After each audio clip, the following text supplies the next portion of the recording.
my God. Long intensity. Where to, Jamie? To the hotel and step on it. Okay.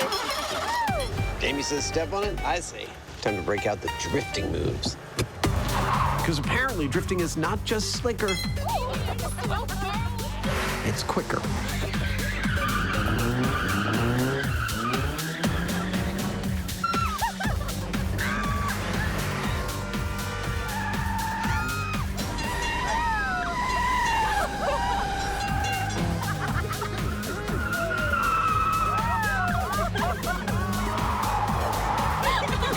Here we are.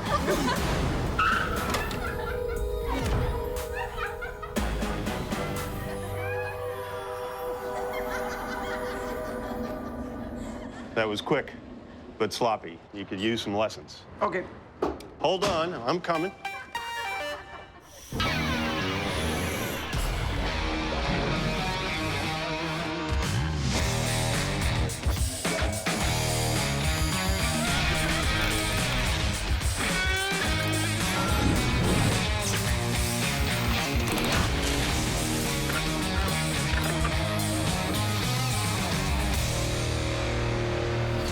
You know what drifting is, right, Jamie? Yeah, it's a style of racing where they spin the rear wheels and are able to slide around corners going sideways. Exactly. You know, it's funny, that's the one thing that I can think of that we haven't actually been trained to do with cars. Well, that ends right now because this entire episode is devoted to drifting. Later, we're gonna power slide into a parking space. But first, we have a myth on the docket that drifting is actually faster than regular race driving. Time to break out our racing gear. Exactly. The perfect drift requires a precisely timed sequence of moves. The engine's revved, the handbrake momentarily engaged, and the power applied. Then by steering into the slide and keeping the throttle floored, the kinetic friction of the spinning tires supplies the centripetal turning force. But is it actually quicker, or does it just look slicker? To find out, it's driver training with a difference.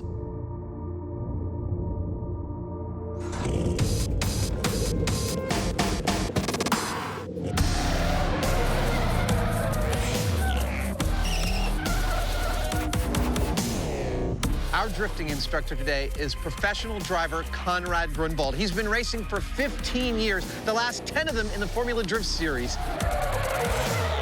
And he's going to show Jamie and I a little bit about what's what when it comes to drifting. Shotgun. Okay. Before the guys take the wheel, the lesson begins with a demonstration to get a feel for what the drift is all about. Cue the joyride of a lifetime. One of the biggest joys of doing this job is getting trained by experts to do all sorts of weird things. And drifting, well, drifting has to be right at the top of that list. Conrad's one of the best, and I've drawn the first straw, so it looks like I'm in the hot seat. Conrad, I can tell already this is going to be pretty high on the brown pants index, watching you come up here. I think you'll be fine. He's right about the brown pants, though. All right, Jamie, you ready? All right. Okay, let's slide.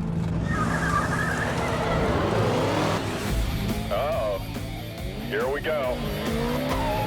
Oh, my God. Whoa. Holy. Whoa.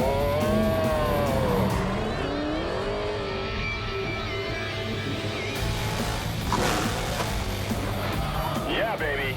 That's what I'm talking about.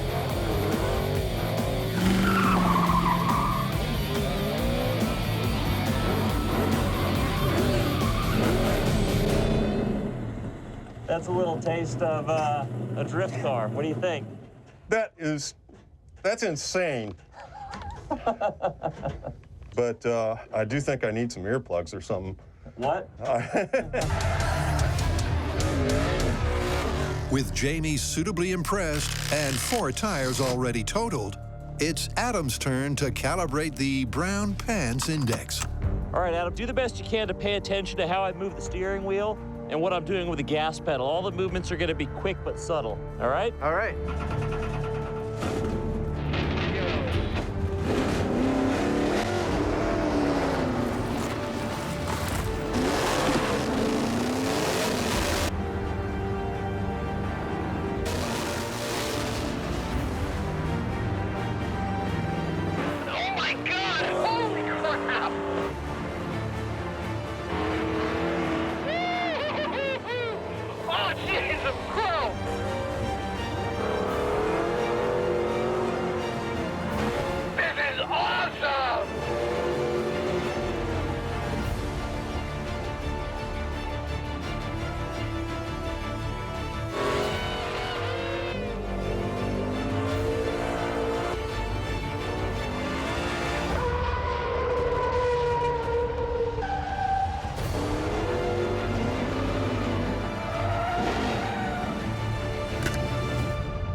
That's a thing.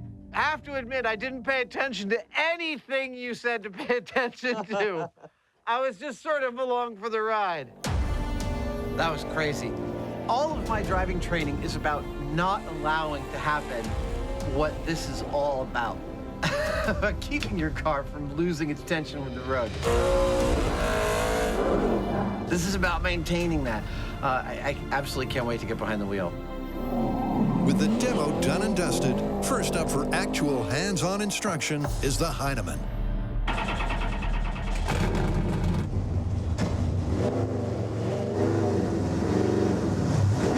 About 20% of what we're going to do is with timing, and that's with the steering wheel inputs and what we're doing with our foot on the throttle and or the brake.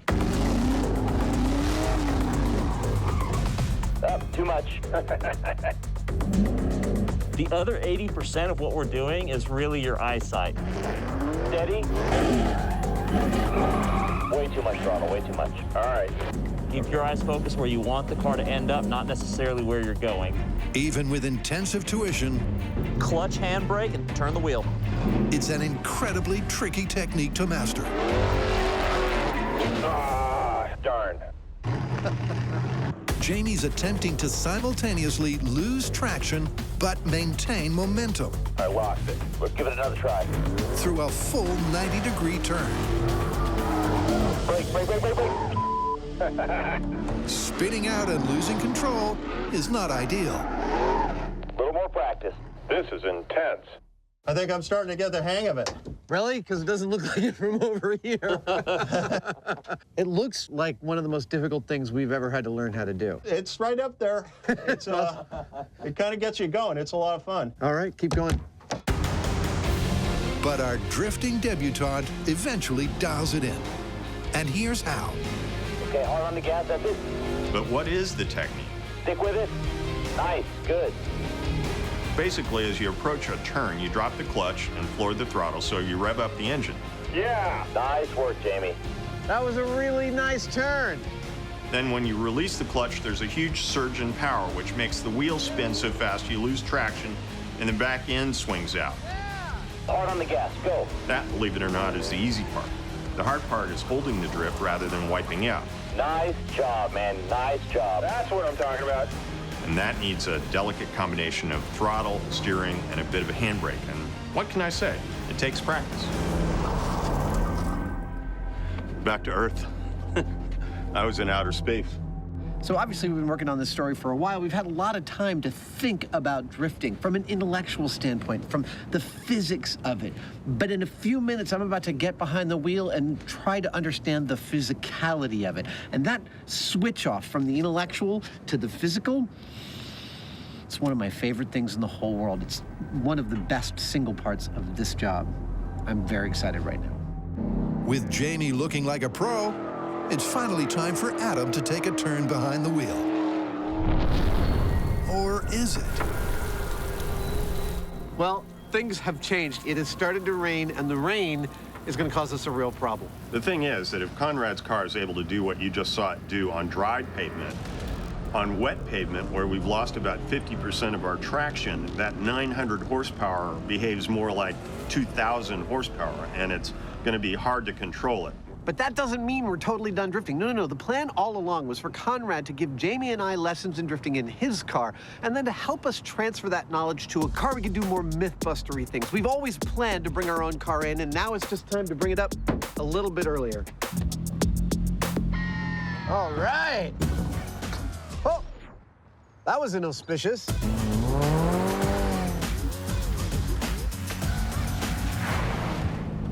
Hey, man. You want to show me some ropes about how to do some drifting in this thing? Yeah, let's do it. Just go ahead and give it some gas and look where you want it to go. Wow. It may be a world away from Conrad's supercar, but to drift, this more myth-bustery motor requires the same technique, which is just as difficult. Part of what Conrad is teaching is you start going in a circle, gun the engine a little bit to break it free, and then kind of feather it, keeping it exactly that same RPM. Too much. You did everything right, just the timing was off. and then if you don't control it just right, you go too far and you end up going backwards and stopping just like that. Look that way. Whoa! It's a tricky task to master. A little too much. A little too much. Adam takes a while to get a grip on letting it slide. That's it. That's it. Yeah, really good. Off the handbrake. Good. Aha. Very good, Grasshopper. Nicely done. I have to tell you, this is one of the most fun things I have ever learned on this show. Power. Go. Yeah! That was the best one yet! Maybe it's because it's so hard to get right. That feels good. Wow, the whole world changed shape there for a second. Doesn't it? Maybe it's that when you get that 180 right because you've shifted into gear and you're starting to give the gas and the wheels start to spin out and you're looking at this spot to your left and you're spinning around it like you're attached to it by a chain. Oh, what a show off. That was pretty good. It's a rush. Have I made that clear? Good speed, clutch, handbrake, turn the wheel. It's been a long, hard training day. Tough on the tires and tough on the trainees. Back off, back off, back off, back off, slow down. But after 12 hours of intense instruction, Oh, nicely done. Where did that come from? Holy dude, that was great. our dynamic duo are ready to delve into the myth. If we're going to get to the meat of this story, and that is whether drifting is better than driving, we're going to have to deconstruct the drift, set up some courses, and see if that is, in fact, looking like the case.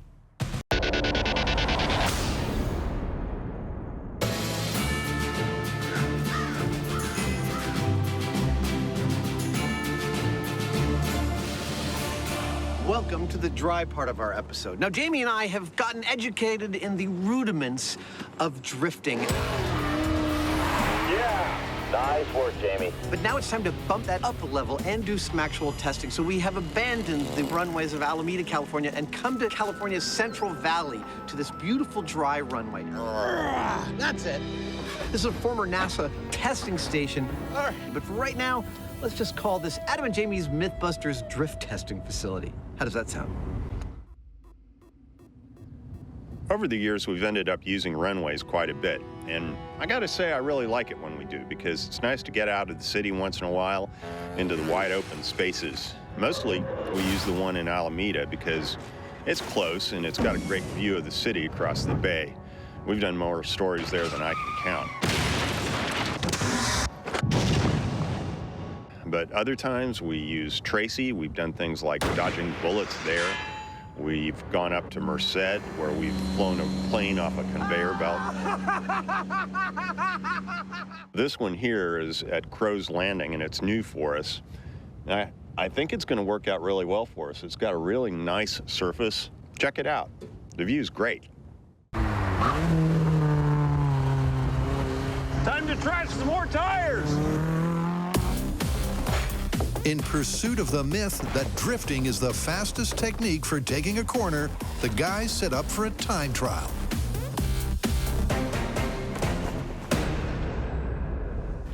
Let me run you through our course. We're going to be trying to gather consistent timings with 3 metrics, the first and foremost being entry speed. We're always going to be crossing the starting line of our turn at 45 miles per hour. When the car crosses the start line, I click. We'll be doing 2 kinds of turns, one drifting and the other non-drifting. And when he crosses the finish line, I click again. And it's just that easy. Here we go, turn test in 3, 2, 1. Yep, first up with a consistent entry speed. There comes 45, 45. How fast can Adam get through 90 degrees without drifting? Well, that could have been better. You're gonna have to back up. Oh, look, it sprung right back. There's your problem. Well,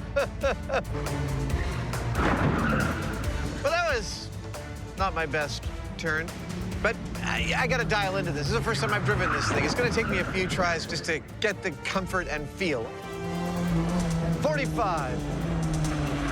Oh, boom.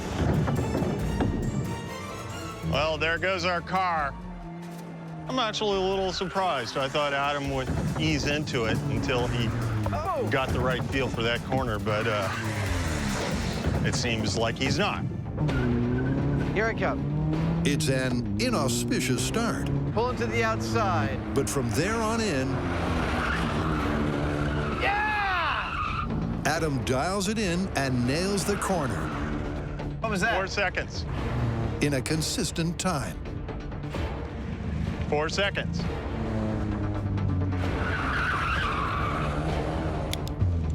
4 seconds every time. So now it's time for Adam to try and do the course while drifting. This might get interesting. Here we go. Let's drift again. Remember, for the myth to be confirmed, 40, 45, 45. Adam must rip through the right angle in less time. Initiating the drift.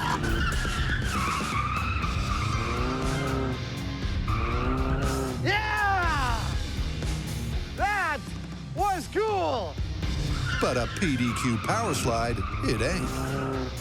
That felt genuinely cool. How was my time? 7 seconds. From the start to the end? Yeah. All right. Do it again. Yep.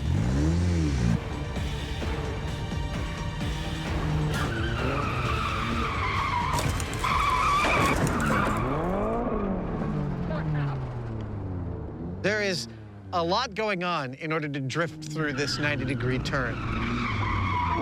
I've got to choose a specific spot, and at that spot, pull on the e-brake just a little bit while pushing on the clutch and then steering against the turn so that I slide into it and then give enough gas so I can come back out of it. I need a couple more to get scientific about this. That's it. 43, 44, 45. I'm at 45 miles an hour. This is perfect. I'm going to do it now. Yeah! Damn, that feels good. Woo! What did I get? 4 seconds. Excellent. Well, I've done my runs. Yeah!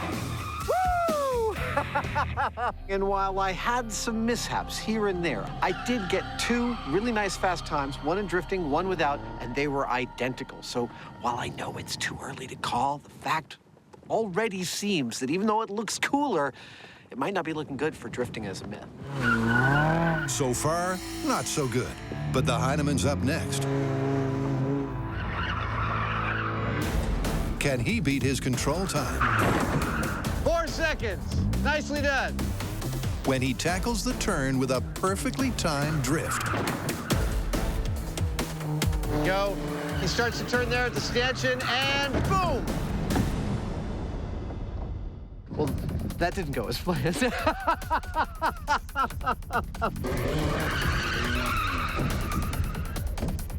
All right, so the goal is not to hit those things. Yeah, I understand. Okay, cool. Well, I have to say it's kind of strange to throw the car into a state of slide right when you're facing something that you're about to impact.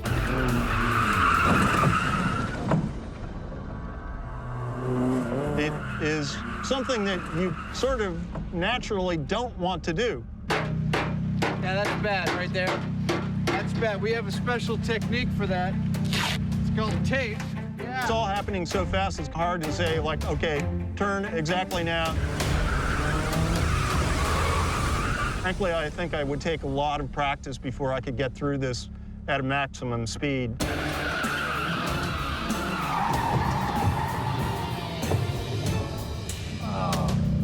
That's bad.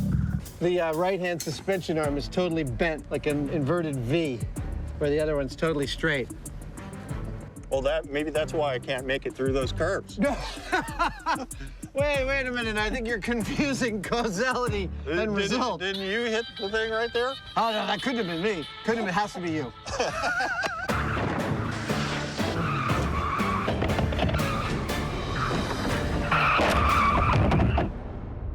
That's the cue for more less than subtle running repairs. never happened. And a new angle of attack. With the 90-degree left-hand turn under our belt, it's now time to add a real wrinkle to this, and that is a 180-degree turn inside of two-lane road. A complete reversal of the direction of momentum is the ultimate turning test. But there's a tweak to the planned protocol. Before we destroy that little car, we figure I'll just take over the straight driving, Adam will do the drifting, and we'll do our comparisons that way. So, first up, Well, here we go. The 180, straight up. Let's log some data. Jamie lays down a series of controls. Into the turn, give a little goose out. Yes, that's it, and boom. Clocking a consistent benchmark.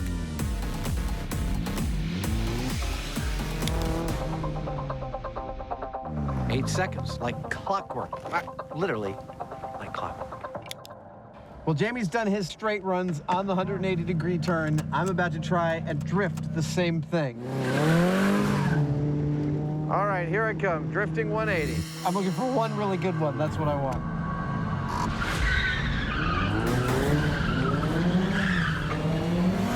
Yeah! Woo! Yeah! Woo-hoo-hoo! Damn, that feels good. That felt beautiful. It looked good. How was it for time? 9 seconds. 9 seconds! I don't think I'm gonna do much better than that. Dude, I think it was perfect. I felt like an action movie hero, man. That was awesome. It looked cool and felt great.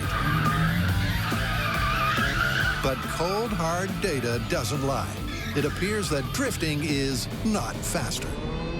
Which I'm frankly totally astonished by, because if you look at Jamie's 180 in regular driving and my drifting 180, I swear that mine looks like the faster run, but it's not. It was slower by a half second in my best of all runs. Yeah! It's not looking very good for this story.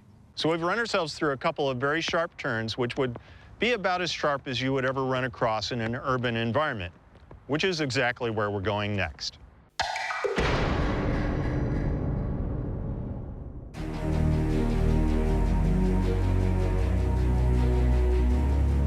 At this point, we've established a foundation of knowledge about what exactly drifting is. Holy And how it works. But the one thing that we haven't done is take the car through a regular driving course. And so that's what we're gonna do next.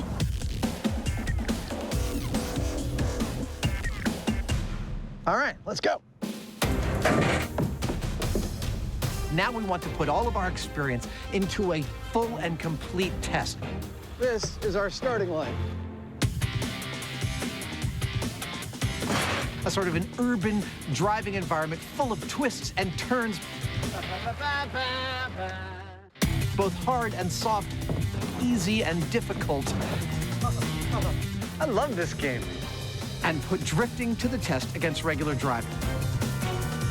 Yeehaw!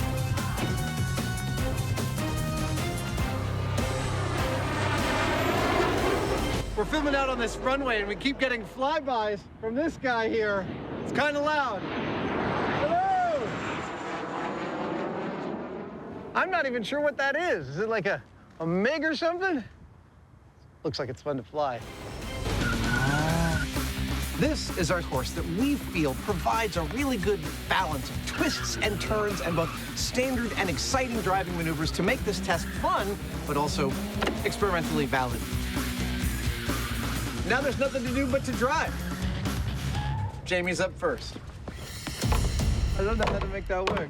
But before that, here's 2 insights into the workings of Adam's brain. Exhibit A. As you can imagine, I'm a little hard on my equipment. Earlier today, I actually dropped my walkie into a water-filled traffic barrier and had to get it out. And through the magic of a thing we call a flashback, you can see exactly how it went. A call on the radio. I seriously did drop a walkie into one of these traffic barriers. Ah, all right. Oh, okay. Oh, no. Ah, there it goes. Ha! Got it. Ha! Ow.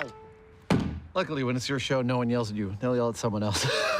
And Exhibit B. This is a very cool location. As we said, it is a former air testing facility for NASA, and behind me is the boarded up, really spooky control tower. I got about 3/4 of the way in before I was too afraid of getting bitten by some cornered rodent, and I left. But what really fascinates me is the question of what the heck happened to the ladder. Look at that. There's only two possibilities. A Japanese monster. B, a plane hit the freaking control tower. In either case, what happened to that ladder is the worst thing that ever happened to that control tower. I guarantee that. Now back to your usual transmission. Now it's time for me to run the course with straight driving as fast as I can. We'll take my best time and compare it to Adam's best time while he's drifting. In 3, 2, 1, go! Sounds exactly like that when Jamie leaves for work every morning. To clock his fastest time, Jamie will take as many laps as he needs.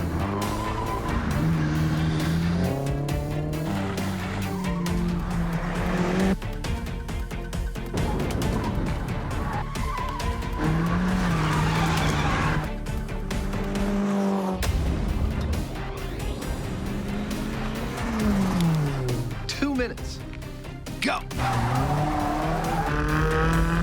Using more traditional racing techniques in direct contrast with drifting. Come on! Yeah! That was beautiful! Jamie maintains traction, clips each apex, and accelerates through the corners. Fast and smooth is the goal. Trying to race like this is actually a new experience for us. And in this case, with my skill and with that car, I'm as fast as I'm gonna get. Here it comes, it's gonna be a good time. That's what I'm talking about. Now, if this myth is true, drifting should allow me to ride this course much faster. I'm not talking like 1 or 2 seconds. I'm talking like 5 to 10 seconds. That's what we're looking for, a nice big difference between these two types of runs.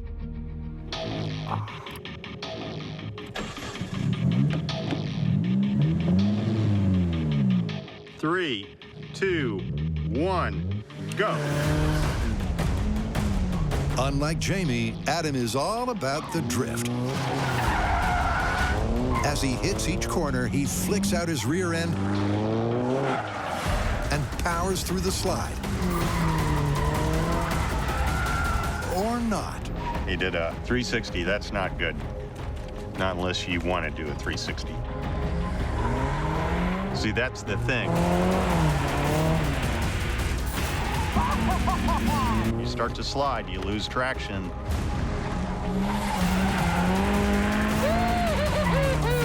If you're not really good,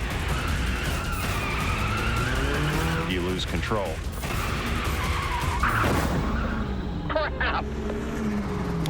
That's the problem. Go.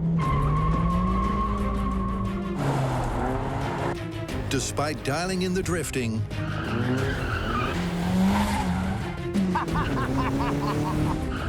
Adam makes at least one major time-sapping error on every lap. To accurately test the myth, he needs one mistake-free run to compare with Jamie's control. One more. Let me do one more. Back up, you've got a cone. Okay. There we go. That was cool. I screwed it up by hitting it too fast on that last 180, but up until then, everything was dialed in beautifully. I think one more chance I'll get my best time yet. Whew. All right, sir, I'm in place. Starting in 3, 2, 1, go.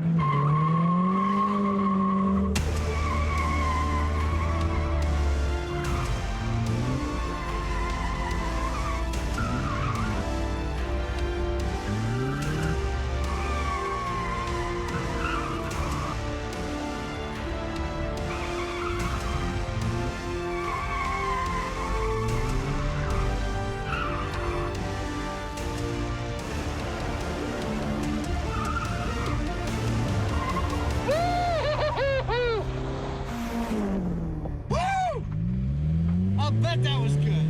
I'll just bet that was good. That was 154.5. Dude, I matched your time. You did. Boom. So Adam completed his stylish sideways lap, but in the final analysis simply failed to go faster, meaning the myth is dead and buried, unless cue our professional race driver. If Conrad can't, no one can. For due diligence, we brought back Conrad. Now, Conrad is a pro both in drifting and in racing. And so in comparison, he's way up here. And we're going to put him in that same car and see how he compares. All right, Jamie and Adam, I'm ready over here. You guys count it down and I'll go. In 3, 2, 1, go. Using his 15 years of racing experience, Conrad tears through their track. Without doubt, his regular driving is seriously speedy. I think he's going to beat us by over 15 seconds. That would be awesome. It's nice to know sometimes how far down the totem pole you actually are.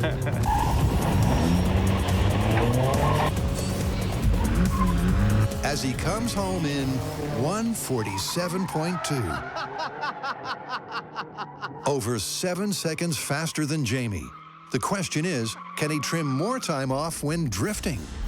Adam and Jamie, count it down. I'm ready to go. 3, 2, 1, go!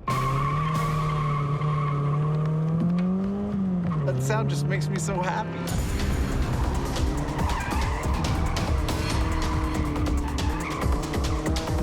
What's immediately clear is that Conrad's killing it. His drifts are bigger, better, and louder. He's squealing a little more than you were. That is as it should be. But how does this more talented technique time out?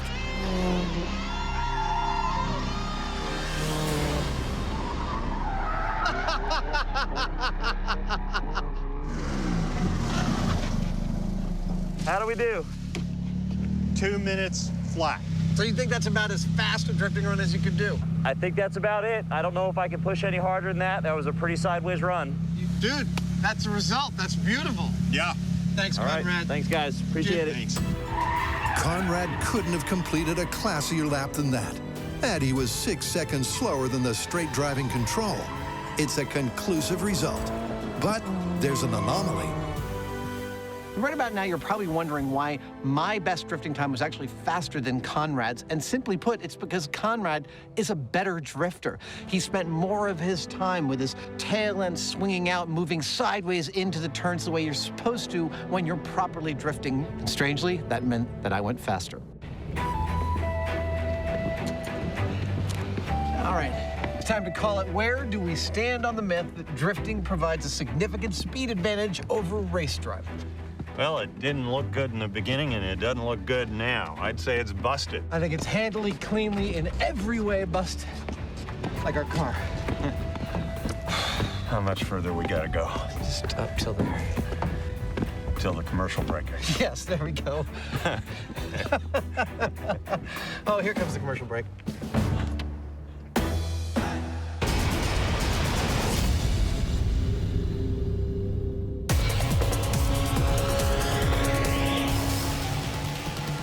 Now that we've shown that drifting is not necessarily a faster way to race, I had an idea that maybe there is something that is quicker to do with drifting. What's that? Parallel parking. Parallel parking? You mean like with real cars on either side of the parking space? Yeah. Dude, that could get expensive. Yeah.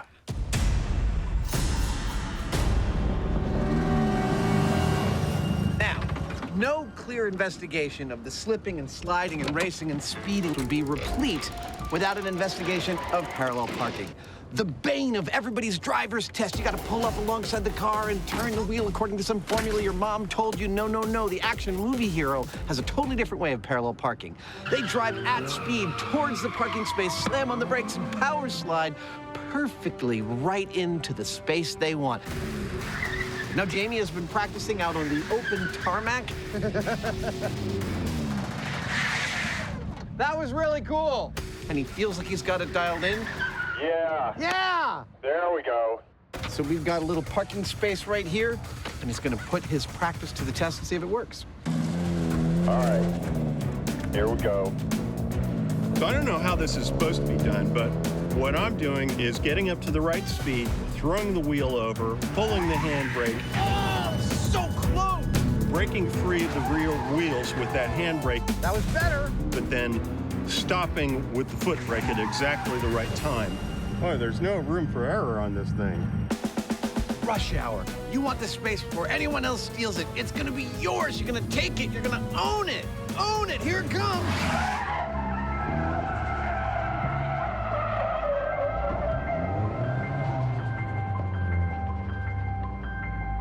Oh! Yeah. Beautiful! Yes! You are literally like kissing the cones on the other side. That is what I'm talking about.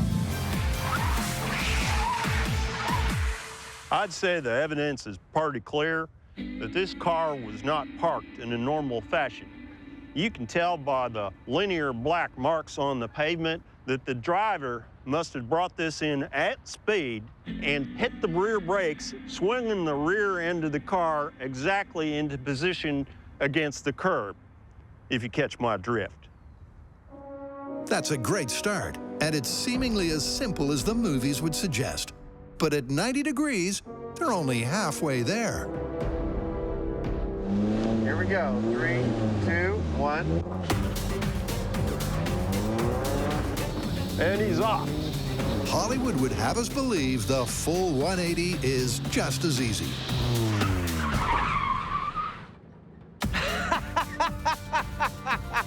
Well, there's a reason they called them bumpers, right? Maybe not, but Adam ain't done yet. There we go. 40 miles an hour. 40 miles an hour. Oh, there we go. There we go. There we go. Oh! Oh, so close! So close! Now I feel like I'm making progress. Now I feel like I'm making some progress. Good. Oh!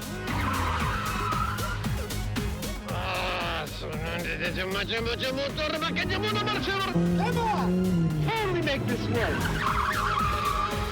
Hey! Beautiful! Woo, woo, woo! Good job. Awesome!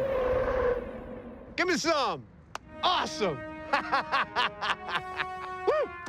Oh, if only there was a horn, I would honk in celebration. Here, sound guys, could you give me a horn? Thank you very much. It was a thing of balletic beauty. But it's time for a dose of reality. Well, it's one thing to try and do a 180 parallel parking job with cones surrounding you. It's another thing to do it into a real parking space with real cars around you. For Adam to get in here at speed doing a 180, well, if he makes it, it's only going to be by a hair, so it's almost a guaranteed impact. With that in mind, we're going to have him in a helmet with a neck guard, Like going into battle. with a 4-point harness, with shin guards, Snug as a bug in a rug. everything that we can possibly do to keep him safe. Not only will a mistake mean a major impact, the space itself is tighter. Now, how will this nonchalant movie maneuver stand up to this level of real-world detail? Okay, Adam, on your mark. Here we go.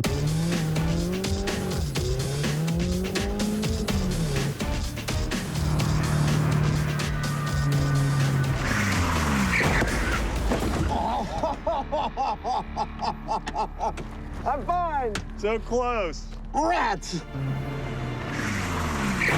That wasn't quite the slide rule slide Adam was after. But unlike his car, he's undamaged and raring to go again. All right, Adam, on your mark. Your last journey, little baby. Here we go. Give it everything. Let's go. Yeah!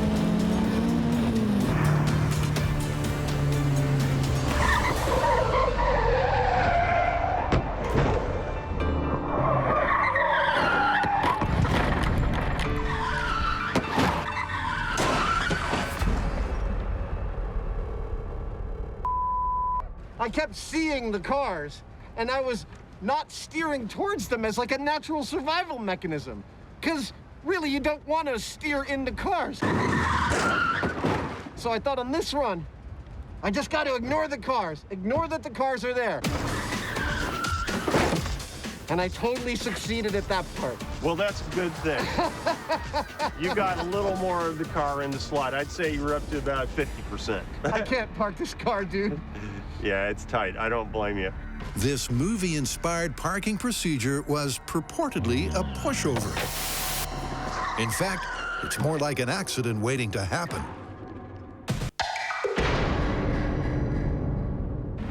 With the course marked out in cones, Yeah. Jamie and Adam were clearly on course for a confirmation. Hey! Although with a smaller space and cars in place, it wasn't nearly as simple. I have to say, as the skilled collectors Jamie and I have been all our lives, this episode holds a special place in my heart. This is one of the coolest things Hey, we've I think ever... it's time to bump it up a little. What do you mean, Jamie? Time to raise the stakes. Raise the stakes how? Oh, no. Let's see a parallel park this beast. Okay. It just got real. Well, the bad news is that big old cars like that are basically like driving boats. They got crap for suspension, they're spongy, they're all over the place. They're anything but a precision driving machine. But the good news is that things like anti-lock brakes and stability control and electronics didn't exist when they made that car. So between the two of those things, I'd say it's a toss-up whether Adam hits the mark spot on or not. Because the guys are not allowed to damage the vintage limo, the parked cars are played by foam cutouts. Okay, Adam, are you ready? I'm as ready as I'll ever be. 3, 2, wish me luck.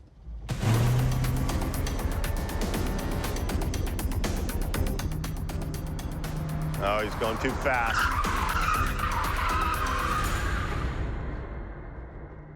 Told ya. I think I might have hit something, like another car.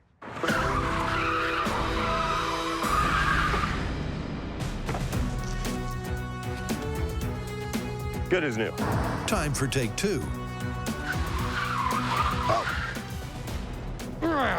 Well, a few attempts in, and I'm doing abysmally.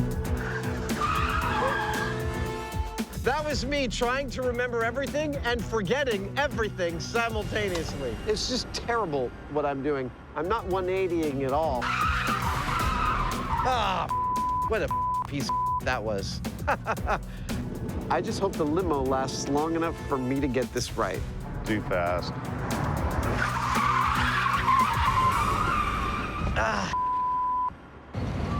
Like I said, too fast. Well, after the last crash, we've reset as best we can. We're gonna give him one more try. Okay, Adam, one more time. You can do it, buddy.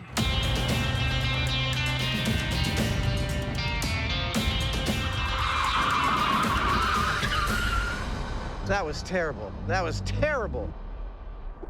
Did you order a limo? I'm here. I think it's time we brought in an expert. Conrad, you're up. All right, Jamie, I'll give it a shot. I call this maneuver prom night. Wow! That was amazing! That was astonishing. That was beautiful. Thanks, Adam. Amazing. Nice work. Thanks, Jamie. Can be done. No, it can be done. I just can't do it, but it can be done.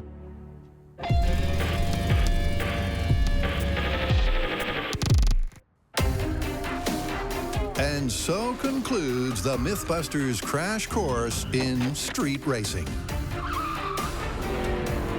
2 cameras, $600. 18 tires, $3,600. 1 second-hand car, $3 grand. Spending all day drifting, priceless. some. And back at Crow's Landing, the course deserves a fitting finale, a drifting masterclass. Why on earth would we still be on the runway? Why indeed when all the testing is done? Well, it turns out that Conrad Gruenwald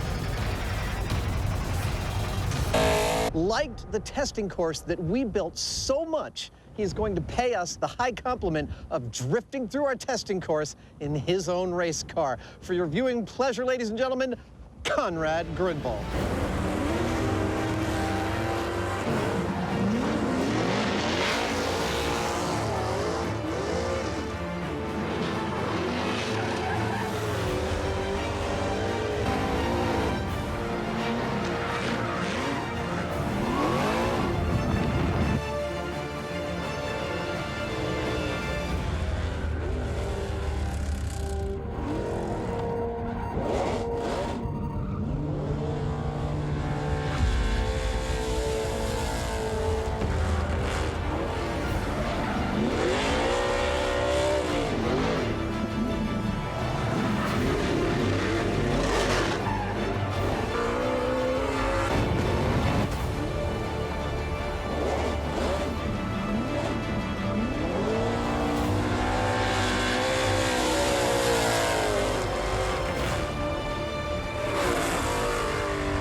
You don't look anything like him. I know. Let's get to work. Okay.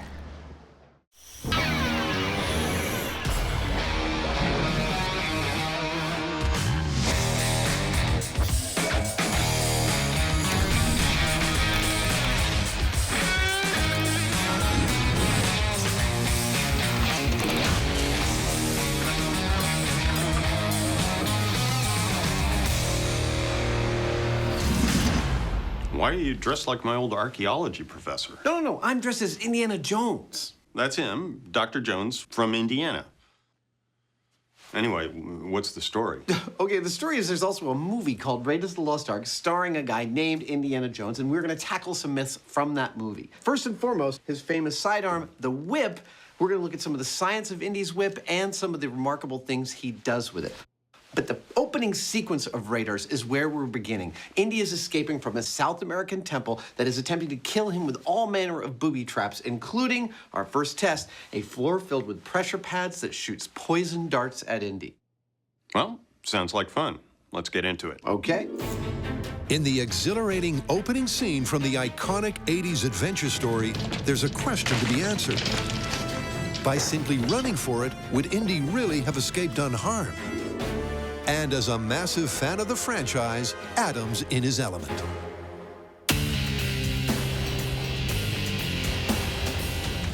We're going to do this temple run and really figure out if we truly can outrun the darts. We're going to need to know how long that run is going to be. So I'm going to look at some video, do some measurements, and actually work it up in a little diorama for little Indy Adam here. You can't tell, but he's totally psyched about it. This kind of work is something I used to do all the time in the film industry. It's all coming together. In the film industry, it's often used as a pre-visualization technique. No, I'm just having fun. Like, I will mock up a set in foam core just so I understand all of its dimensions before building it in the actual materials it'll be built in. Got hot glue threads on my face. Ah. Seeing something in that white space, for some reason to me, it's deeply, deeply satisfying. I put my head down and I can see what it looks like from different angles. It's like I'm building a playground for my brain. I've actually also learned a few things. I've carefully checked screenshots of Harrison Ford against many parts of the set, knowing how tall he is. I have determined that dart pads are about 40 inches long, and that room is about 30 feet long. If it's 30 feet long and the dart pads are the size they are, Harrison Ford, Indy, will encounter at least 16 of those pads, likely setting off 16 darts. That's how many he's got to outrun. That's how many we're going to set up. Do you notice that I managed to keep the label of the pipe facing the thing so you really see 450 PSI? It's really shattering the illusion.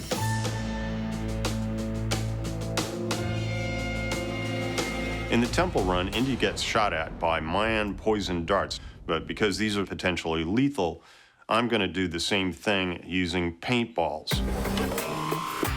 14. You know, I buy this crap salvaged, but who knew that 14 wasn't enough? I need 16. And so it's my job to figure out how to put together, a 16-gun, pressure pad-operated paintball gun array. I think those will work. This item right here is a solenoid switch. The wire gives power to an electromagnet, which opens the flow of air. These kinds of things are how we can fire pneumatic projectiles on cue. It works.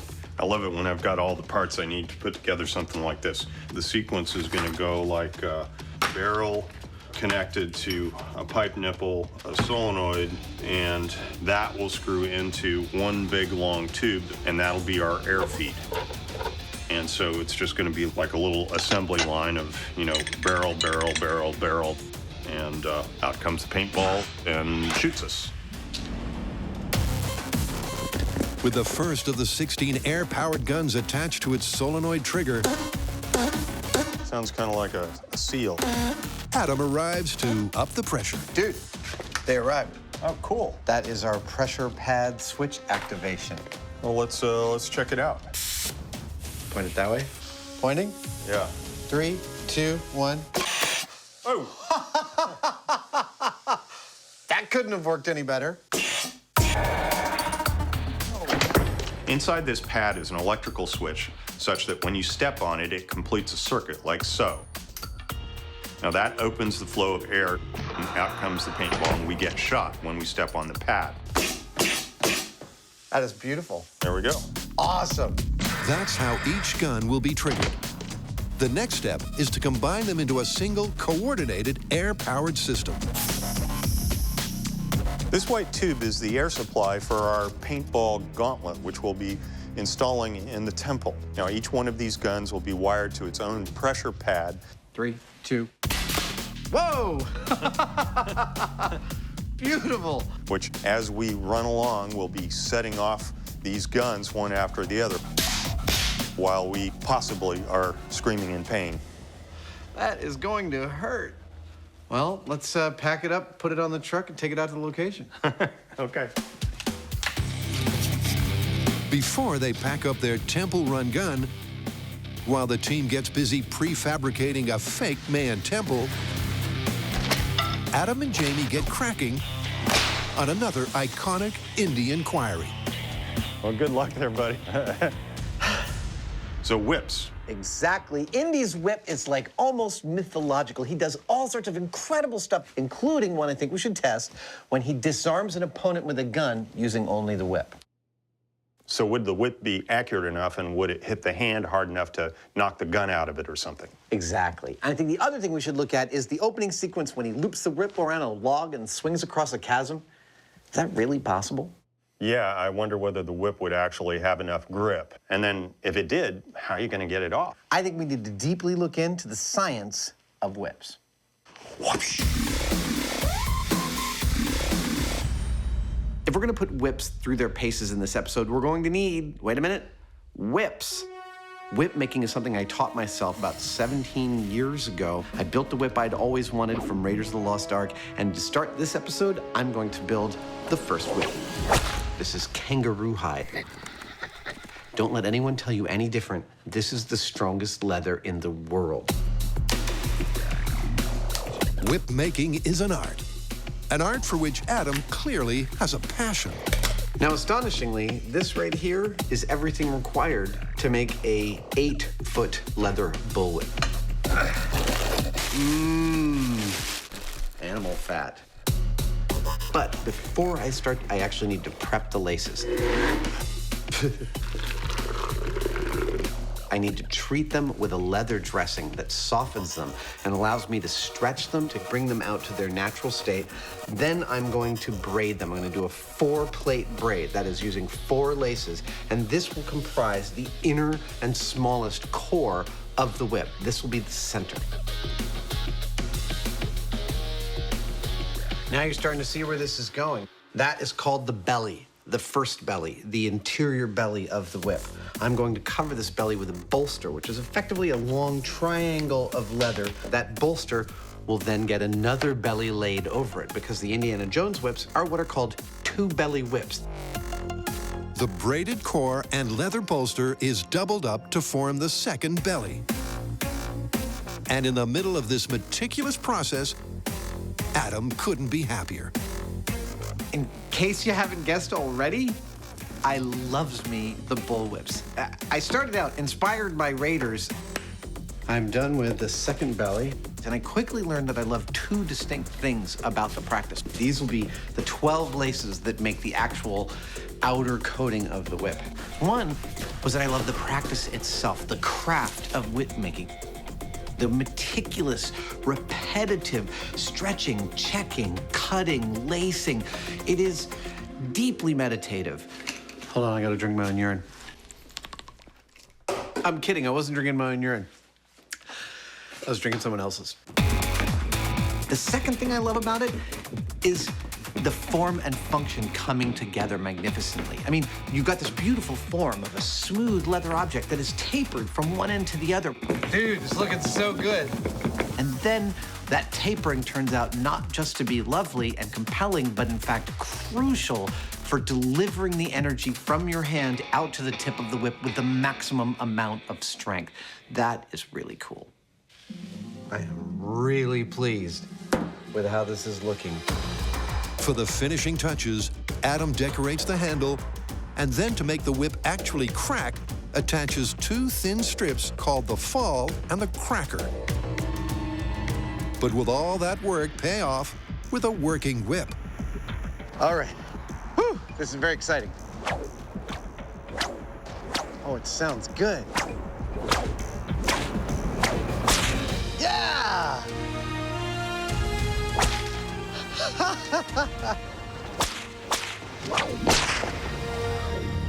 It's pretty loud.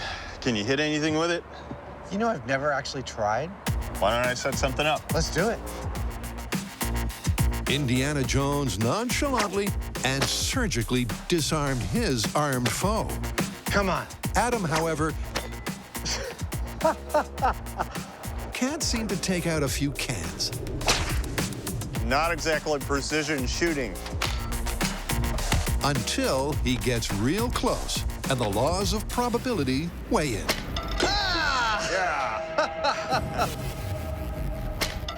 Yes. He hit it. As long as I've got 10, 12, 15 tries, you are in trouble, man. Yep, to find out if you can indeed disarm armed adversaries, Adam and Jamie clearly need some expert help.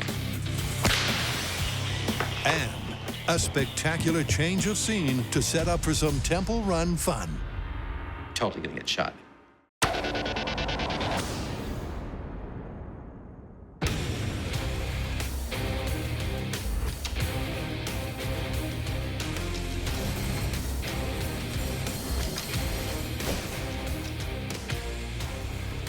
Indy's whip is a character in its own right in the Raiders films. And it does some unbelievable things in the film. First and foremost, he's able to disarm someone who pulls a gun on him, just pulling this off his belt and giving it a crack. And that's what we're gonna do. We're gonna give that a crack. But there's a problem. Now, I'm pretty good at making these, but we've already established that I'm not that good at operating them. Let's just say you're a work in progress. Aren't we all? Yep, to test Indy's mythical ability to disarm gun-toting foes, Adam and Jamie need a whole heap of whip-wielding tips from the very best in the business.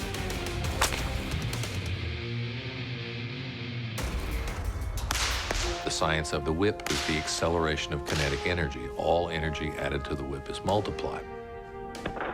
A small amount of focused energy literally produces explosive results. Wherever I point the handle, this is where the whip is going to go.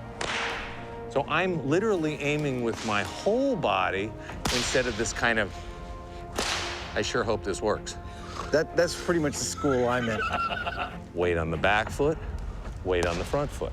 We brought a lot of experts onto this show over the years, but Anthony might be my all-time favorite right now. And then, Now it's just timing. I have rarely ever had someone teach me something so quickly. Push.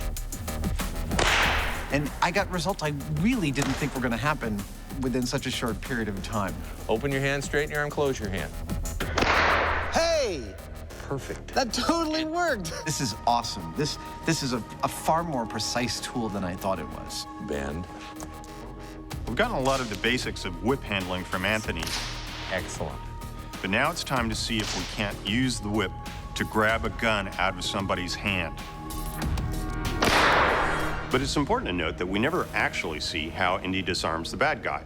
So to cover all our bases, we're going to run a couple of tests. So stretch it out and send it out. Better, okay? First, we're going to see if that whip tip could wrap around the wrist and/or the gun and yank it in such a way as to spoil the shot. We're going to see if a direct hit to the wrist with the whip tip is enough to make somebody drop the gun. This is the scariest thing I've done all day. Isn't it? Go ahead. That was perfect. That was a nice crack. You got It was that. right on the tip of your thumb. Yeah. That would have hurt a lot. Jamie's making contact, but there's no mythical grab and aim spoiling pull. Go for the wrist. Go for the wrist, Heineman. That's it. Not quite the first-time accuracy of Indy, but novice Jamie is dialing in on the technique surprisingly quickly. Yes. Oh, there we go. Good job. All right, my turn.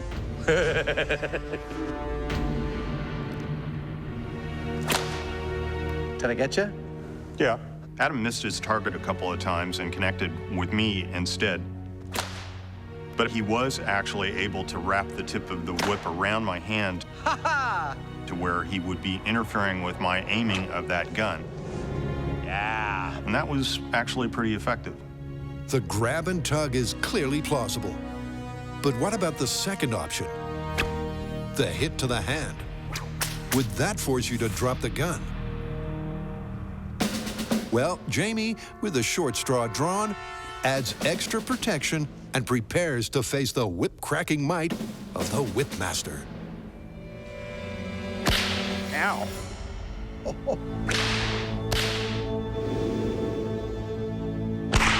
I'm positive I wouldn't have been able to hold on to that gun if I didn't have this glove on. It would be equivalent to somebody slicing at your hand with a sharp knife. You drop the gun. Yep, without padding, Jamie's dropping the gun every single time. Yeah, I don't think there's any way I would have been able to hold on to this if I hadn't had this protection. So, Anthony, it strikes me that we have enough experimental evidence gathered thus far to conclude that the first appearance of a whip in Raiders of the Lost Ark is actually pretty reasonable, that it is feasible to disarm someone with a gun if you're only holding a whip. Would you agree? I do agree. I think a targeted strike to bare flesh is going to make it pretty much impossible to hang on to the gun, let alone operate it accurately. So, this is plausible. Is that what you would do if you were in the same situation? Absolutely not. No? Okay, what would you do? I would go straight for the face.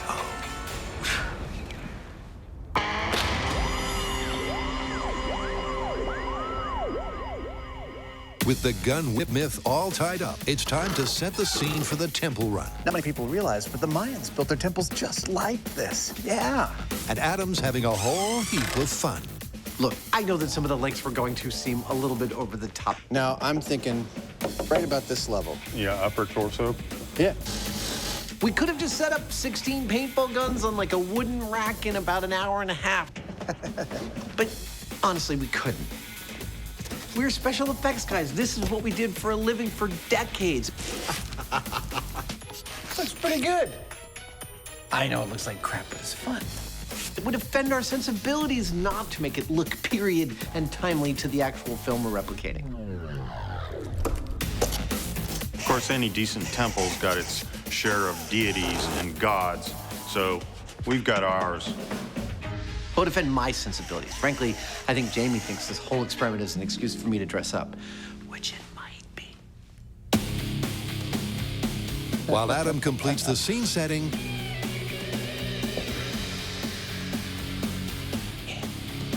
Jamie's connected the pressure pad and gun one for a test run. 3, 2, 1. That works perfectly. Perfectly, except for a timing tweak. That was fantastic. Our Mayan temple dart room is operational, except with paintballs instead of darts. The only thing is, that hit was instantaneous. Pad touch, dart hit. And in the movie, there's actually a delay when Indy tests the rig.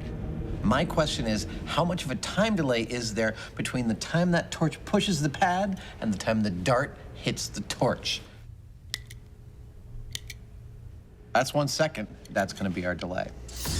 Over to Jamie.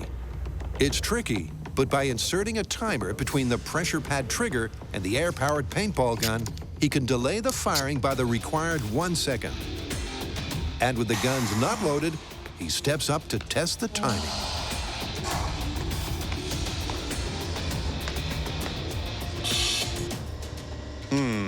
Hoosier, we have a problem.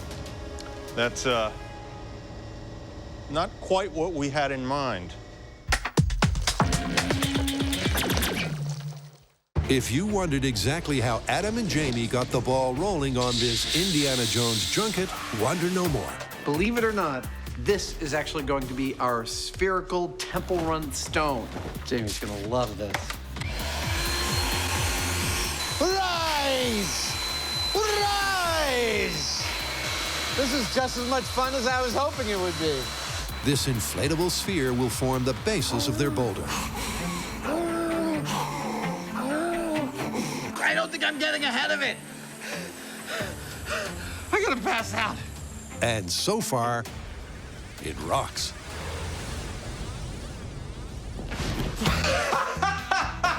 Yeah! Oh, hey, man, check it out. It's our temple run ball. Whoa, dude!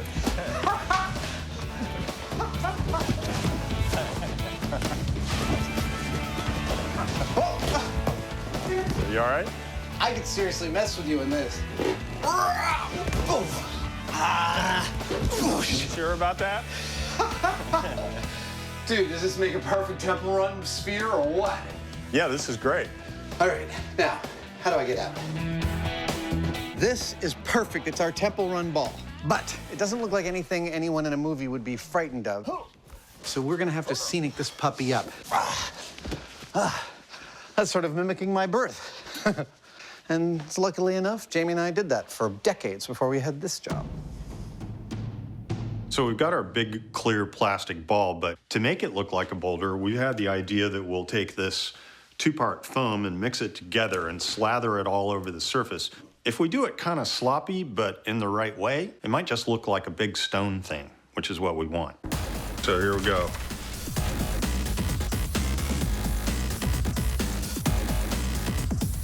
I've done hundreds and hundreds of little projects like this over a couple of decades of doing special effects.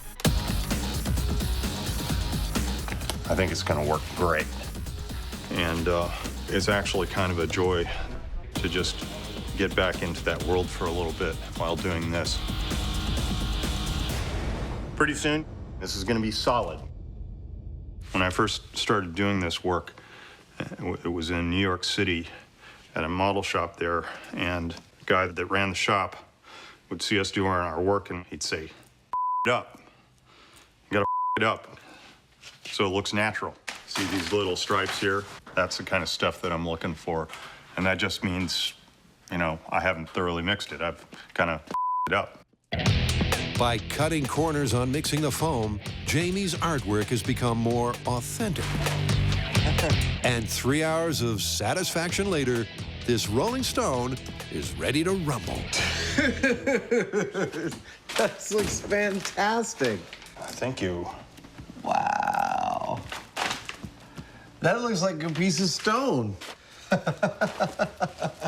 Inflatable stone, no problem. It's called safety stone. If this was real stone, I think it'd weigh somewhere around, give or take 20,000 pounds, depending on what kind of stone it was. In this case, it's probably around 300 pounds. Looks like a big rock to me.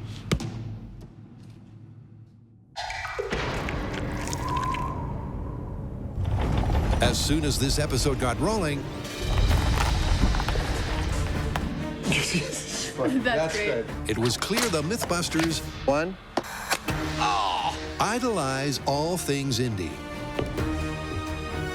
And with one myth already cracked, the fun is set to continue. Or is it? As it turns out, this timing setup that we put together is really screwing us up, because while they're delaying the firing of our valves like we want them to, they're also holding the valves open way too long, which means that by the time we get to the end of the array, our tank is empty. Our solution is to actually give them more air, or more of a tank. I'm about to build that tank out of a bunch of PVC plumbing pipe. You stay while Jamie plays around with the timers. And with the larger air supply hooked up, it's time for the Temple Run test run, take 2.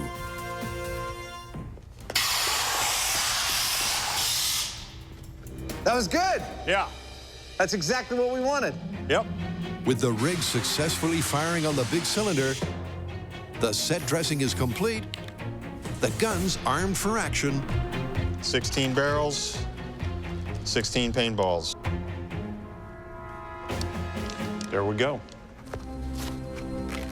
and Adam's geared up, ready to run the paintball gauntlet. Any second now, I'm gonna grab that idol and hightail it across this chamber. Now, if the myth is true, if the movie's version of events are correct, I should make it to the other side alive. That's what we're gonna find out. Remember, their run has the same number of booby traps as the movie, and they'll shoot with the same 1-second delay. You ready? Yep. See you down the other end. Okay. The question is, will Adam, who'll run with the same hunched, protective shuffle as Indy, make it out unscathed? Okay, in 3, 2, 1, go. Something's not turned on. That was anticlimactic. Anticlimactic and a mystery. 3, 2, 1, go.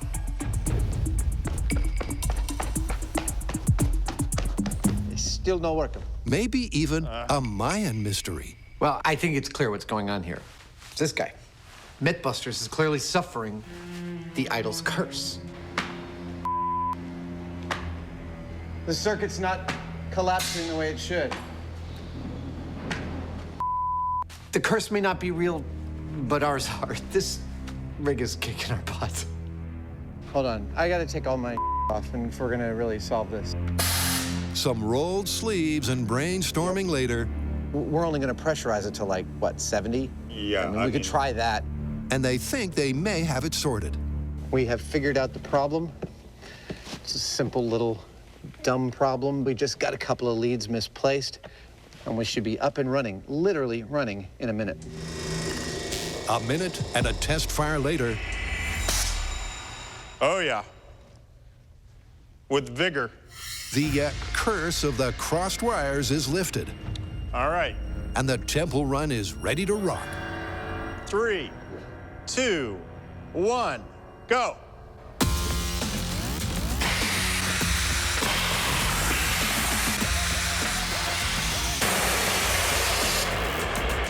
I didn't feel a thing. I don't think I got hit. You were a mile ahead of them. Really? With a 1 second delay, you were halfway across the thing before they started to fire. Fantastic. So Indy really could have made it out. Easily.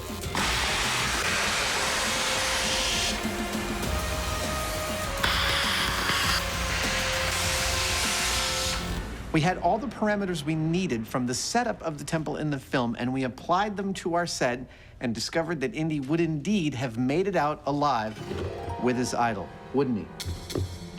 But now, let's assume the Mayans could make darts that shot almost instantaneously as Indy ran. We'll see whether he gets shot or not now. Here we go.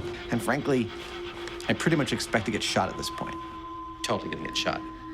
Instantaneous firing in 3, 2, 1, go.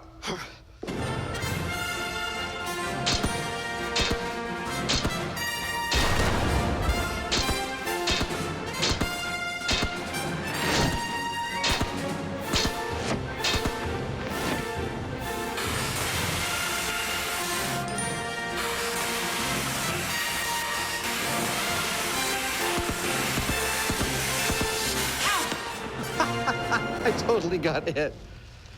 I got one in my back. Right That's there. the only one I see on you. Really? Yeah. As I expected when we set the darts to instantaneous, I got shot and I'm dead. It's a poison dart after all.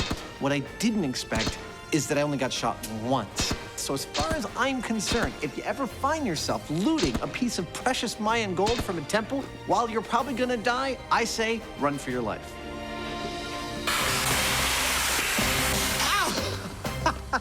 So why do you think the Mayans set such a long delay on their dart mechanism? Well, it is an ancient temple. Maybe the machinery was getting kind of rusty. That's a good idea. So how do you want to call it? Confirmed, I guess. I'm there with you, but it is a fictional universe, so I'm inclined to give them plausible. Suits me. Okay.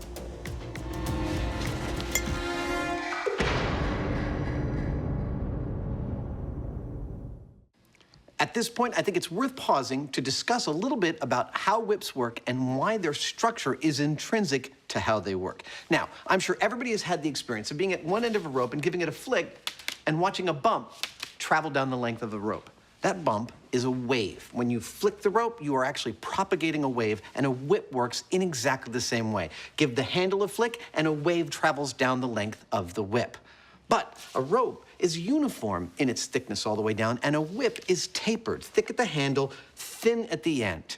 And that turns out to be key to how a whip actually does its job. When you give the handle a flick, the wave starts to travel at a certain speed, but as the whip gets thinner and thinner and thinner, that wave starts traveling faster and faster and faster because of how energy balances itself, until it gets all the way out to the end of the cracker where, rumor has it, it breaks the speed of sound. I think it's worth pausing right now to take you on a little tour of the wonder that is Indiana Jones outfit. Pants are wool. There's a leather gun belt, which only holds up the gun holster. That's a cavalry-style gun holster. The gun is a 6-shot 45 caliber pre-war revolver.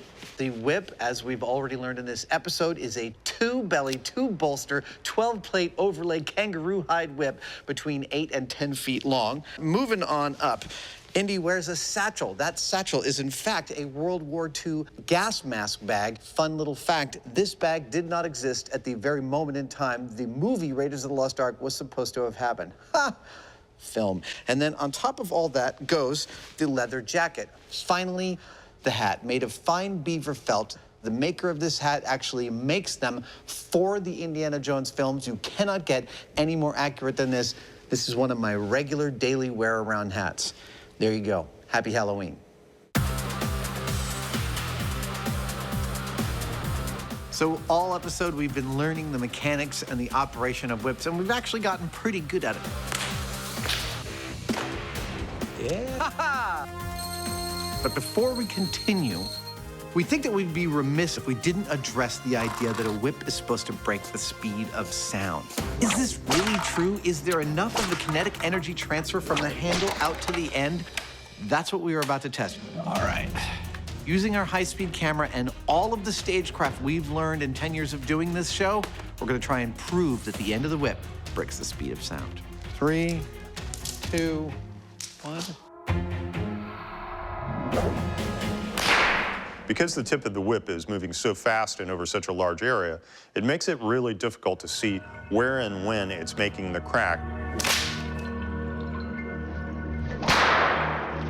Yeah, the tip's starting to swing around at about 4D.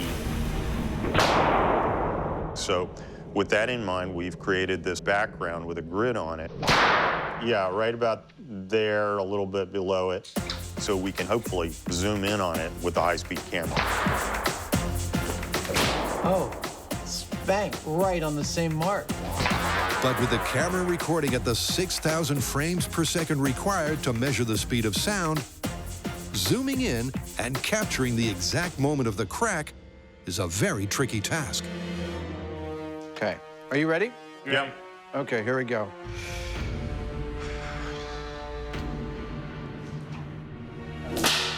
Too low. Try that.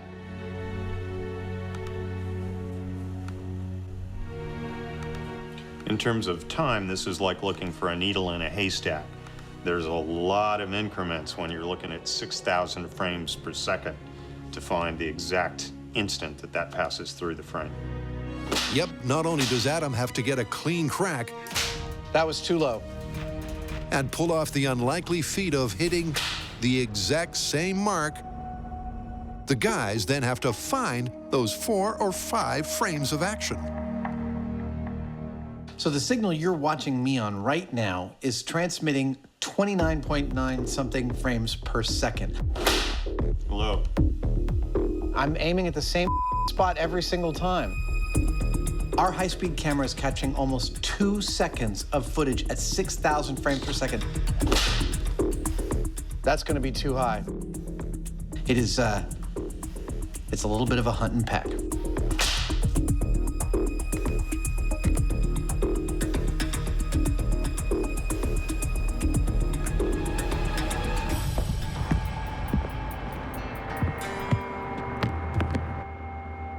I want to go for the loudest possible crack because I think it's traveling the fastest possible speed. But it's hard for me to do that on a one-off. But up here, I've been getting into a rhythm of 4 cracks in a row where by the 4th one, I've got the loudest and I'm able to aim it exactly where I want. So that's the technique I'm going to take back downstairs to try and get this on camera, breaking the speed of sound.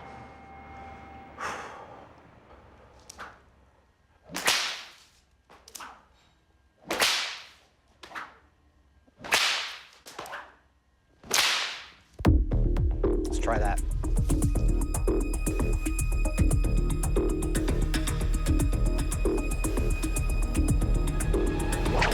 There it is.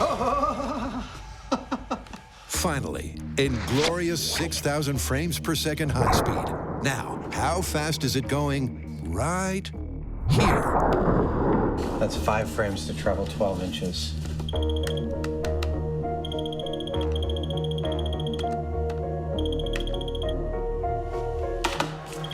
1,200 feet per second.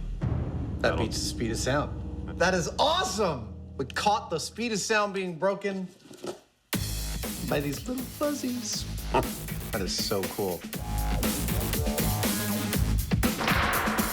It took hours of atom whipping for us to finally capture that tiny piece of string traveling over the speed of sound in front of this grid. But we finally cracked it, so to speak. With the science whipped into shape, Adam and Jamie head back to the warehouse to test the whip's mythical ability to swing Indy to safety. This story has Indy swinging across a chasm on his whip. Yeah. Boom. Cool. And since we don't happen to have a chasm ready to go, we decided to build our own. This thing weighs 5,000 pounds empty. You got room, you can keep coming in. Kill someone in a heartbeat. Pull, pull, pull. Yeah. We're using these containers, which we love. That's it. Perfect over here. Miles, pull. Because they're kind of like big bricks. Yeah! We can build whatever we want instantly. Thread the needle. But like a 5,000-pound needle. Now, the containers here stacked up represent exactly 1/2 of our chasm. All right, here we go. We're going to bring in the other pair of containers and make the other half of the chasm. They're going to be a certain distance apart, but how far apart is the real question? An answer found with a little high-speed camera magic. That was good. So we've got my jump on high speed, but how are we going to use that to determine how wide our chasm is, especially since I'm jumping on flat ground and Indy was jumping across a chasm which he hit the edge of with his chest? Editors, can you help me out, please, and load up the high-speed footage of my jump? Excellent. Okay, now, fast forward until my foot leaves the starting line, right there, and put a dot on my chest. Great. Now continue to put dots on my chest through the full arc of my jump until my left foot touches the ground. Excellent. Now, draw a line that intersects all those dots until you've got a curve, and continue that curve until it hits the ground where my number stripes are. Perfect. Okay, can you count up how many number stripes those are? 12?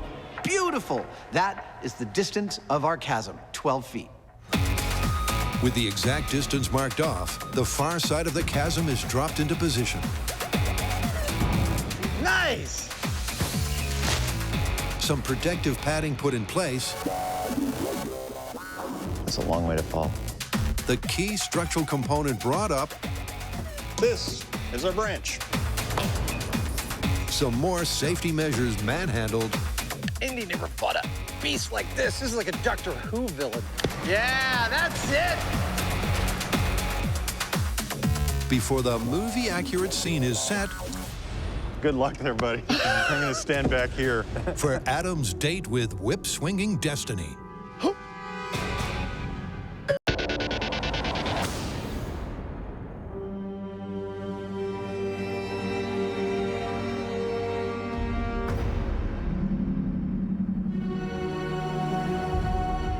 This test is all about the relationship between the whip and the tree branch. And so we've looked very closely at the film and tried to replicate the diameter of that tree branch with this log and its placement above the chasm.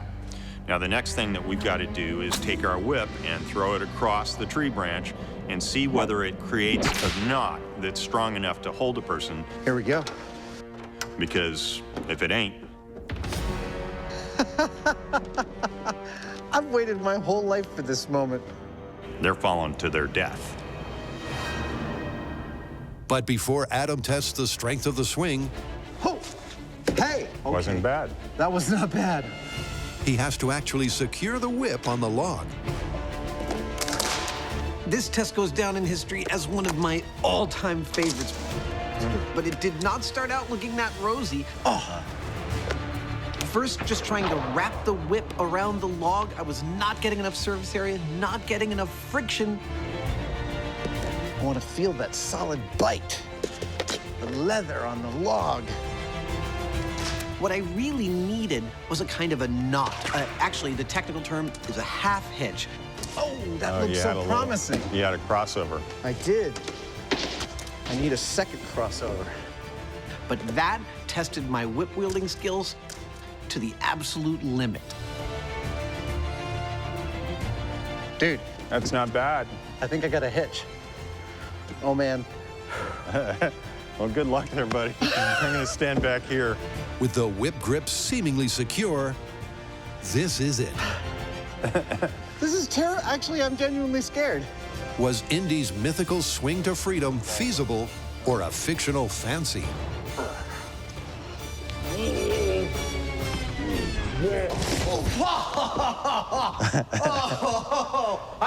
I'm good. I'm okay. So I got the loop around the log. It felt really, really secure. I think I got a hitch. And then just before my feet reach the other side, the whip unwinds from the log and I go tumbling. All right, we got to try this again. That was too much fun. Even though Adam fell, I have to say I'm surprised he did as well as he did, because from this distance, you're only going to get around 3 wraps out of it. There you go. So a single half hitch holding a close to 200-pound guy, pretty low odds if you ask me. Yeah, you're moving the whole log, dude. Am I? Yeah, I think you're going to do it, buddy. Here we go.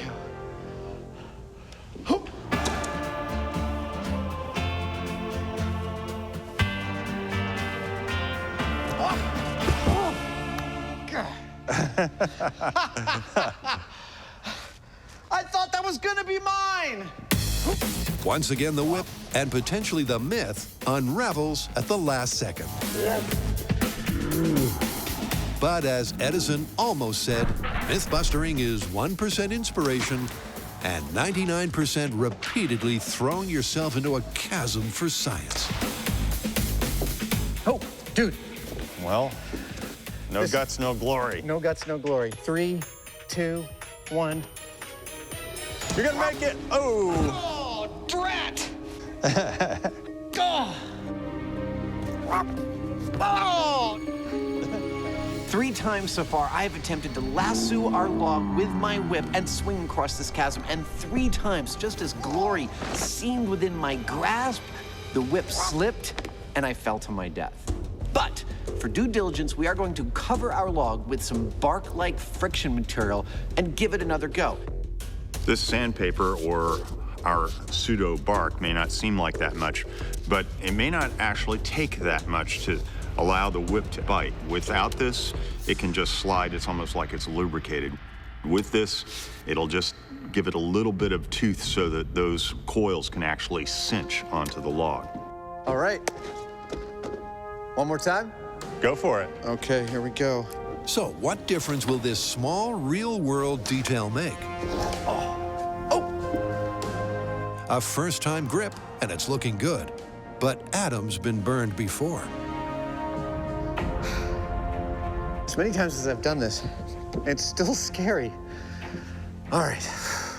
It's now or never. Here we go. Yeah! Give me some!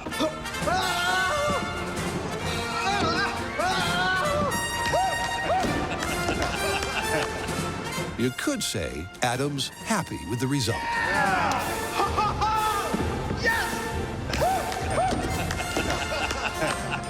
Not quite an indie reaction, but dude, we totally did it! Yeah. All right, throw me the idol. Come on. Well, the question now is, can you get it off there? Oh, right, okay, here we go. Come on, come on. So once we added a little bit of friction, some bark to our log, the whip grabbed easily and I swung across handily. It was beautiful. Come on, baby.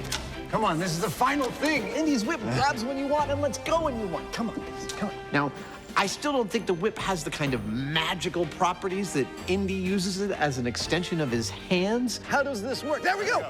Almost. Awesome. but we've pretty much proved it can do everything we've seen in the movie.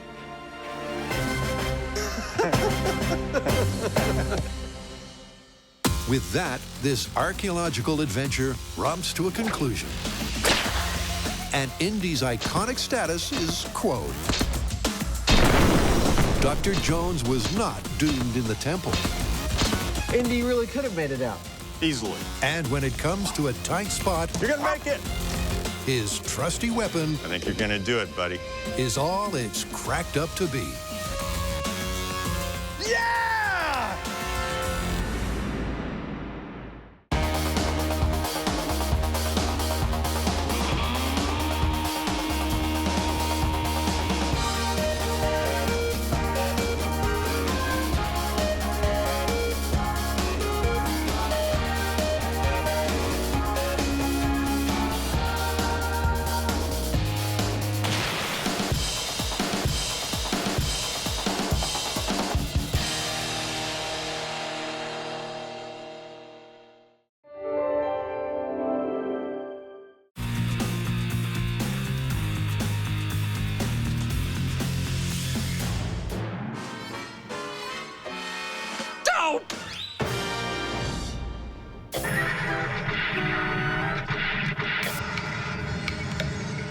Seen it?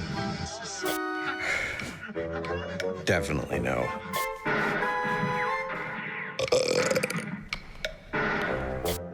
No.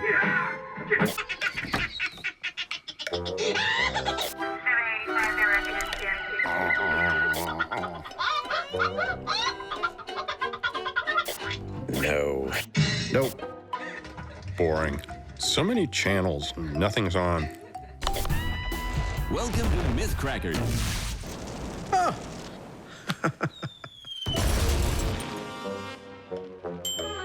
That was fun being on that show. What was it we were trying to prove again? Don't know, don't care. Blow it up. But you know, I was thinking, if we did their show, shouldn't they do our show? A Simpsons special? Absolutely. Let's do it.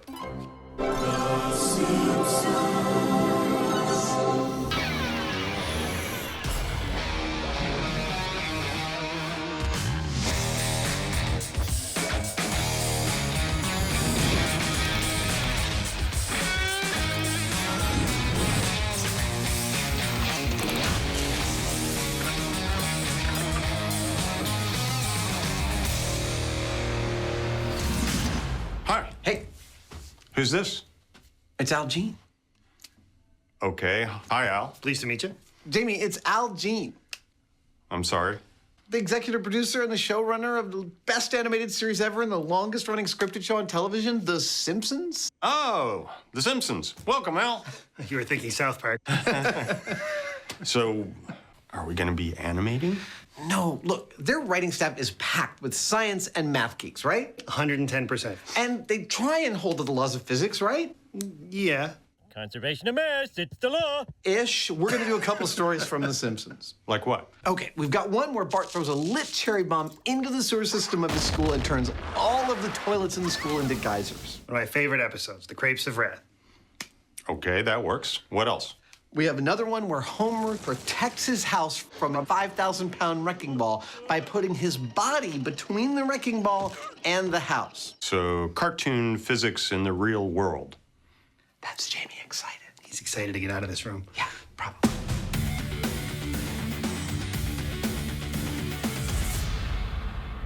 Now, it is one thing to look at physics from the movie world and see how realistic they are in the real world. It's another entirely to try that with a cartoon. And in investigating Homer versus the wrecking ball, Jamie's tackling the wrecking ball, and I've got to build a full-size Homer with all the same dimensions, body mass, and water content as if Homer was a real person.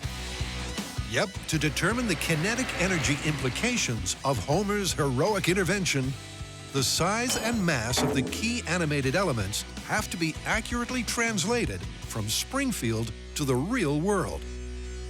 So, Al, we really strive to be as accurate as possible on this show. So I'm hoping you can supply us with some real-world dimensions of Homer. Lights. How tall is he? Well, you have to be really accurate. He's 5'11", and that's what the animators always use. What about his shoe size? 11 and a half. Those are almost exactly my dimensions. Well, the good news for you is you have less stomach and more hair. Speaking of his stomach, how much does Homer actually weigh? Well, about 240, but we think 239 is funnier, so 239. Ladies and gentlemen, this is Homer Simpson, full size. Al, thank you so much. I'm gonna leave you alone with the donuts. Is that okay? They'll be gone when you're back. Donuts.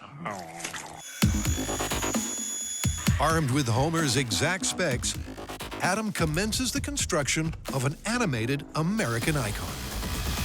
USA! USA! Starting with upholstery foam, That's pretty good.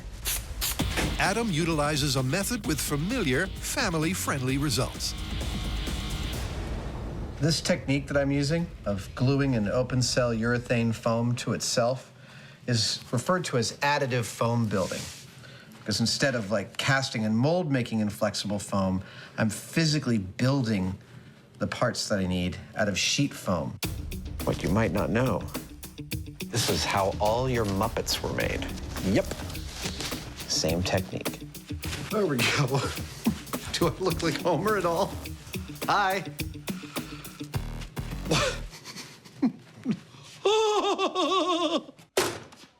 Hey, Jamie. Check it out. Look at you, homie. I'm Fomer now, not Homer. I'm Fomer Simpson. How you doing? So we're gonna put you on the sphere, and you're gonna be the Homer, are you? No, I will not. You are not allowed to touch this ever again. You're filthy. Bye. Bye. With the arms starting to take shape, it's onto Homer's famously tubby torso.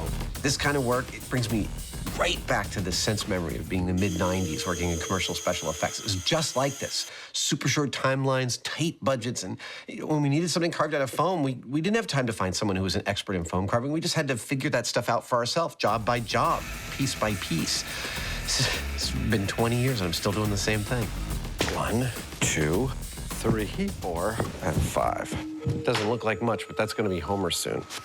A series of cylindrical discs glued together form the tapered shape. Yeah! The human-like mass and density will come later. For now, Adam's immersed in his art. I know exactly what it feels like to be Michelangelo. Well, maybe not exactly, but, just like a little bit, if he carved in foam and made cartoon characters. This is what we call a shop shower.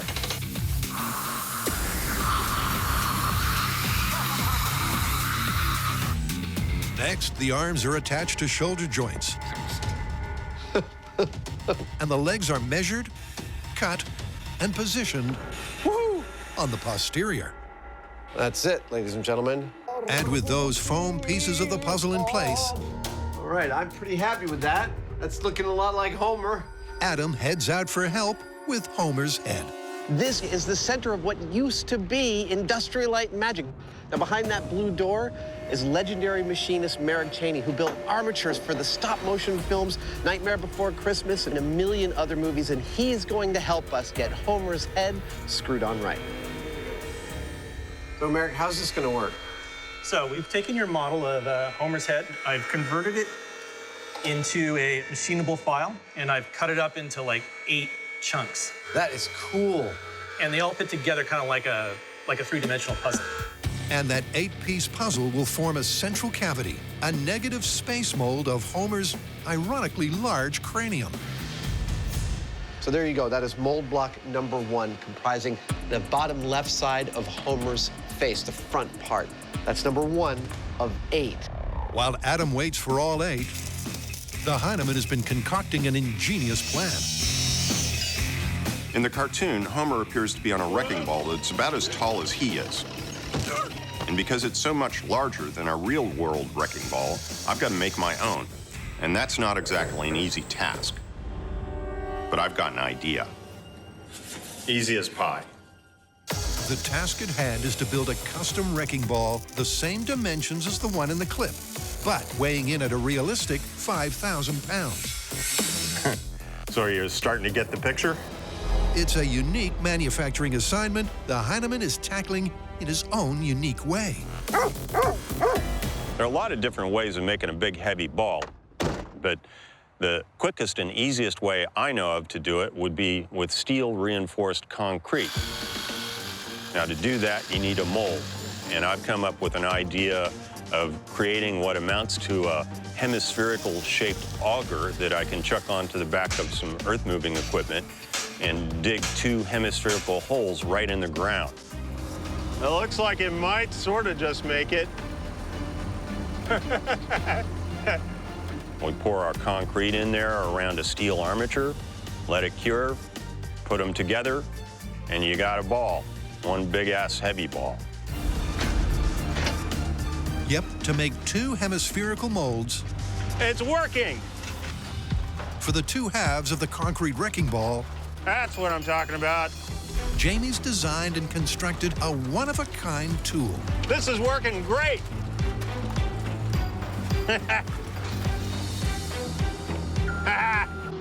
Next. The rig didn't break.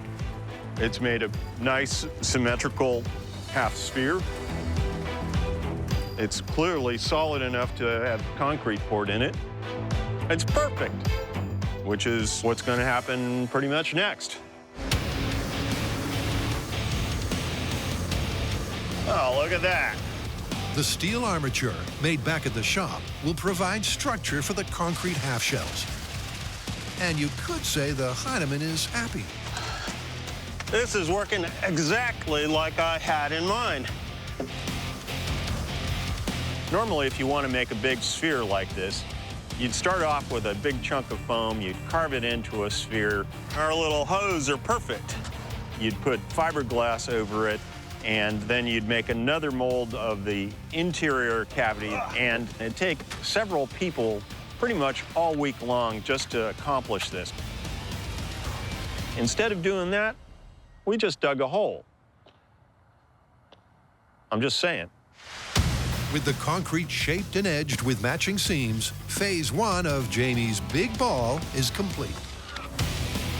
Now that has to sit for about a week and a half, and then we're going to pull that one out, turn it upside down, and put it on top of this one. And we'll bond the 2 things together, and we've got a wrecking ball. With 2 weeks before Jamie can wreak wrecking ball havoc, it's back to the shop for part 2 of this Springfield spectacular. So what's next? Toilet bomb. Al, you want to do the honors? Thank you, Adam. Well, in one of the early episodes of The Simpsons, Bart flushes a cherry bomb down the toilet. So long, sucker. And it immediately sends geysers of water shooting out of every toilet on the block. So explosives in toilets. I'm thinking we should start small scale. I totally agree. I am licensed to drive this. Oh, whoop. The scale we've chosen is not that small. It's 50%. And the reason for that is that water doesn't scale well. If we double the size of the pipes the water's in, we're more than doubling the water's volume.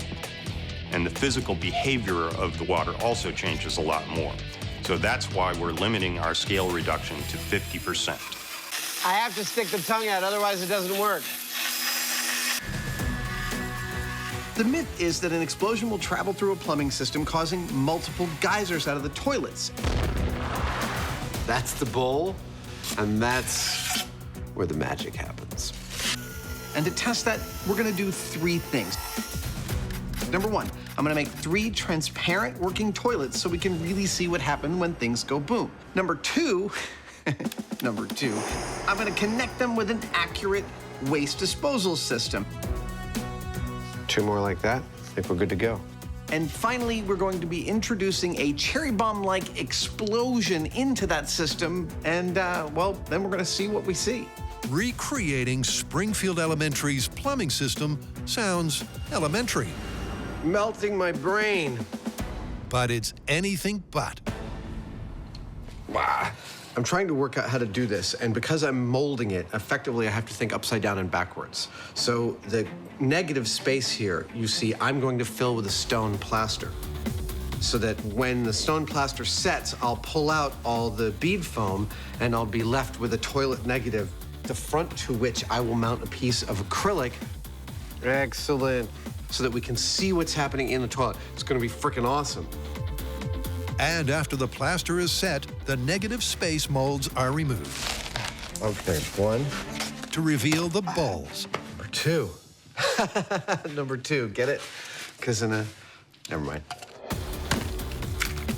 And once they're cleaned up and dried out, A little bit of an oven. Adam mounts them and seals the system with a transparent sheet of 1/2-inch acrylic.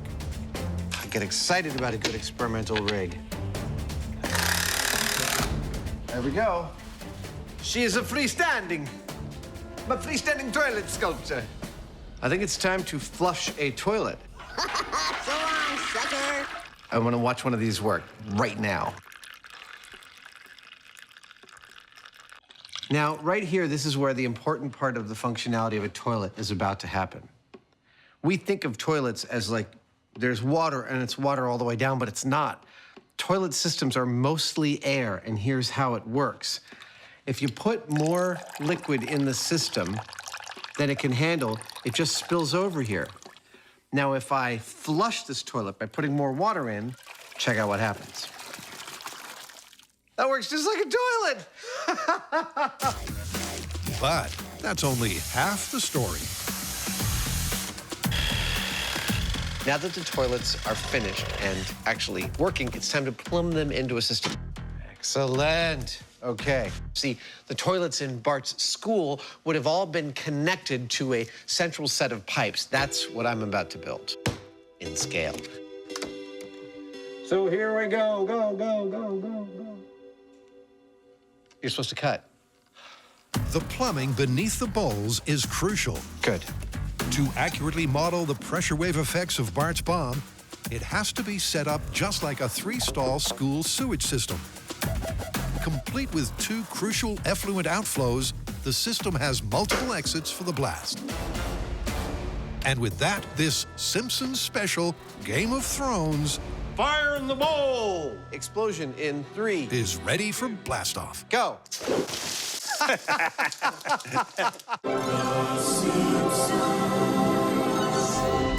Welcome to MythCrackers. Adam and Jamie have hit Springfield again. Tonight, we take on the classic myth that a cat will always land on its feet.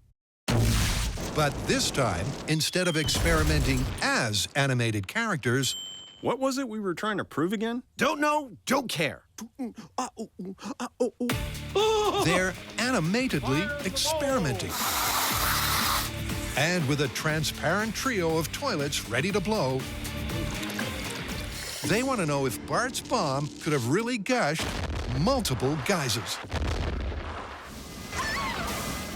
Now, what happens when you flush a cherry bomb down one of these toilets? Well, it's gonna go down through the plumbing, and it could blow anywhere. It could blow here, it could blow here, it could blow down there. That's actually what these black caps are. These are places in the plumbing system we can introduce the pressure from the cherry bomb. But we're not going to use a cherry bomb. Not in my shop, we're not. Number 1, it's illegal. And number 2, it's potentially dangerous and definitely very messy, so we're going to need a little bit more control if we're going to do it here. For that, we have my little pop gun, which has a fast-acting valve on it that releases a blast of pressurized air. And that's essentially what an explosion does. It creates a volume of rapidly expanding gases in a pressure wave. So we're going to plumb my little pop gun into Adam's rig in various places, adjust the pressure, and see what happens. 20 PSI?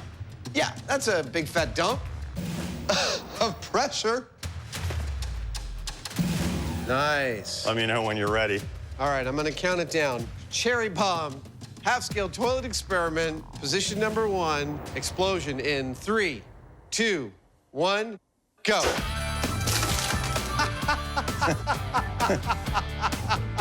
Go. A simultaneous tsunami and the physics of Springfield are looking surprisingly accurate. This first test showed that pressure delivered to the middle toilet was pretty evenly distributed to the other toilets around it. It's quite pretty, actually. Yeah, it's like a little bit of a water ballet. some sort of modern art. Now we want to know what would happen if the cherry bomb and its pressure went here or here. Would that make any difference? I don't know about you folks, but whenever I go to the toilet, I always take my umbrella. Half scale cherry bomb toilet experiment, position number 2. Explosion in 3, 2, 1, go.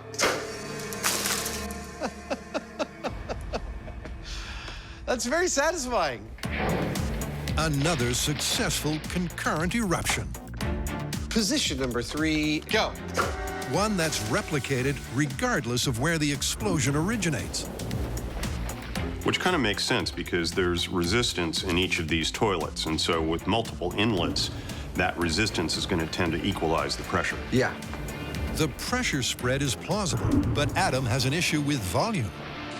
Now, up until now, we've been experimenting with a properly set up plumbing system, but it's not quite the fountain of water that we see in the show because there's just not enough water in the system.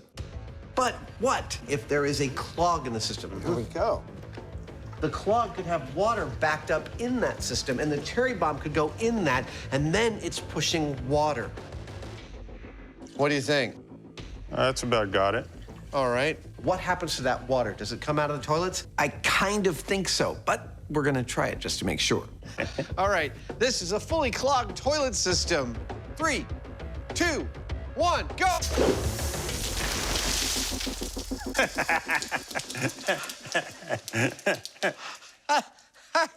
I think we found the explosion we were looking for.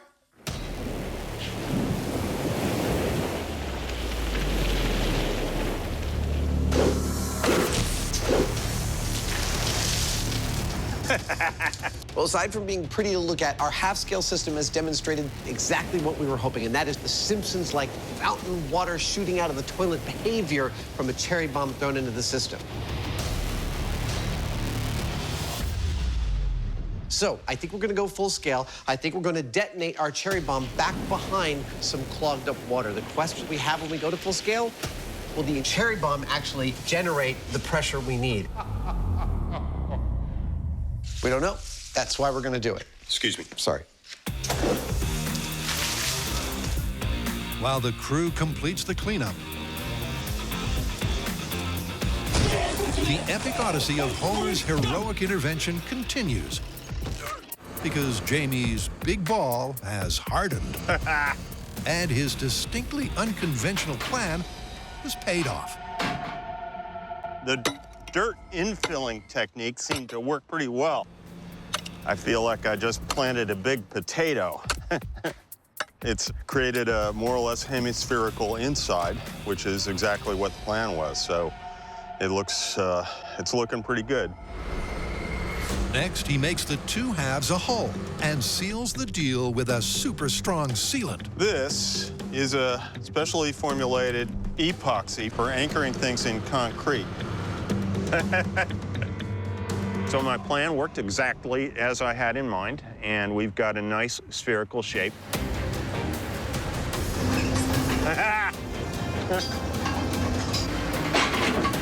A little chiseling and a little mortar, and this thing will clean up real nice, and we'll have one heck of a big wrecking ball. With that, Jamie heads back to the shop, where Homer's head has just arrived. Dude, look at that. That is so pretty. That's a nice smooth surface. Now that we have these lovely molds of Homer's head, we're going to coat the insides with a tinted latex because that'll give us the correct color and also a nice, tough skin. We don't get to do this kind of thing that much on MythBusters anymore because we're too busy blowing crap up and stuff like that. But I have done literally hundreds of applications of latex like this into various sorts of puppets and masks, whether you puppet them live action or you have a stop motion armature in them or whatever you do. Generally, it's done by covering the inside of a mold with latex like this and then filling it with foam.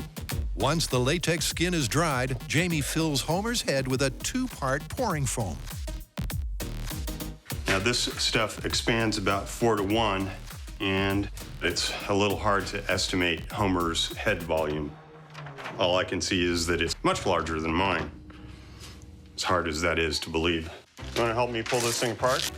15 minutes later, the foam is set. There you go. Coming. And Homer's precisely proportioned profile is revealed in all its glory. Oh, it's kind of heavy. Oh, that looks awesome. Totally fantastic. For the finishing touches, Jamie paints Homer's famously unshaven mug. Starting to look like Homer. Adam coats his torso with waterproof rubber. And Jamie adds the ears and those instantly recognizable eyes. Kind of comes to life when you do that. So Homer is very, very nearly complete. We've painted all of his body parts, including his head and now his hands, a suitable shade of Simpsons yellow. After this, we'll send his measurements out to our seamstress to make him a full set of clothes.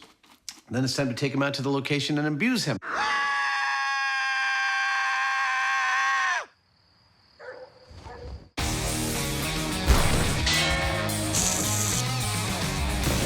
To recap, Homer supposedly protects his house by placing himself between a wrecking ball and his house and absorbing the shock with his body. In order to test this, we are absolutely, of course, going to need a wrecking ball. Check. Well, that's a big-ass ball. We are also going to need a house to swing this wrecking ball into.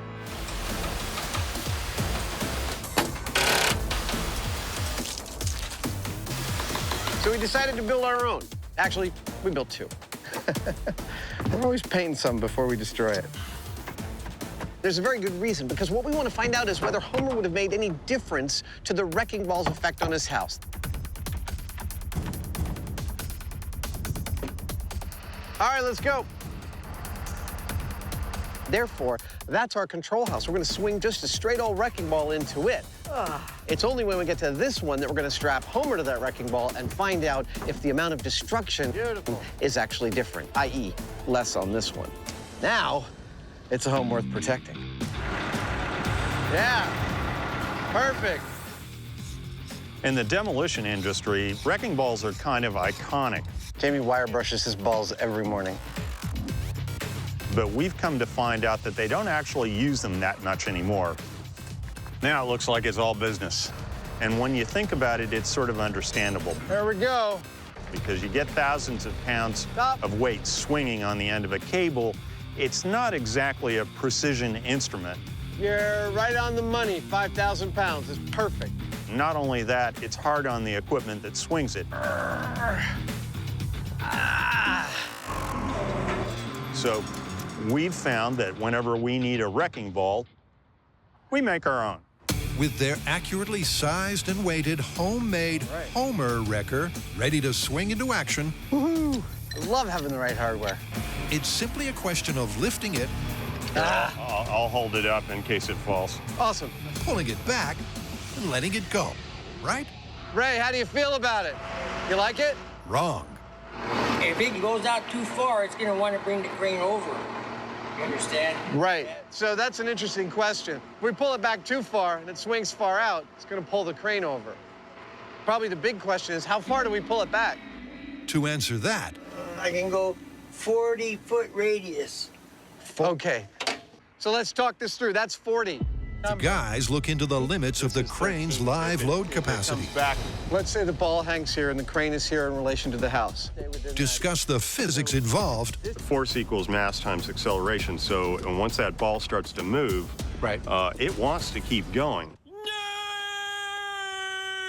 And after an hour of tense discussion... Really, you have no intuition about that whatsoever? Come up with a swing distance of... What if we did 12 feet? 12 feet is significantly less than the freewheeling cartoon capers of Springfield. Good. But it's as far as the real-world physics allow. All right, you like that? Yeah, I think that's perfect.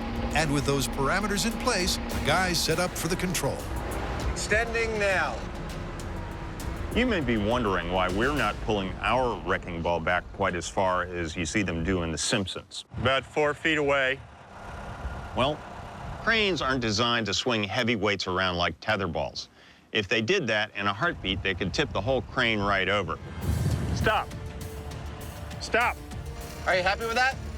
You betcha. In rigging, there are two kinds of loads, a dead load and a live load. A live load is one that moves, and this load is about as live as it gets. You dig it? Yeah, I'm just grooving on the vibes coming off of that whole thing. You know? I didn't know you grooved on vibes. Sure. The repercussions of a miscalculation could be catastrophic. It's just like destruction in potentia. But the question they're aiming to answer is, what kind of hit will the house take without Homer? This is Simpsons. Wrecking Ball control minus Homer in 3, 2, 1, go!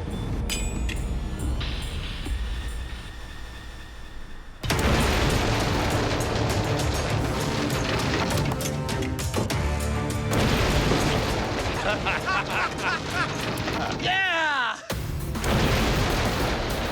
Oh, fabulous. Yeah, the second hit. Oh, yeah. Third hit. Let's go for third hit. The whole building just is kind of I know. shifting. Well, from a damage assessment, its second story is pretty much a write-off. The chimney's totally destroyed. That's not cheap. Moving through the back, even despite all of our bracing, it's also jacked that back wall back about 8 or 10 inches. Yeah, you'd be looking at a complete rebuild of your second story. This is super cool. We had a camera perched on the top of the chimney to witness the destruction from up there. And when our wrecking ball hit the house and the chimney collapsed, the camera up there landed on the wrecking ball itself, sitting nice and perched. Oh, hi there. Hello. We can cut from this to this shot. Howdy. You did very, very well. He actually hit another camera also mounted on the ball. That is like camera Olympics, man. Well done, little guy. Our test showed that a wrecking ball hitting a house like this would severely damage any masonry, as well as the framing and the wall of the house, just like it did here. Now the question is, will Homer make any difference if he gets in between that ball and the house? Honestly, I don't know.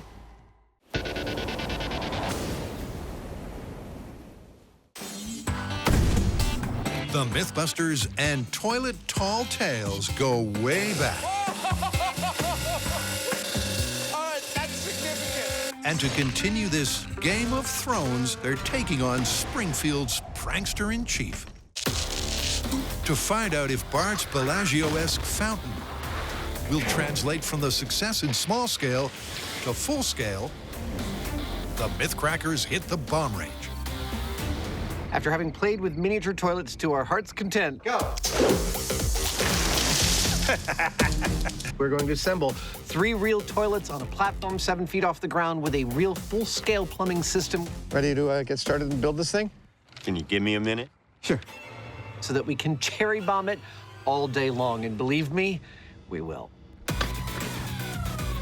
Yeah, come on. 1 toilet, 2 toilets, 3 toilets. To recreate the exact same setup as the shop test, Remember, kids, proper care of your toilet requires brushing twice a day. but as a standard-sized sewage system, It's almost like Godzilla. the guys plumb the multiple inputs. Yes, that's it. A gas vent and central waste pipe to a 7-foot-high platform. Maybe we should just back away a little bit. And up top, Adam finishes with 3 fully functional toilets. Hey, that totally worked. All right. Now, what about the boom that shakes the rest? Cherry bombs are illegal in the U.S. Okay, I'm gonna light it up. You wanna get behind the shield? What? The only reason that we've got these now is that we're doing it under the supervision of a licensed pyrotechnician and the Alameda County Sheriff's Department Bomb Squad.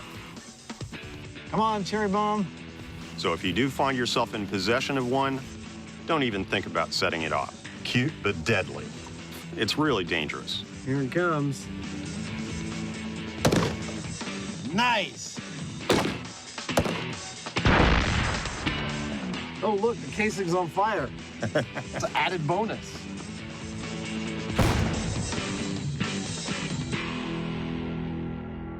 Room. Under strict bomb squad supervision, the guys are using their own MythBusters-made cherry bombs to find out if the fuse will fizzle when wet. Now, when you hear that Bart throws a cherry bomb into the toilet, let's get to safety, shall we? Come on. Your mind might be set to thinking, I wonder if water would actually put out a cherry bomb's fuse. An excellent question, and one I am just about to answer. Can't get over how much like a cherry they look. Here we go. It's about to go underwater. Oh, it's burning underwater. I don't get it. So how is it that the fuse on Bart's cherry bomb is able to burn underwater? Well, to burn something, you need three things. You need fuel, you need oxygen, and you need a source of ignition. Now, as it happens, the gunpowder that runs along inside this fuse has everything it needs to burn. It has its own fuel and its own oxidizer. So it's quite happy to burn without any kind of exterior source of oxygen. Every time I learn something new, it pushes some old stuff out of my brain. Oh! Nice! That was awesome. With the fuse firing just fine and the cherry bomb packing a punch, got it. It's time to fill up and bring the boom. Okay, that's it. Our first cherry bomb experiment with the full-size toilet system is going to replicate the circumstances that we found to be our ideal circumstances in the small scale. That is, the sewer system clogged with water, with the cherry bomb placed under that water. Right about here. Now, we're going to be lighting this off with an electric spark via these wires, because that'll allow us to place this exactly where we want and set it off exactly when we want from a safe distance. Okay, we're all sealed up. Setting off explosives in the air as opposed to water is really quite different, and that's because air compresses and water does not. So if you apply pressure to water, it'll deliver a shock wave directly to whatever it's connected to, kind of like a hammer blow. Are you ready? I'm ready. High speed's ready? Now, in our case, that water hammer can become massive. And 3, and it'll deliver the shock wave through the water, through the plumbing, 2, to anything that it's connected to. 1.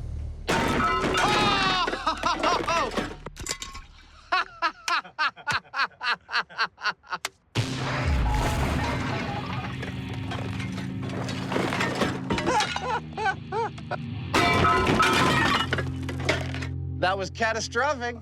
Yeah.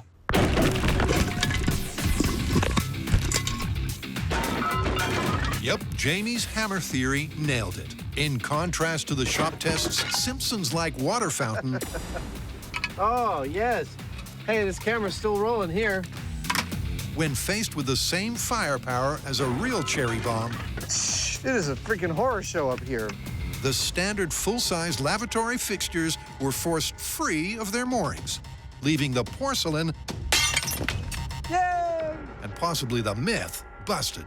Looking carefully at the high-speed footage, you'll notice that water starts coming out beneath the toilets at the same time as it starts coming out the bowls. Now, that means that that water was moving so fast that the toilet's plumbing was not able to absorb the onrush, which is why it broke the toilets off their mounts instead of creating 3 large geysers. Our cherry bomb gave us a stunning explosion. Unfortunately, it also happened to rip all 3 of our toilets right out of the floor. I have to admit, just approaching a toilet in this stance, on my knees, on the floor, my head above the bowl, does not remind me of some of the happiest times of my life. That pretty good? Looks good to me. So we have gone to the measure of bolting them right to the cast iron flanges of the plumbing that they are plumbed to, and that should hold them tight for this test. You ever had a toilet seat cause you trouble, need to replace it, don't get around to it for a long time, like most people with their home repairs? I know, I'm the same. Putting in a toilet seat is easy. Literally, put it on here, put these 2 things, tighten it. You're done. There was no reason to delay. Should have just taken care of it when it first happened. Procrastination. All right. Doink and doink. And now your toilet's ready for blowing up. I hope this has been a good lesson for you today. After a quick reset up top, You know, all evidence to the contrary, I think you and I would make a good pair of plumbers. this time they place the cherry bomb at the lowest possible point of the plumbing. The guys are hoping the larger volume of water above the explosive will absorb more energy and give them the mythical gushing geysers. This is it. After small-scale and large-scale experiments, this is the blast we hope will work. We have changed the position of the bomb. Hell, we've even bolted them to their own plumbing, which is totally unrealistic, but it's what we hope it will take to give us the geysers that we're looking for. And it's just about to happen. Are you ready, sir? I am. Okay.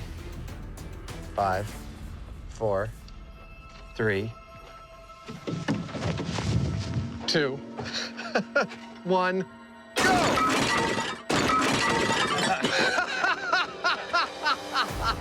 No force can contain the cherry bomb!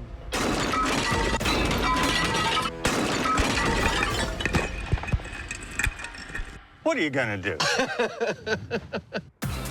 Yep, the power was simply too much. The pressure blast couldn't escape through the narrow plumbing fast enough. And something had to give. This is clearly why we can't have nice things. I have to say, I'm pretty impressed with the power of that blast. This time, instead of putting the toilets on their standard mountings, we through-bolted them into the steel plumbing, and still, that cherry bomb this big had enough power to rip all 3 toilets off their moorings and send them tumbling to their demise. It's not exactly what we saw on the show, but I'm impressed. What we're seeing is that if you have enough energy to push a lot of water up and out of those toilets using something like our cherry bomb, that same energy and the shock wave that accompanies it is also going to break the toilets off at their bases. They're simply not strong enough to stay in place. So, as far as I'm concerned, using an explosive, you're never going to see the kind of geyser that we saw in the cartoon. In this house, we obey the laws of thermodynamics. The cartoons don't reflect reality? Wow, this is big. This is, what is the word? Busted. It's busted. Yes. Yeah! Kicking toilets apart since 1930. Them some steel-tipped shoes. With the porcelain pummeled, Adam and Jamie head back to Homer's house, where our humble hero awaits his moment of glory. Hello, friends. If you're like most people, you probably are sad that you haven't been able to afford your slice of the American dream, but now it turns out that you can. On the outskirts of Springfield, a new development has arisen, one that provides picture-perfect homes if viewed from the right angle. We've reduced homeownership to its barest essentials. 1 wall, 1 couch, 1 floor. Welcome to Shady Acres. Pay no attention to the wrecking ball.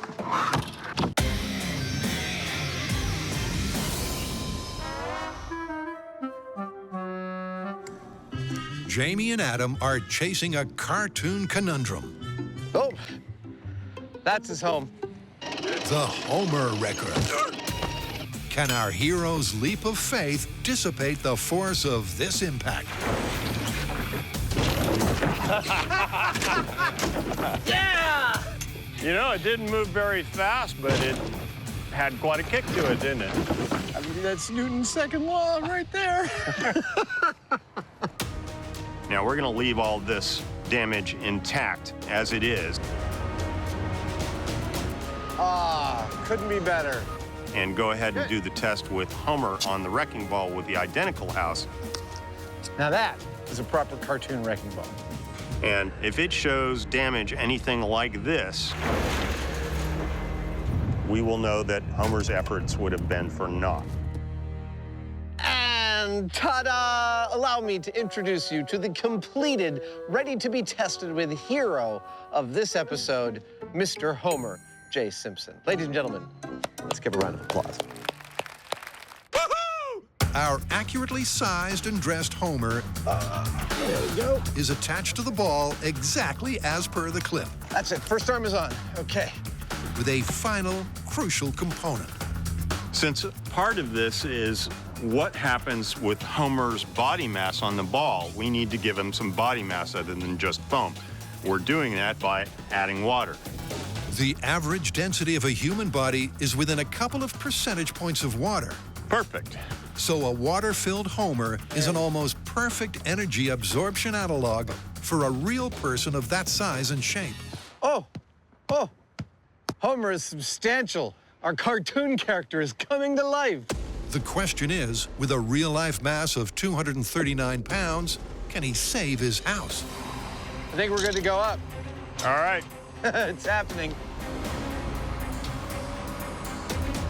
We're making sure that we're positioning the ball exactly the same way that we did the first time.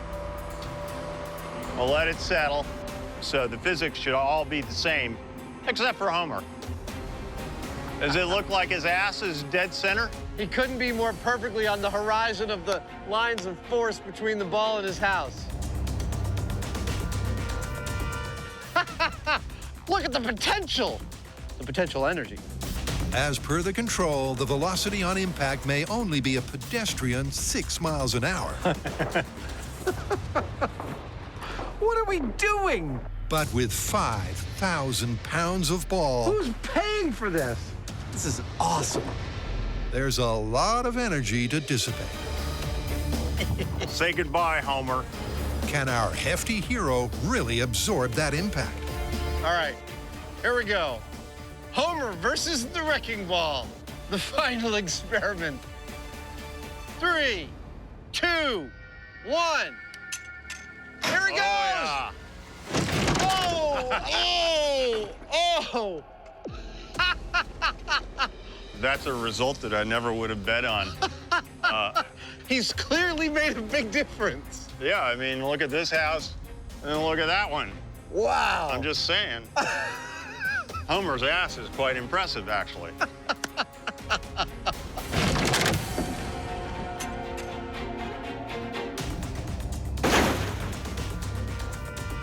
It's an astonishing result. The house didn't escape completely unscathed, but Homer did help.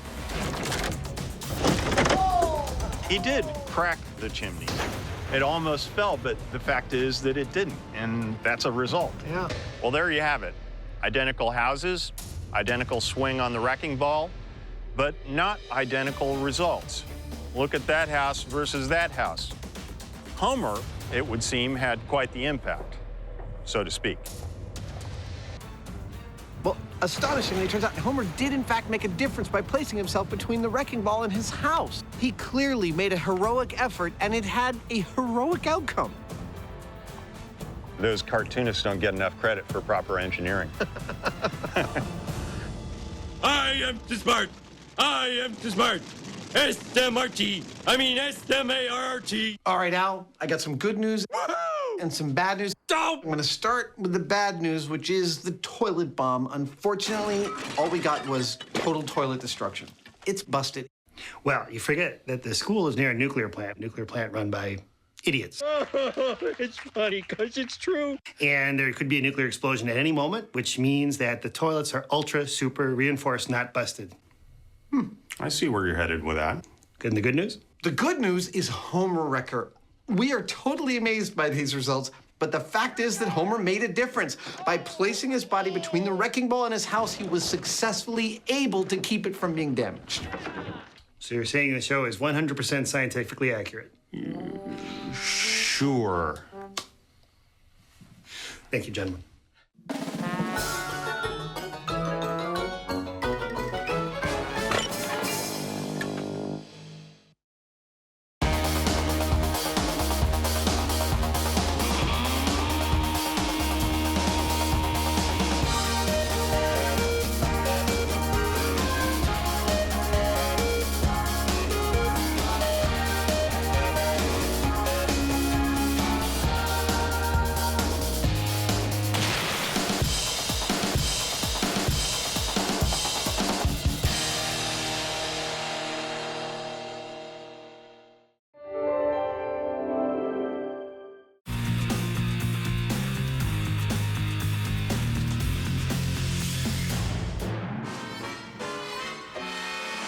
Help!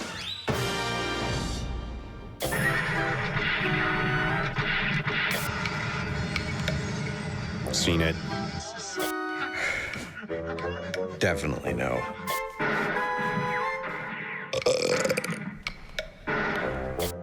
No.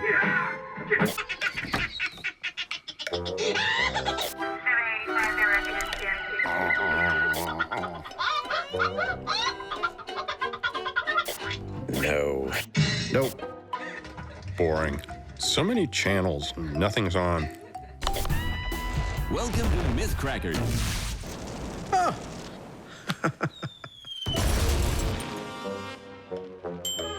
That was fun being on that show. What was it we were trying to prove again? Don't know, don't care. Blow it up. But you know, I was thinking, if we did their show, shouldn't they do our show? A Simpsons special? Absolutely. Let's do it.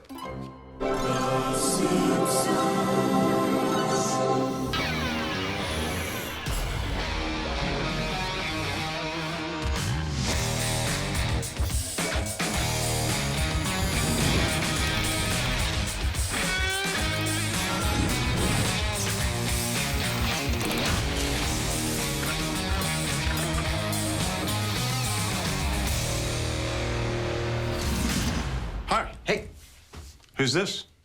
it's Al Jean. Okay. Hi, Al. Pleased to meet you. Jamie, it's Al Jean, I'm sorry. the executive producer and the showrunner of the best animated series ever and the longest running scripted show on television, The Simpsons. Oh, The Simpsons. Welcome, Al. You were thinking South Park. So, are we going to be animating? No, look, their writing staff is packed with science and math geeks, right? 110%. And they try and hold to the laws of physics, right? Yeah. Conservation of mass, it's the law. Ish. We're gonna do a couple stories from The Simpsons. Like what? Okay, we've got one where Bart throws a lit cherry bomb into the sewer system of his school and turns all of the toilets in the school into geysers. One of my favorite episodes, The Crepes of Wrath. Okay, that works. What else? We have another one where Homer protects his house from a 5,000-pound wrecking ball by putting his body between the wrecking ball and the house. So, cartoon physics in the real world. That's Jamie excited. He's excited to get out of this room. Yeah, probably.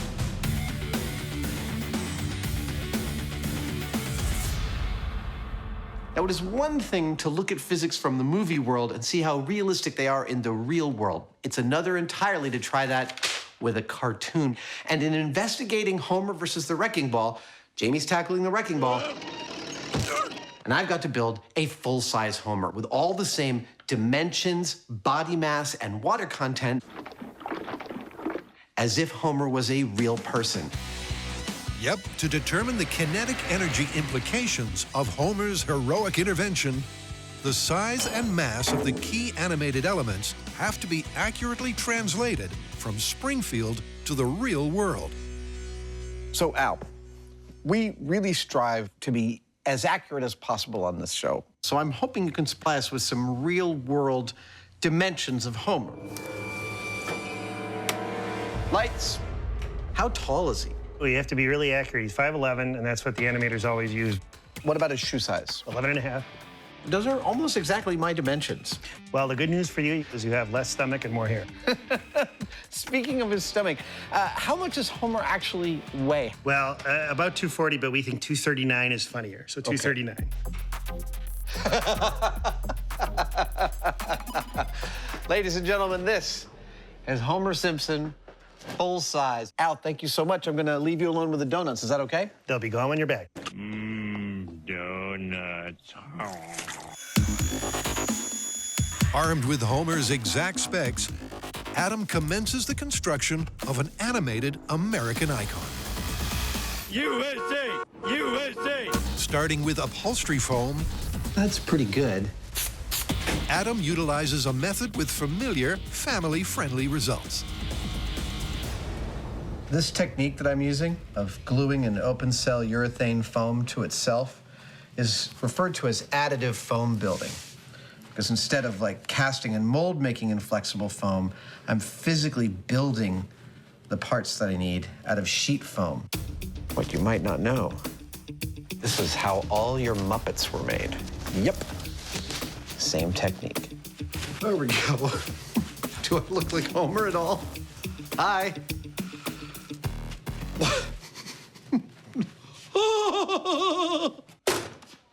Hey, Jamie. Check it out. Look at you, homie. I'm Fomer now, not Homer. I'm Fomer Simpson. How you doing? So we're going to put you on the sphere, and you're going to be the Homer, are you? No, I will not. You are not allowed to touch this ever again. You're filthy. Bye. Bye. With the arms starting to take shape, it's onto Homer's famously tubby torso. This kind of work, it brings me right back to the sense memory of being in the mid-90s working in commercial special effects. It was just like this. Super short timelines, tight budgets, and when we needed something carved out of foam, we didn't have time to find someone who was an expert in foam carving. We just had to figure that stuff out for ourselves, job by job, piece by piece. It's been 20 years and I'm still doing the same thing. 1, 2, 3, 4, and 5. Doesn't look like much, but that's going to be Homer soon.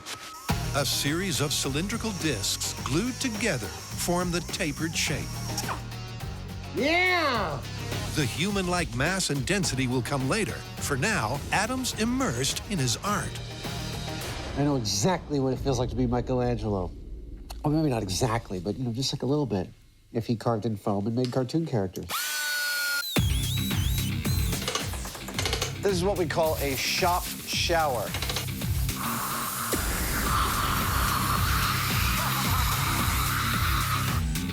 Next, the arms are attached to shoulder joints. And the legs are measured, cut, and positioned on the posterior. That's it, ladies and gentlemen. And with those foam pieces of the puzzle in place, All right, I'm pretty happy with that. That's looking a lot like Homer. Adam heads out for help with Homer's head. This is the center of what used to be Industrial Light and Magic. Now, behind that blue door is legendary machinist Merrick Cheney, who built armatures for the stop-motion films Nightmare Before Christmas and a million other movies, and he's going to help us get Homer's head screwed on right. So, Merrick, how's this going to work? So we've taken your model of Homer's head. I've converted it into a machinable file, and I've cut it up into like 8 chunks. That is cool. And they all fit together kind of like a three-dimensional puzzle. And that 8-piece puzzle will form a central cavity, a negative space mold of Homer's ironically large cranium. So there you go. That is mold block number 1, comprising the bottom left side of Homer's face, the front part. That's number 1 of 8. While Adam waits for all 8, the Heineman has been concocting an ingenious plan. In the cartoon, Homer appears to be on a wrecking ball that's about as tall as he is. And because it's so much larger than our real-world wrecking ball, I've got to make my own. And that's not exactly an easy task. But I've got an idea. Easy as pie. The task at hand is to build a custom wrecking ball the same dimensions as the one in the clip, but weighing in at a realistic 5,000 pounds. So you're starting to get the picture? It's a unique manufacturing assignment the Heineman is tackling in his own unique way. There are a lot of different ways of making a big, heavy ball, but the quickest and easiest way I know of to do it would be with steel-reinforced concrete. Now, to do that, you need a mold, and I've come up with an idea of creating what amounts to a hemispherical-shaped auger that I can chuck onto the back of some earth-moving equipment and dig 2 hemispherical holes right in the ground. It looks like it might sort of just make it. We pour our concrete in there around a steel armature, let it cure, put them together, and you got a ball. One big-ass heavy ball. Yep, to make 2 hemispherical molds. It's working! For the 2 halves of the concrete wrecking ball, That's what I'm talking about. Jamie's designed and constructed a one-of-a-kind tool. This is working great!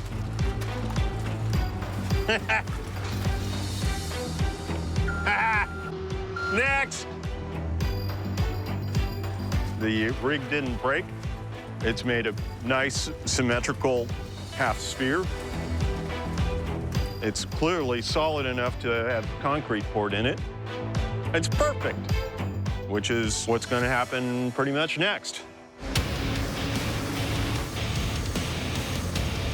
Oh, look at that. The steel armature made back at the shop will provide structure for the concrete half shells. And you could say the Heinemann is happy. This is working exactly like I had in mind. Normally, if you want to make a big sphere like this, you'd start off with a big chunk of foam, you'd carve it into a sphere. Our little hose are perfect.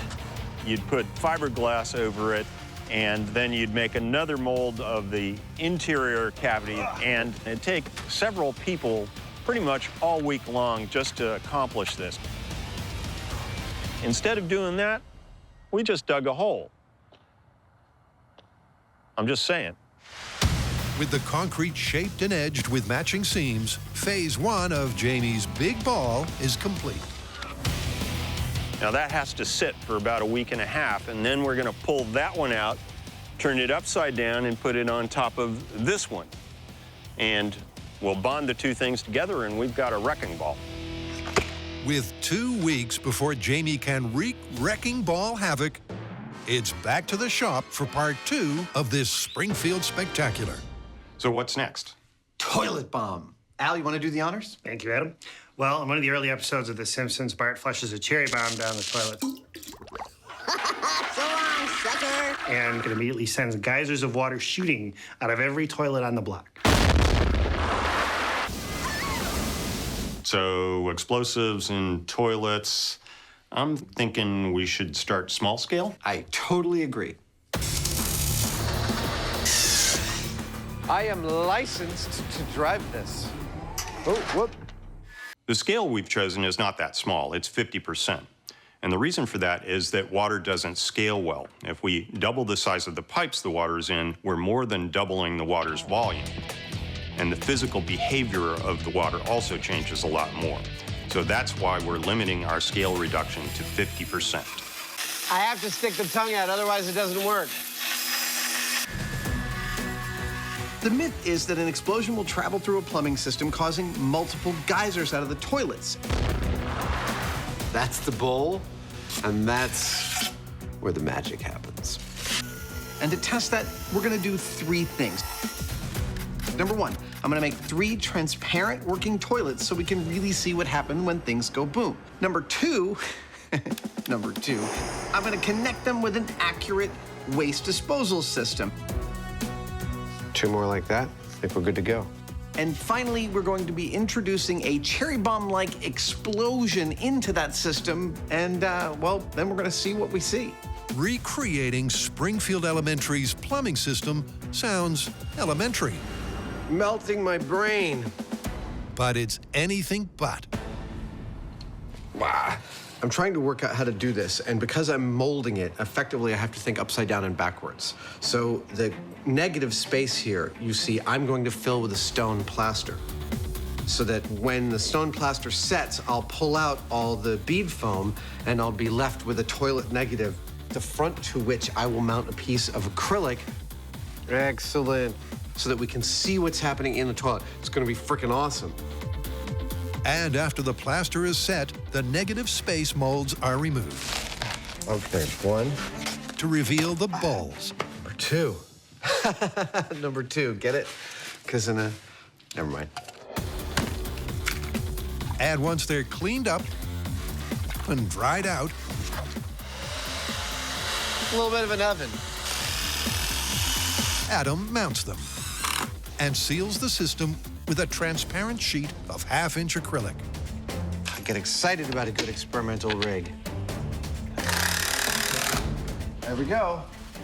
She is a freestanding toilet sculpture. I think it's time to flush a toilet. So long, sucker. I want to watch one of these work right now. Now, right here, this is where the important part of the functionality of a toilet is about to happen. We think of toilets as like there's water and it's water all the way down, but it's not. toilet systems are mostly air, and here's how it works. If you put more liquid in the system than it can handle, it just spills over here. Now, if I flush this toilet by putting more water in, check out what happens. That works just like a toilet! But that's only half the story. Now that the toilets are finished and actually working, it's time to plumb them into a system. Excellent. Okay. See, the toilets in Bart's school would have all been connected to a central set of pipes. That's what I'm about to build in scale. So here we go, go. You're supposed to cut. The plumbing beneath the bowls is crucial. Good. To accurately model the pressure wave effects of Bart's bomb, it has to be set up just like a 3-stall school sewage system. Complete with 2 crucial effluent outflows, the system has multiple exits for the blast. And with that, this Simpsons special Game of Thrones Fire in the bowl! Explosion in 3 is ready for blast-off. Go!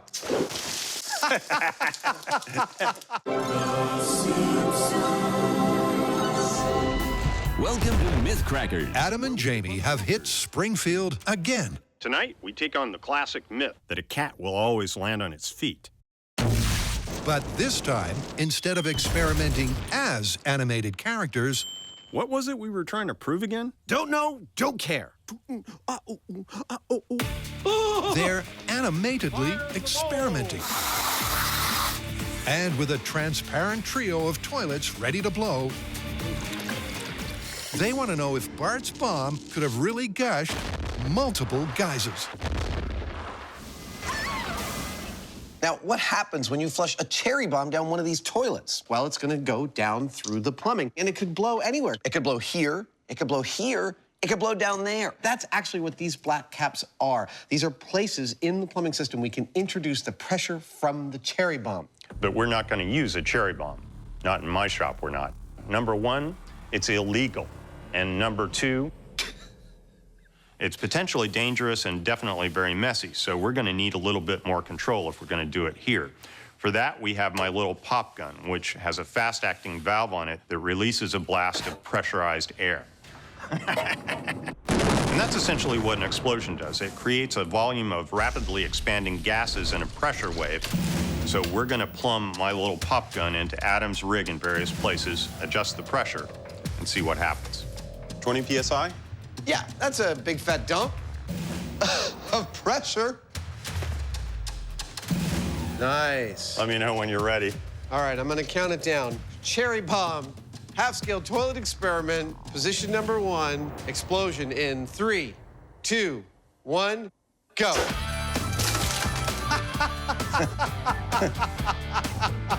Go. A simultaneous tsunami and the physics of Springfield are looking surprisingly accurate. This first test showed that pressure delivered to the middle toilet was pretty evenly distributed to the other toilets around it. It's quite pretty, actually. Yeah, it's like a little bit of a water ballet. Some sort of modern art. Now we want to know what would happen if the cherry bomb and its pressure went here or here. Would that make any difference? I don't know about you folks, but whenever I go to the toilet, I always take my umbrella. Half-scale cherry bomb toilet experiment, position number 2. 2. Explosion in 3, 2, 1, go.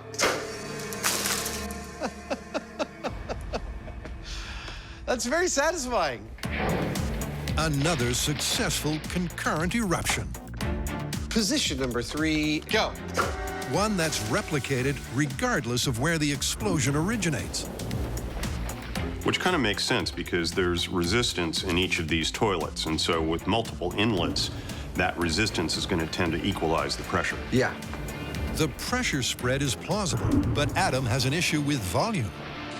Now, up until now, we've been experimenting with a properly set up plumbing system, but it's not quite the fountain of water that we see in the show because there's just not enough water in the system. But what if there is a clog in the system? Here we go. The clog could have water backed up in that system, and the cherry bomb could go in that, and then it's pushing water. What do you think? That's about got it. All right. What happens to that water? Does it come out of the toilets? I kind of think so, but we're gonna try it just to make sure.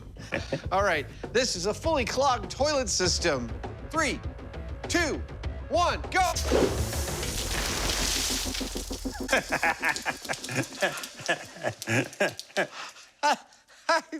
think we found the explosion we were looking for.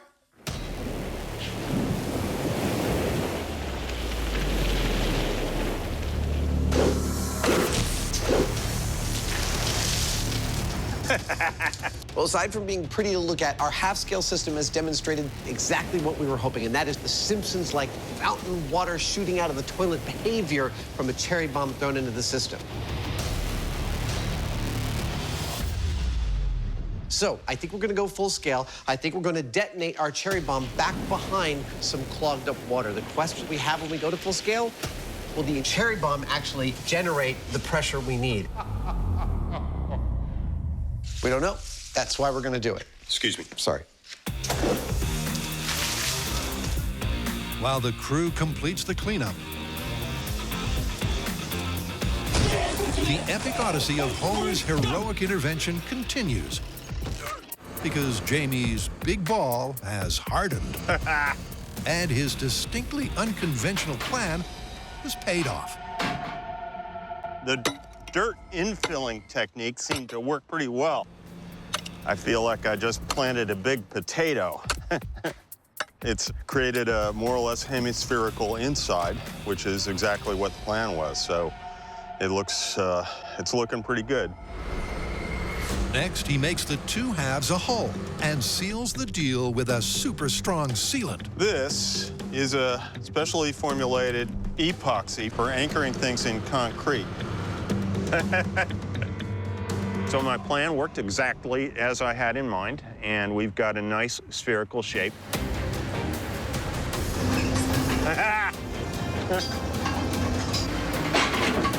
A little chiseling and a little mortar, and this thing will clean up real nice, and we'll have one heck of a big wrecking ball. With that, Jamie heads back to the shop, where Homer's head has just arrived. Dude, look at that. That is so pretty. That's a nice smooth surface. Now that we have these lovely molds of Homer's head, we're going to coat the insides with a tinted latex because that'll give us the correct color and also a nice, tough skin. We don't get to do this kind of thing that much on MythBusters anymore because we're too busy blowing crap up and stuff like that. But I have done literally hundreds of applications of latex like this into various sorts of puppets and masks, whether you puppet them live action or you have a stop motion armature in them or whatever you do. Generally, it's done by covering the inside of a mold with latex like this and then filling it with foam. Once the latex skin is dried, Jamie fills Homer's head with a 2-part pouring foam. Now this stuff expands about 4 to 1, and it's a little hard to estimate Homer's head volume. All I can see is that it's much larger than mine, as hard as that is to believe.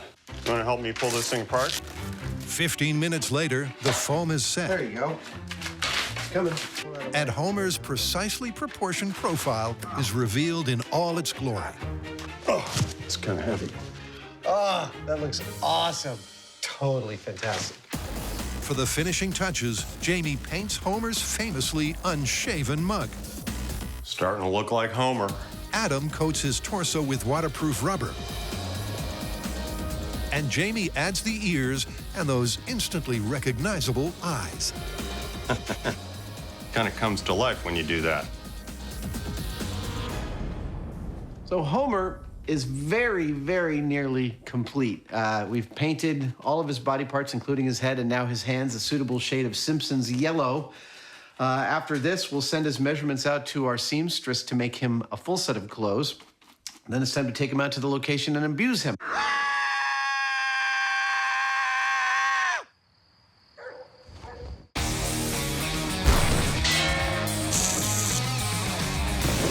To recap, Homer supposedly protects his house by placing himself between a wrecking ball and his house and absorbing the shock with his body.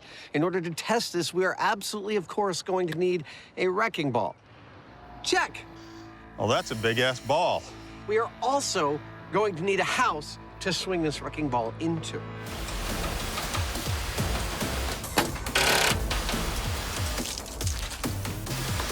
So we decided to build our own.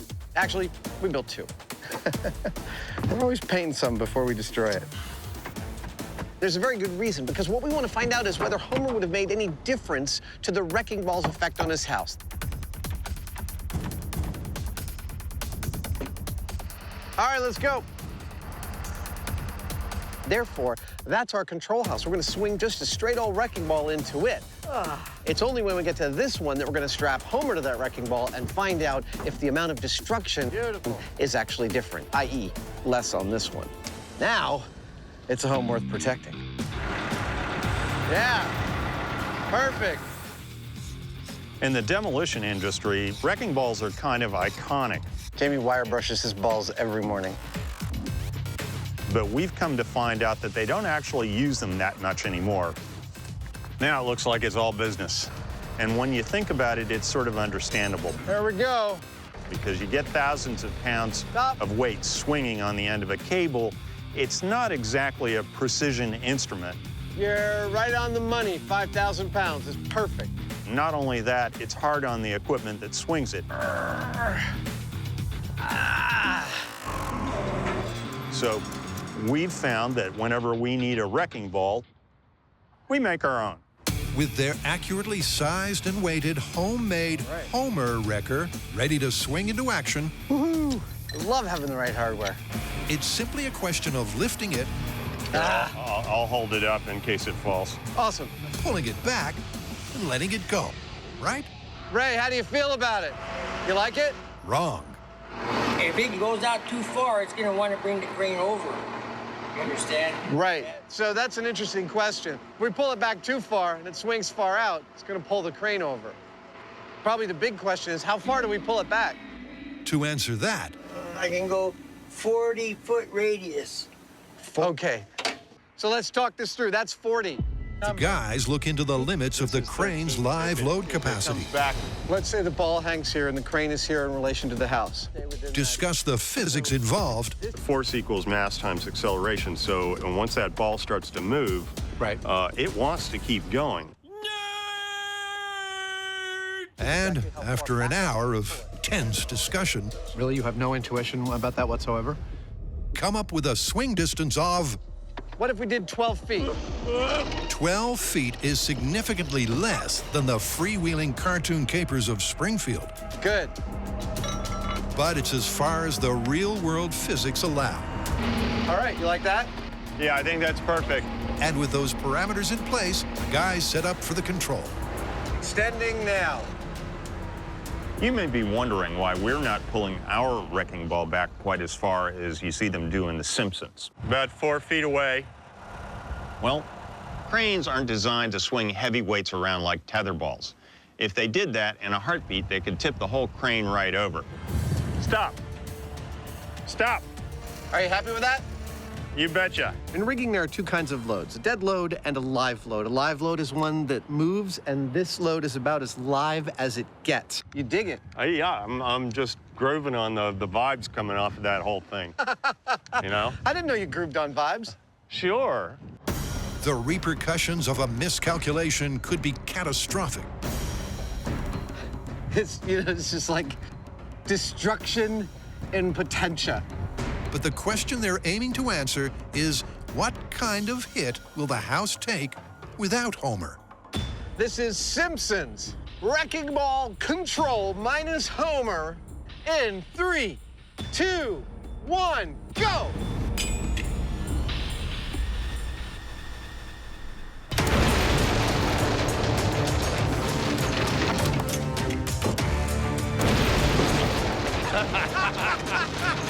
Yeah!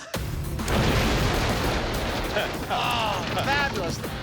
Yeah, the second hit. Oh, yeah. Third hit. Let's go for third hit. The whole building just is kind of shifting. Well, from a damage assessment, its second story is pretty much a write-off. The chimney's totally destroyed. That's not cheap. Moving through the back, even despite all of our bracing, it's also jacked that back wall back about 8 or 10 inches. Yeah, you'd be looking at a complete rebuild of your second story. This is super cool. We had a camera perched on the top of the chimney to witness the destruction from up there. And when our wrecking ball hit the house and the chimney collapsed, the camera up there landed on the wrecking ball itself, sitting nice and perched. Oh, hi there. Hello. We can cut from this to this shot. Howdy. He did very, very well. He actually hit another camera also mounted on the ball. That is like camera Olympics, man. Well done, little guy. Our test showed that a wrecking ball hitting a house like this would severely damage any masonry, as well as the framing and the wall of the house, just like it did here. Now the question is, will Homer make any difference if he gets in between that ball and the house? Honestly, I don't know.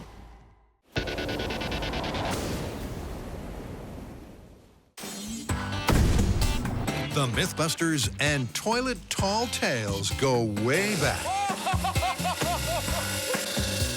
That's significant. And to continue this Game of Thrones, they're taking on Springfield's prankster-in-chief.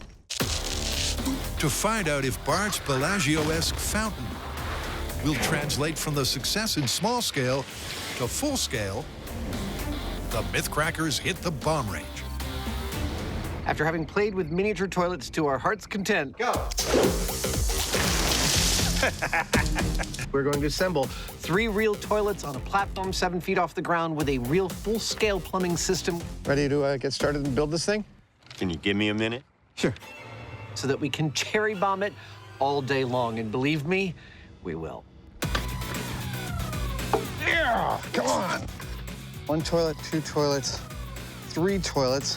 To recreate the exact same setup as the shop test, Remember, kids, proper care of your toilet requires brushing twice a day. but as a standard-sized sewage system, It's almost like Godzilla. the guys plumb the multiple inputs. Yes, that's it. A gas vent and central waste pipe to a 7-foot-high platform. Maybe everyone should just back away a little bit. And up top, Adam finishes with 3 fully functional toilets. Hey! That totally worked! All right. Now, what about the boom that shakes the rest? Cherry bombs are illegal in the U.S. Okay, I'm gonna light it up. You wanna get behind the shield? What? The only reason that we've got these now is that we're doing it under the supervision of a licensed pyrotechnician and the Alameda County Sheriff's Department bomb squad. Come on, cherry bomb. So if you do find yourself in possession of one, don't even think about setting it off. Cute but deadly. It's really dangerous. Here it comes. Nice. Oh, look, the casing's on fire. It's an added bonus.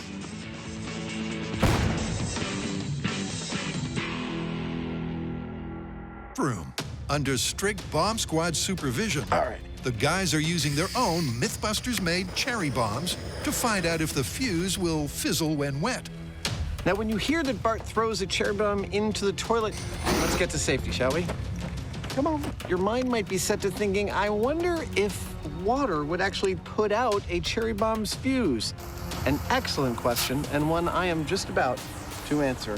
Can't get over how much like a cherry they look. Here we go. It's about to go underwater. Oh, it's burning underwater. I don't get it. So how is it that the fuse on Bart's cherry bomb is able to burn underwater? Well, to burn something, you need 3 things. You need fuel, you need oxygen, and you need a source of ignition.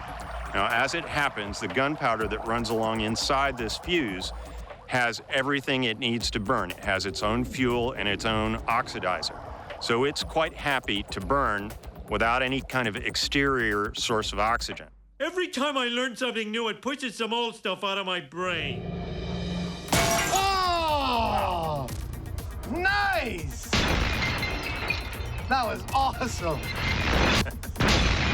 With the fuse firing just fine and the cherry bomb packing a punch, got it. It's time to fill up and bring the boom. Okay, that's it. Our first cherry bomb experiment with the full-size toilet system is going to replicate the circumstances that we found to be our ideal circumstances in the small scale. That is, the sewer system clogged with water, with the cherry bomb placed under that water. Right about here. Now, we're going to be lighting this off with an electric spark via these wires, because that'll allow us to place this exactly where we want and set it off exactly when we want from a safe distance.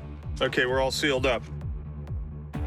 Setting off explosives in the air as opposed to water is really quite different, and that's because air compresses and water does not.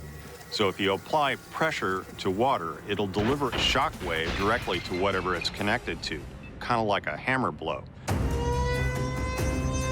Are you ready? I'm ready. High speed's ready? Now, in our case, that water hammer can become massive. And 3, and it'll deliver the shock wave through the water, through the plumbing, 2, to anything that it's connected to.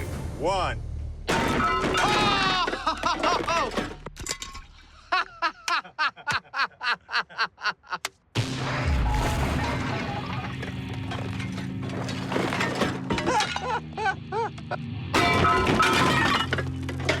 That was catastrophic. Yeah.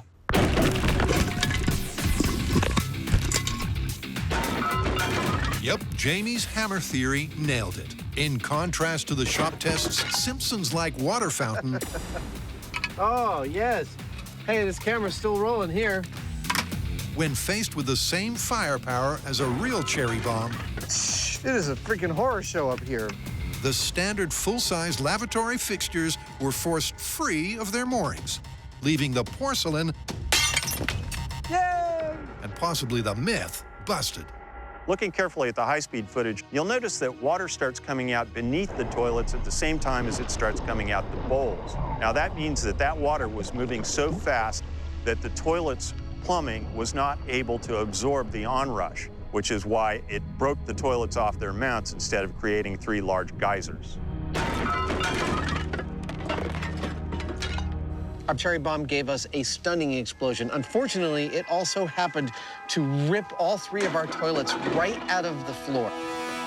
I have to admit, just approaching a toilet in this stance, on my knees, on the floor, my head above the bowl, does not remind me of some of the happiest times of my life. That pretty good? Looks good to me. So we have gone to the measure of bolting them right to the cast iron flanges of the plumbing that they are plumbed to, and that should hold them tight for this test. You ever had a toilet seat cause you trouble? Need to replace it? Don't get around to it for a long time, like most people with their home repairs? I know I'm the same. Putting in a toilet seat is easy. Literally, put it on here, put these 2 things, tighten it. You're done! There was no reason to delay. Should have just taken care of it when it first happened. Procrastination. All right. Doink and doink. And now your toilet's ready for blowing up. I hope this has been a good lesson for you today. After a quick reset up top, You know, all evidence to the contrary, I think you and I would make a good pair of plumbers. this time they place the cherry bomb at the lowest possible point of the plumbing. The guys are hoping the larger volume of water above the explosive will absorb more energy and give them the mythical gushing geysers. This is it. After small-scale and large-scale experiments, this is the blast we hope will work.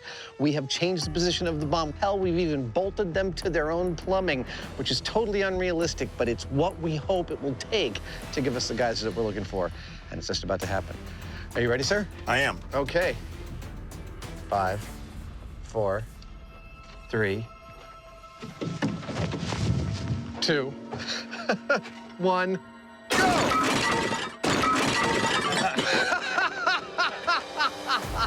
no force can contain the cherry bomb!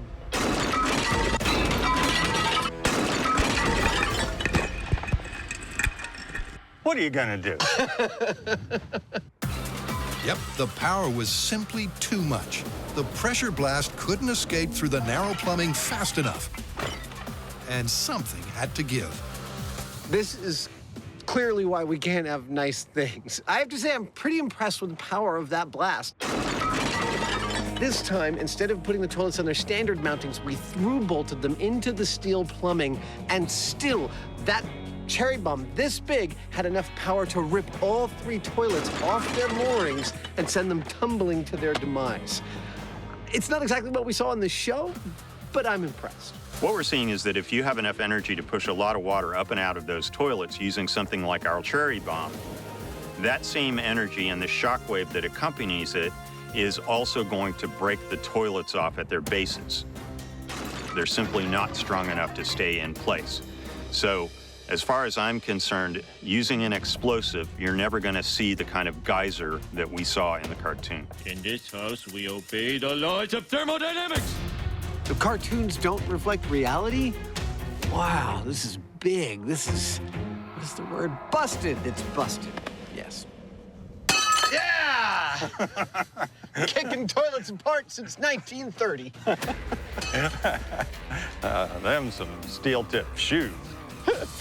With the porcelain pummeled, Adam and Jamie head back to Homer's house, where our humble hero awaits his moment of glory. Go! Hello, friends. If you're like most people, you probably are sad that you haven't been able to afford your slice of the American dream, but now it turns out that you can. On the outskirts of Springfield, a new development has arisen, one that provides picture-perfect homes if viewed from the right angle. We've reduced homeownership to its barest essentials. 1 wall, 1 couch, 1 floor. Welcome to Shady Acres. Pay no attention to the wrecking ball.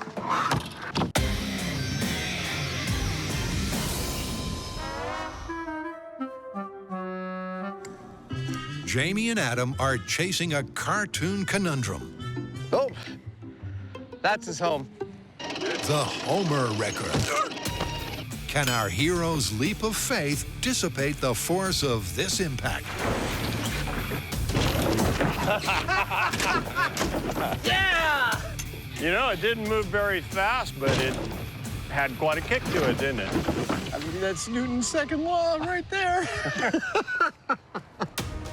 Now, we're going to leave all this damage intact as it is. Couldn't be better. And go ahead and do the test with Homer on the wrecking ball with the identical house. Now that is a proper cartoon wrecking ball. And if it shows damage anything like this,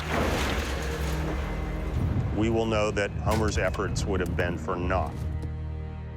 And ta-da! Allow me to introduce you to the completed, ready-to-be-tested with hero of this episode, Mr. Homer J. Simpson. Ladies and gentlemen, let's give a round of applause. Our accurately sized and dressed Homer There we go. is attached to the ball exactly as per the clip, That's it. First arm is on. Okay. with a final crucial component. Since part of this is what happens with Homer's body mass on the ball, we need to give him some body mass other than just foam. We're doing that by adding water. The average density of a human body is within a couple of percentage points of water. Perfect. So a water-filled Homer is an almost perfect energy absorption analog for a real person of that size and shape. Oh, Homer is substantial. Our cartoon character is coming to life. The question is, with a real-life mass of 239 pounds, can he save his house? I think we're good to go up. All right. It's happening. We're making sure that we're positioning the ball exactly the same way that we did the first time.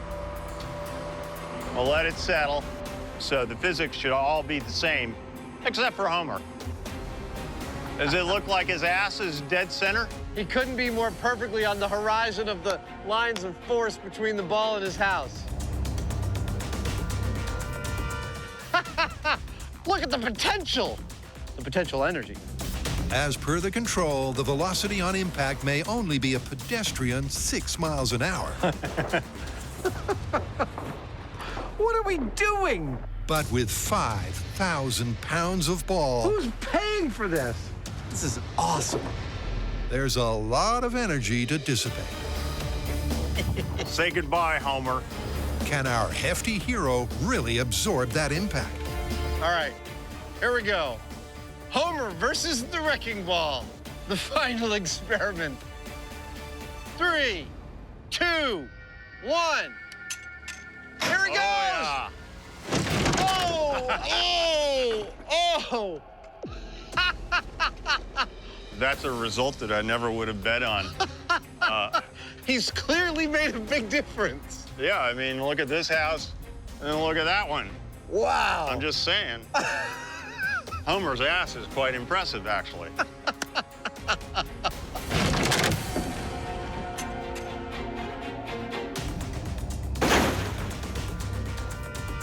It's an astonishing result.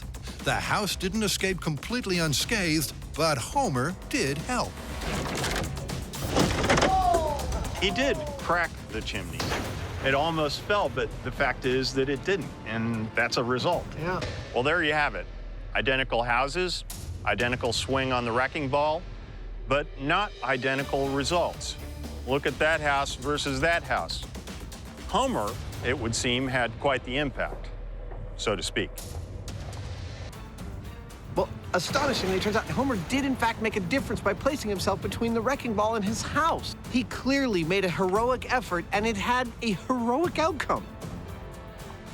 Those cartoonists don't get enough credit for proper engineering. I am too smart.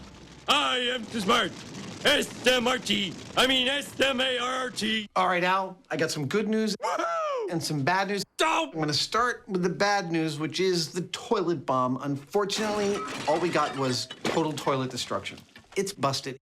Well, you forget that the school is near a nuclear plant run by idiots. It's funny because it's true. And there could be a nuclear explosion at any moment, which means that the toilets are ultra, super reinforced, not busted. I see where you're headed with that. Good. And the good news? The good news is Homer Wrecker. We are totally amazed by these results, but the fact is that Homer made a difference. By placing his body between the wrecking ball and his house, he was successfully able to keep it from being damaged.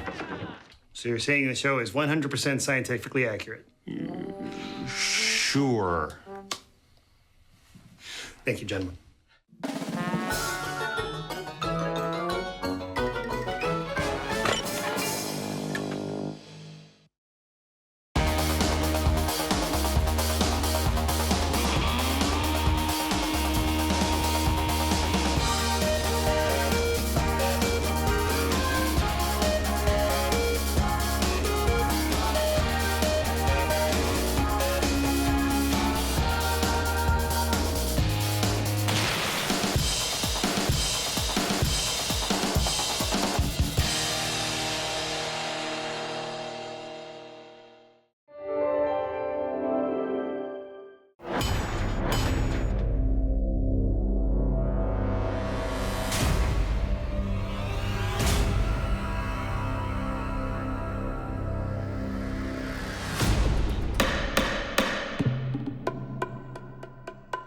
I find the defendants guilty.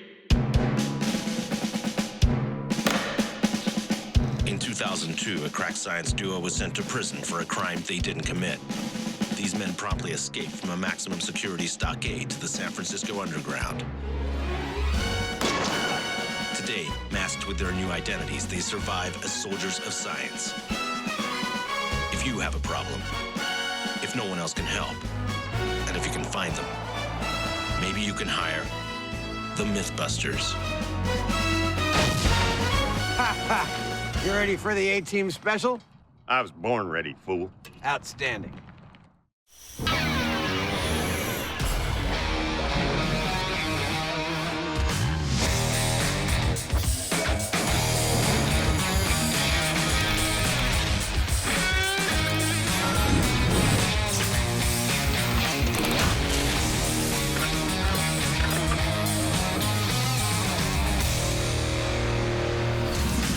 Jamie, did you ever watch that show, The A-Team? Sure. All right. Which character from The A-Team do you think I most closely resemble? Which one was that guy that keeps ending up in the mental institution? Murdoch. That's Murdoch. That's the one. All right. Well, we have an entire episode devoted to the 80s cult classic, The A-Team. What's on the docket? Well, later we will be trying to disable a car with a manhole courtesy of a sewer explosion.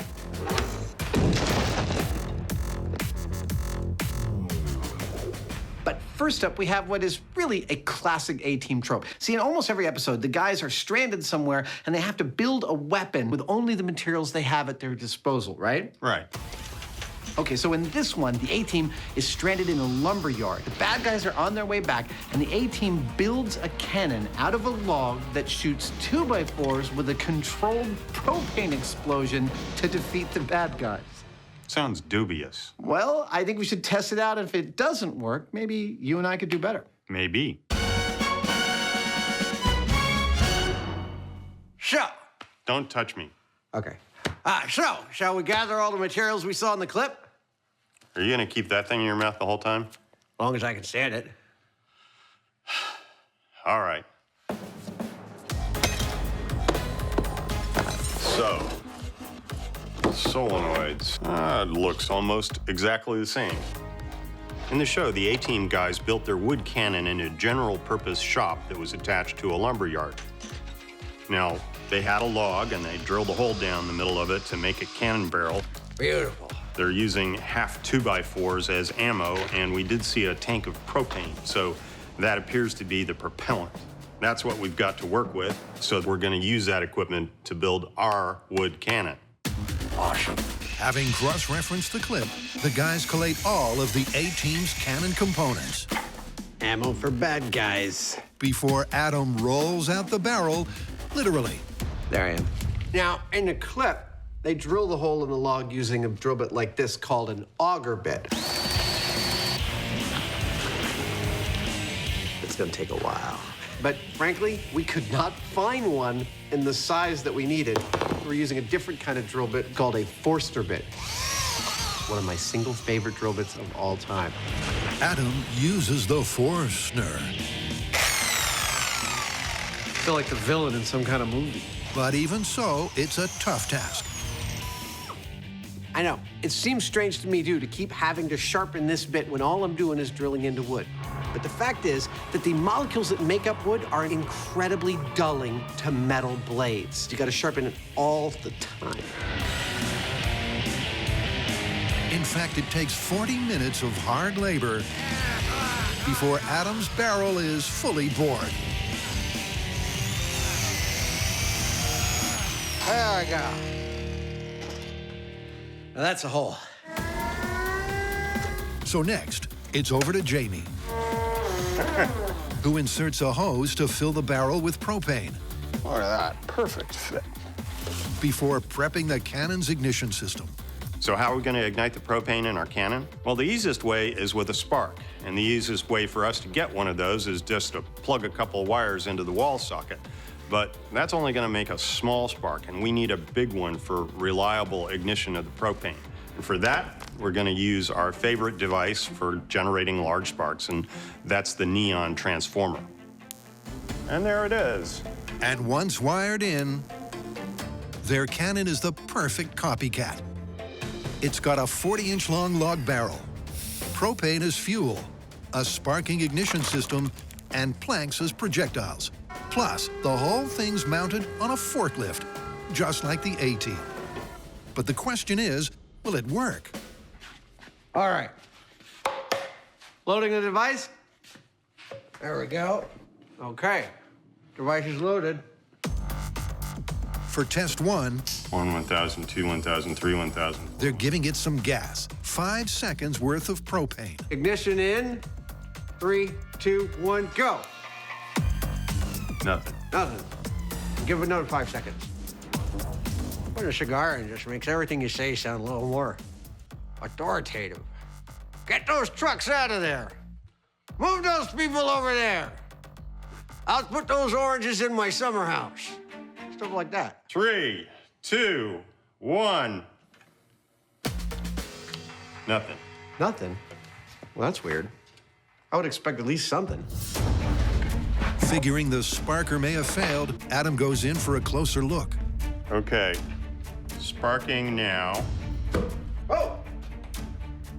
That actually blew my hand. So there was enough residual gas. That tells me we need very, very, very little gas. Okay.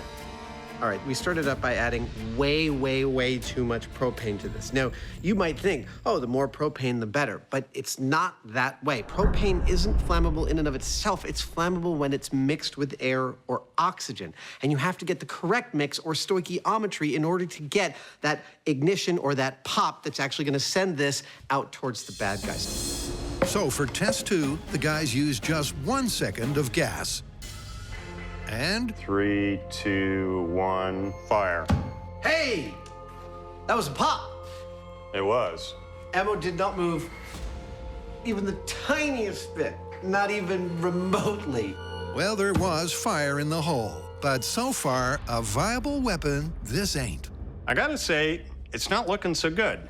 I mean, we've replicated everything that we saw in the clip, and we are getting ignition. It's just not as energetic as it showed in the clip. We're gonna have to do something else. With the guys stumped, this A-team is gonna need a plan B.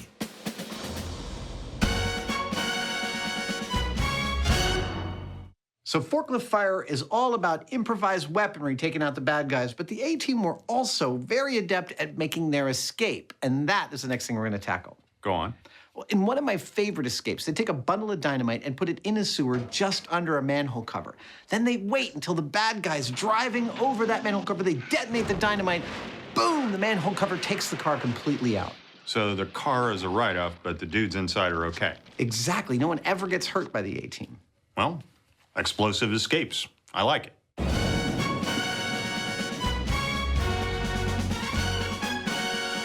The myth is that by placing the dynamite just inside the drain, the A-team could evade the villains without injuring them.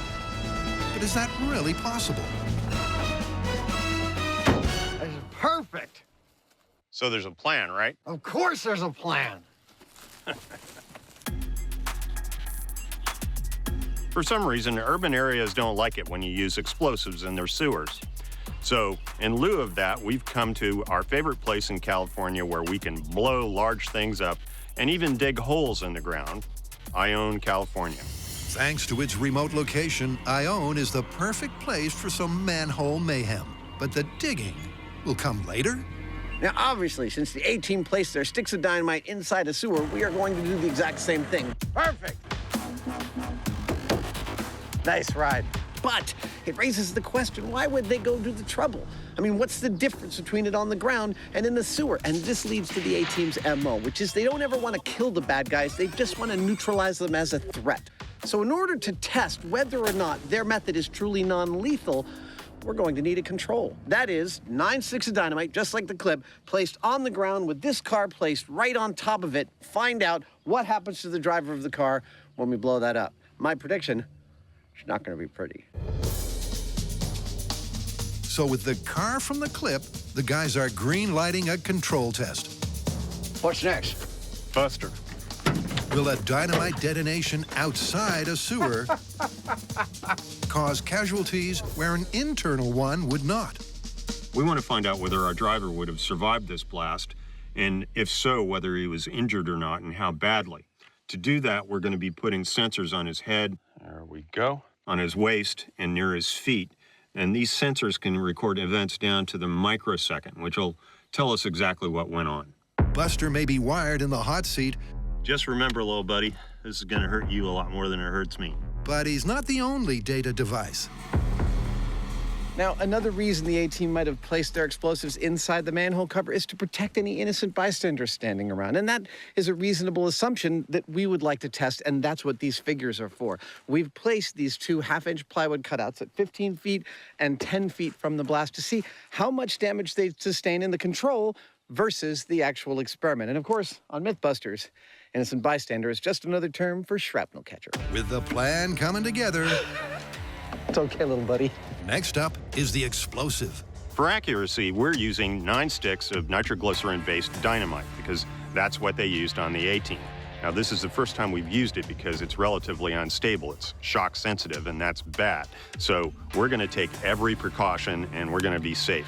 And speaking of being safe, that cigar, it's fake. Yes, made of chocolate.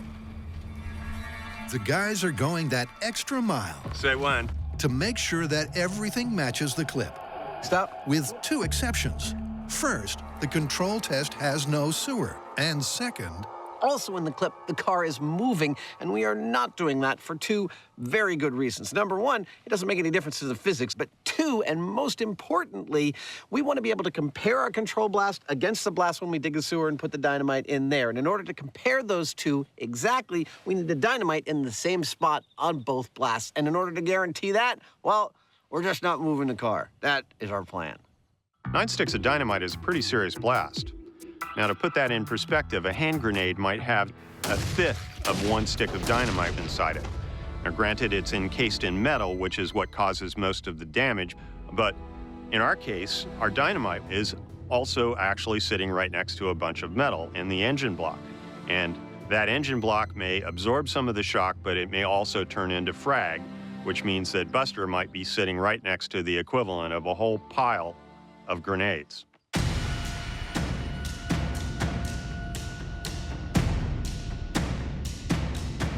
All right, sir. You ready? I'm ready. Okay. You mind if I take the first plunge? Knock yourself out. All right, here we go. This is A-Team Dynamite Test, the control. I've always wanted to do this. In 3, 2, 1.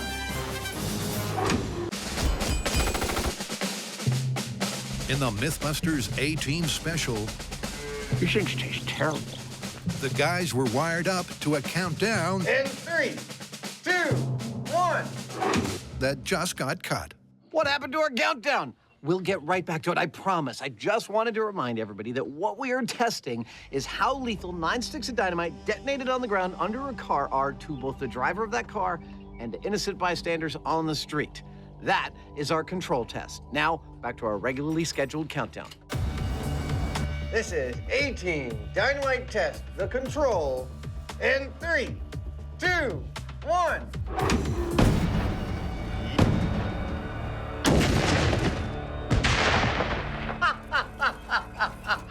I'm no munitions expert, but I don't think that car's gonna be there when the smoke clears. When the dust eventually settles, the car hasn't disappeared. But it's not exactly in one piece. How you doing there, little buddy? Oh, man. He actually looks almost completely intact. Oh, wait a second. What? Hey, Adam, check this out. Oh! That's a hole clean through to the underside of the car.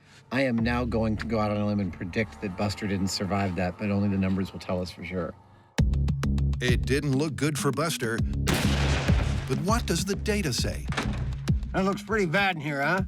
Like hell on earth? But get this. Buster actually survived that blast. I know! Don't get me wrong. He is not walking away from this blast. No. He's legless below the knees. He has permanent hearing damage, if not almost total hearing loss, and permanent lung damage. He's not walking away, but he's not dead either. Although Buster may live to see another day, his injuries are way too awful for the A-Team, and he's not alone.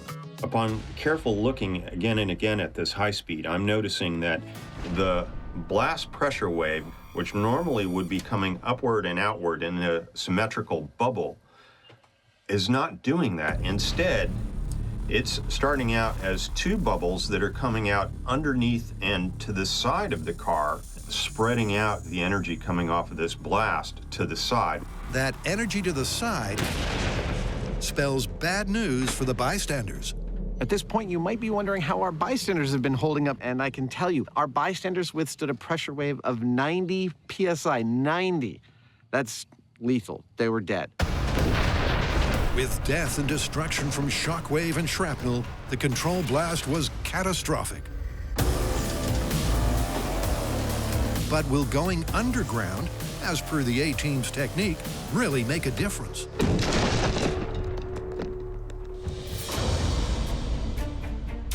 Back at the shop, Adam and Jamie's A-Team cannon 3, 2, 1. has so far flunked. But Adam knows why. What makes something leave something, like ammo leaving a barrel, is pressure behind the ammo. What we've got is ammo where pressure can't build up because there's almost as much space around the ammo as there is ammo. That means the gas can get right by it. This is the correct size hole from the clip and the correct size ammo for the clip. But I don't think we're gonna get anything out of this. I think we need to build a little bit of a barrier behind this to create some corked pressure in there. So, Adam's altering the A-Team's design. There we go. To up the pressure. Now, see that? Much less space. But will this now tight-fitting torpedo go ballistic? Firing in 3, 2, 1. Yeah! Boy, I'm glad I wasn't standing in front of that thing. It's another flat-out failure that bears no resemblance to the clip. So to give the myth another lifeline, here's Jamie. Along with propane, they had a tank of oxygen, just like this one here. Now, oxygen is an aggressive oxidizer that I'm betting would make a far more energetic sort of a burn. So while we didn't see them use it, just for due diligence, we're gonna try it. Like Adam before him, Jamie's going off script. Smells like oxygen. No, it doesn't. It doesn't smell like anything. As this time, he adds pure oxygen to his propane party. No. And back goes the fuel line. 3, 2, 1.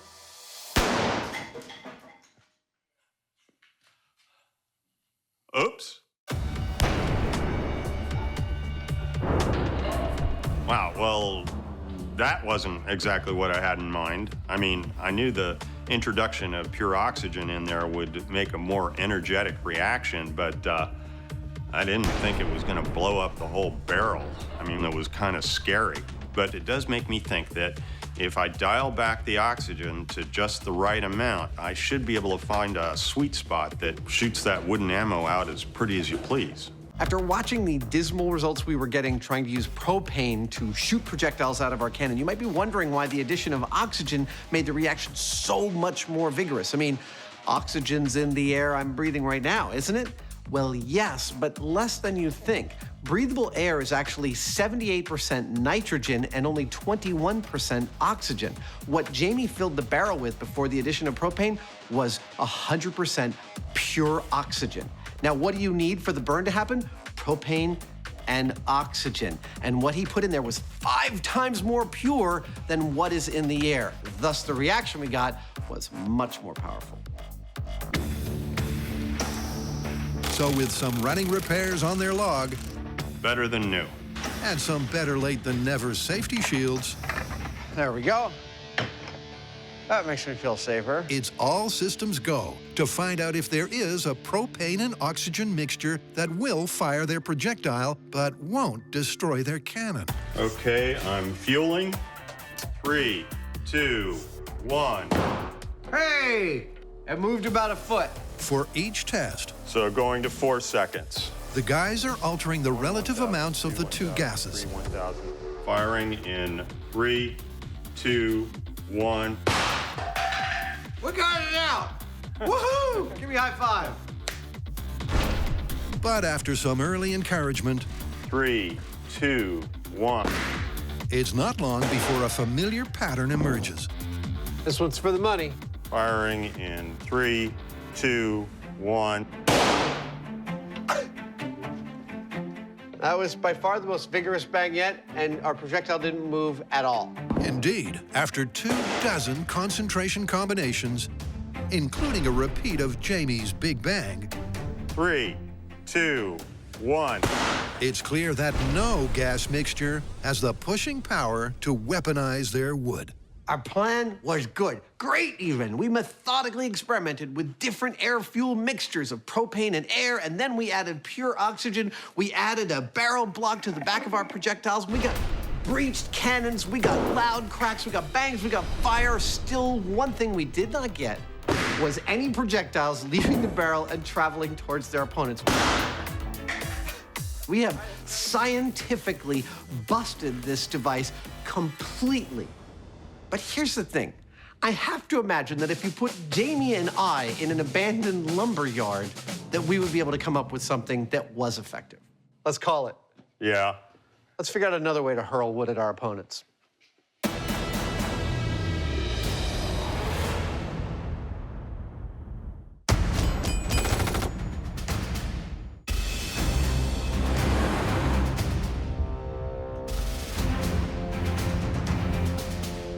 Welcome back. Here's the scene. The A-team is stranded in a lumberyard. The bad guys have gone away, but they'll be back in an hour. Now, instead of wanting to escape or run away, the A-team builds an elaborate device to punish the bad guys when they return. Now, Jamie and I have already tested the method that they used in the show. 3, 2, 1. And it totally didn't work. But we've stranded ourselves in a lumberyard, and we are going to attempt to build our own device to punish the bad guys when they return. Should be a pretty good show. The goal is simple. With 1 hour on the clock, can Adam and Jamie, using only the stuff they find, build a weapon that can take out the bad guys by firing planks as projectiles? Well, first up, they need a plan. So, shooting these as ammo. Yeah, I had some thoughts about an easier and more reliable way of doing this. I'm thinking something like a pitching machine where we get wheels spinning and we just feed our ammo into the wheel and it kicks it out. We got one on the... There's a trailer over there. The trailer is beautiful. And so somehow we spin that up, That's right? that's gonna be terrifying. If Oh, we get yeah. that up to a nice speed, what do you think? Should we use a motor off of like the compressor? Well, I saw this wrench over here. Dude. I think these suckers go like 5,000 RPM or something scary, which, you know, I mean... When you smile, it makes me nervous. All right, so I guess the first thing is to make sure that that thing can actually power that wheel at a speed we like. Then we'll figure out a way to make that structure aimable and shootable. Yeah. All right, I love this plan. Let's do it. It's a promising plan that gets better when the torque wrench does fit the wheel hub. But will it spin it up to speed? Okay, you ready? I'm ready, go for it.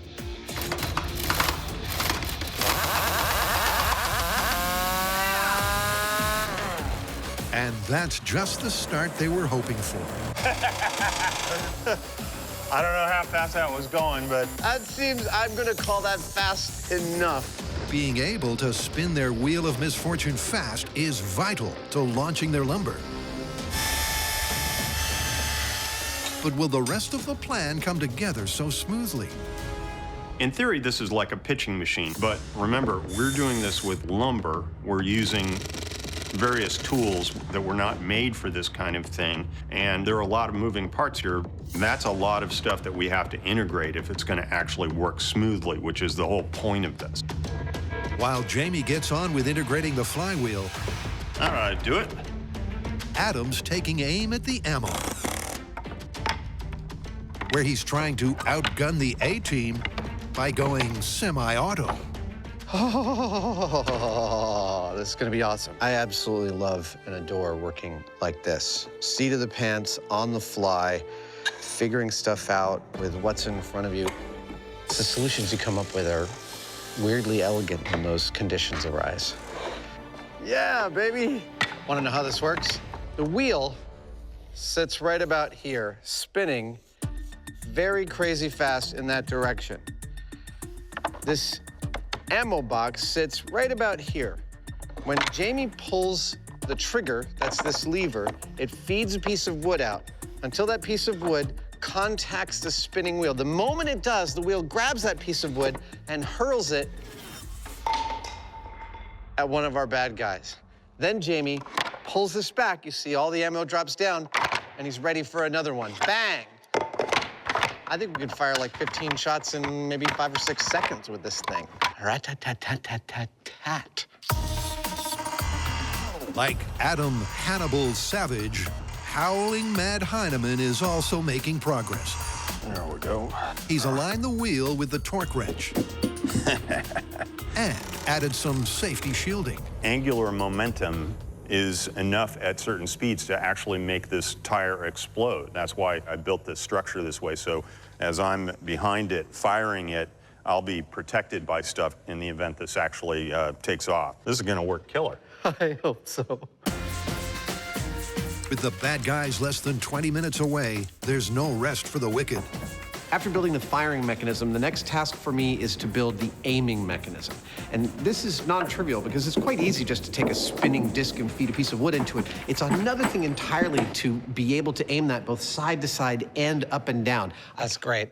I kind of have to build essentially a wooden swing with a pivot in the middle of it to hold this entire like 60, 70-pound device that we're building. This should work beautifully. As a side note, I'd like to point out that we're putting all this together with some really quite basic tools. Love making stuff like this. You know, wood saws, some drills, and screws and glue. Basically, we're using far less than what they showed in the actual A-Team episode. With time running out. That's it. Okay. The MythBusters attach the wheel to the aimer. Looking pretty good. Then the magazine to the wheel. Dude, it's almost perfectly balanced. Almost like we knew what we were doing. Almost like we knew what we were doing. And before the bad guys arrive, they can fire off one quick test.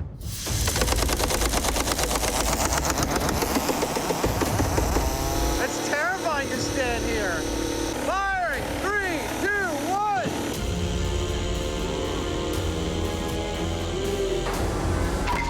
That's what I'm talking about.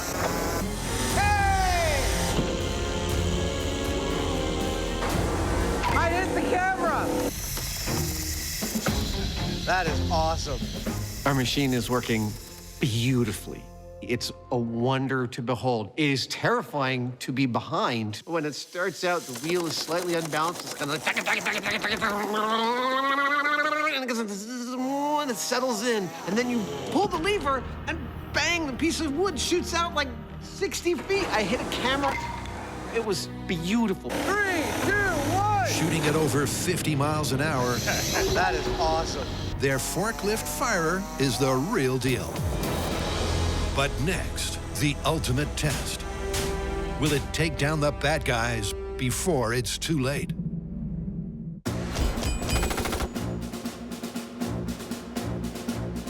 Adam and Jamie escaped from a maximum security stockade to an abandoned quarry.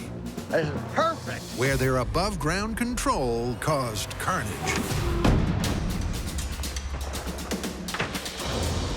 He's legless below the knees, and if he didn't get help soon, he could even drown in his own blood.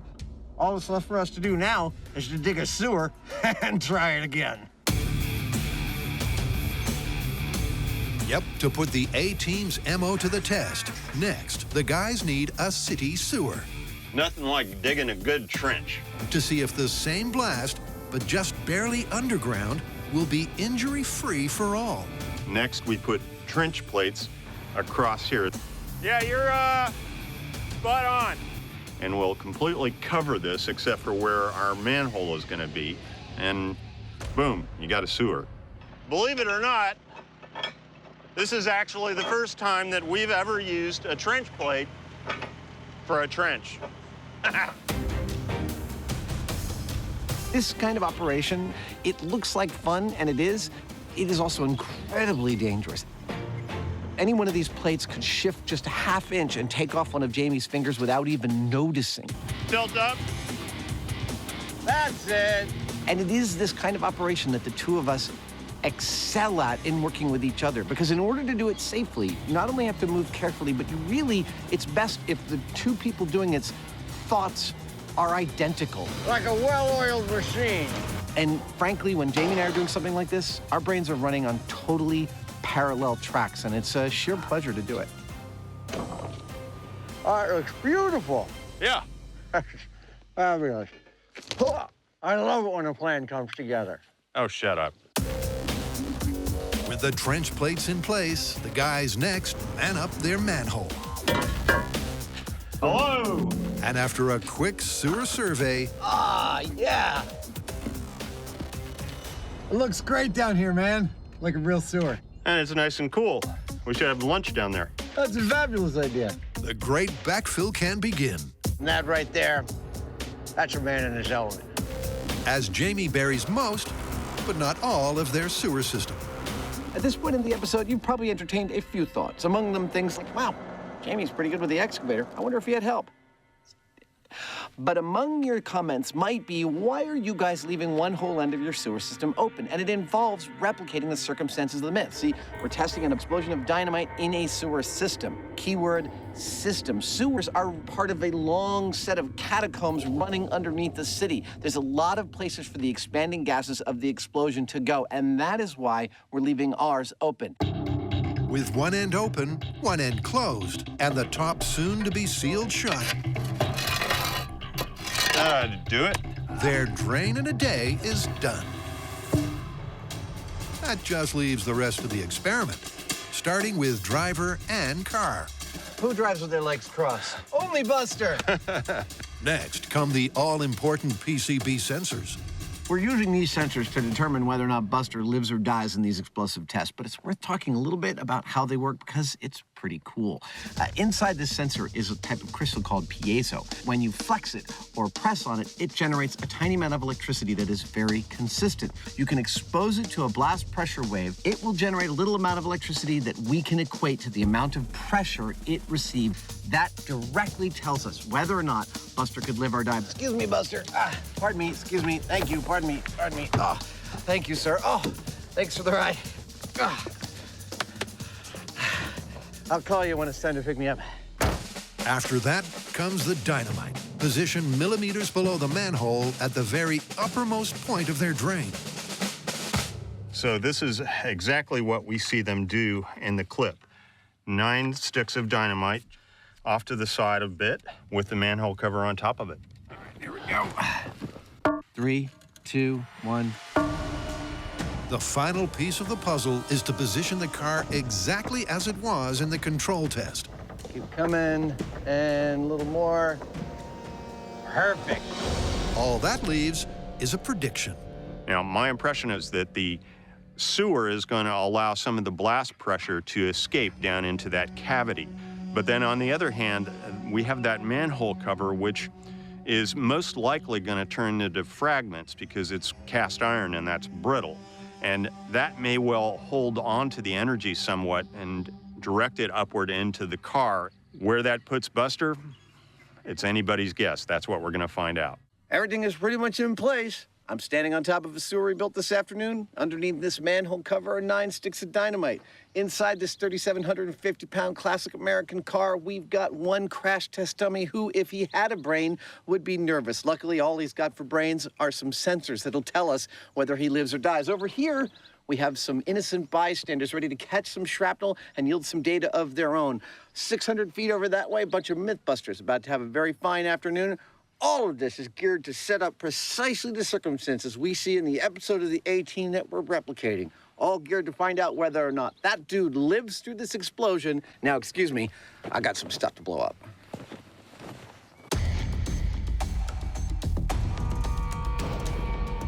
Are you ready? Yeah. All right, I'm gonna hook it up. There's 1, there's 2. Count it down. All right. Explosives in the manhole cover. In 3, 2, 1. Uh-oh. I think you didn't push it hard enough. Try it again. Really hard. 3, 2, 1. What the? Houston, we have a problem. So you might not know that a explosive plunger works. It's basically a generator. When you push it, you push a rack against a pinion, which sets a flywheel in motion and generates electricity, which it sends down this wire to the blasting cap where the explosives are. Now, we pushed that plunger and the explosives didn't go off, which means that there's a continuity break somewhere in the wire. We're gonna run another wire down there and go again. The guys are literally going down to the wire, but a quick replacement later, and they're ready to rumble. All right, be my guest, sir. Count it in. Okay, A-team explosive in the manhole cover in 3, 2, 1. That did it. Wow, that was awesome.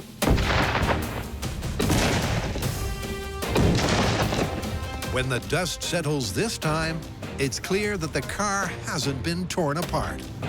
We have yet to crunch the data. We have yet to look at high speed, but on the face of what I witnessed and what I can see here, it held together better than I thought it would, that's for sure. I feel like that was a fantastic comparative set of explosions.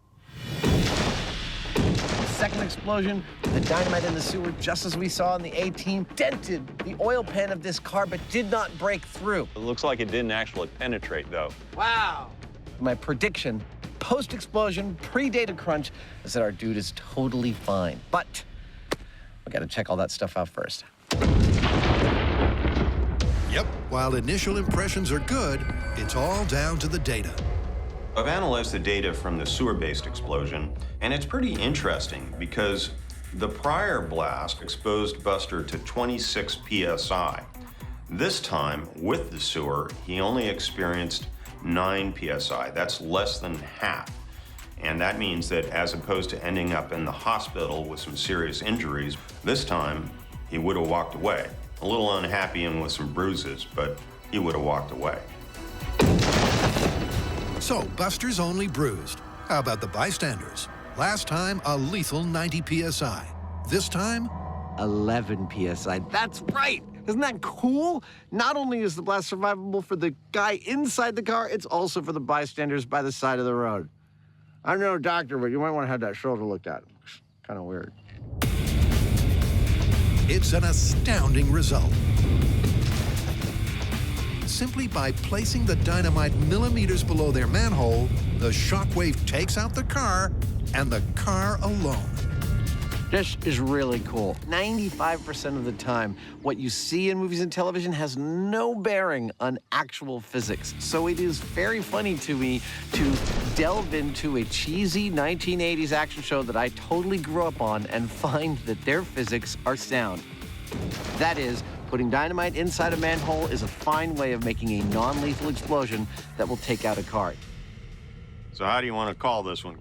Well, I think the A-Team's plan was an excellent plan. The difference between the above-ground blast and the sewer blast is patently obvious. That is a survivable explosion. This one, less so. I'd say it's plausible. Isn't that thing kind of getting disgusting by now? It's totally disgusting. It's like chewing on a little tobacco-soaked sock. It's gross.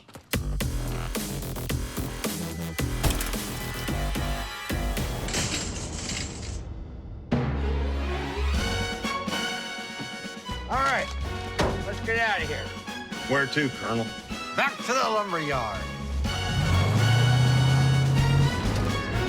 Yeah!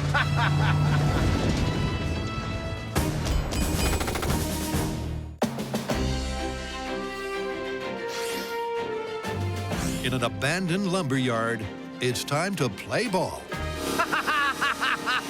Because the MythBusters air-powered pitching machine 3, 2, 1!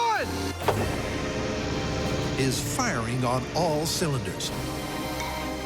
That is awesome, isn't it?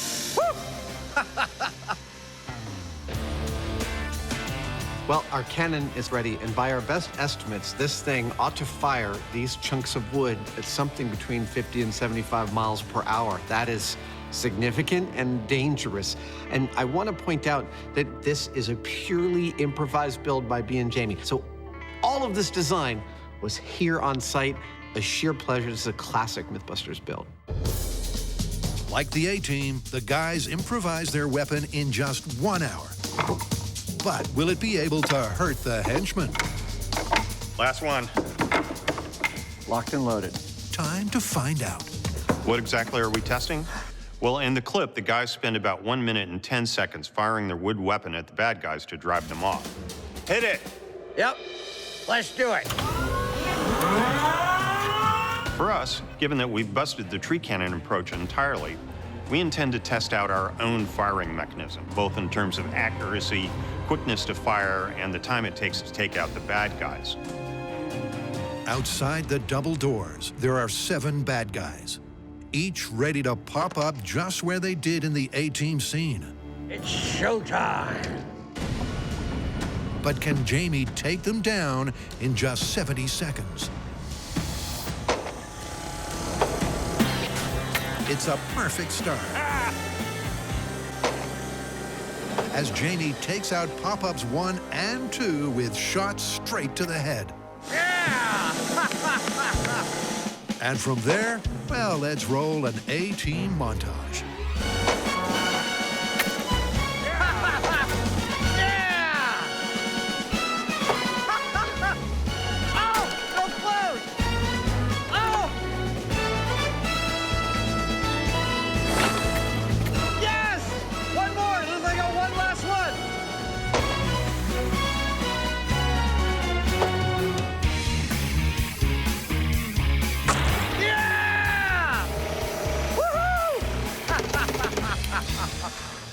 Wow, 1 minute, 5 seconds. That was awesome. I love it when a plan comes together. We had our targets rigged so that when I hit one, another one would pop up in its place. I was able to get them one after the other until I had to get the farthest guy out. The thing is, the further the range, the more that these sticks start to tumble and do unpredictable things. But even though it took every stick of ammo I had, in the end, I got every single guy. The rig worked like a charm. Our task was pretty straightforward. Replicate a clip from the A-Team, MythBusters style. Same ammo, completely new construction. We used a spinning wheel this time and an air wrench. And guess what?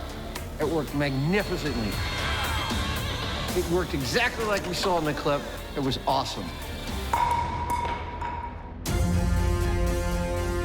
Firing at 60 miles an hour with near perfect pitch, their rig was the real deal.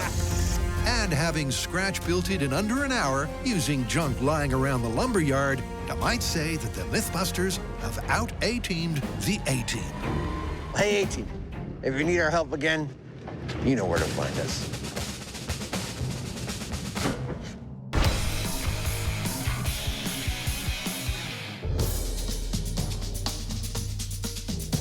Right now, the guys can be found in Ione, 3, 2, 1.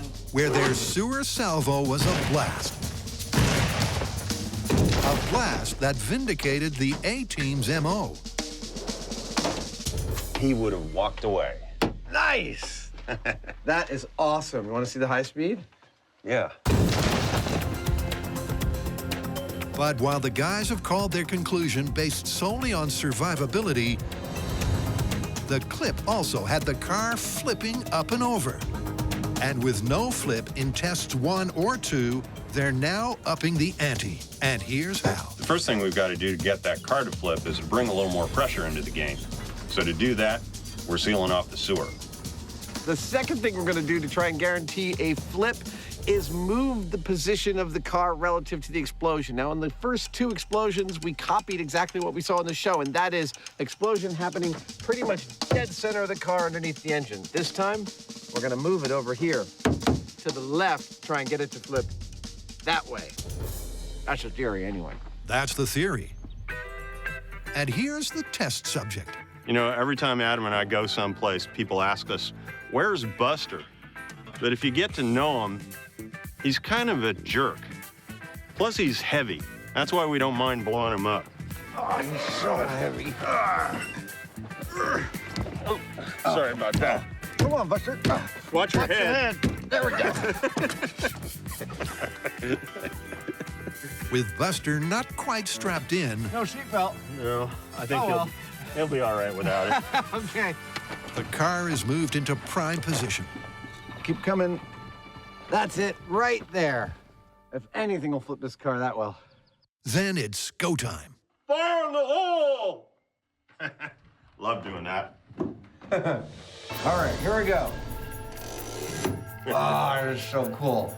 A-Team sewer explosion, final attempt to flip this car in 3, 2, 1. Oh. Ain't no flip. Oh, I know. Jamie's not happy. We have an unhappy Heineman on our hands. It's the barrel roll that never came.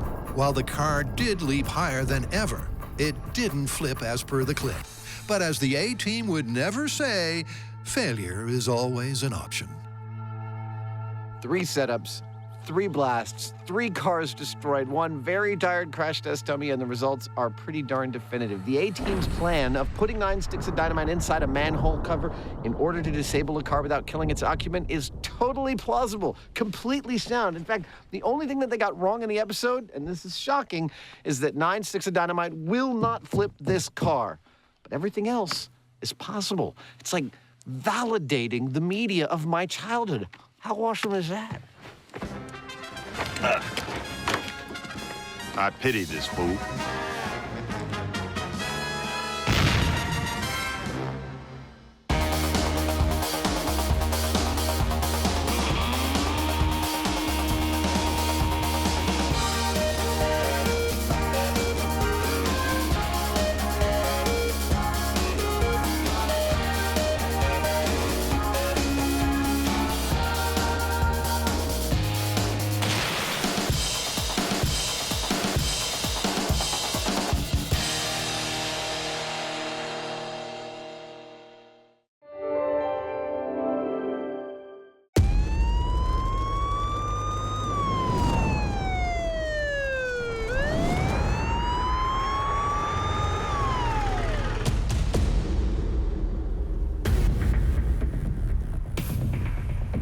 Usual wager? Sure, the loser cleans the shop, right? Yeah. Okay.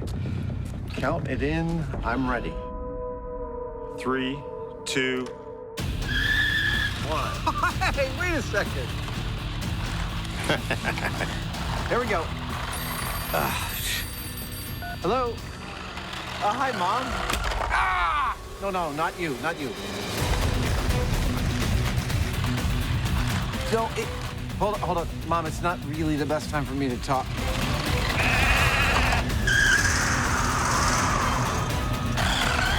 Saturday? Sure, oh, Mom, hold on, I gotta go. Okay, I'll talk to you later. Ah! I lost. You were looking a little distracted there. Yeah, but I did pretty good in reverse. All right.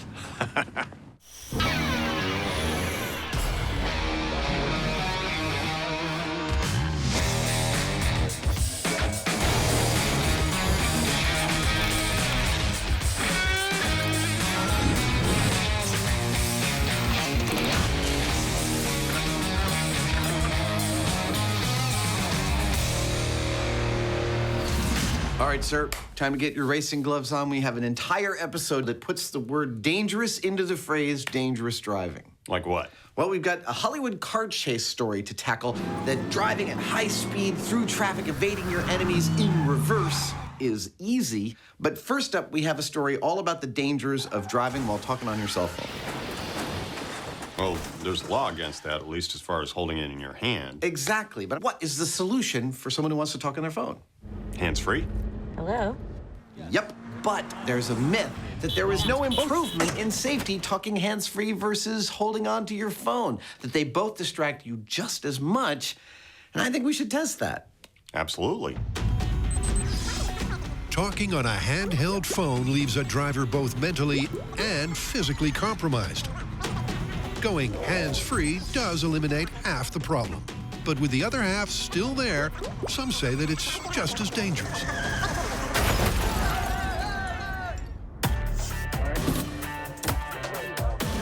To find out, the MythBusters crew have constructed a classified course designed by drive expert Dave Storton.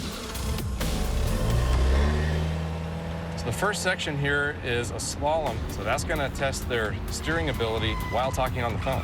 Right now, Adam and Jamie are being deliberately kept in the dark.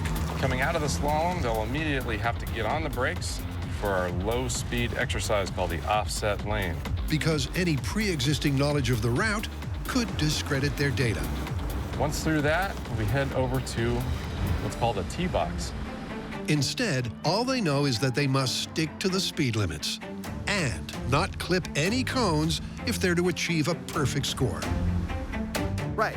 If you bolt the two together, maybe some sticky tape in the middle, that should totally... Okay, hold on. I got a thing to do. Okay, wait right there. Okay, so while we know that driving in a car while holding onto a cell phone and talking is bad, sorry, that wasn't for you, the myth is that driving hands-free is just as bad, that there is no difference between hands-full and hands-free, and we are just about to test it on the course behind me. I can see it from a distance, but that's as close as I'm gonna get because my ignorance of this course is intrinsic to our test.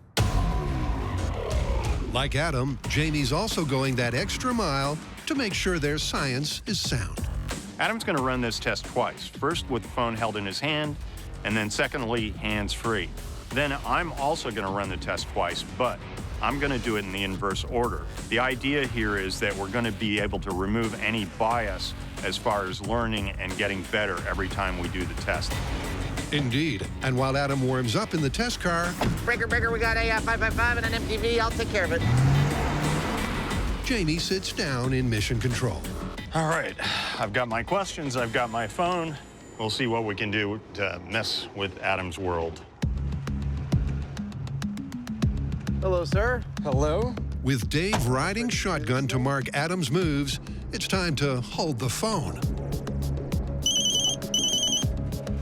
Hello. Hello, Adam. I've got my questions ready for you, and we're good to go. 3, 2, 1, here we go. Okay, so if you could compete with the Olympics, what event would you want to be in? If I could compete in the Olympics, I would, hold on a second. There we go. Hold on, sorry. I think I would do the luge because it requires, I think, the least amount of physical acuity. Okay, that's great. Now, I need you to add the first two given numbers and then add the next number to the last number given. Okay. 8 and 7. 8 and 7 equals 15. Okay, 3. 10. Excellent. Okay, for the next test, I'm going to read you a list of words and ask you to repeat them in reverse order. Hold on a second. Now, at this point, you might be wondering about the complexity of the questions we are asking each other while driving. Flamethrower, fire hydrant, water. Why aren't we just reading War and Peace over the phone? Water, fire hydrant, flamethrower. Well, each of our questions falls into a category that activates the cognitive portions of the brain. General knowledge, which country has the longest coastline? The longest coastline of any country, China? All require the driver to use the part of their brain to listen at the same time as they're trying to use another part of their brain to drive. Adam isn't being judged on how well he answers the questions. Add 1 and 7. Hold on. This is 10. It's how well he's driving. That's the only metric. Oh, whoa. And the answer to that is not very well. Hold on. Sorry. Now, these are logic questions. Somebody at a party introduces you to your mother's only sister's husband's sister-in-law. He has no brothers. What do you call this lady? I don't know.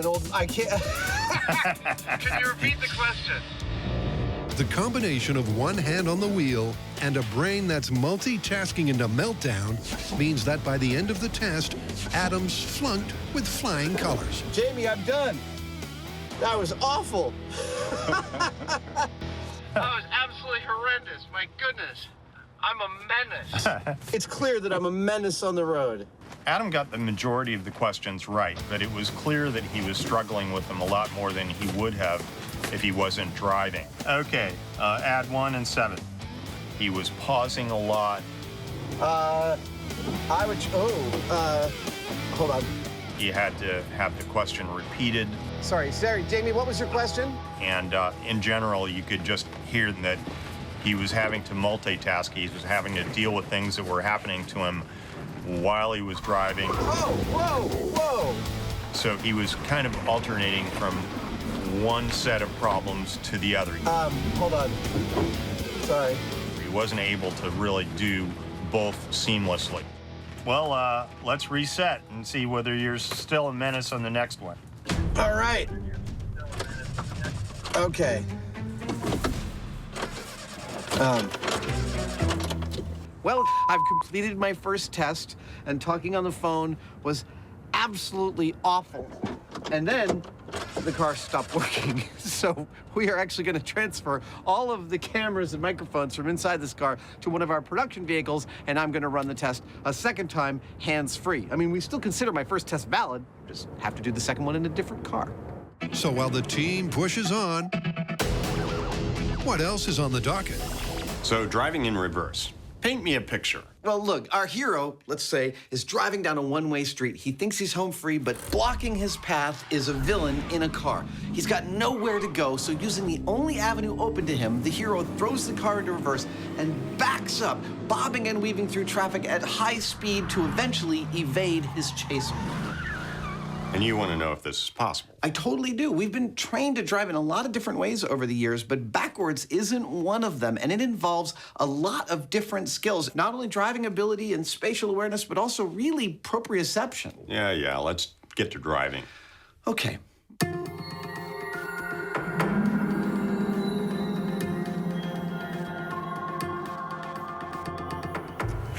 Beautiful day. Wide open, empty runway. The conditions are perfect. Oh, wait, we need a car.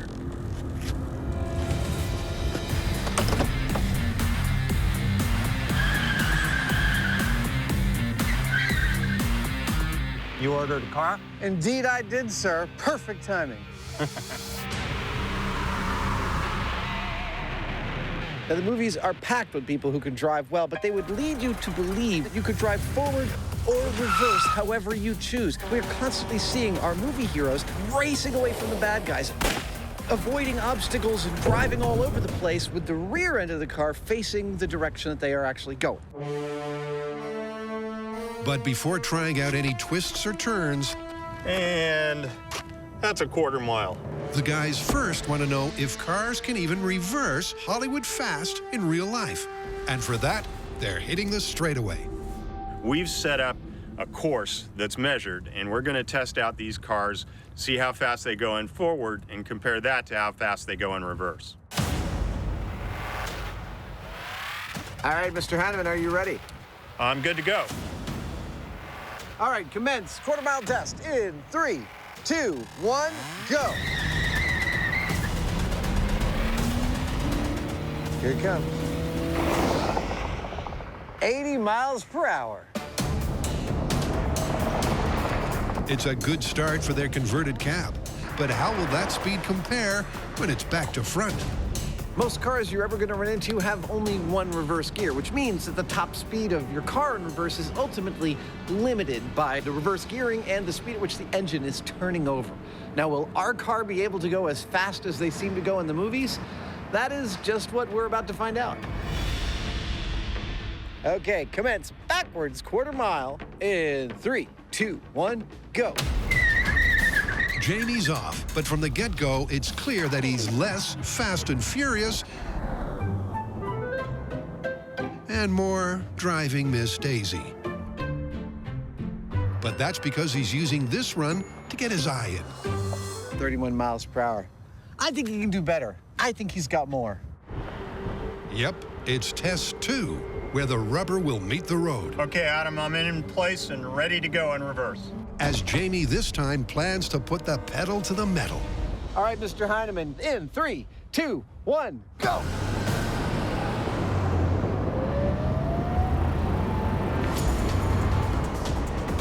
$49.50, 52, 53.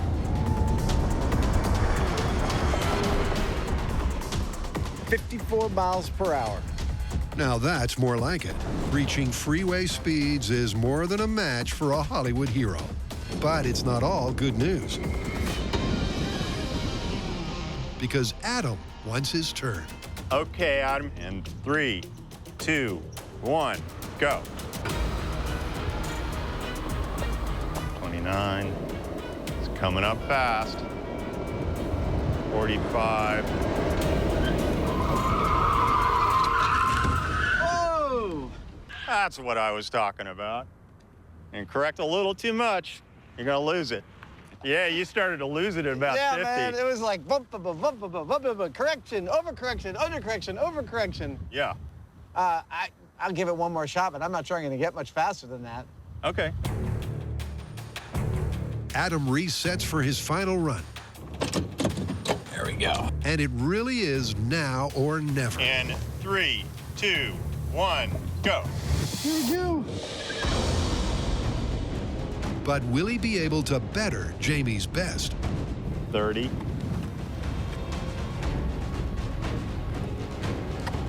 40. Okay, this is where he had trouble the last time. He's going above it. 46. Oh. He started to have trouble again, but at least he didn't lose it.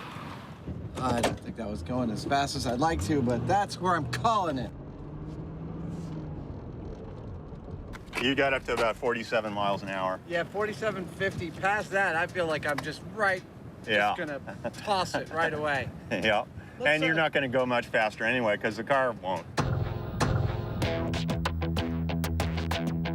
Well, I've just completed a few runs on our quarter-mile track in reverse as fast as I felt comfortable, and my comfort speed was a little slower than Jamie's, 47 to 50 miles an hour to his 55 miles an hour. And I tried it actually, I tried one looking in the rear view mirror, I tried a couple in the side view mirror, and I tried one looking over my shoulder. And frankly, they were all terrible. Whoa! The control you have over a car going fast from reverse is so much more limited. It's absolutely awful. But these are kind of worst case scenarios, long straightaways. We're gonna get to some maneuvering and see if it's a little easier on that front.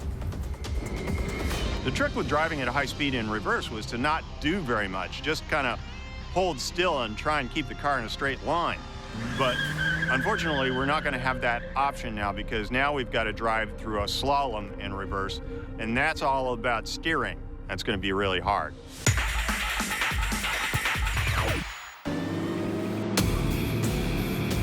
Is driving at speed in reverse as easy as the movies make out? Well, not if Adam's straight line test coming up fast is anything to go by. Whoa! There are a couple of reasons that cars are difficult to drive at high speed in reverse. Yeah, you started to lose it at about 50. Man. And the first is that the steering is not self-centering. If you let go of the wheel of a car going forward for just a second, it'll tend to self-correct because of the offset of the wheels. If you're going in reverse, it does the opposite. If you let go of that wheel, they're going to go hard to the side, and you're going to do a 180, and that's dangerous. And correct a little too much, you're going to lose it. The other thing is all about perspective. When you're going forwards with your head in a line with the steering wheel, driving's really intuitive. But in reverse, you're either looking into the mirror or over your shoulder, meaning your brain's having to make complex decisions from a viewpoint that it's just not used to. And so when things go wrong, you're gonna flip the car or something bad. Given their struggles on the straightaway, today's test looks terrifying. This is what we call the diving in at the deep end test. We've got a course that's full of the kind of challenges a Hollywood hero has to face, and we're gonna see if we can reverse through it at high speeds without crashing. This is why we have insurance. It's a course that a movie maestro would finish in a flash. But how will the MythBusters manage?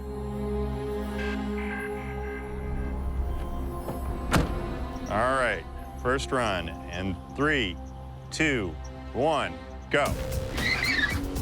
Adam's off. And from the outset, he's ignoring the mirrors. Whoa! Oh, there goes a cone. And going with the over-the-shoulder technique.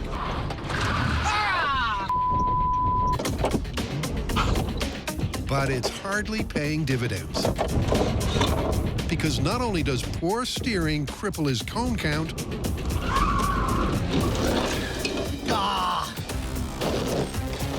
but his slow speed means his time is terrible.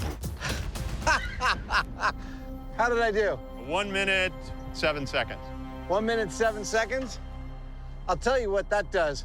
It wreaks havoc on my neck. Well, I had a couple of screw-ups on that one. It's very hard to gauge how hard you need to hit a turn in reverse because all of your metrics for reaction in terms of how the car moves are way off kilter. It's a far more sensitive device in reverse. Adam resets for test 2. Okay, he's going for the gold in 3, 2, 1, go. And this time, while his cone count drops by half, his total time actually goes up. Well, it was almost 1:10. With a slow speed and poor steering, it's not looking good for this film fable. The one thing that is assured about driving in reverse is that it wreaks havoc on your neck. Oh my gosh. And I tried using my mirrors at the beginning of that. There's no go. There's no maneuvering trying to use the 3 mirrors. Indeed. But can Jamie master the method and reverse this myth's fortunes? All right, cowboy, here we go. And 3, 2, 1, go.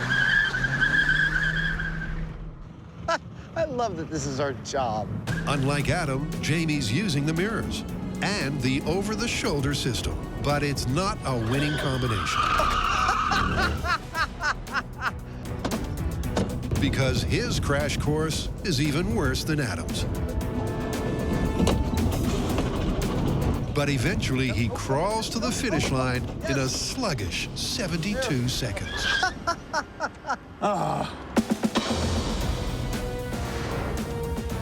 Well, it's hard enough to drive in reverse anyway because everything's all flipped around. But then the fact that you can't actually see what you're doing clearly because you're trying to twist around to get a good view, all that put together means that I don't know that I'm going to be getting any faster than that. Despite not feeling optimistic. All right, cowboy, you feeling mean? Trying to get comfortable. Jamie does reset for take 2. And 3, 2, 1, go. Where his prediction turns out true. That looks like the way my grandmother used to drive forwards. Because not only does he hit more cones, he also does so while driving more slowly. Which is not good news for the myth. Okay, you win. But all is not lost. Look, there is no doubt that this test was hard. The course was difficult, and we are at the novice end of the reverse driving spectrum. But with some expert training, will we be able to bring this myth back from the brink? That's what's next. Actually, not quite. Because next, the guys are jumping ship back to Alameda.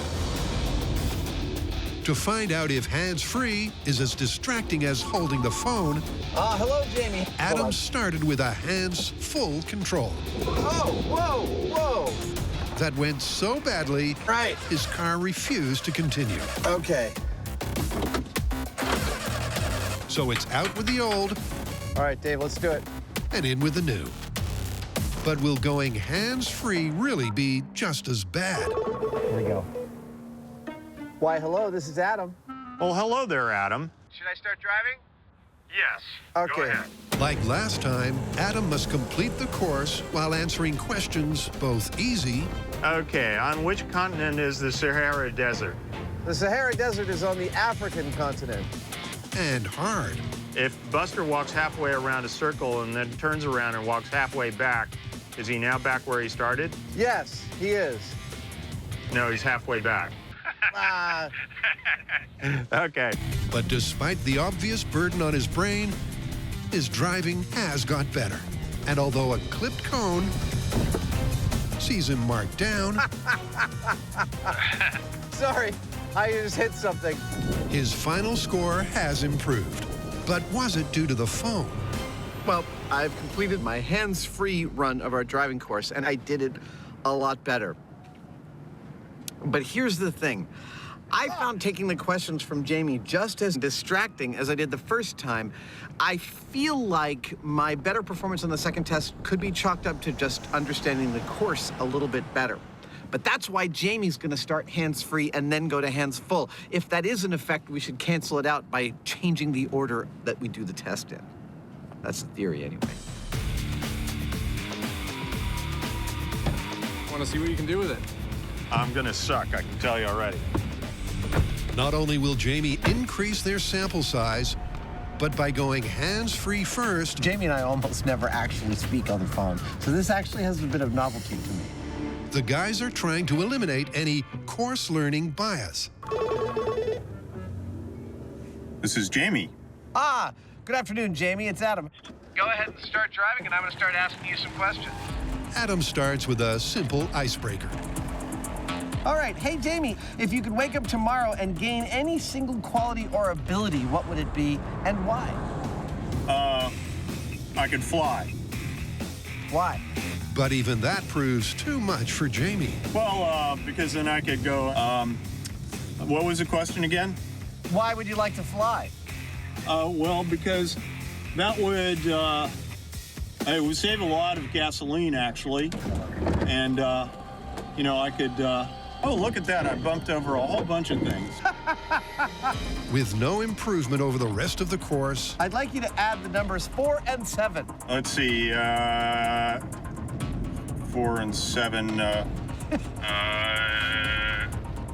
Tick-tock, Grandpa. 10. Or no, 11. Jamie scores the worst result of the day, a disappointing 66. That was awesome. He starts every answer with, let's see. I'm sure I was doing the same things, but it's very enjoyable to listen to someone so distracted.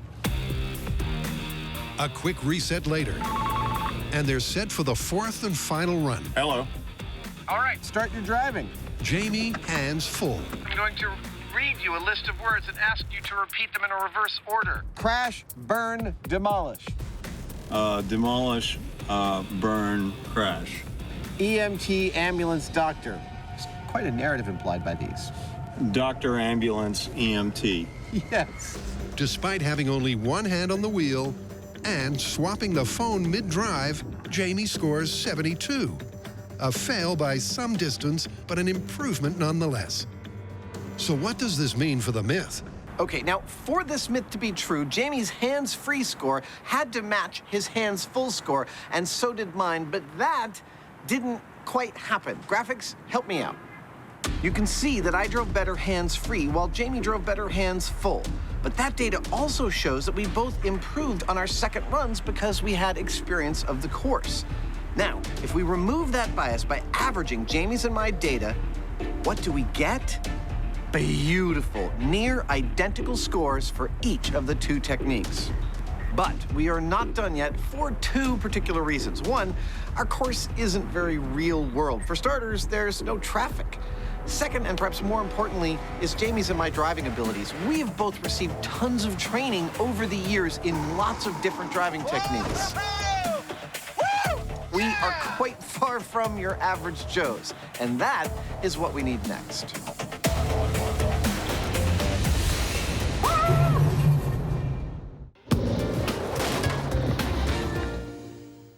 3, 2, 1, go! Now, Jamie and I have already gone pretty far teaching ourselves the rudiments of driving in reverse.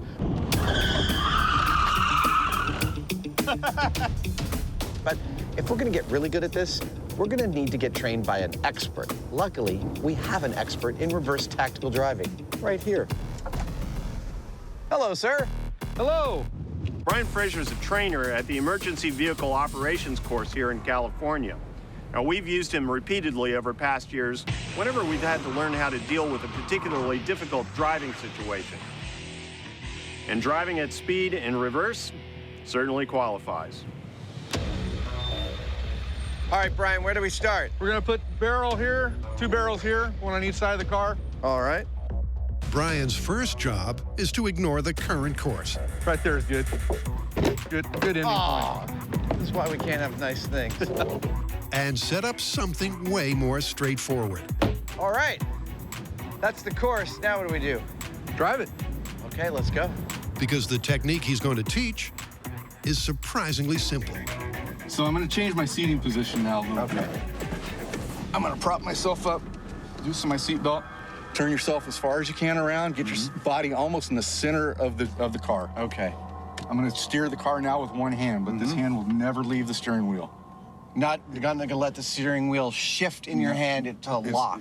You're palming the wheel the entire time. I see. Okay, cool. And believe it or not, that's apparently all there is to it. 3, 2, 1, go. By shifting his body to the center of the car, wow, and keeping one hand on the wheel at all times. Wow, I can't believe how fast you're able to do this. Brian speeds through the course at an impressive 41 miles per hour. That is amazing. So Brian just showed me that something I thought was impossible is in fact totally possible. So I'm about to give that a shot. This is gonna be cool. Like Brian, Adam slides to the center to give a viewpoint that's easier to process.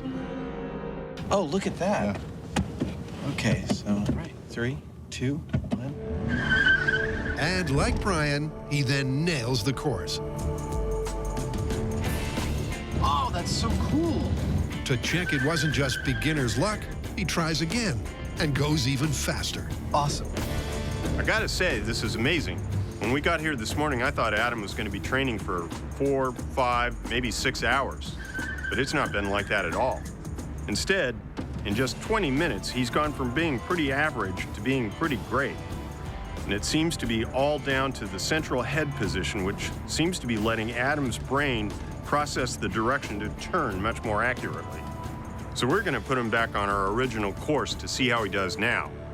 Should be interesting. It's the course the guys couldn't crack. So you ready to put what you learned into practice? I am. In fact, I can't wait to try this course now. 3, 2, 1, go. But will his 20 minutes of training let Adam turn it around? He's off to a good start. Turns are a lot smoother this time. He's looking really good. Yeah!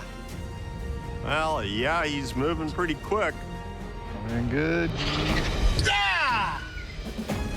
Tell me how I did. 57.25. Boom! That was cool.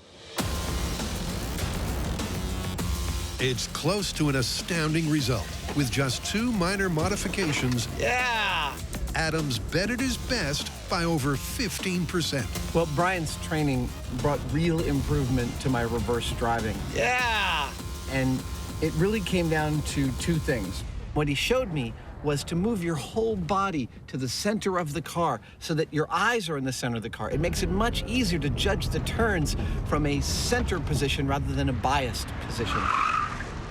The other thing was holding onto that steering wheel with one hand and not letting go. There were times when I was first doing it that I'd let it go to let it slip into my hand, which is a technique I'm used to driving forwards. But in reverse, all of a sudden, when you stop it, the car starts overcorrecting and will spin out in a heartbeat. Ah! Both of those things were able to radically improve my reverse driving. I thought that was a big truck coming towards us, but no, it's just the freaking wind. All right, guess it's time to bring on the next event.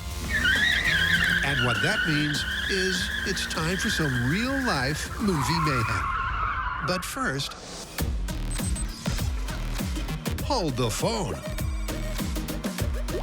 Because in driving distracted, neither Adam nor Jamie could drive safely while talking hands-free.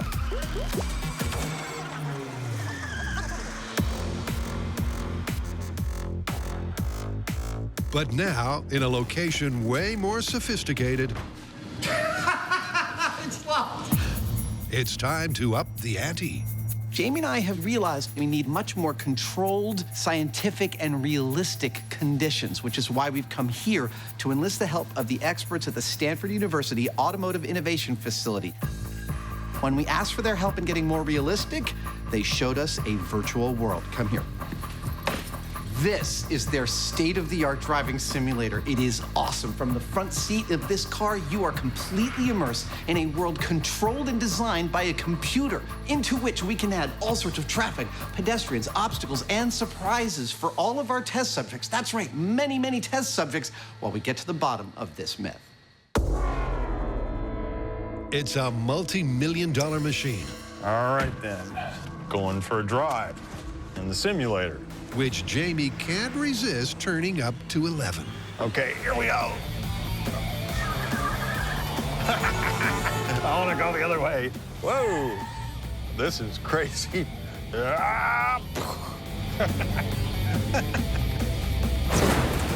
Crazy driving aside, this driving simulator is actually very good.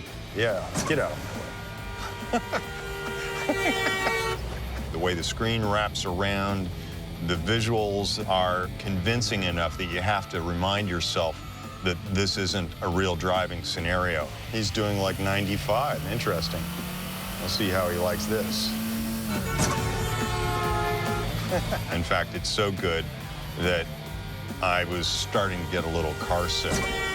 So I think as far as testing distracted driving, it's as good a simulation as we're going to get.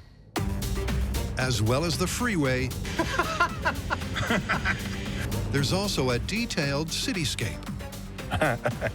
I guess I better put it in reverse. So that all driving environments are tested. The 30 volunteer drivers will be judged on whether they pay attention to the GPS instructions. At the next intersection, turn left. And whether or not they crash. But that's not the only data, because drivers will also wear the latest in eye tracking technology. This eye tracking system records precisely where and how long I'm looking at something. Now, that's going to give us hard data as to the level of distraction that I'm experiencing while I'm driving. With eagle-eyed Jamie all wired up, he's going to be the first data of the day. All right, calling him now. Starting after the break. Hello.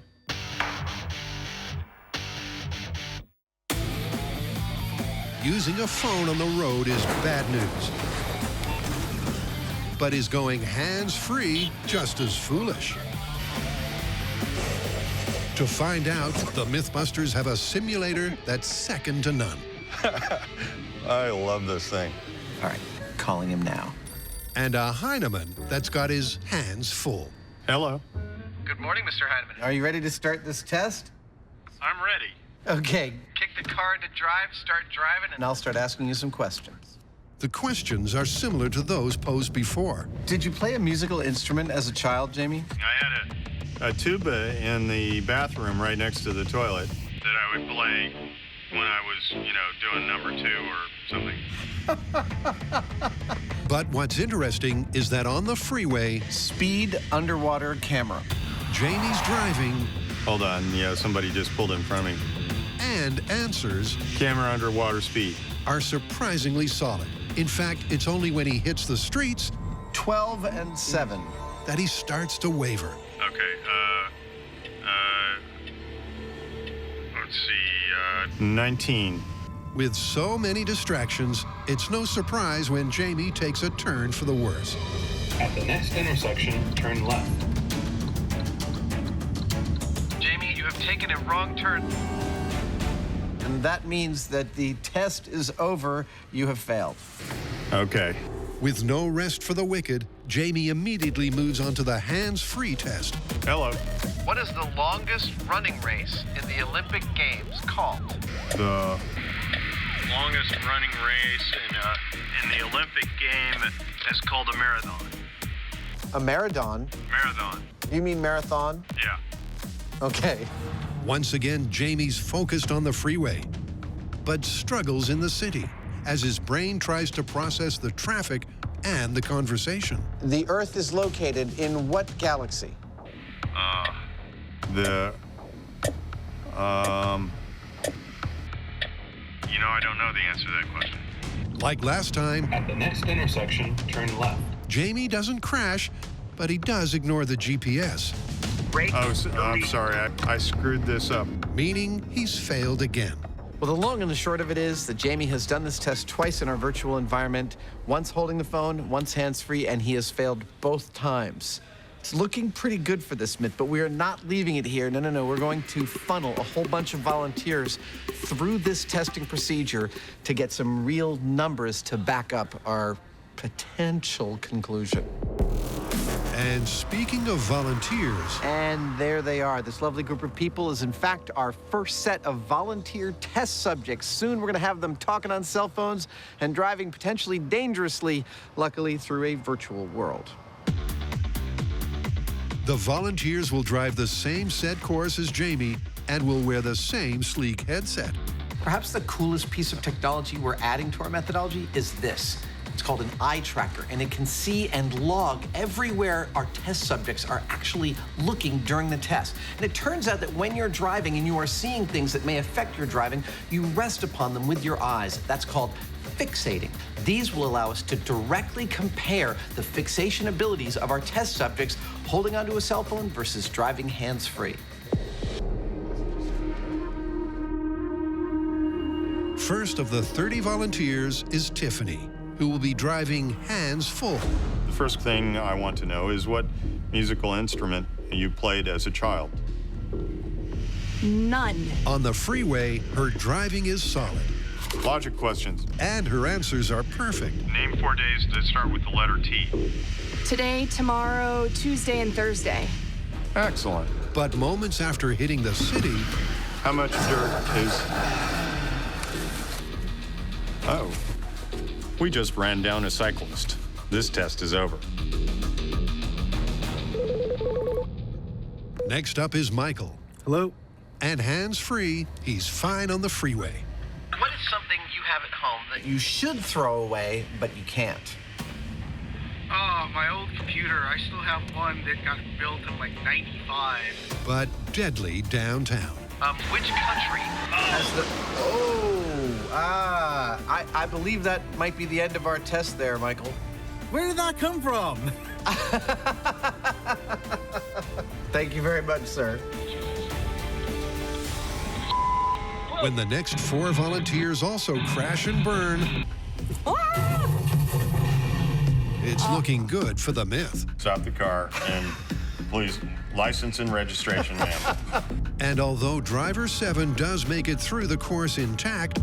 All right, congratulations, you have successfully completed the test. Nearly all other drivers, whatever their phone fashion, either get lost... Ron, I am sorry to inform you that you have now missed a turn, and thus the test is over. Or worse. Oh, we had a crash, didn't we? Undeterred, the guys plow on through 2 full days of testing. And when Volunteer 30 takes dramatic, evasive action... I suck at this. The guys have all the data they could hope for. All right, we have run a lot of volunteers through this experiment. We've got a lot of data to take a look at, so it's time to leave this virtual world, drive through the real world, back to our shop, and crunch the numbers.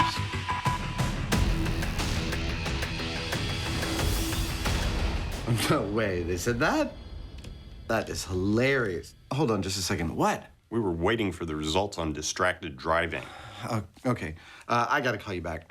Yes, we have results. We tested 30 drivers out in Stanford, 15 hands full, 15 hands free. Here is the result.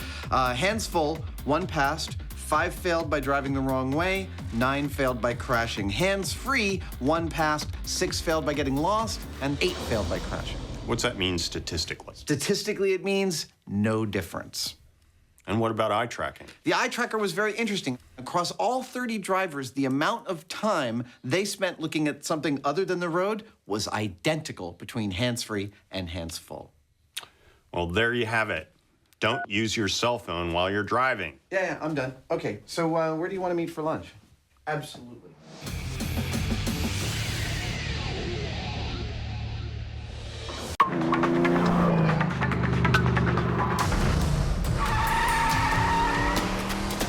It's all about reverse driving in this episode and how easy it is versus how easy Hollywood makes it seem. Whoa! Jamie and I have tried out some courses ourselves.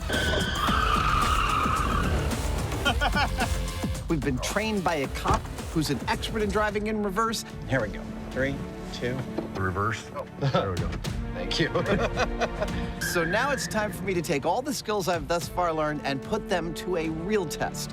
I'm here in an abandoned neighborhood in Marina, California, where my crew has set up a course, and I'm just supposed to drive as fast as I can in reverse. I'm actually pretty curious how this is going to turn out. This final farewell is a half-mile of twists and turns, but it's got a whole lot more besides. As the guys have put the movie mayhem back into this myth. And that's not just the props.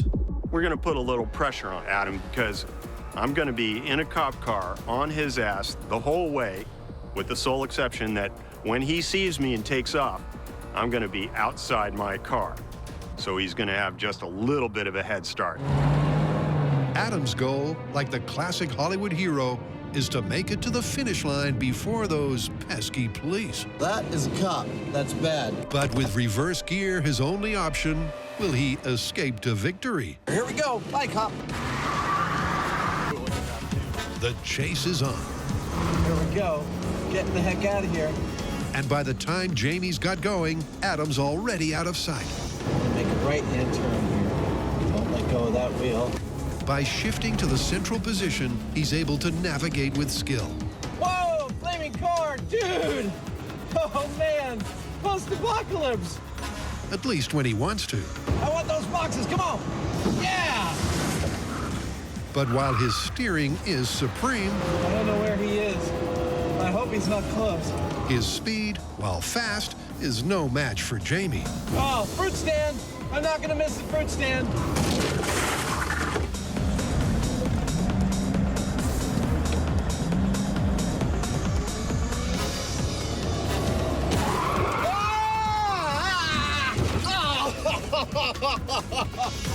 Adam may be down, but he's not out as he reverses back uphill. Ah! I'm going still! A strategy that the Heineman then copies. With both drivers now revving in reverse, it's a case of who's gonna blink first.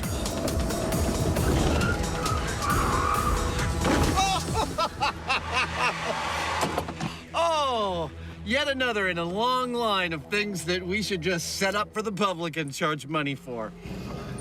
That was awesome. Step out of the car with your hands up.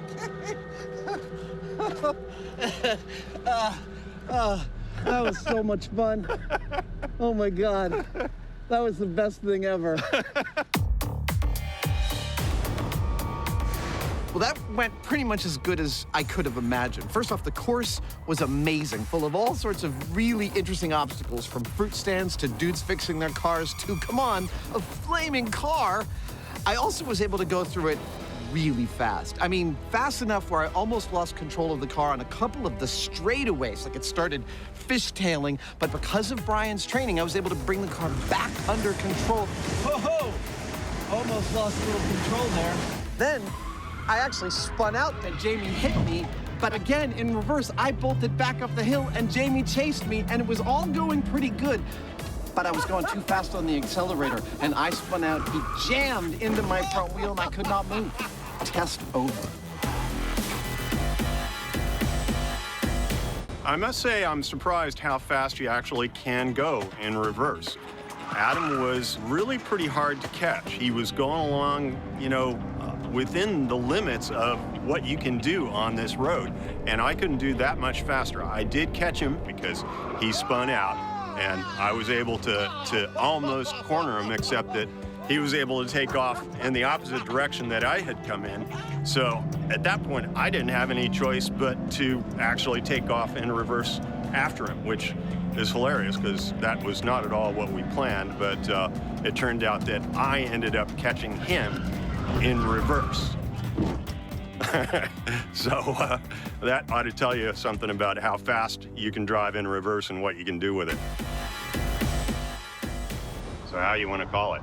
I have to say, I started this story thinking it was going to be handily busted, and I am now thinking that it's actually plausible. It's not unreasonable how much speed and maneuverability you can get going in reverse. Yeah, I mean, both of us, I think, if we had our choice, would go, you know, front forward. Yeah. Because that's going to be your better option, but surprising how good it can be. Let's call it plausible. All right. All right, I'm going to drive forward home, though. If you can.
Gotcha. Oh, machine gun, nice. Ah! I can't believe I can carry all this stuff. Gotcha! Woo! Ha ha!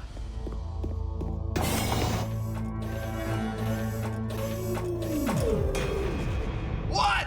Game over.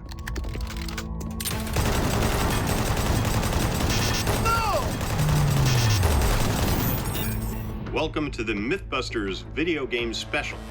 Nice one, Heinemann. Let's do it.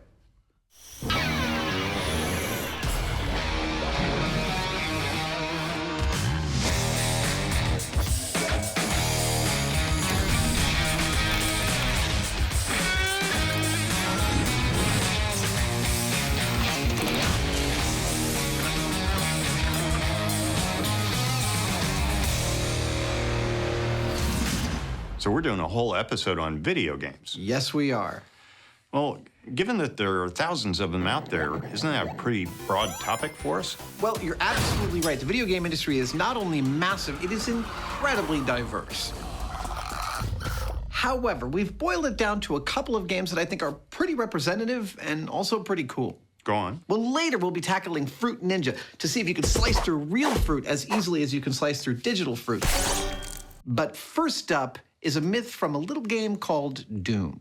That's one of those games where you're shooting monsters, right? Yes, it is referred to as a first-person shooter, and Doom effectively invented the genre. You are moving through a world shooting stuff, and as you come across things that you need, you can pick it up. Ammo, medical packs, guns, supplies, whatever you need. The thing is that no matter how much you pick up in a first-person shooter, it doesn't ever seem to slow you down as you move through that world, and I'm thinking that's something we should test.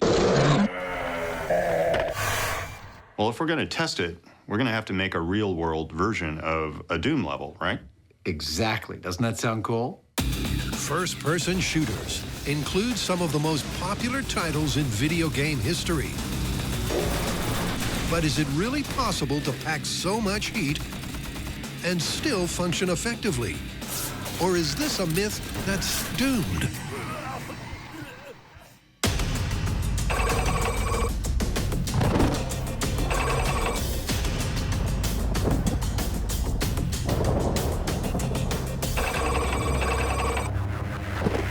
We want to create a Doom video game level in meat space, that is, the real world. And in Doom, you're always running around in, effectively, a military-industrial complex. So we've come to, get this, a military-industrial complex. From the outside, the building's got potential. But on the inside, it's out of this world.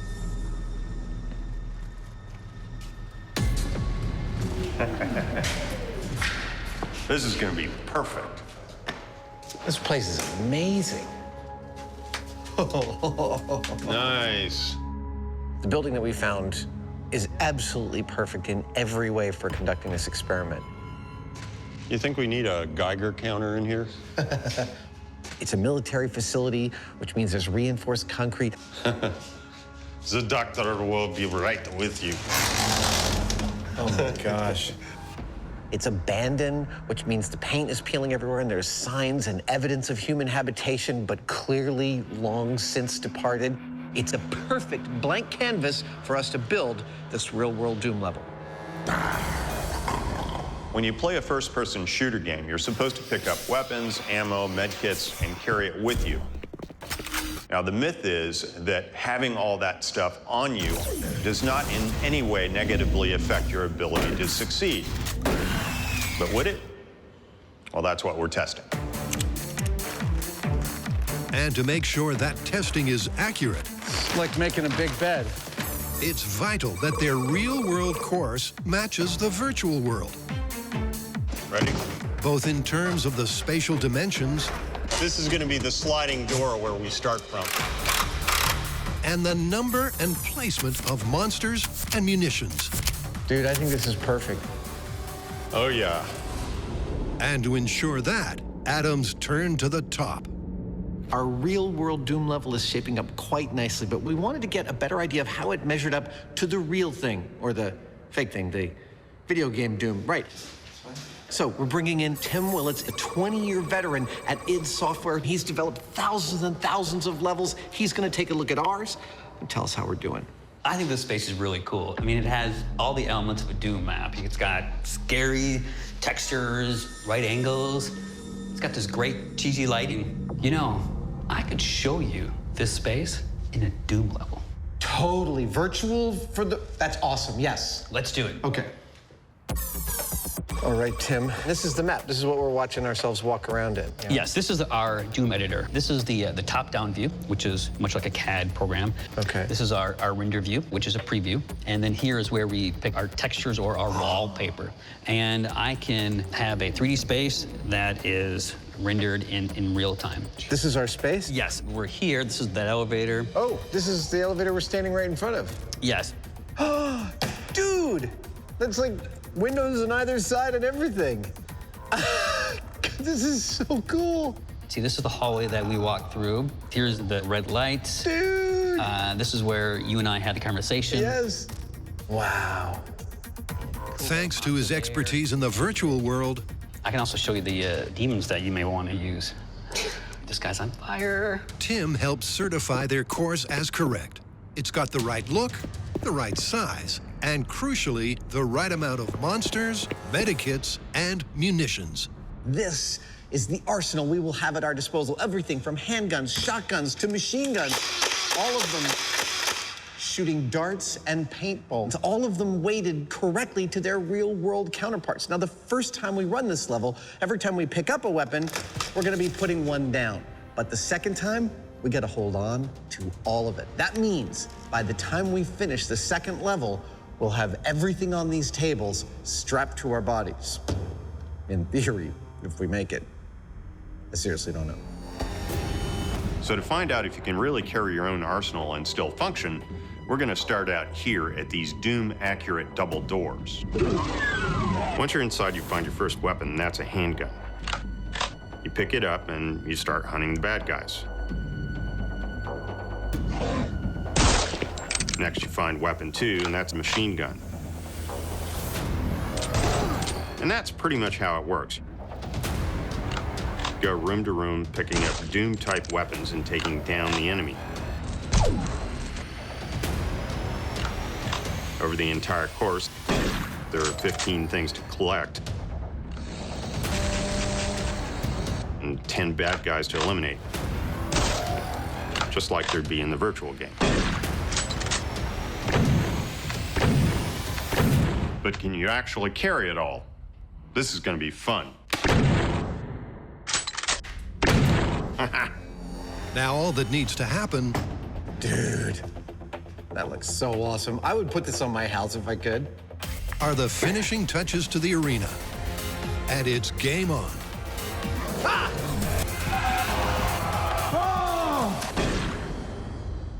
Before we cash and carry, what else is going on? Fruit Ninja! Wah, wah, wah. Even I've heard of that one. What about it? Well, this one falls into the category of, is it possible in real life? Go on. Well, is it possible to slice fruit as easily as the game would suggest? Tons of people tried out online with some mixed results. You all right? I'm Bro, good, dude. You are straight bleeding. I think we should give it a go. Fruit salad, here we come. Shing, shing.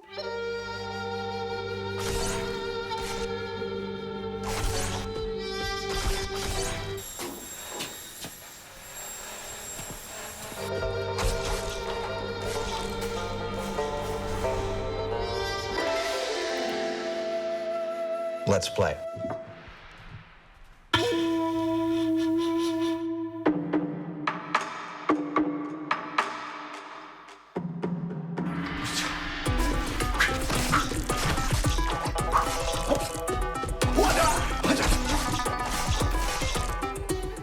This is Fruit Ninja, one of my all-time favorite games. Yes! And the goal of the game is simple. Using a samurai sword, you slash fruit that is arcing into view in front of you. 5 fruit combo. Oh, you can play on your phone or your tablet or a motion sensing console like this. Oh, missed the coconut. Oh. But I add a wrinkle to make it more entertaining. I use a real wooden practice sword called a bokken. This is from my personal collection. Oh, man, if I ever meet some fruit in an alley, its ass is mine.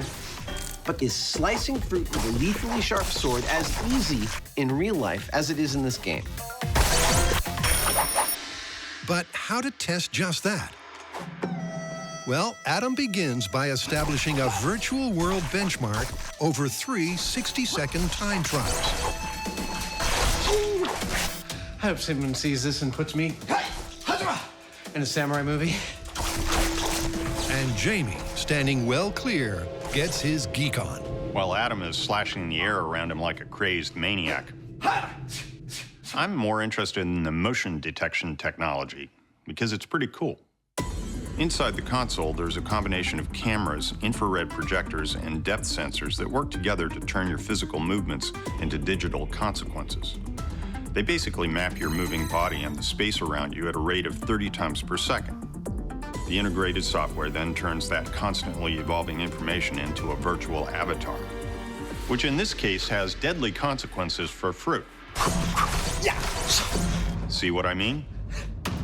Adam is a veritable whirling dervish of digital destruction. And when done, with the combination bonus points subtracted, his average number of fruit hits is almost exactly 100 per minute. But when Adam faces off against the real thing, will that score cut it?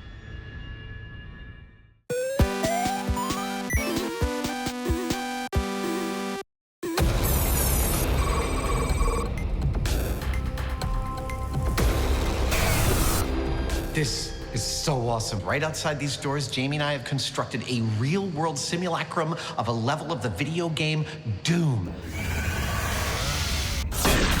With weapons, ammo, health, and monsters. Jamie and I will have to move through that labyrinth, killing all the monsters, getting to the end, and timing ourselves. For time is going to be one of the critical metrics by which we compare reality to video game reality. They're testing the myth that your avatar can carry an array of artillery. All right, monsters, you guys feeling ready? And continue to take out opponents with the same lethal efficiency and speed. When I say go, I want you to retreat to your position, and then when you see Jamie, try and kill him. You might notice that some of our zombies are armed with wrenches, not guns. These are special wrenches, which I actually built back in the shop. They're basically a polyurethane foam poured into a silicone mold with a piece of aluminum to keep it stiff. How many people think of mold making as such an active sport? Coming out to play, little wrench. Painted in Doom colors, what you end up with is something that looks like a wrench. Oh, I love pulling masking off.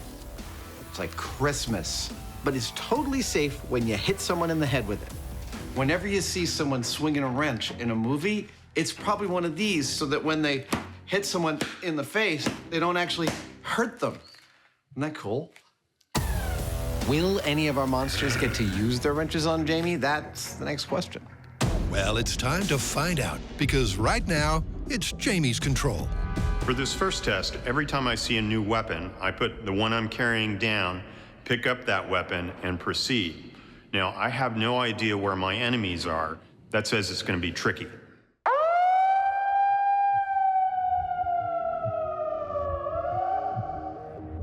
Ow. Jamie, are you ready?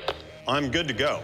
Okay. Commence the test in 3, 2, 1, go. Okay, so with Jamie in our Doom area, it's worth me clarifying a couple of things for science. First, the weapons we are using are props which fire darts and not bullets. But crucially, we've strapped lead weights to them so their mass exactly matches that of the real thing.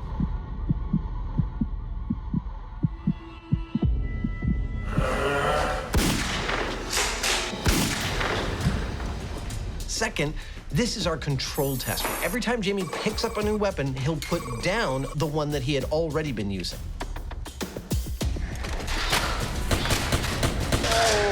It's 2 down. I think I'm home free. We'll do the keep and carry everything test once our controls are done. Finally, the data. When we come to call this myth, our crucial metric is going to be time. How long does it take us to complete the Doom course when we're carrying every weapon versus carrying one weapon at a time? And talking of time, what quickly becomes apparent is that this is not just a sprint. Nice. That was a bona fide kill right in front of us. With the monsters hidden randomly, Jamie can't simply run from station to station.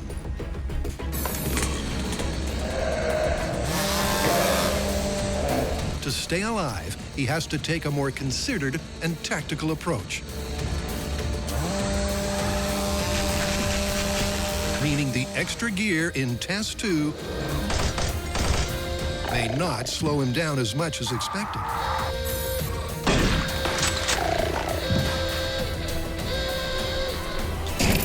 Hey! How was that? That was fun. I'm shooting guys around corners. I'm like Rambo. How long do you think it took? Don't look. Oh, I have no idea. What, 5 minutes? Actually, you're pretty close. Just under 6 minutes. Yeah, that's great. It's actually pretty exhilarating. I'd pay good money to go do that. Now, just like in a video game, you know you're not actually gonna die. But in this case, the facility here is actually really spooky, for one thing. And then not knowing where or when one of these guys is gonna jump out at you, it kind of gets your blood going. It's pretty cool. Now it is my turn to go through this level, but of course, I'm just not gonna do it in street clothes. I'm gonna do it in costume. Let's kill some monsters. Oh, it was actually loaded. Like the Heinemann, Monsters, are you ready? Adam starts with his one weapon at a time control. 3, 2, 1. Adam, you're off.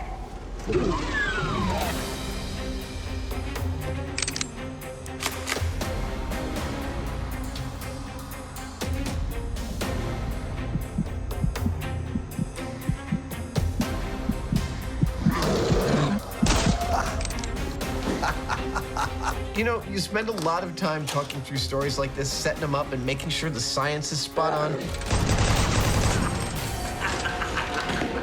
And then you're in the middle of it and you're like, there are dudes walking towards me.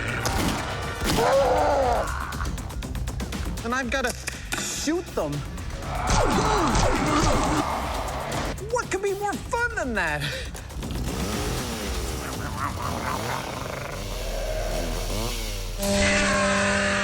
oh, you can hear hear the chainsaw spraying flesh and blood all over the walls. It's horrible.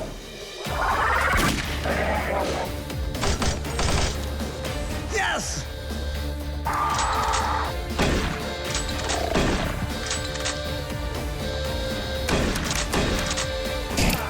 Woo! That was fun! You're alive. Dude! 5 minutes, 38 seconds.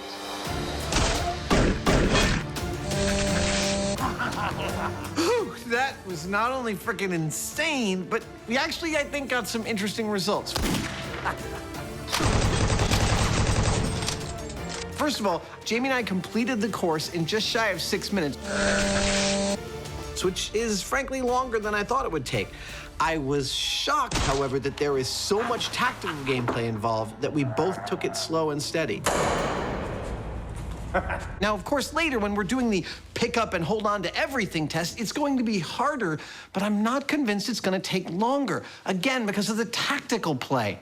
I'm kind of feeling like it's looking sort of good for the myth at this point. Dealing out digital destruction in 2D is as easy as 1, 2, 3. But add a dimension and fruit of various sizes subject to real-world physics. Is it as simple?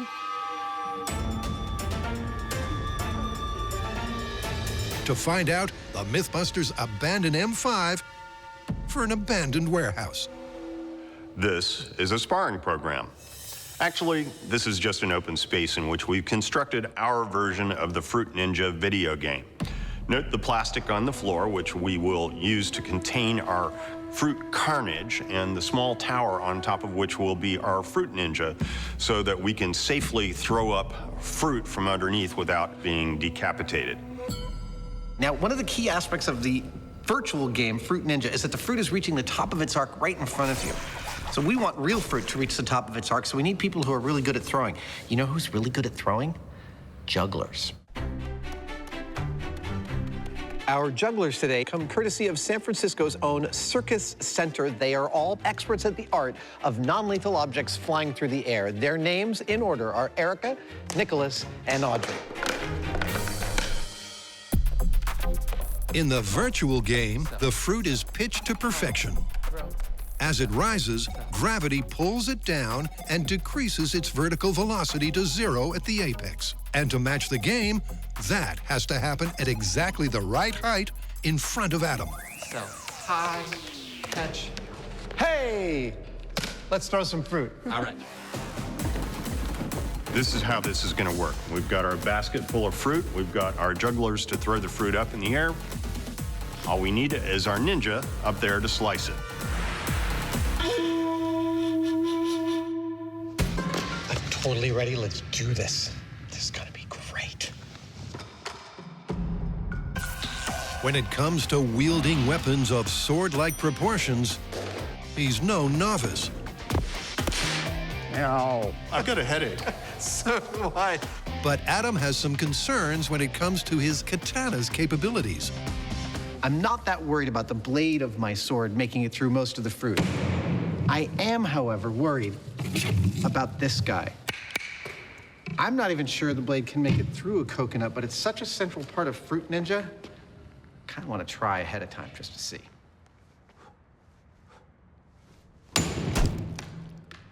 That's awesome. Oh, our coconut. With all ingredients confirmed as cuttable, it's go time. Can Adam beat his 100-cut benchmark? For this test, our ninja, aka Adam Savage, will have 1 minute to cut all the fruit he can. But for the most part, I'm gonna be doing that. Oh, this feels great. You ready, sir? I'm ready. Are you ready? Not quite, but what the hell? All right, you count us down, Jamie. Okay. Fruit Ninja in 3, 2, 1, go.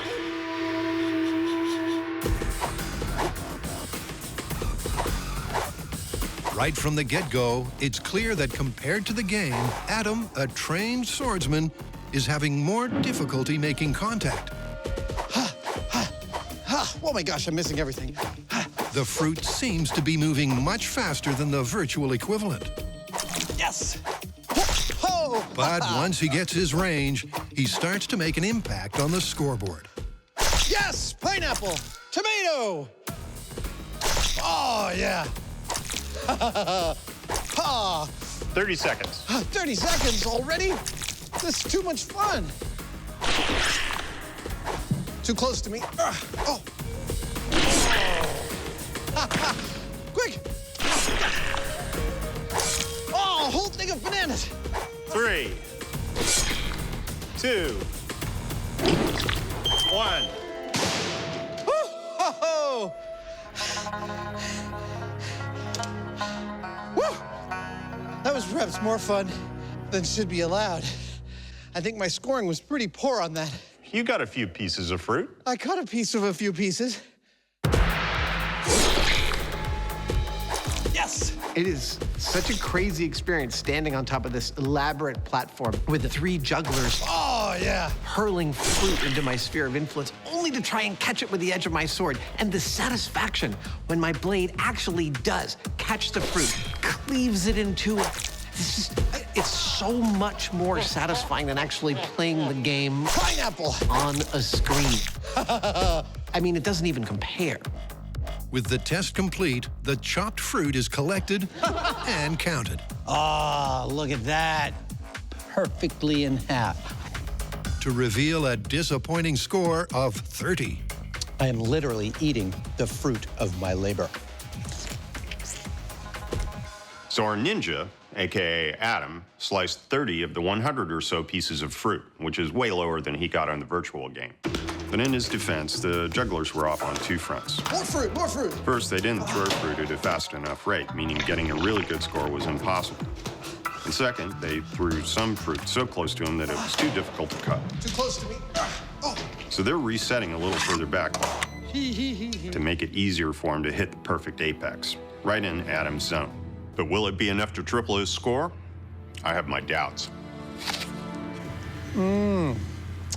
Grapefruit. All right, I've had a little bit of a breather. We're about to go again. The jugglers have mastered their arcs, and we're gonna try this test for real. I think I'm gonna do much better this time than the first one. Fruit Ninja in 3, 2, 1, go. Oh, yes! Pineapple. Yes! From the first fruit to be beheaded, it's obvious Adam's improving. Yes! Bananas are mine! With the jugglers now right on target. Coconut. Ah, yeah. Every piece hits the apex at a cuttable height. 30 seconds. 30 seconds! And Adam appears to be taking out his targets with video game-like ease. There's 15 seconds. But as the clock counts down and concentration and stamina flags, his hit rate slows. Meaning the result is up in the air.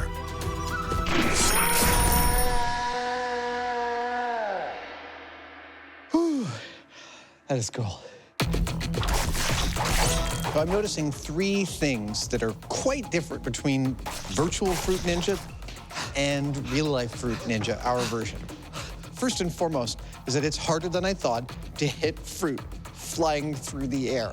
Second is that the fruit is much smaller in real life. The best I can tell you is that an apple in the game is about the size of a watermelon in real life, so it's much easier to hit. In addition, the size of the fruit is tied to the game's apparent gravity. If they were scaled correctly, they'd be moving considerably faster. Third is the slicing itself. In the game, you just move your hand in the direction that you want to slice, and it slices the fruit. In real life, the actual edge of the blade has to be pointed in the direction that I'm slashing. And that requires a level of coordination that means I have to stay super, super concentrated. I'm missing them all. It's fun, but it's also difficult. And that difficulty is reflected in the score, because even with perfectly pitched fruit, Adam only chopped a few pieces more than half his virtual score. But that's given Jamie an idea.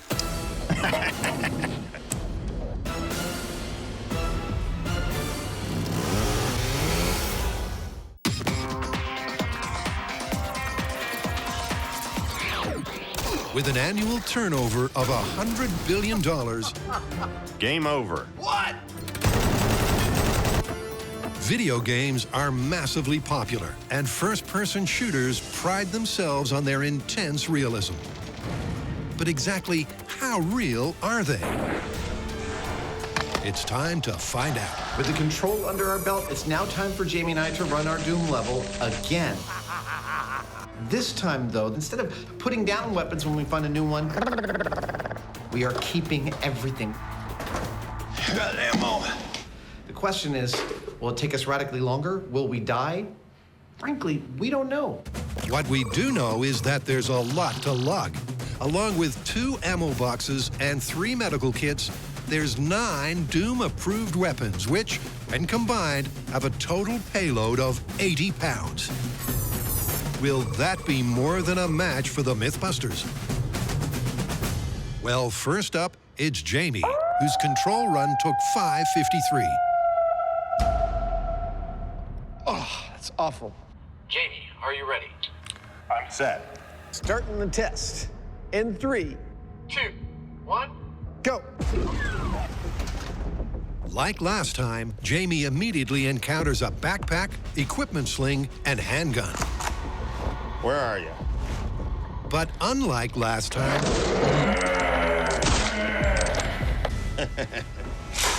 when he finds gun 2, he doesn't drop gun 1.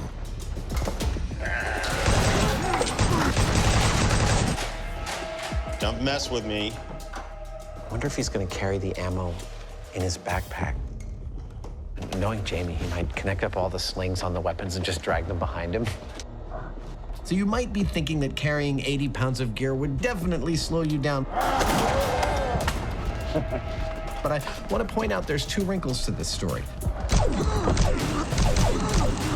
First, we've set up a test that requires tactical gameplay, which means there's not much rushing in the first place. Next. And second, there's adrenaline. Adrenaline, the so-called flight or fight hormone, is released in times of stress, and it basically preps your muscles so they can work harder and faster for longer. And believe me, Jamie is feeling some stress right now, and his adrenaline is pumping. Adam's theory may be sound. Crap. Because halfway through, Jamie's kept up with his control. That is seriously the most twisted Santa Claus image I have ever seen. But that doesn't last long. Because soon, the combination of weight and bulk starts to take its toll.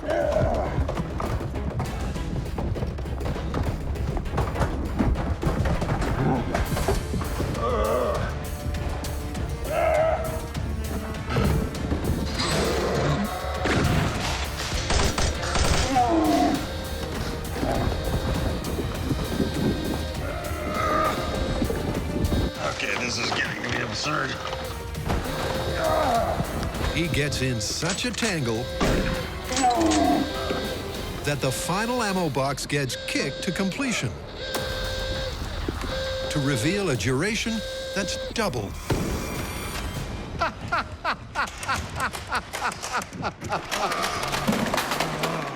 Well, Christmas has come early. How was that? That was awful. Really? That just took all the fun out of it. Really? Yeah, I mean, after the first couple of guns, stuff starts falling off. It's like, okay, I could take my time and spend a half an hour neatly packing and hooking everything on, but that's not the way this is supposed to work. Well done. Have a rest and then I'll gear up.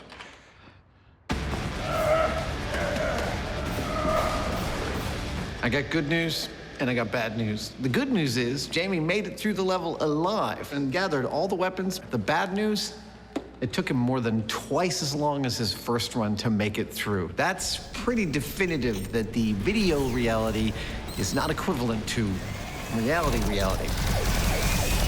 But now it's time for me to go through the Doom level, picking up everything. And I know Jamie said that it removed the entire fun quotient, but frankly, I think I might be better at distributing the load than he was. He was just carrying everything like a bag of groceries.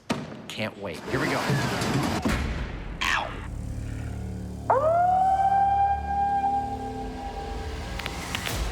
Adam, are you set? I'm ready, sir. 3, 2, 1, go. Adam has a plan to bring this myth back from the brink. Jamie ignored the backpack and packed his weapons poorly. Dead. Adam, however, is going to lock and load efficiently. He's dead. Using the utility backpack and equipment slings properly. One shot. But there's no getting around the actual mass and bulk of the gear. It's starting to take its toll. And in the heat of the action, They'll never hear me kill me. his neatly packed plan begins to come undone.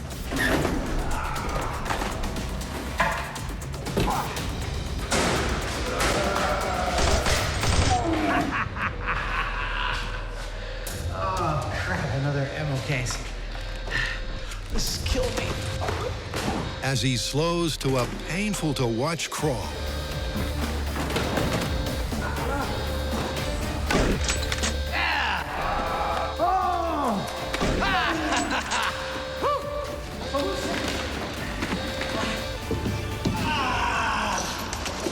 You made it. Yeah!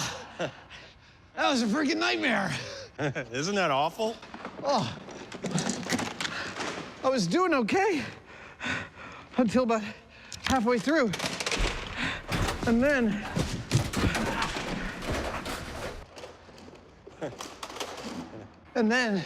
I just couldn't strap anything else to my body. I'm just gonna take a nap right here. So, I made it through the level alive, defeating 10 zombies and carrying all my weapons out the final door. I made it also faster than Jamie did. 10 minutes and 17 seconds. Yeah, in your face, Heinemann. Age before beauty. Wait a minute. Never mind. In the video version of the game, all this extra equipment is supposed to help you progress through the game and succeed. The reality, however, is quite the opposite, because the more of it you got, the more encumbered you were, the less agile and the easier a mark for the bad guys. Yep, the video game makes it look so easy. But a side-by-side comparison shows that in reality, it's anything but. But all is not lost. Now, based on Jamie's and my performance, it would seem that the myth is busted. But while we are in reasonable shape, we're nowhere near close to that dude that you are controlling when you play Doom. That's where this guy comes in. Ladies and gentlemen, let me introduce you to Brendan Shaw. He is a UFC heavyweight contender, and at 6'4", 245 pounds, and an expert in many martial arts. He is in every way equivalent to the dude you are controlling when you play Doom. We're gonna run him through this level, and then we'll make that call. As Adam has comically concluded, Oh my gosh, I'm missing everything. mastering the 3 dimensions of real-world flying fruit is not nearly as simple as the game would have us believe. The fruit in the game is larger and floats in the air for longer, meaning the numbers just don't add up. But Jamie's not done yet. Samurais and ninjas and swords and things like that, they're fine, but they're a little passé. Jamie's gearing up for something you should not try at home. He's following the MythBusters mantra that if it's worth doing, it's worth overdoing. Welcome to Fruit Chainsaw.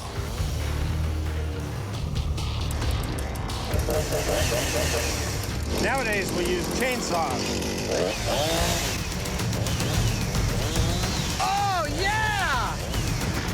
Tackling fruit with a sword is one thing, but with a chainsaw, it's something else. I mean, all you have to do is touch it, and thanks to that chain going a bazillion miles an hour, you've got instant fruit salad. Yeah! So if you find yourself having to hack away at flying fruit, it's hard to beat. Yeah! Beautiful! Jamie's chainsaw was unbelievably effective. I was really kind of worried that the fruit would skip off the edge of the blade, but oh man, it was actually so much more awesome looking on camera than the sword. I'm thrilled. I want to keep going. Can we do some more? Scott, our cameraman, is collateral damage from sliced up banana from Jamie's chainsaw. The sword's just much cleaner and easier on the crew. I've got to say, this is some of the sweetest smelling carnage we have ever produced on this show. How do you want to call it? I'm going to say it's much harder to play Fruit Ninja in real life than it is in the game, but it's also much more fun. What do you think? I'll let you know. I'm waiting for the chainsaw version. They're totally going to do that now. Let's get out of here.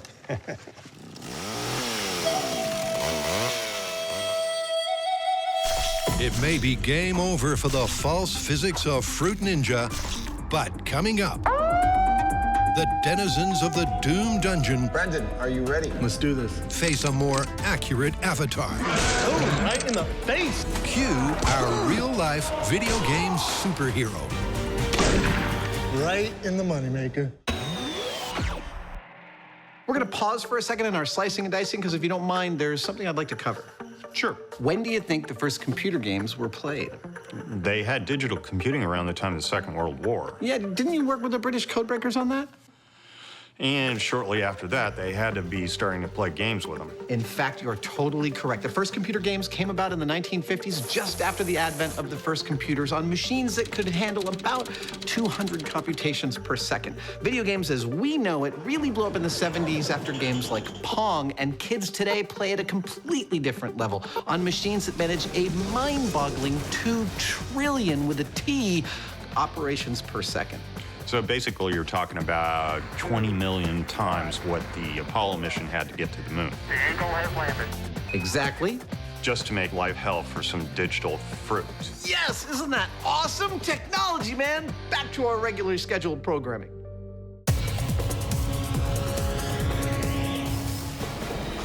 Crap. Adam and Jamie have just failed to fire in their first-person shooter. But an accurate avatar, they're not. That's where this guy comes in.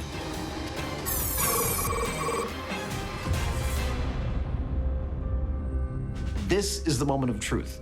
Jamie and I have run this Doom level once each, carrying all the weapons with an average time of just over 11 minutes. Now it's time for Brendan to do the same.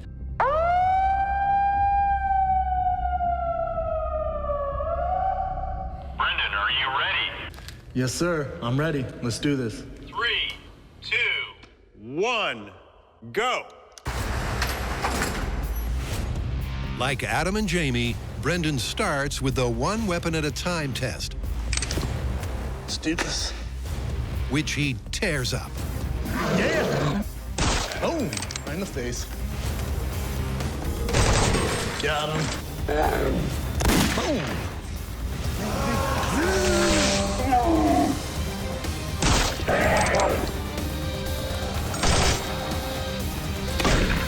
Right in the moneymaker. Brendan completes the control in a mere 4 minutes. Good job. Thanks, sir. But how will this ultimate fighter fare when he has to collect and carry? Brendan, are you ready? Yes, sir. Let's do this. Start the level. In 3, 2, 1. Go. Right from the double doors, I'll bet he's gonna kick our butt at this. We'll see. Useless backpack. Check. Brendan tackles the course with the same energy as before. Right in the face, sniper. That's very fast first encounter. 2 guns and 18 pounds has no effect. Got him. 33 pounds, the same. Even the dreaded chainsaw impedes him not at all.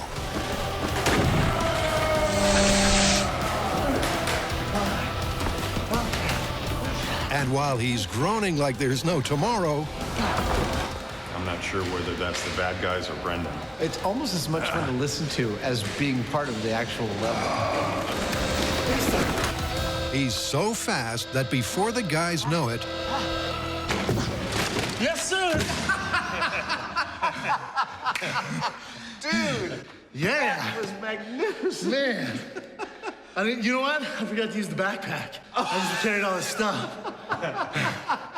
It's choking me a tad. I'm not gonna lie to you guys. Absolutely. I'm not gonna lie to you. It's snug. Oh my gosh, you beat us carrying everything when we didn't have to carry stuff. It's amazing what a little bit of adrenaline will do you when you got zombies chasing you. it's a stunning result. Because even loaded down with 9 weapons, 3 medikits, and 2 ammo boxes, Brendan's time was not slowed in the slightest. This is awesome. Once again, the numbers tell a very different story than I suspected we were going to tell. When Brendan went through, carrying everything. Yes, sir. He came in at just over 4 freaking minutes. And given that he fits the exact profile of the dude you are playing when you play Doom, I have to conclude that carrying all the weaponry is actually plausible. I never thought that I would actually say those words at the end of this episode. But that's not all we've learned today. You know what? These zombies, demons really, right in the moneymaker. They don't like to get hit in the penis. For whatever reason, I'm just really good at hitting them there. Right in the money shot in the groin. I don't think the extras are too happy about it, the volunteers, but you gotta do what you gotta do. How do you want to call it?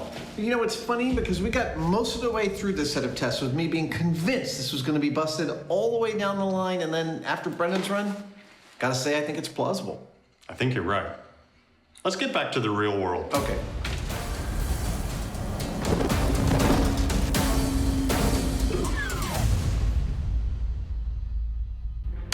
It's game over, but Adam's not done yet. For gamers, the lines between the real and virtual worlds can often be blurred. Adam's taking that concept to a whole new level. Guy jumped down, I shot him before he even landed. Oh, machine gun, I'll take that. He's playing a virtual Doom level designed by our Doom designer that he has only just conquered in real life. Can you spot the difference?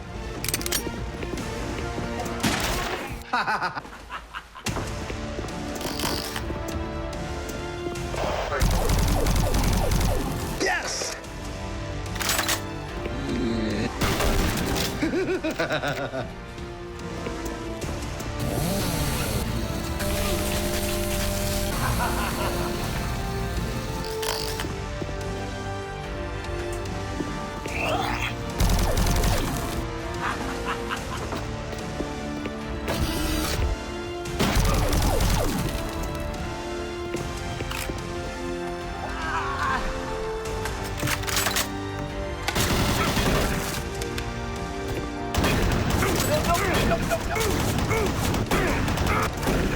Gotcha! Woo!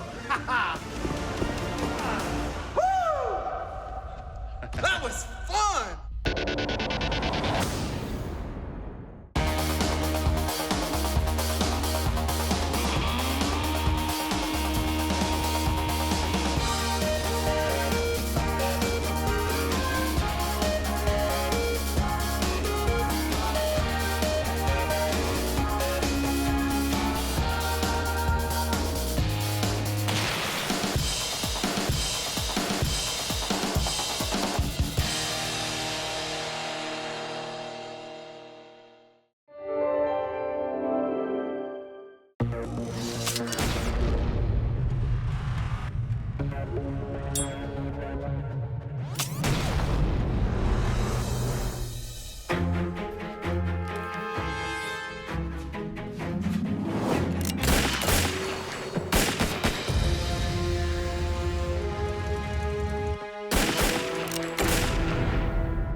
Contact.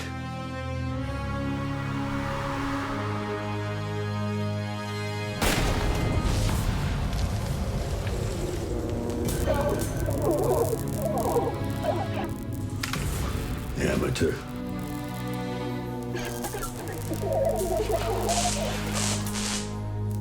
I didn't even think that was possible.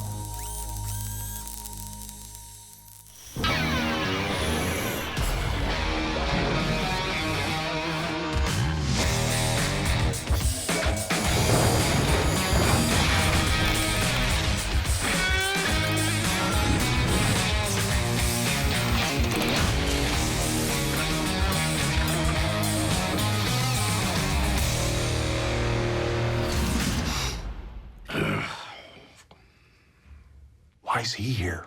I don't know, but I would just get on with it. So, I could be mistaken, but I'm getting the sense that we're doing something with guns? You are totally right. Specifically, shooters with seemingly supernatural abilities with guns.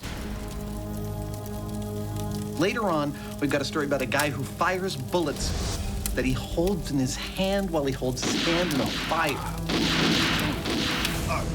So the bullets are like between his fingers? Exactly. But first up, we have a sort of a classic movie hitman trope in which hitman is tracking his guy.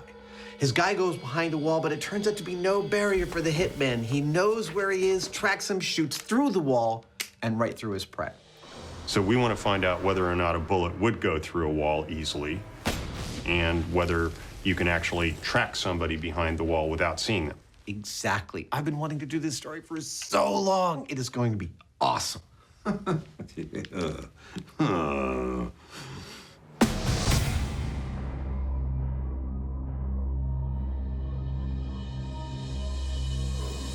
you might imagine that we would test this by going to a shooting range, setting up a wall, pulling out some guns, and just blazing away at it with all the ammo we can bring to bear.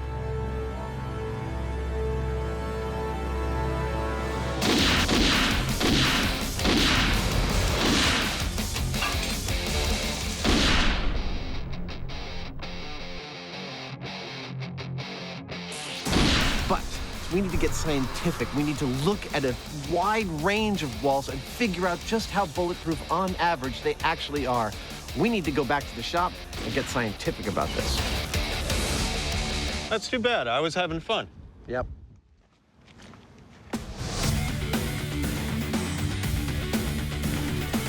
Now, when we're talking about shooting through walls, the word wall could mean many, many different things based on when and where the building you're in was actually constructed. Ah, too big, too big. The walls could be made of different materials, and they could have lots of different things inside them. Starting to look like something. We want a broad representation of walls to shoot at, so I've assembled all the materials walls have been built out of over the last 100 years. The house I grew up in was all lath and plaster. Ah, the old crafts. As well as a lot of the things, electrical boxes, insulation. I hate fiberglass insulation. Wiring and plumbing that you'd find inside those walls. Hey, that's awesome, it fits. When does that ever happen? With this, we should be able to make the targets that we need to find out just how bulletproof, or not, walls actually might be. Almost ready for shooting. Now it's ready for shooting, and so am I. Decided to come in costume as the man in black, the man of mystery, the man you don't want to see at your doorstep. Normally, when we're using guns, we come to a firing range. But because we're going to be firing into walls, these bullets may behave, well, unpredictably. I think it looks pretty good. So instead of using the normal targeting range, we're going to go off to one end where we can safely control what happens. It's time to introduce you to the ammunition and pistol we'll be using today for the experiment. The bullets we'll be firing are standard high-velocity hollow point rounds. They'll be fired from a standard double-action 9mm pistol used by the military and law enforcement the world over, and also a staple of action movie heroes. Here we go.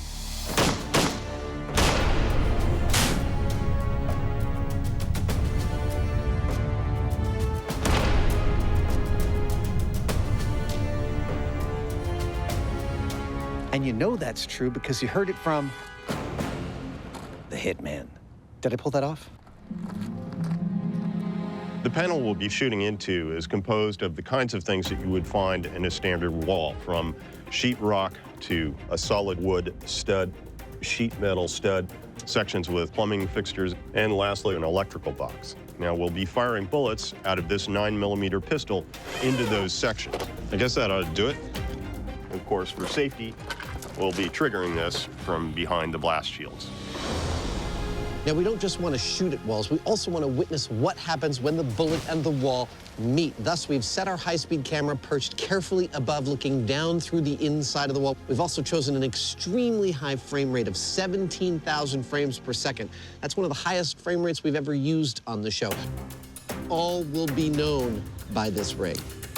And with a steel backstop, it makes a cool noise when a bullet hits it. Their 6-in-1 interior wall mock-up is ready to go.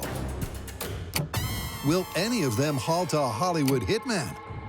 First up, a blast from the past, lath and plaster. I actually think that lath and plaster is going to do pretty good in slowing the forward progress of the bullet. Range is high.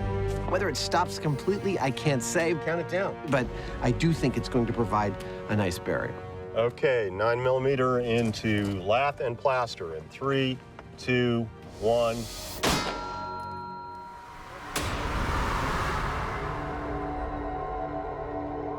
Well, it did the classic small entry wound, larger exit wound, but it looks like it came out pretty straight. With the bullet's trajectory unaffected and the velocity hardly hindered, the oldie wall would have provided no protection for our hitman's hidden target. And that sounds good for the myth. Made a resounding clang when it hit this backstop.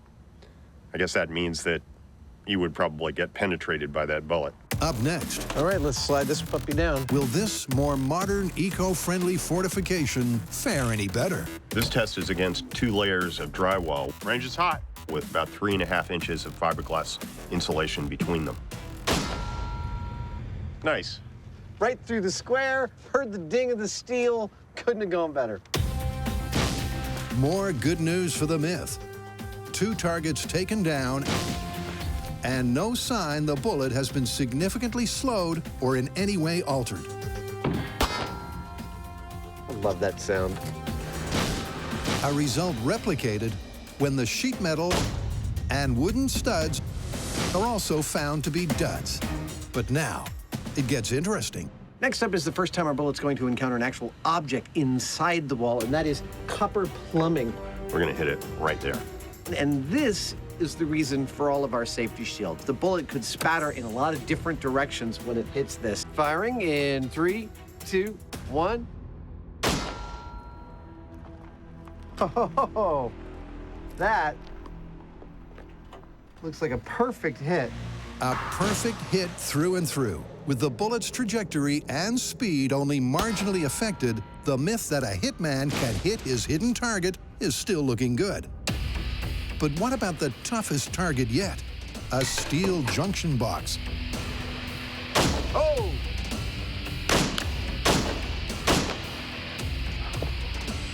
Oh, yes. Oh, you're gonna love this. The whole story of the bullet's stoppage is apparent in this one shot, which we will cut to right. It took a solid piece of steel in exactly the right place to halt the bullet's momentum and disperse its kinetic energy. But clearly, this is the exception and not the rule. The myth is on track. I have to say I'm pretty surprised at the results, that only one of our in-wall obstacles, the electrical box, actually stopped the bullet cold. The rest made it through. Now, what that means for the myth, as walls are okay to shoot through if you're a hitman, from my vantage point, it's looking pretty good for the myth. And so it's back to the shop, where our hard-to-please professional is waiting for an update. So is that it? No. We actually have a few more tests to do before we finally call shooting through walls, but we're now jumping to the second story in this episode. It's from a movie called Shoot 'em Up. I am dead on about who you are, right? Say that again. I said, I am dead. Stop. That part of it you got right. At the end of the movie, our hero is cornered. It looks like he is dead. He doesn't even have a gun. But what the bad guy doesn't know is that the hero has a handful of bullets shoved between his fingers. He thrusts his hand into the fire, and 2 seconds later, no more bad guy.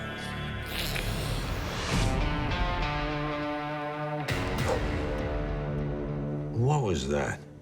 We were reenacting the movie. What we want to find out is, 1, can bullets go off that fast in a fire? 2, if they can, could you aim them? And 3, are they remotely lethal? So which one of you geniuses is going to stick his hand in the fire? Well, we haven't thought that far ahead yet. Well, whatever. I've got a plane to catch. Shall we start testing? Sure. For that, Adam and Jamie hit their all-time favorite location to cause a commotion. Lots of goats. They don't seem to mind the fact that my jacket is made out of them. To set off this myth, the first item on the menu is a controlled fire. Even a simple fire can be fraught with difficulties and dangers that are unforeseen. That's why, 1, we've come out here to the Alameda County Sheriff's bomb range to set this fire. 2, we've put it in a barbecue. And 3, Jamie and I are wearing all the proper safety equipment to make sure nothing gets out of control. Safety is always of the first priority to us. We don't like to let anything get out of control. All right, that's more like it. That's a nice little fire. After the flames have died down, it's time to get cooking. And they're starting out hands-free. Like we often do on MythBusters, we try to remove variables so we can isolate what exactly we're seeing. And in this case, that means we're taking a single bullet, attaching it to a rod, and inserting that into the fire. But they're also playing it safe. The single round being baked has had the projectile removed. The empty case and primer will react to the heat, but no one's in danger of being shot. Yet. Question is, will the ignition match the movie? Now, there are 3 things that we will be testing in this fire test with the bullet shell casings. You ready to do this? Yeah. 1 is, will the shell casing go off in the fire? 2, will it go off exactly where our hero is holding his hand in the film clip? He holds his hand just about 3 inches above the logs, right in there. And 3, will it go off in 2 seconds? Okay. Shell casing test in 3, 2, 1.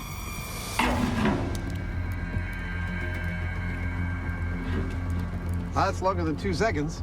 5. We know that the chemical in the bullet primer ignites at about 300 degrees or above. 15. That's just where he was holding his hand.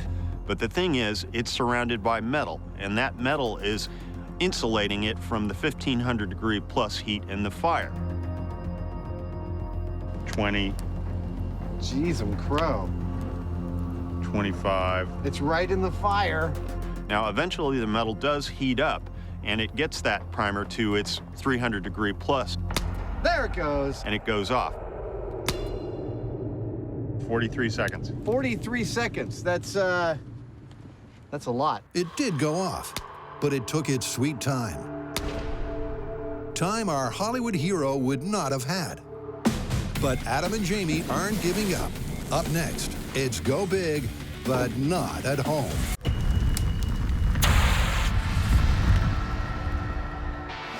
The movie Shoot 'em Up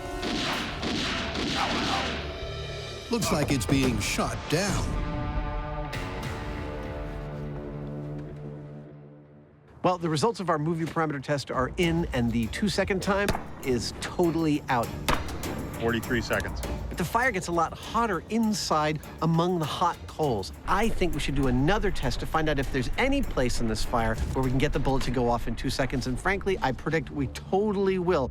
So for test 2, Jamie stokes the fire. Mommy, I don't like barbecues at Jamie's house. Because this time they're baking the bullet deep among the coals. A temperature differential from test 1 of 800 degrees. All right, sir, you ready? I'm ready. I'm going all the way in this time. Looking for the hot spot. Looking for something close to 2 seconds. 3, 2, 1. 2, 4, 5, 6, 7, 8, 9, 10. Those didn't sound like regular seconds. What kind of seconds were you counting there? I'm 2, 4, 5, 6, 7, 8, 9, 10. What kind of seconds are those? Who counts like that? What was the time? 10 seconds. 10 seconds. For due diligence, the guys try 3 more times, but their fastest fire is still pedestrian. 8 seconds. 8 seconds. Well, you can color me surprised at the end of this testing.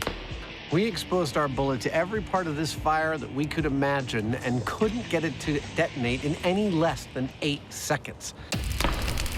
I think we've definitively proven that there's no way a bullet is going to go off in that fire in 2 seconds flat. Yeah. I mean, it will go off, but not in 2 seconds. Even exposed to the hottest heart of the fire, at temperatures no human hand could survive, the primer did not reach its flash point in anything like the time it took in the movie. I think we could use a hand on this story. But although one facet of this film fable is an obvious fiction, the guys aren't done yet. Well, it's true that the timing of the hand in fire is busted. Nevertheless, I've got to find out whether bullets fired in that manner are both accurate and lethal. So to do that, I need a hand that I can heat up safely. Yep, Dr. Franken-Heinemann is making a heat-resistant human hand. Well, I've got a good start with the grinder, but from here on in, it's mostly going to be blacksmithing.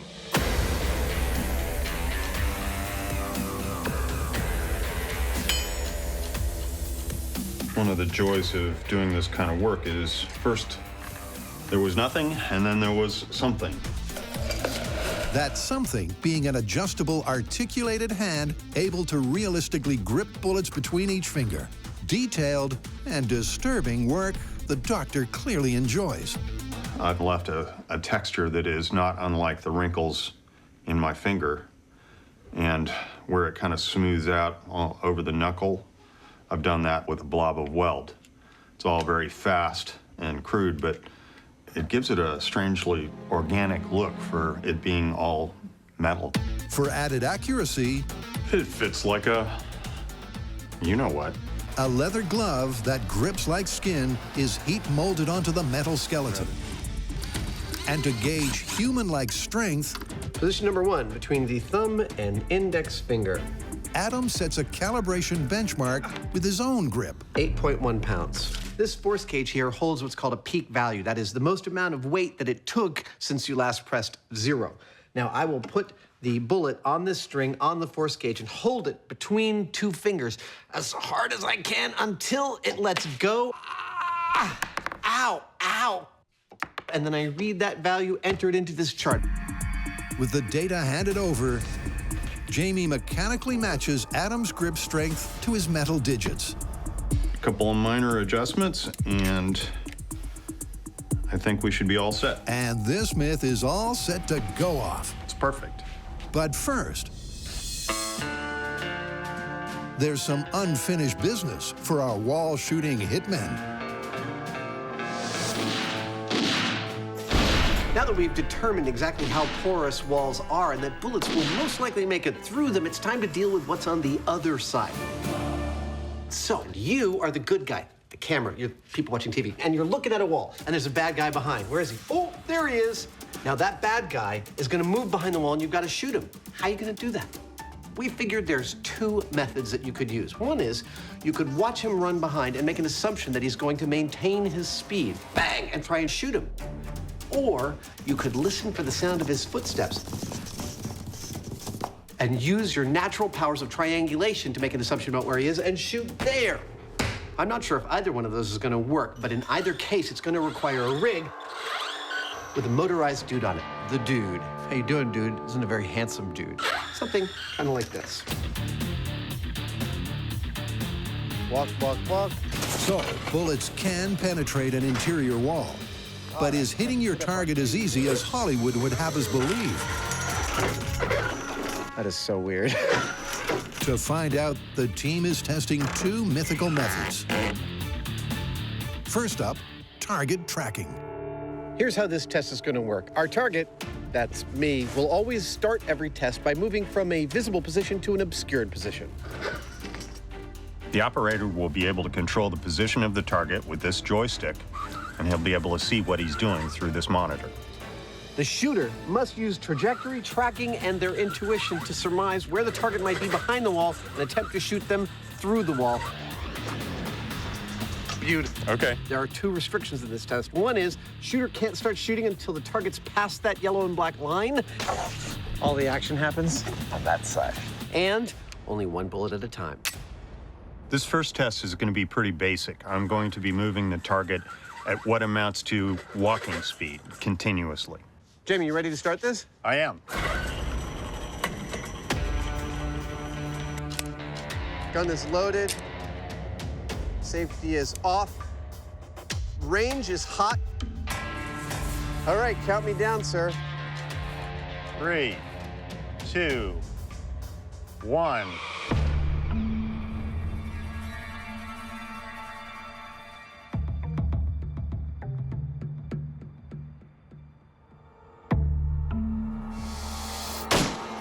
Stop.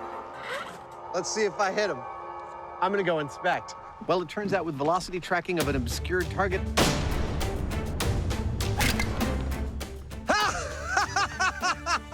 a perfect hit! I'm actually pretty good. I got myself in the face on the first try. A perfect hit. But maybe Adam got lucky. It's Jamie's turn. Okay. Range is hot. Time to double down on the data. Let's go see if you hit me. With nothing to go on but the projected trajectory of the target, how did Heinemann the Hitman fare? Yeah. Nice! Right there, took out my left lung. Adam and I both got what might have been kill shots on our first go, but that was following a consistent movement. So that obviously is the best case scenario. Look at that. Nice little boo-boo. The reality is going to be more like somebody is starting and stopping. Who knows what they're doing back there? And the only thing you might have to go on is sound. So that's what we're going to try next.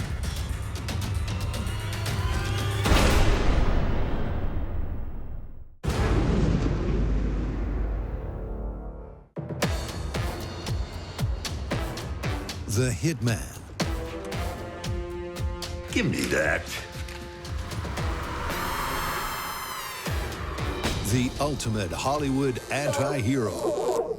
With a seemingly supernatural ability, he always gets his mark. Or does he? Sounds like it's time for test 2. This test is going to be pretty much like the last one, except that the target is going to be moving all over the place, and the only thing that the shooter will have to go by is the sound of footsteps. Can I hear a test of that?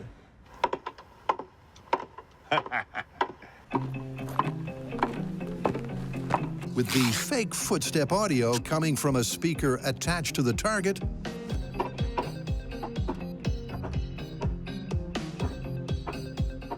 I can kind of hear it go. the setup is complete. In theory, I thought this would be pretty cool. In practice, it's far cooler.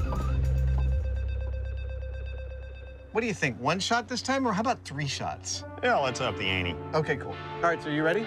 I'm ready. You're wondering how we're going to do a test about hearing for footsteps when we're wearing hearing protection to protect ourselves from the sound of the gun going off.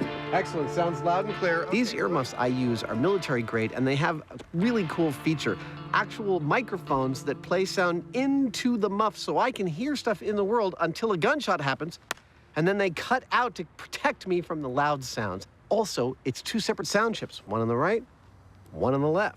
I actually can fully triangulate while wearing these, so that's what we'll be wearing for this test. Oh, what's that over there? I must admit, I'm a little surprised that both Jamie and I got successful kill shots on the first test. A perfect hit! But on the second one, I personally think it's gonna be a lot harder to triangulate the sound of footsteps behind a barrier. Count me in, sir. I'm giving myself only a 20% chance of actually hitting this thing. 3, 2, 1.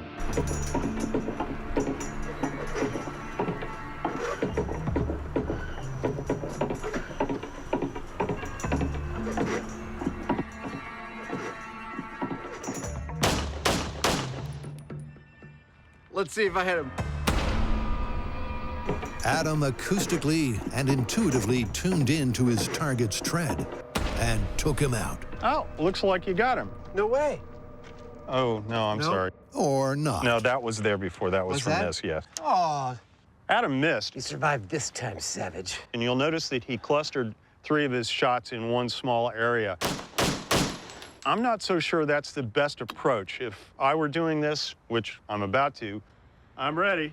I think I'd be inclined to do a sweep across an area to try and bracket in the sound, because we can hear the sounds, but pinpointing it, not so much.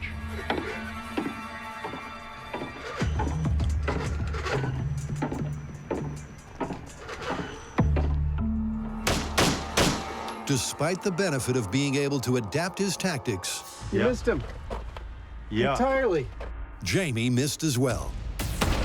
So, while you can easily shoot through a wall, the real-world detail of the prey's unpredictable position makes hitting a moving target tough. And this myth is on the ropes. But we have one more test up our sleeve. This is the spray and pray technique. We're going to unload an entire magazine of bullets at the wall while he's moving around behind the wall and see what his odds of survival are. I'll tell you one thing. I wouldn't want to be behind this wall during that. That was really fun. But was it successful? Nothing. Not a single hit. It seems shooting blind really is just a shot in the dark. But it is fun. I can barely describe how much pleasure I get out of watching this rig go and out of shooting at it. And I'm not saying I couldn't have built this before we had MythBusters as a show, but the design and execution of this rig is something that could only have come out after all these years of doing this show. This is a direct result of our experience in setting up experiments, and honestly, this is one of my favorites.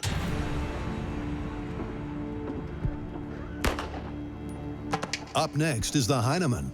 And once again, learning from Adam's failed technique, he opts to pause between each round, relocate the target, and fire. But will this distinctly deliberate method pay dividends? I was pretty sure that I could at least get 1 round into our target. Hey, it looks like you might have gotten 1 hit. Yes, 1 hit in the elbow. And, well, I did, but only 1. I winged him. You winged him. Turns out being behind a wall is a very safe bet, even if the wall is quite porous. Following the sound of somebody's footsteps and trying to use that for targeting information, it's not really a very solid technique. So what do you think? Have we answered the question of shooting people on the other side of the walls and how easy it is? Well, mechanical moving targets are all well and good, but I don't think there's any substitute for the real thing. I think we ought to shoot at each other. Maybe. Not with real guns, right? Well, okay. Paintball guns. Paintball guns. Okay, I think we could do that test. A new test, a new day, and a new location for a spot of hitman elimination.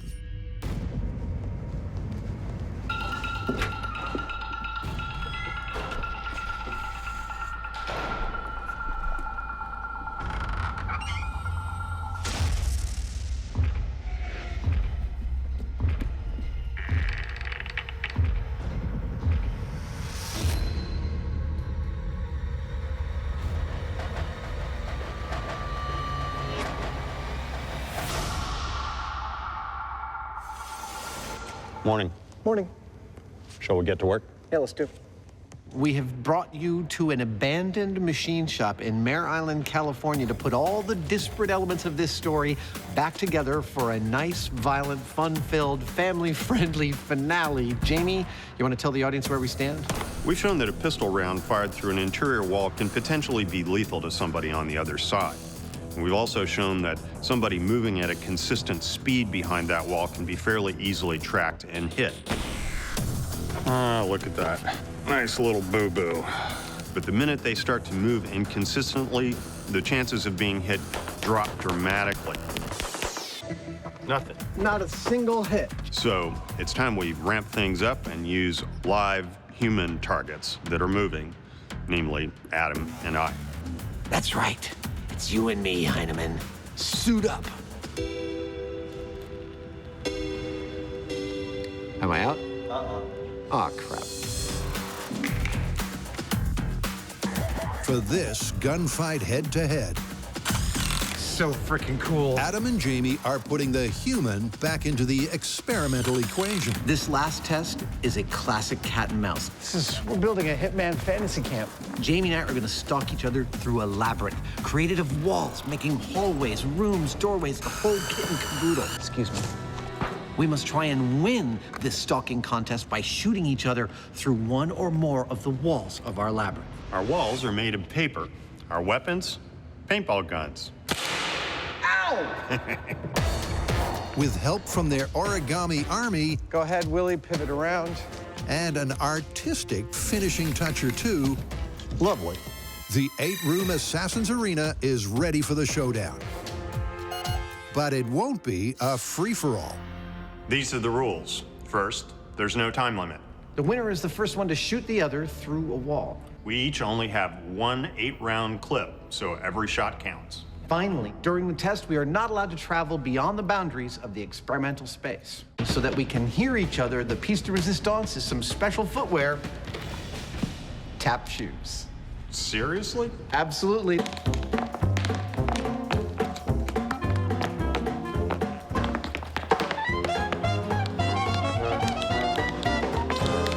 Oh, I've never worn those before. That is the first fact about Jamie I've ever heard that does not surprise me. And with the rules laid down, Adam and Jamie are all set for a hitman hunt.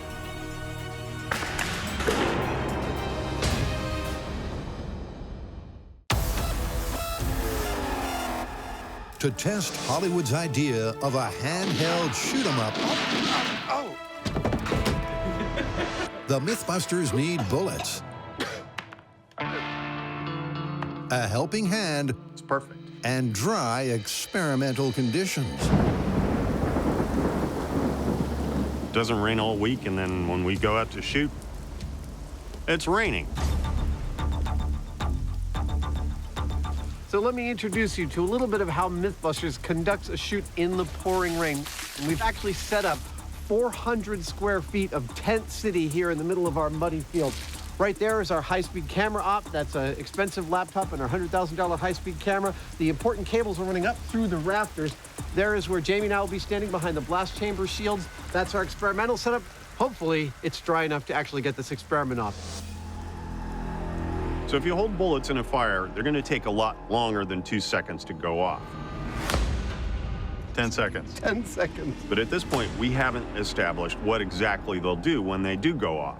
And in the movie, the bullets are shown to be lethal. So that's what we've got to test now. MythBusters during the monsoon season. Despite the deluge, the team has a handle on the situation and is all set to fire up. For this test, we've got a single bullet mounted on the hand right here, and I'm going to have a single flame coming out of this tiny copper tube. Let's try it quickly. When I pull on a cord, the flame will swing in, and we'll set off the bullet. That's it. You're right on the bullet. You're right on the bullet. This time, the round is live. Come on, bullet. Come on, bullet. With primer, powder, and projectile intact. Ah, it just blew out. This program is rated frust. Frustrating. In theory, they'll use the high-speed camera to capture the bullet's speed. You're good.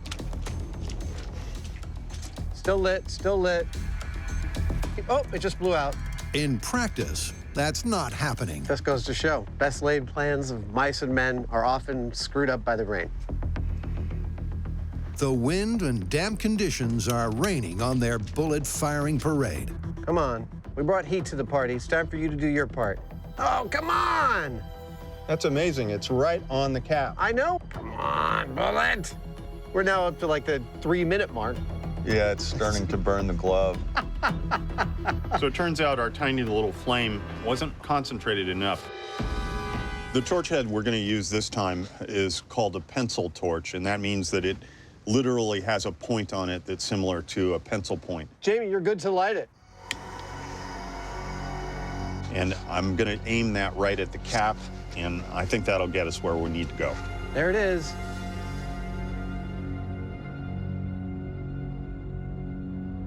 Hey!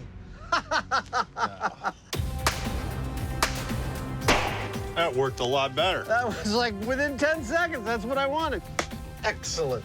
At last, there's fire in the hole. But what does the data say? Flame placement looks perfect. Oh. Let me see if I can't get a rough idea of speed here. The bullet's moving at 82 miles per hour. Yeah. Question is, why is it going so slow? When you pull the trigger of a loaded gun, the bullet inside basically explodes. The resulting shockwave travels down the barrel and propels the bullet out. But without the gun to enclose and back up the cartridge, there's nothing to prevent it from simply expanding and rocketing backwards instead of pushing the bullet forwards, hence the low speeds of the bullet. With no barrel to contain the energy, it disperses, and the bullet comes out at 10% of its usual velocity. I don't think that's going to be lethal, but for due diligence, let's put our dummy in there and see what happens to him. Sure, why not? Okay. Your days are numbered, dude.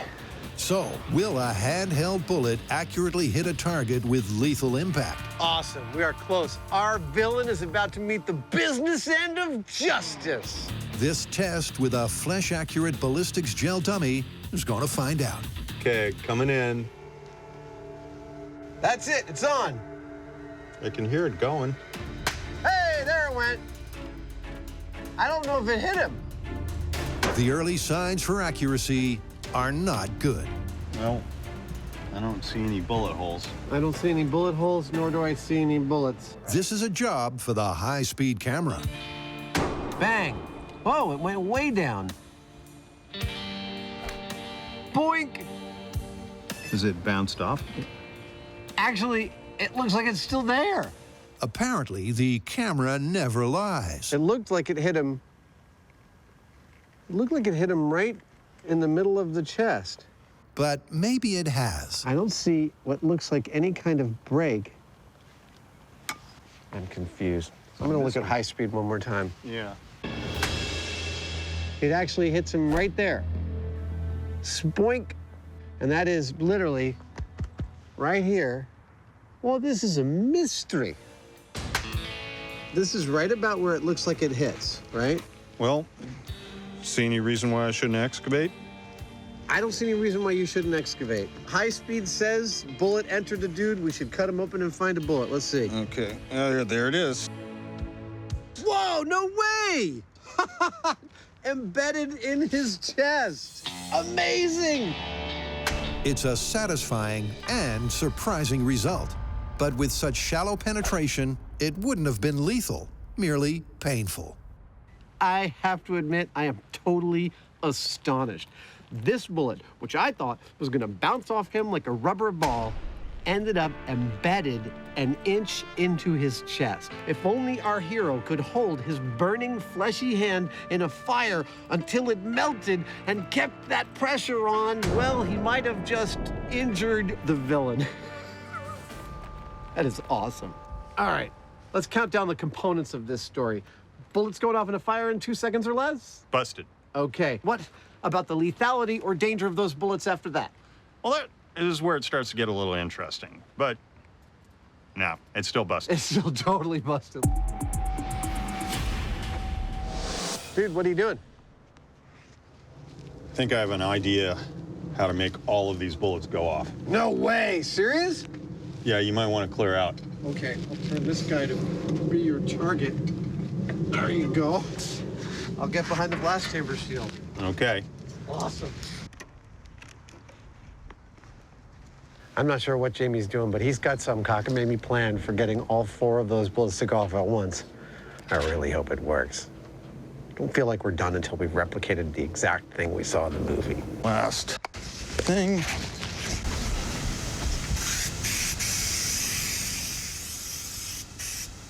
That looks flammable.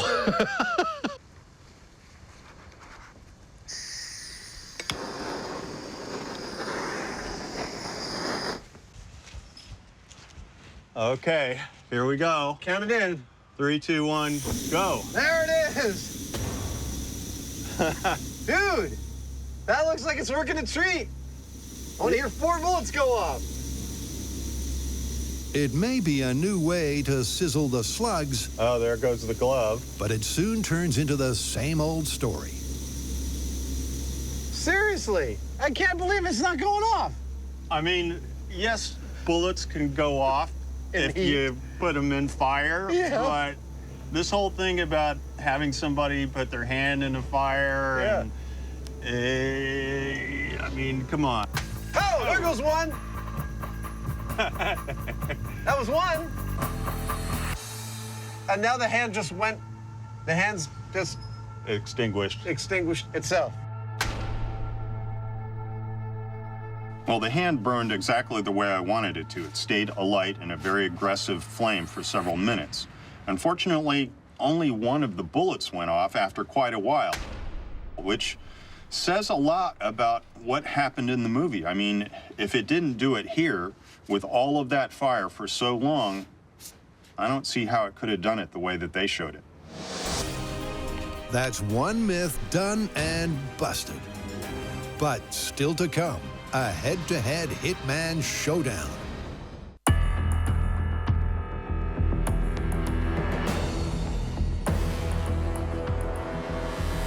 It's showtime. One by one, our would-be hitmen are guided silently to separate, random locations in the arena.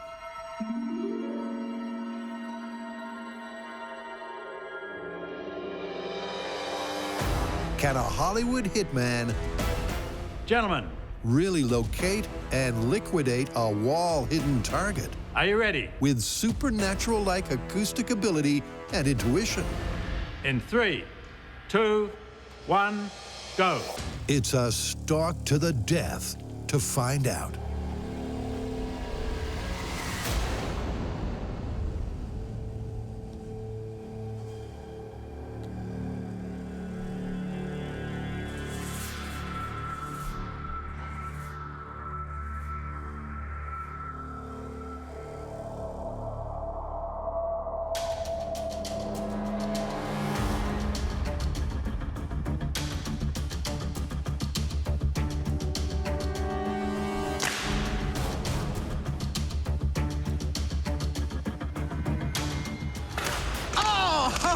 Oh, I'm hit! He got my gun hand. He got me right in the wrist. I've been looking forward to this test for a while, but that was far more scary and hair-raising and exciting than I ever imagined it would be. That's just stunning. You might recall from our earlier testing, to track somebody moving behind a wall was fairly easy to do as long as you can anticipate their movement. Now, in this first game, I remembered that. I peeked out the doorway just in time to see him move behind a wall, and so I was able to actually track his movement, fire through the wall, and I hit him. That was beautiful. It worked, just like we learned. So, the combination of a preliminary visual cue, audio location, and intuition does make it possible to pop your opponent. Good news for the myth, but Adam's not giving up yet. Nicely done. Best out of 3? Okay. This is too much fun to give up after one try. Love this game. That's the cue for a fun and fear-filled test 2. Looking down on this test from above, I'm struck by a couple things. One, how lovely it is with all the colors and all of the labyrinth. Go. But perhaps the most diabolically scary part of this test to me was the quiet.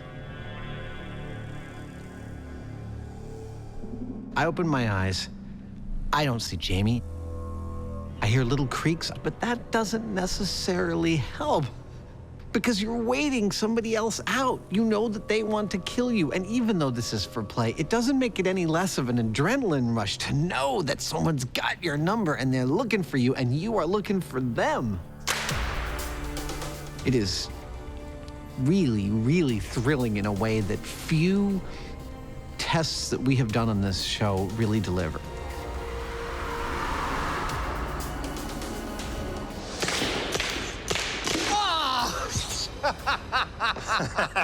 I'm hit. I'm hit. I'm hit in the leg. This whole test came together quite beautifully. Oh, that was scary as hell. Because in our earlier mechanical testing, we found only one technique that was effective. He got me right in the knee. That is a totally incapacitating hit. Well, you know, that's my personal style. You know, it sends a message. But here, with real human subjects, I found I had to put all of those techniques together. I used a little bit of sound to roughly locate where they were at. Once I did get any kind of hint of how they were moving, I tracked them, and then I sprayed. And putting all of those techniques together allowed me to win. You've nailed it. I'm dead 2 out of 2. I'd say you are the absolute winner, sir. Congratulations. Thank you. That was an awesome contest. Well, it would seem that, just like the rest of the world, it is very difficult for me to get a bead on James Franklin Heineman.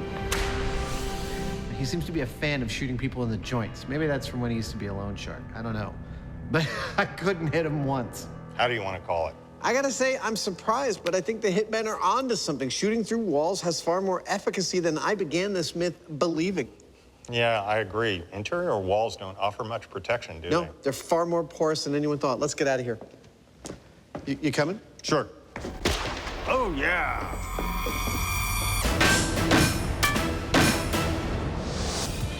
Back across town, it's time to settle accounts.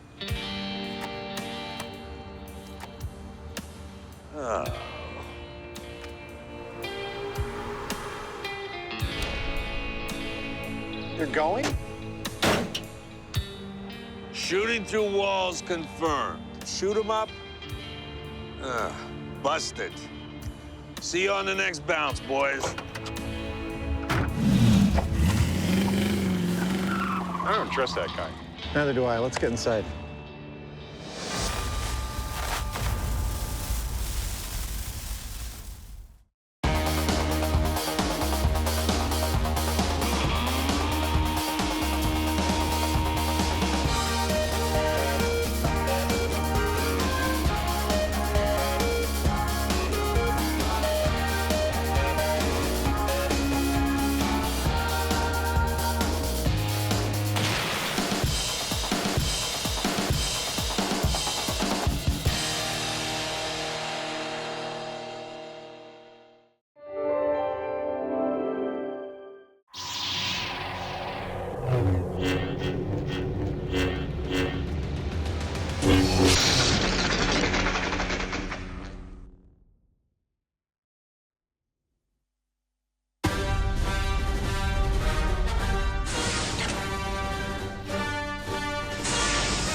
You know, Adam, I was thinking we should do another Star Wars episode.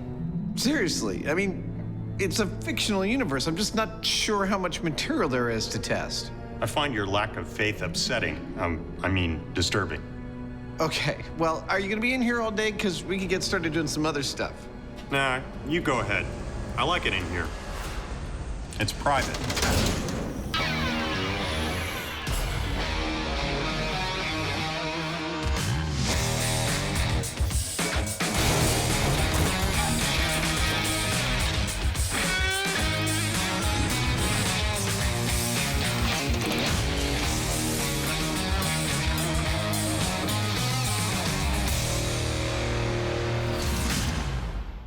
Nice bucket. Thank you. Dude, we've got an entirely new episode of Myths just from Star Wars again. That's that movie where they have those sword things that light up or something, right? Lightsabers. They're called lightsabers. And yes, that is the movie. And we have a whole myth about lightsabers in this episode. Do we get to make one? No, we're not. We're going to test whether being on higher ground gives you a tactical advantage with a lightsaber. It's over, Anakin! I have the high ground! But I'm getting ahead of myself. First, we are testing a myth about these laser blasters. And those are? Well, these are the weapons of the stormtroopers in the films. Stop that ship! Blast them! And no matter how often they shoot at the good guys always seem to be able to dodge out of the way of them. So it sounds to me like I'm going to have to use the Force. Well, yes, but please, this time only for good. If I must. It's a well-known Star Wars trope. Somehow the heroes always manage to dodge the bullet. But is it actually possible to dive out of the way in time? To find out, Adam and Jamie are going to simulate their own blaster battle and try it out for themselves. And while Jamie begins building the gun, Adam investigates the velocity of the ammunition in question. Let's talk laser blasters. Oh, wait, it's Star Wars. Let's talk laser blasters. See, everyone in the Star Wars universe shoots at each other with things we collectively refer to as laser blasters, even though the characters only call them blasters. But we think of them as lasers. The question is, are they? Well, let's find out. I've got here a handheld laser pointer, shoots a green laser. Let's figure out how fast this thing goes. 3, 2, 1, there we go.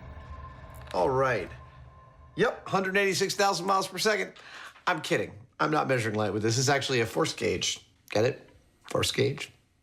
The fact is, we all know how fast light moves. So I'm going to venture to say that the bolts from the blasters on Star Wars move a lot slower than the speed of light. How much slower? I'm going to find out by watching Star Wars, measuring them with calipers and using some math to figure out how fast they might move in the real world. That hallway is 88 inches wide. Once I get enough measurements, I'm going to average them out, and it should give me a consistent laser blast speed. By extrapolating from a visual reference, Harrison is 6 feet tall, and timing how long it takes the blaster bolt to cover a known distance, Adam can calculate its velocity.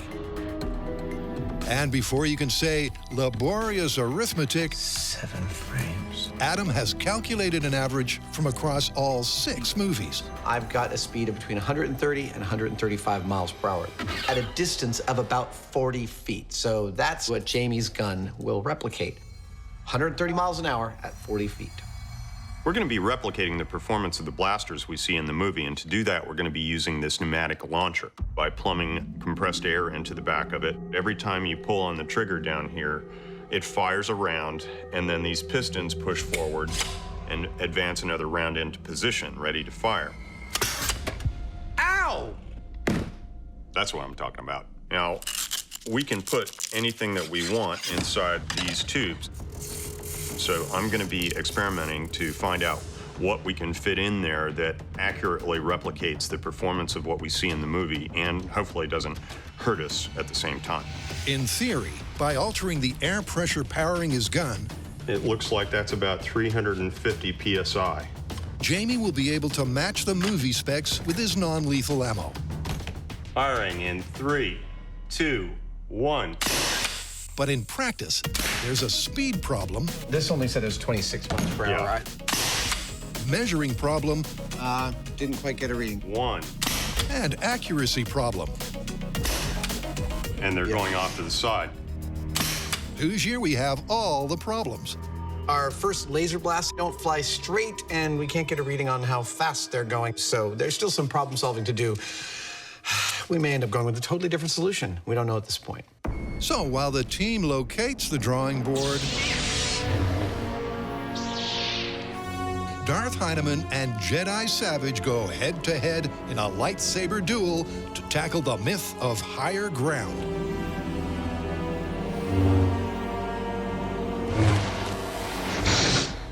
So tell me about this higher ground thing. Well, it takes place at the end of the 3rd Star Wars movie. Obi-Wan and Anakin are having an epic battle with lightsabers. And at the battle's climax, Obi-Wan is standing on a hill slightly above Anakin, and he says to him, "It's over, Anakin!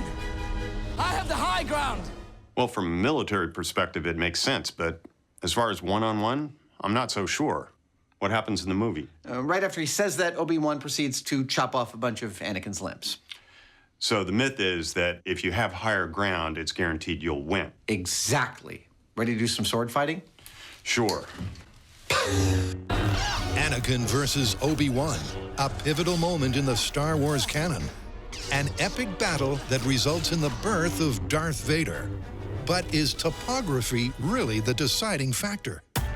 Now, Jamie and I are going to be battling with swords, but it begs the question, how do you determine who wins? Well, we think with lightsabers, it's pretty straightforward. First touch wins, really, because anything you touch with a lightsaber, you're pretty much taken home as a keepsake. And I believe I have an idea for determining definitively who wins each of our sword battles. To test the dueling advantage of higher ground, fascinating. Adam's connecting the dots on a complicated conductive plan. Mindbender. Once revealed, it will clearly show who wins each battle. Ding. Thanks to bright lights lit up by a lightsaber. Blue and yellow it is. And clever clothing that can carry a current. This, believe it or not, is actually metal. It moves like fabric. It is an incredibly fine copper mesh. It's super conductive, and that's why I'm using it. I'm gonna make some clothing out of this stuff. Nice, one-size-fits-all conductive pants.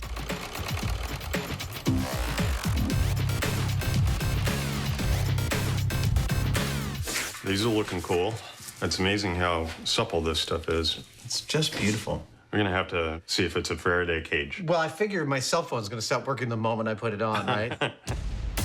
With the copper conductive clothing complete, oh yeah, it's time for the lightsabers. What about them? Well, there's probably some people wondering about now whether we're gonna spend part of this episode making our own real lightsabers. Well, I've got news for them. We're not. No. For a whole host of reasons. Yes, not least of which, photons. Light is made up of photons, but photons move in a single direction. You can't program one to stop 3 feet from its source. And even if you gather a bunch in a small place, like we do with lasers, the beams of a lightsaber would likely pass right through each other. Well, and then there's the power required, because while there are lasers that cut through stone and metal, they require a massive power input. You'd have to have something like a small nuclear reactor attached to it. Meaning, But what if you could harness a non-laser technology like this cutting torch to make a lightsaber? Well, you've still got your portability problems. You've got an awful lot of heat to deal with, and you still don't have something that behaves exactly like a lightsaber. You're right. Oddly enough, you'd be better off trying to build your own Death Star than a lightsaber. We should try that. to test this age-old military adage, I'm making a lightsaber. Adam's faking them. So a lightsaber is massless, right? The blade has no mass, it's just light. Yeah, look at that. Oh, muy auténtico. So we need our blade to be incredibly light, which is good because we want to be able to smack on each other without hurting each other. And the blade in this case will be played by a beautiful, super light, crazy light carbon fiber tube.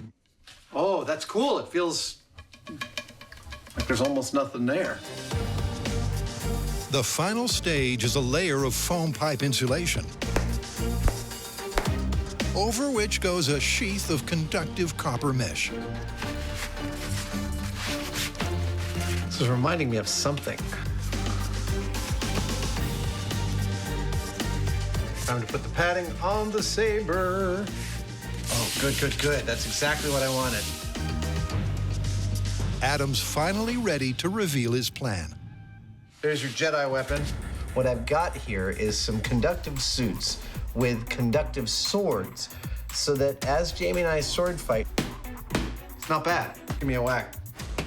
Okay, not on the face. We can determine precisely who gets hit first, and that is when my sword touches Jamie, his belt lights up. Hey, look at that, it totally worked. When he touches me, my belt lights up. Hey, there we go. And we should be able to view exactly who wins. Time for Jamie and I to sword fight.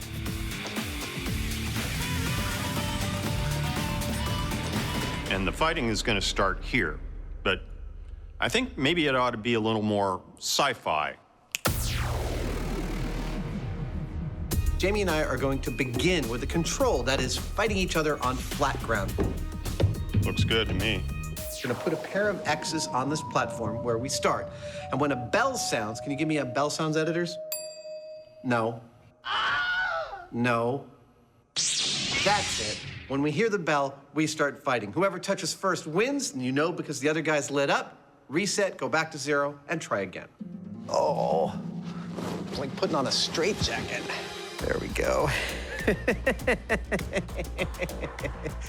Dude, this is hot. In a best of 25 bouts on an even surface, our copper-clad Jedi will establish a comparative control. You look great. Then they'll repeat the test on higher ground and compare the difference in scores. We're battling with lightsabers.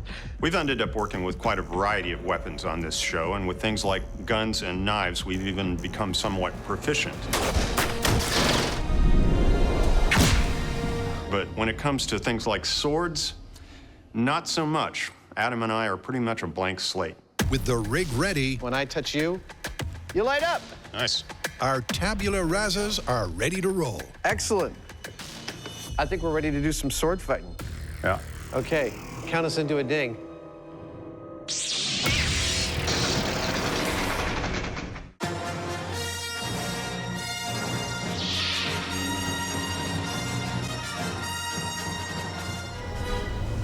It's over, Anakin! I have the high ground! To test the combat cliche that height equals might, ding. Adams concocted a set of copper suits and non-lethal lightsabers to do battle with. Okay, not on the face. And first up, a flat ground best of 25 control.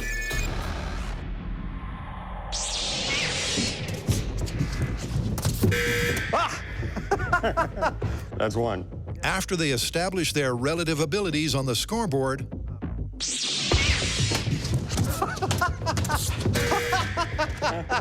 I think you got me on that one. This is kind of fun. Just repairing my lightsaber blade. Great. It's a little known thing Jedi sometimes have to do. Your blade can get bruised. That's what it's called, a light bruise. Not a light bruise, but a light bruise. they'll adjust the height of the playing field.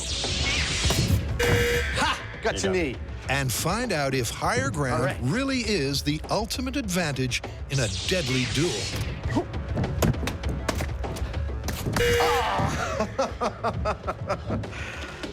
This is genuinely entertaining. Adam, did I ever tell you I was on the fencing club in college? What, 34 years ago? And it was only because there was a hot chick that I was dating and she wanted to do it, so I was doing it with her. That's a reason I learned a lot of things in my life. It's true.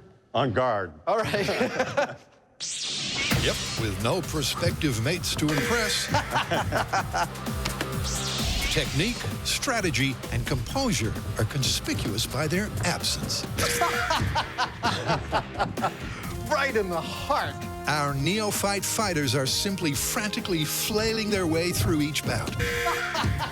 Actually trying to come up with a strategy for blocking a hit and then going in and making a hit is incredibly difficult. Gotcha.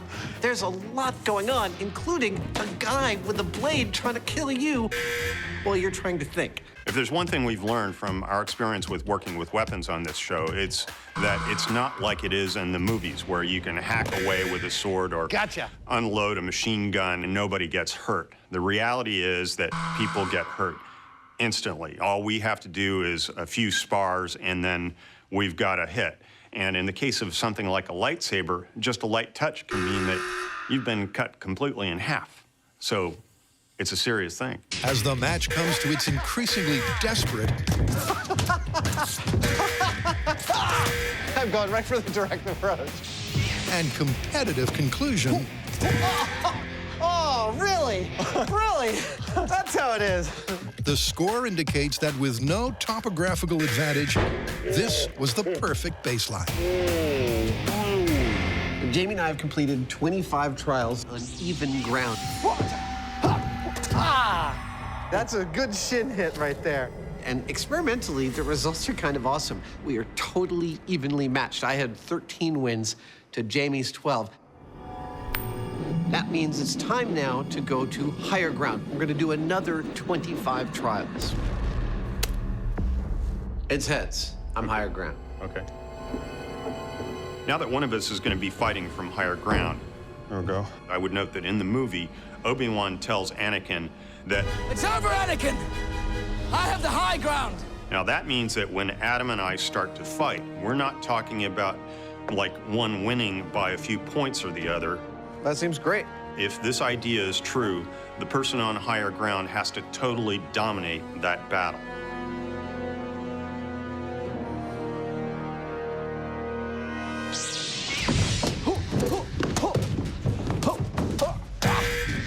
I gotcha.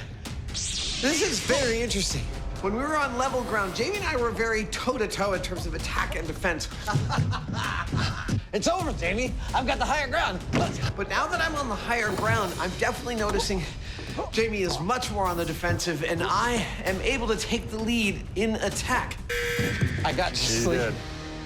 I'm not sure if this is shifting the balance in my favor because it's still early, but it definitely feels like I am much more on the offensive. With Adam on higher ground, at first it was a little intimidating because he's over top of you. It sort of seems like he's dominant, like he has a higher reach and more power swinging down. You got me in the face. Does that count? I was aiming for your chest. Sorry about that. But the longer I played with him, I found that seeming disadvantage was actually an opportunity.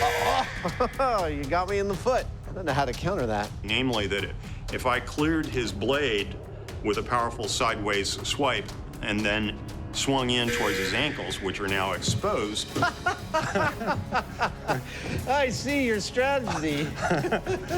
You can't win. I've got the lower ground. They call me ankle biter. And that worked almost every time I was able to get the timing right. Oh, I hit myself in the groin. Oh, no, I'm sorry.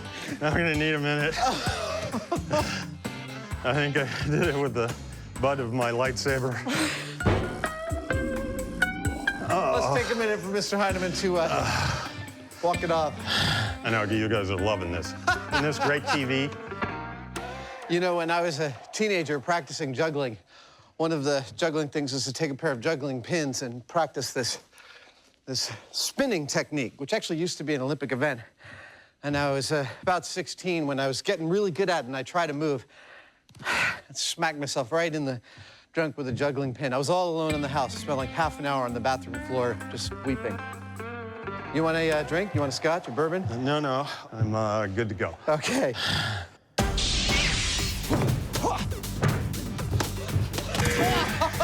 I really thought that being above Jamie would just give me this towering plank, and I was just gonna win every one. But he has access to my ankles, which he used incredibly effectively.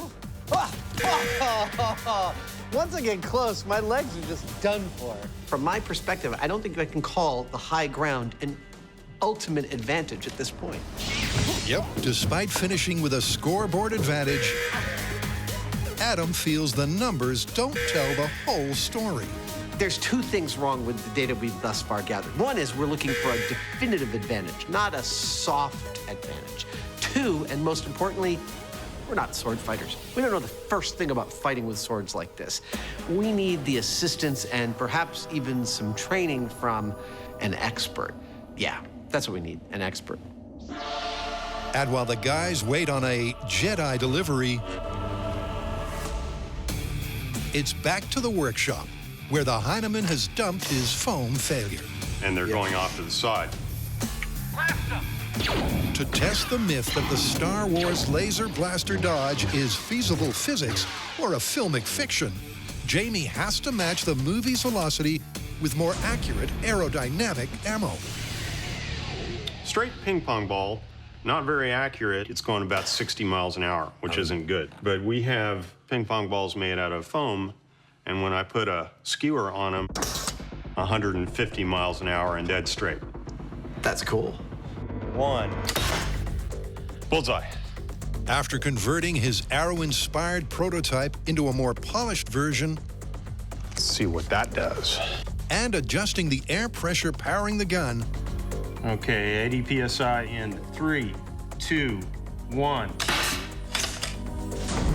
Jamie nails the blaster benchmark he's after. We've done a number of runs now, and we're getting very consistent speeds of 130 miles an hour out of our gun.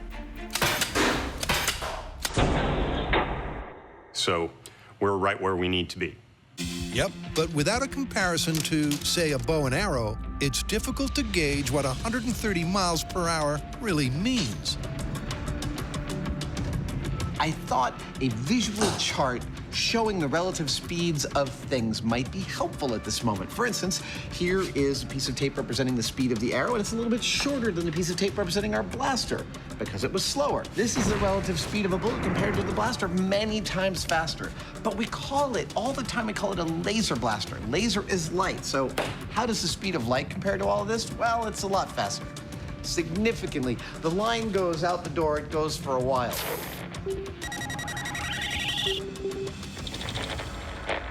It's just a little faster than our blaster bolts. But before the guys hit the location for the Dodge denouement... Are you sure about this? Adam's gonna shoot first. Okay, Adam, go for it. To find out how much a failed test is going to hurt. 3, 2, 1.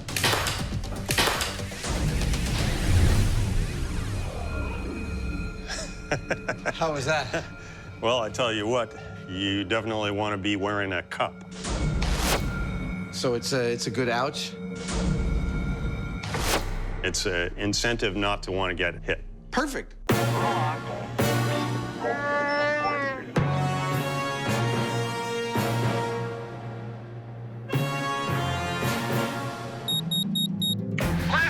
Welcome to the MythBusters version of the Star Wars universe. We're investigating the myth that the good guys always seem to be able to just dive out of the way of the blasters used throughout the Star Wars universe. Now we have built ourselves our own little version of a rebel ship with a 40-foot hallway. We're gonna set up our blaster at the other end that shoots air bullets at the correct speed, and Jamie and I are each gonna take turns standing here and attempting to get out of the way of those blaster bolts. With their rebel ship ship-shape... All right. First up, they're making sure they stay on target. We're gonna shoot him first to make sure that the darts are hitting the right spot. You know, we're asking our target stormtrooper to do precisely what stormtroopers do in all the movies, which is get shot. 3, 2, 1. Okay, firing now. Well, that's weird. 2, 1. Oops, that one went off to the side. Yeah. 1.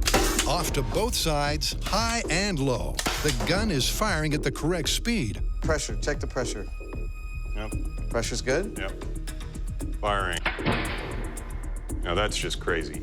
But at some point in the mass production of the ammunition, they've become unpredictable. They're kind of like this. The arrow-like fletching has somehow lost the aerodynamic qualities of Jamie's handmade prototypes. That means I'm headed back to the shop to come up with something else. Back at base, Jamie decides to start over. And this time, he's borrowing a design element from Bullet Ballistics. 3, 2, 1. I think that's going to work. And it's diabolically simple. A couple of ice cream spoons that are put in the crisscross that I've cut into the balls. And because I've scissored them, this is going to be like rifling. It's going to spin it and hopefully make it more true. And with that, Jamie whips up a bucket load before heading back aboard, where Adam gets an eye-watering demo. 3, 2, 1. Ow! We are back in business. These darts are working beautifully. The only concern I have is that they keep hitting our stormtrooper where it counts. You first. Okay. Here's how this test is going to work. Jamie's going to be standing over there. I'm going to be standing over here, and I'm going to be shooting Jamie. Oh, there's more. Right, there is more. I'm going to be shooting these darts at him, and he's going to try and get out of the way. This is it. The Heineman steps up to the plate to put his body in the firing line for science. All right, Mr. Heineman, are you ready? I'm ready. I'm not going to count it down, right? Yeah. Okay, so at some point in the next 10 seconds, we're going to fire. As far as reaction time goes, we know that a sprinter on the blocks, ready to do a race, can react within 160 milliseconds of the starting pistol firing. Jamie's got 220 to get out of the way of this bullet. Personally, I don't think he's going to be able to do it.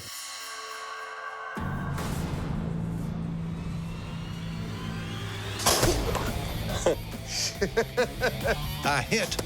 A palpable hit. Jamie barely moved, but it's the best of 3, and maybe now he's got his eye in. Mr. Heineman, you feeling fast? I'm set.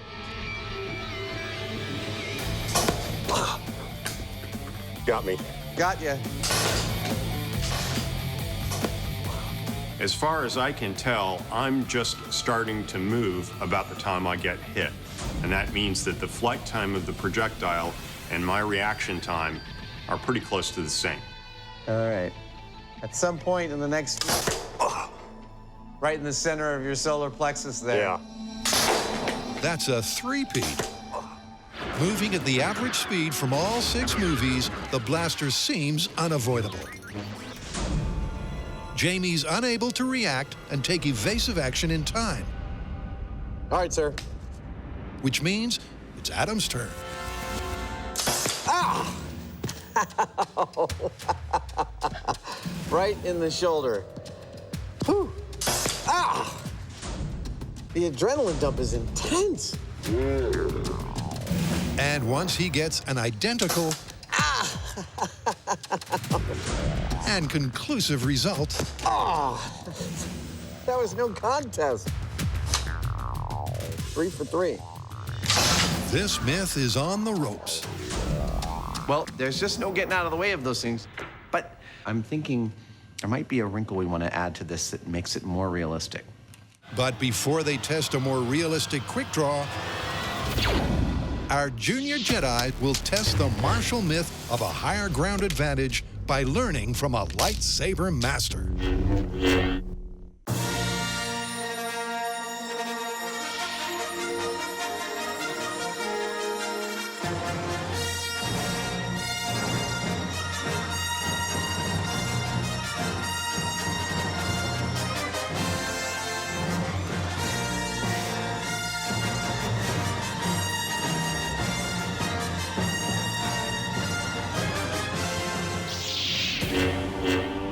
So training is what we are going to get today. And not just general sword fighting training. Oh, no.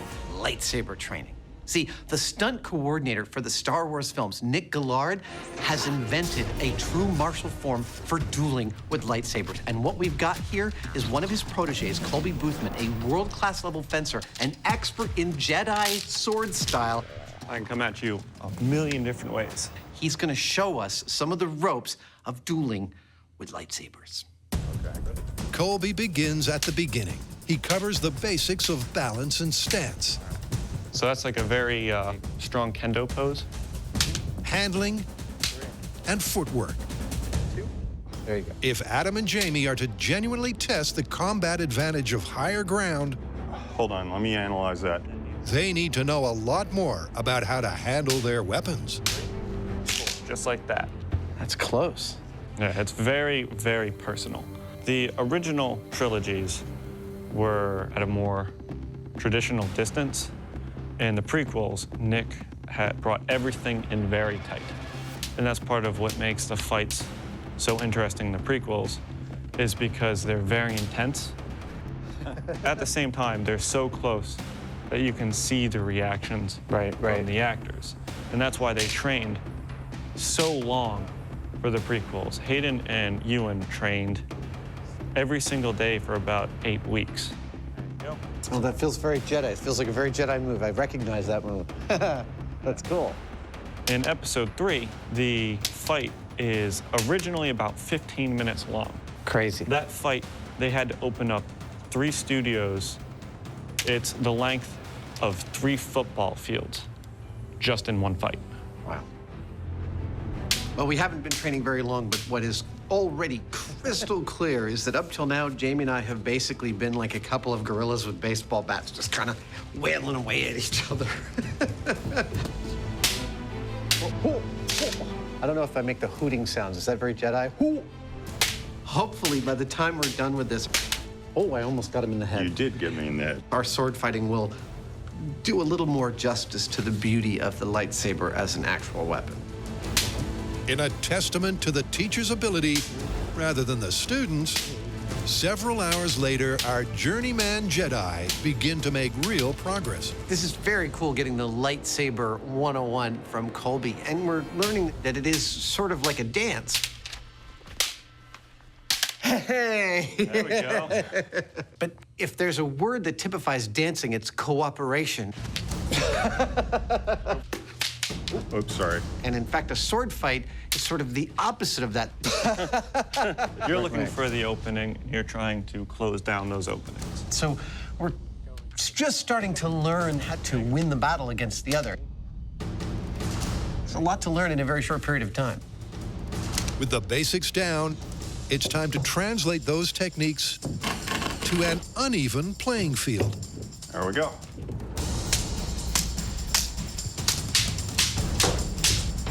A lot of times, it's not so much putting as much power as you can, it's trying to hit the openings that you see. Where, after an hour of intense one-on-one sparring, from both vantage points, our fledgling fencers are exhausted. Hold on a second. Oh, shing! But prepared for the ultimate fiery finale on the soon-to-be volcanic planet of Mustafar. Now, the scene we're going to be creating here is the hellish interior of a volcano with molten magma, smoke, and fire.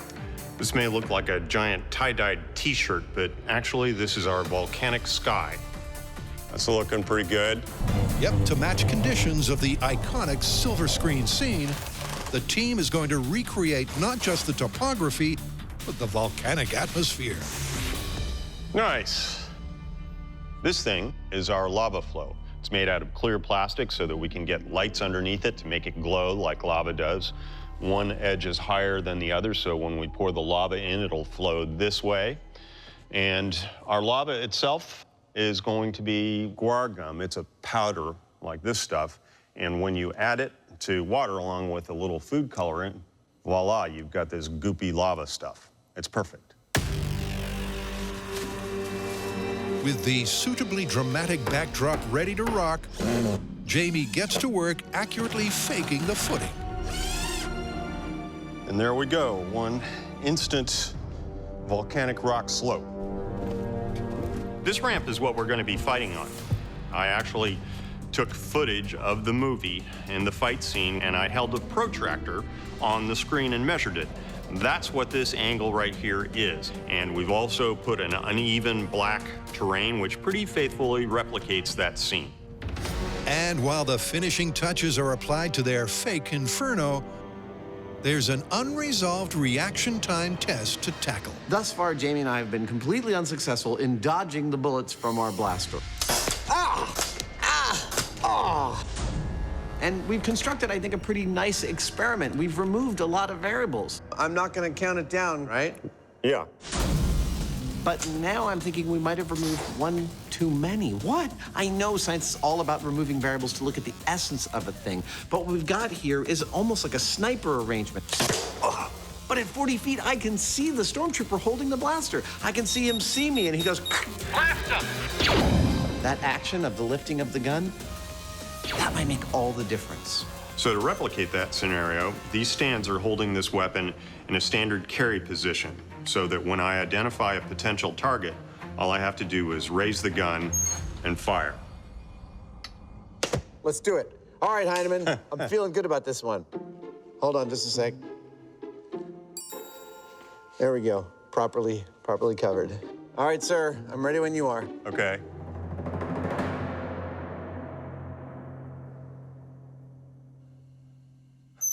Oh! Oh! Ow! Right in the knee. Oh! The gun raise takes an additional 400 milliseconds. Despite that, Adam's first attempt would have left him limping. There was no getting out of the way of that one. Set? Yep. That was a good one. Unlike the first series of tests, Adam is able to move before the bolt reaches him, but he still can't avoid the hit. All right, sir. I'm ready when you are. Ah! Uh-oh.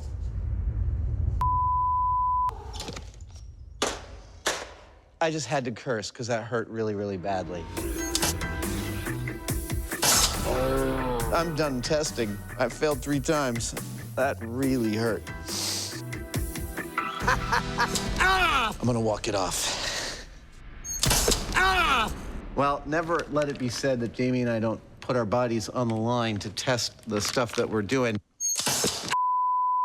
I started out this story thinking that the blaster bolts look darned slow, almost comically slow. But turns out, even when I can see our trooper lifting his rifle into position, it's fast enough to get me every single time. There is no dodging these blaster bolts. Ah!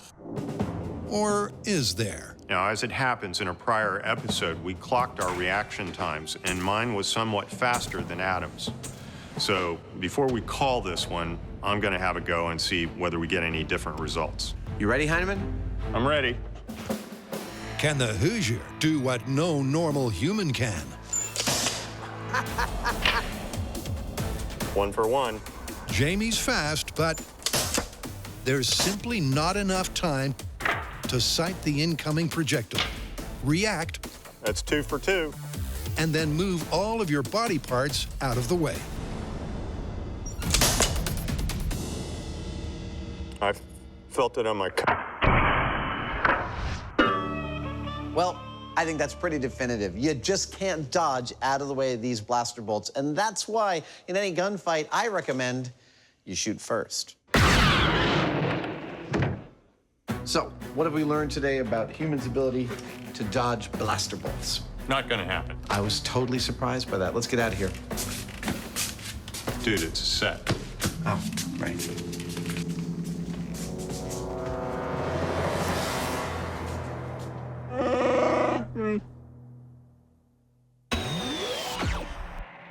Before we come out swinging, let's talk about this higher ground thing, because from a military point of view, it's supposed to be really important. Well, it does provide several distinct advantages. It is easier to defend, and being on higher ground affords you a wider field of vision than your opponent. As long as 2,500 years ago, Chinese General Sun Tzu advised that if your enemy was on higher ground, do not ascend to attack him.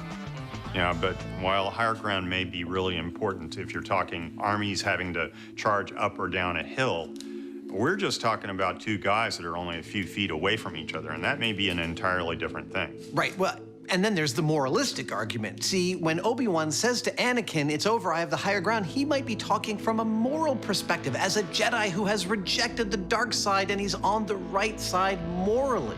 Yeah, but we've got no way of testing that one. No, we don't. Wait, what are we doing back here on the Rebel base? I thought we had put this myth to bed.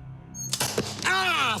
Uh-oh. And we had, except, well, we realized that we'd left one thing hanging. And that is, when we looked at all the ways the good guys get out of the way of the blaster bolts from the stormtroopers, they don't just dive out of the way. No. In fact, Jedi have their own technique. They pull out their lightsaber. I would have one, but I'm Han Solo and he doesn't carry one.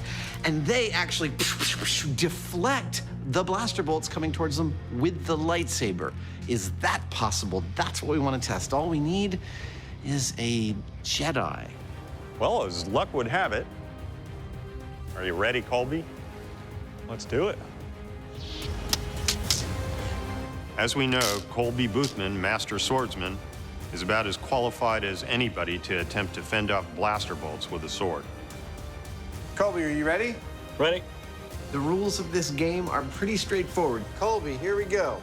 Without warning, I'm going to fire a shot. Colby's going to make his best effort to knock it out of the air. Whoa! Holy crap, he actually blocked it. Yep, our earthbound Jedi made contact. But with the next 3 sailing past his defenses, maybe it was a one-off lucky hit.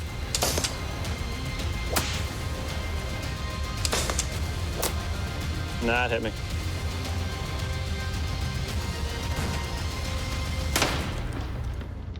Did he get that one? Yeah. Nice!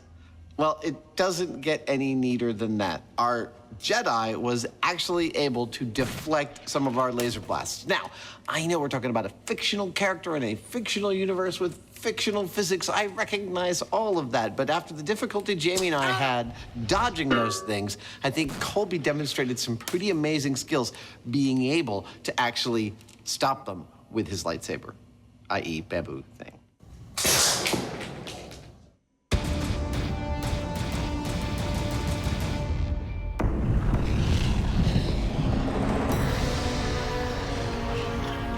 Welcome to the planet Mustafar. Jamie and I wanted to know if higher ground is in fact a crushing advantage when it comes to battling with lightsabers. So we brought in one of the actual fight coordinators from the Star Wars films to give us a little lightsaber 101, and now we've replicated the exact pitch of terrain that Obi-Wan and Anakin have their final battle on. Also, for your viewing pleasure, we've replicated some of the aesthetics of the planet itself. We couldn't resist. Am I allowed to make my own sound effects? Okay, go ahead and turn the power on. So how's this going to work? Well, we're going to do 25 rounds with Adam on the high ground and then 25 rounds with me on the high ground. There you go, sir. To protect the lower person's head, we're using this kendo helmet, and it's wired along with the rest of the suit, so we'll be able to see if we actually get a score on that. I'm going to do a systems check on your helmet. Yeah. Hey, reset. The rules are simple. Yep. When you get hit by a sword stroke and your lights light up, that's a point for your opponent. Totally feels more realistic with this terrain, doesn't it? Yeah, it came out quite nice. At the end, we'll tally up the score and see what we got. You ready, Heidemann? You betcha. Are you a Sith or a Jedi? I would be a Sith. That's what I would have said, but I didn't want to insult you. All right, let's go, Sith.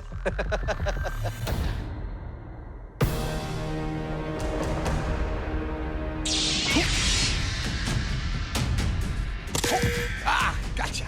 Our recently graduated Jedi once again do battle for science. Nice. Gotcha. This is intense. Reset.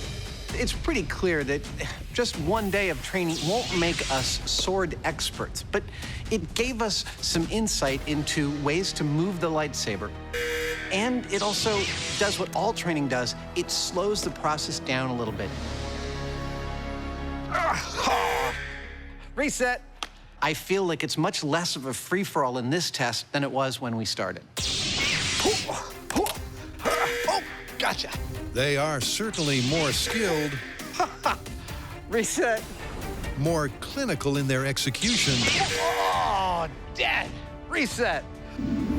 But as the contest continues, it's clear Jamie, supposedly at a deadly disadvantage, dead, is holding his own. You and I are quite evenly matched, sir. At this point, I feel like I'm making quite a number of scores. And to me, that says that this is not a definitive thing that higher ground always wins. Yep, and with Jamie exacting the revenge of the Sith. You didn't quite nail me in the ghoulies, but that was a good shot. Careful with that, will you? Part 1 of the competition reaches its exhausting conclusion.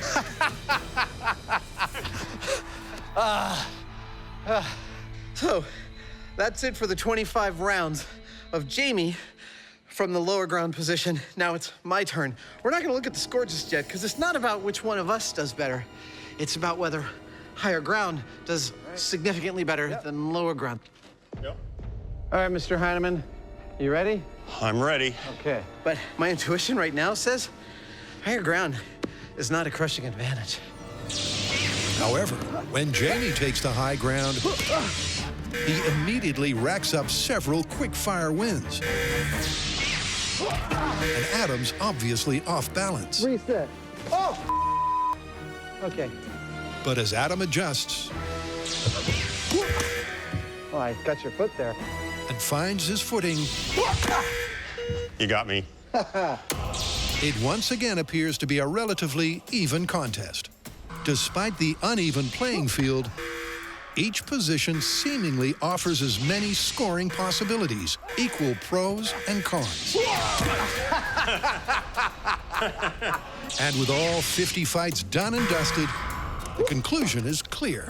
Yeah, they both have their different sort of approaches. In the higher ground, you feel a slight bit of superiority because you're high up, but that's quickly dispelled by dying repeatedly.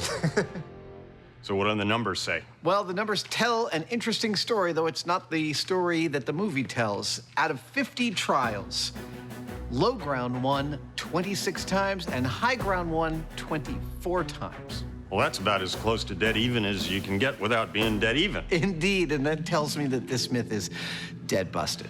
Let's go back to our home planet. Okay. Where's Jamie's home planet?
See what we got here.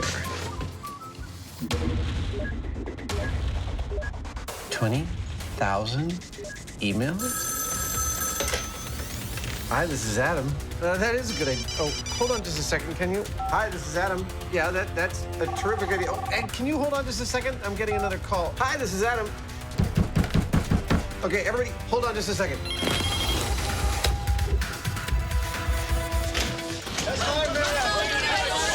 Coming through. Coming through. Coming through. What the heck was that? Suggestions. What, for stuff we got wrong or stuff we should retest? All of the above. Sounds like we have some unfinished business.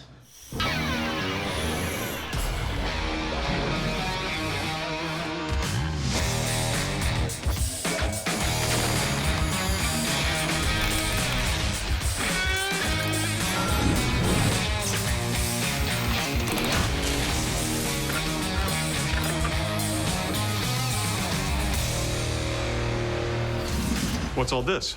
This is a bit of unfinished business for us. Every single letter here represents a fan's request that we either A, retest a story they think we got wrong, or B, take a new tack on an old story.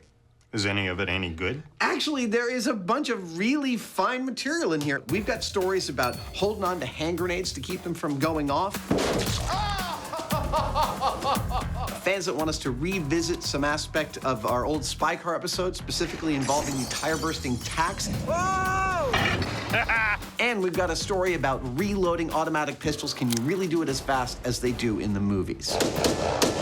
Anything else? Yes. The first one I think we should tackle involves video games. Fans want to know, if you're playing a video game that is representing a real-world skill, can the video game make you better at that actual skill? Video games as a teaching aid. Yes, I think we should test that. That sounds great. I'm up for it. All right, let's do it. In the video game special, the MythBusters had a blast. But fans say there's unfinished business. Because Adam and Jamie didn't test an idea that's as old as gaming itself. Can virtual practice provide real-world skills? To find out, Adam and Jamie first need a blank slate.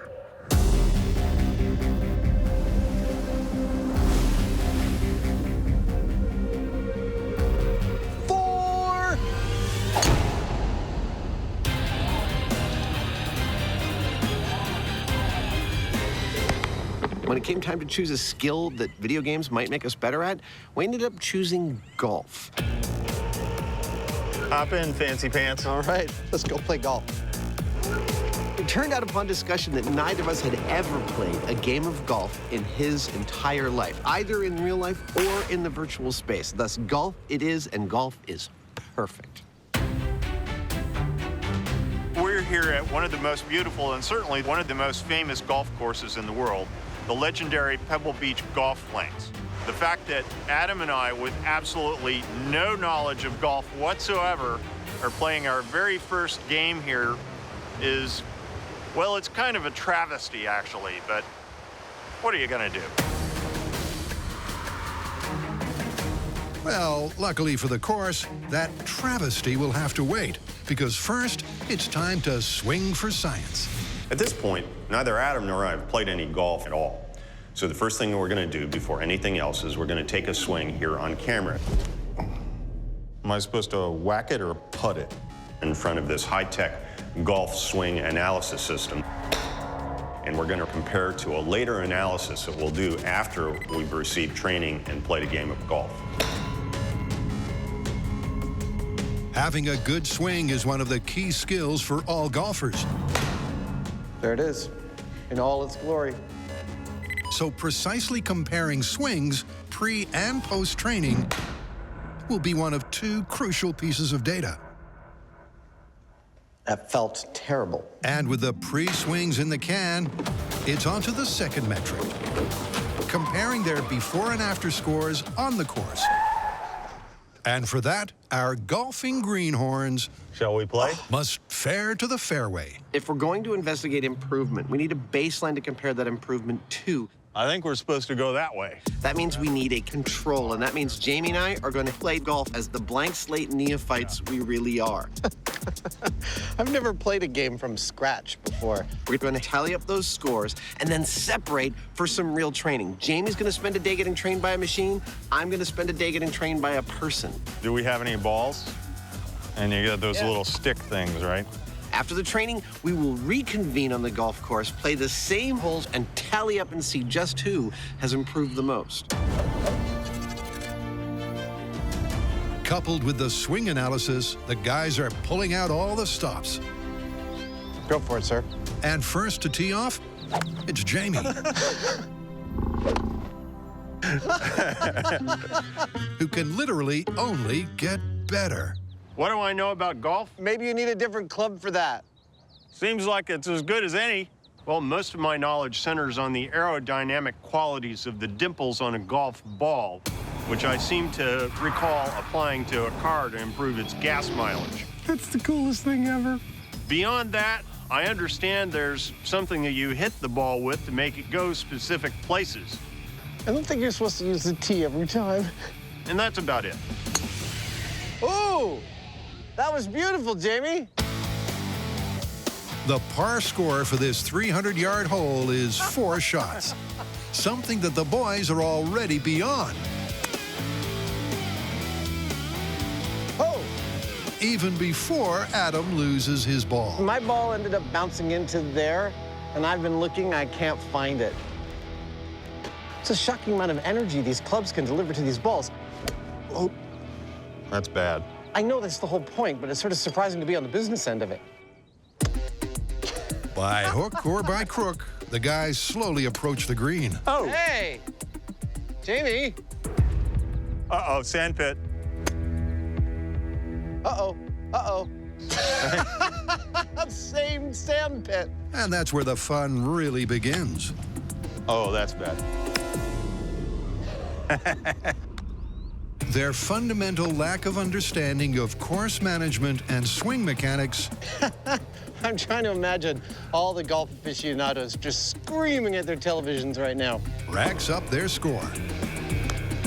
That wasn't very good, Jamie. No. Tick-tock, Grandpa. But eventually, they escape the sand. Hey! Ho, ho! Nice! And get down to the business end. Putting. Looks like it slopes that way. I know enough of watching golf that you want to account for the slope and the momentum. I mean, come on, I know a little bit about physics. In the hole. In the hole.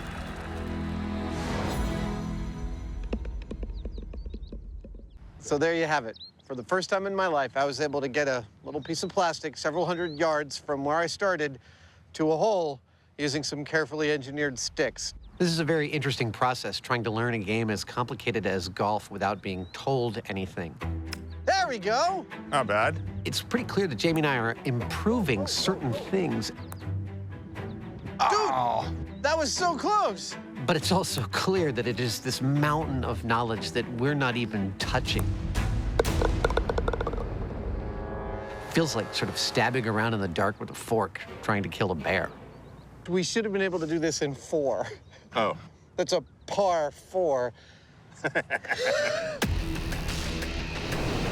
Taking a break from the fairway, what's next for unfinished business? So what was the issue with how we did spike our tacks? Well, fans noted that while we correctly replicated spikes we'd seen in movies, There we go. tetrahedral in shape and spiky, they also noted that those would let air out of the tires a lot more efficiently if they were hollow. Well, that kind of makes sense, and we can easily test that. I know, I think we should. Hollow tacks should make for a better getaway gadget. But will they immediately stop the chase car first time, every time? In our previous Spy Car episode, our spikes looked like this. But fans have told us that they want hollow tacks, and that is where this stuff comes in. This is a bunch of hollow steel tubing. I'm going to use it to fashion some hollow spikes. Now, I could just bend and cut and weld each spike individually, but I'm a big believer in the assembly line process. Perfect. Oh, not perfect. That's perfect. So this bending, this is actually the first step in my assembly line for these spikes. It's the first step in a 4-part process. I love blacksmithing. So what's next for our resident Q? Step 2 of my assembly line process, the cutting.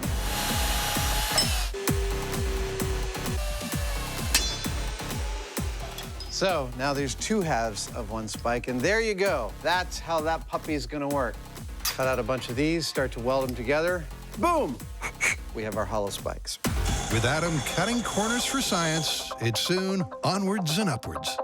Step 3 of my assembly line process, the welding. You may recognize the rig I'm gonna use for welding as the one I built for the first episode, and it works like this. Look at that. You sit the 2 parts in there and weld in the middle, bang, you're done. Isn't that cool? Because only a small weld is required per tack, it's not long before Adam sealed the deal on all 50. Ah, awesome. That's the last one. Now, normally if I was a cop making my own road spikes on the weekends, I would leave them this color because they blend in with the road. But we're making a television show, and I want these things to be bright. So step 4 of my assembly line process is to paint them bright pink so we can see them on camera. Oh, yeah, look at that. So pretty. It's worth covering why the tack is the structure that it is. Why 2 90-degree angles join perpendicularly at the center? Well, it's because when you do that, what you end up with is called a tetrahedral arrangement. A tetrahedron is a 4-sided regular polygon, one of the Platonic solids. In layman's terms, it means one point is always facing up, and that means it's ready to pierce the tire. That's the theory. But at the runway, will it be license to kill?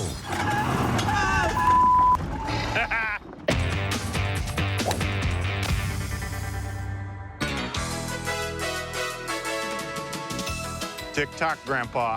To find out if you can gain real-world skills Wow. from video games. I went off the cliffs. There are cliffs? Adam and Jamie are attempting to play golf. See the flag right there? I do. It's another stick. They should just call this game Sticks. Sticks and balls. They'll call the myth based on 2 tests, a pre- and post-training swing analysis and a before and after score comparison. There we go.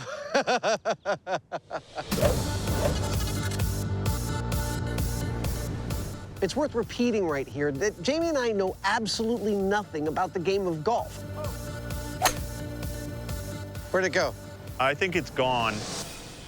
Don't get me wrong, we understand there is a game called golf and that people play it. Bit by bit. And I have spent many Sundays watching it on television because golf is the only sport that I enjoy watching on television for some reason. Woohoo! Yes! In your face, Hoosier! But as far as, you know, what these clubs do, okay, be the ball. Why there's so many of them? Pretend that ball owes you money. Nice! What they're good for? I'm going with a 5-iron. Okay. I don't know why. We are blank slates. We are tabula rasas. There's my ball. Right at the edge of doom. Having no prior golfing experience is the only way to see if video game training can work. And after sinking the final putt, Give me a high five. God, that is such bull. What are you, 12?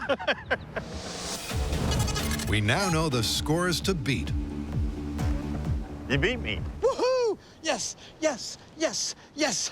But seriously, I guess now it's time for us to go away and get some learning and come on back and try this contest again. That's what it's about, isn't it? Adam did better than I did, but let's be honest, we were both really pretty terrible. So it effectively means that we're starting with an even playing field.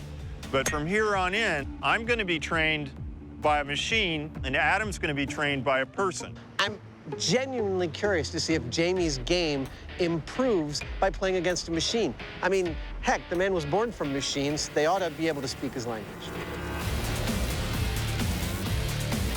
Back at the shop, Jamie plugs in and goes to work upgrading his internal golf app. There are a lot of different virtual golf games out there, but we've chosen one in particular called John Daly's Pro Stroke because it claims to help you improve your swing. Now, a golfer's swing is crucial to his game, so I'm going to see if it helps me improve mine because I could improve a great deal. So we're on the first hole, and I've got to go 440 yards to get that ball into the hole. I'm going to have to hit it as hard as I can, which means that I'm going to have to come all the way up. Using the game's motion capture wand, Jamie's off and swinging. I almost hit some people. And despite being instructed what club to use and when... Okay, so it says I need to use a 3-iron. Oops. What'd I do? His virtual start is as bad as his real-world start. I bumped the ball, and it only went a foot. That was bad. Watching me practice with this software, you might think there's no way it's going to actually help me improve my game. Did I overshoot that? But if there's one thing I've learned on this show, it's to not be so sure of myself. I'm back where I was. So we've got to give it its due chance. Where's my caddy? A double-digit start is not great, but Jamie soon realizes that there is information he can glean from the game. At this point, I'm noticing a whole bunch of stuff. I guess I'm going to try to mimic what he's actually doing physically, and we'll see whether that helps. And it does seem to be very exacting about what it requires. While I'm in the rough, the little subtleties of a slight change of the angle of the swing, the head of the club, and a certain orientation to the ball. Oh, well, I'm not in the sand pit. So this is pointing out that even the most minute variations on that are going to make a huge difference out on the field. After 2 hours of intense practice. Nice. Bogey. I made a bogey. Jamie's swing seems to be improving. Looks like I got fairly close, actually. He's also learning how to read the wind and the greens. Well, it is teaching me that I need to account for the angle of the terrain. Something that's reflected in his scores. Oh, my goodness. I made par. I'm doing fairly well. The numbers are showing that I went from 10 down to where I'm now at par for the first time. So I'm apparently learning something. Jamie is getting better and better. But will any of this help him back in the real world, as the myth would suggest? I've spent a day with this golf teaching program, and I did dramatically better here than I did out on the actual course. How about that for a shot? I made my first birdie. Now, does that mean when I go back out on the course, I'm gonna do dramatically better there because of what this has taught me? That's what we're testing.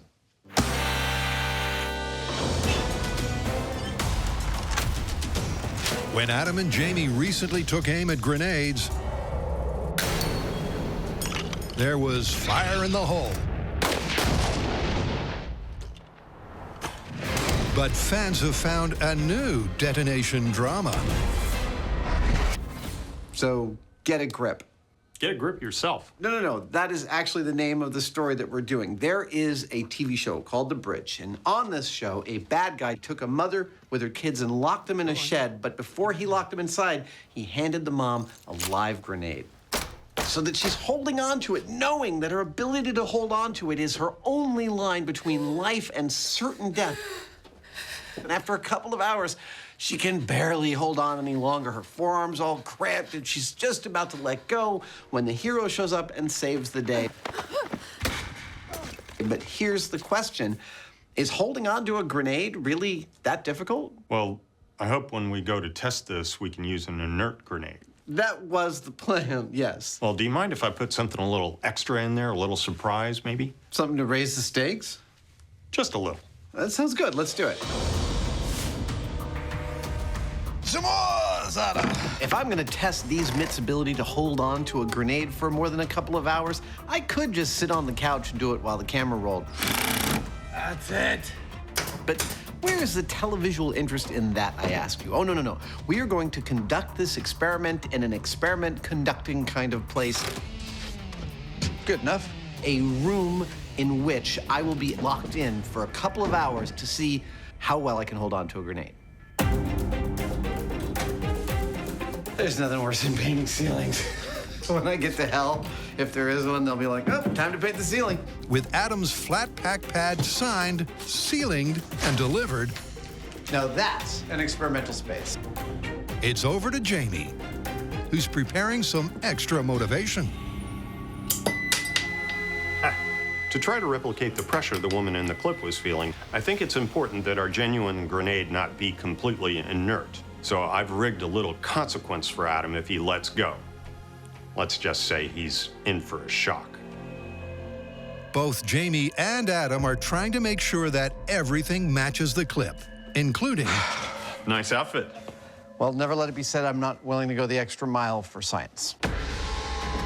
And with that, it's go time. 3, 2, 1. There we go.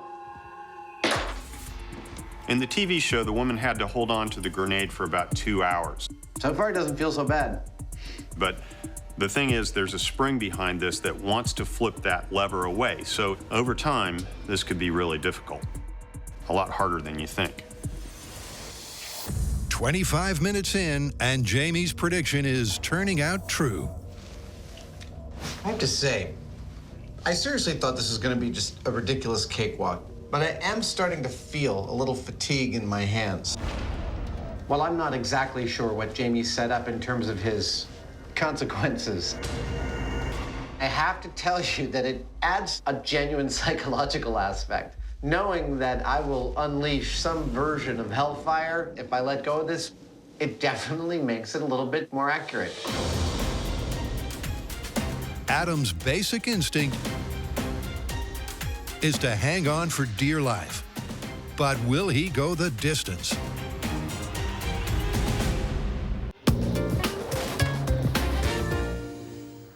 Let's see what we got here. Thanks to an inbox that's fit to burst. 20,000 emails? And a mailbag that's full to the brim. Adam and Jamie are retackling fan favorites. Sounds like we have some unfinished business.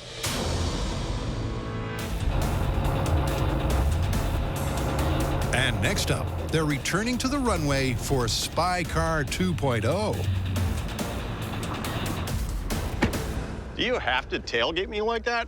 No, but it's fun. Shall we set up the course? Yeah. Our plan today is pretty straightforward for a MythBusters car day. In general, it's a little bit of driving and a little bit of mayhem. Whoa! In specific, it's about a quarter-mile course, starting with the straightaway. Last one. Jamie will drive down that straightaway in a pickup truck at about 40 miles an hour, and I'm going to chase him about 3 car lengths behind. At a certain point, he'll drop his load of tacks and then make a U-turn followed by a slalom. Obviously, by chasing, I'm going to drive over those tacks, and I've got to follow him through that U-turn and that slalom as closely as I can, if I can at all. Our goal is to see how well our new hollow tacks work compared to the old non-hollow ones. There's no doubt that hollow tacks will puncture the tires, but will it stop the car stone dead, as many viewers claim? A prediction? Look, I have a tremendous amount of experience from this show of driving cars that are out of control. Jamie! And my prediction is that I'm going to get a little more experience with that today. I think that these tacks are going to deflate my tires fairly handily, and while I may be able to make the U-turn after I run over them, I don't think I'm going to be very useful on the slalom, but I cannot wait to find out. Are you ready, Adam? Dude, I'm ready. Let's do this. Okay. Hollow tacks on the road in 3, 2, 1, go. Oh, this is gonna be fun. All right, we're up to speed. Jamie's got his bucket ready. Here it goes.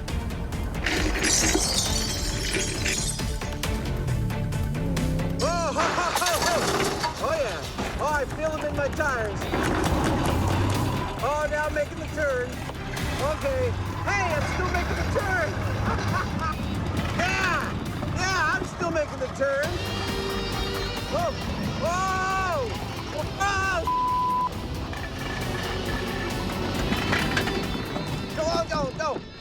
No! Oh. Now that's what I call a result. That was freaking awesome. So I'm driving behind Jamie when, like it's Johnny Appleseed of death, he starts sprinkling these steel tacks along the road. I drive right over them, and immediately I start hearing them tunk-a-tunk-a-tunk-a-tunk-a-tunk-a in my car.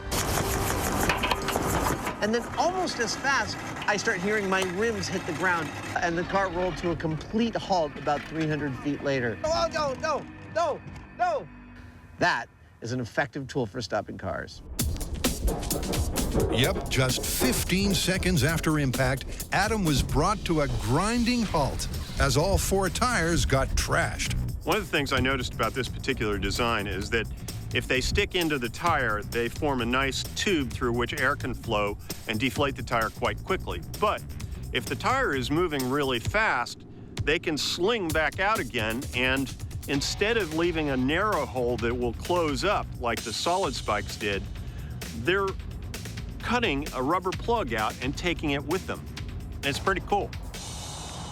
Now, I want to start this wrap up by saying I don't think we got the tacks wrong on the first try because we were imitating tacks we've seen in movies, right? Yeah. All right, but with our new hollow tacks, were the fans right? Yes, they're deflating tires in seconds as opposed to minutes with the other one. Totally confirmed. Let's get out of here in a car that runs. With one piece of unfinished business now finished, it's back to the Hurt Locker. These safety goggles are starting to give me a headache. Where Adam's testing if he can derail a detonation by gripping a grenade. I've been holding this grip so long that I actually can feel that my fingers are a little bit weaker. I can feel the spring of the spoon wanting to push my fingers outwards. That is interesting and not a little scary. The reason Adam is struggling is down to cramp. Because the muscles in his forearm and wrist have been contracting for more than an hour, the chemical balance inside is out of whack, which causes the muscles to contract more than normal. Now, not only is that painful, but it means that Adam is not in full control over what his arm is doing. So he may just let go yet. That's the theory. How you doing? What are you, a marionette? But because Adam's grasping with a light touch, he's able to keep most of the cramp at bay. And while it is undoubtedly uncomfortable, Ow, ow, ow, ow, ow. Oh. it's not long before time's up. There it is, 2 hours. I'm still alive. I just want to point out that in the show, she was saying that her arm was all cramped up and really hurting, but I don't feel anything like severe cramping. I could easily go for probably a couple more hours at least before, I don't know, I'd switch hands and I get another 4 hours. Oh. Yep, despite the odd twinge, Adam got a grip with way less hassle than the clip. And that's not all. So I was thinking, why take the risk of getting cramps at all? I don't love this. I don't love it. It's too wide. I mean, this woman had access to all sorts of stuff. My pantyhose. Stuff she could have used to tie down the spoon of the grenade. Oh, and I thought this experiment couldn't get less dignified. Surely that is going to be the easiest of all options. Yeah, that's what I'm talking about. I only had to sacrifice my dignity to make it happen. With the grenade bound and gagged, there's no chance of a boom. Until Adam takes one for the team. This one's for you.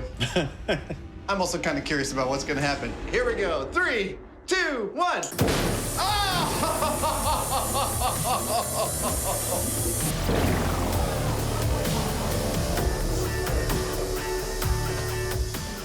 That was beautiful.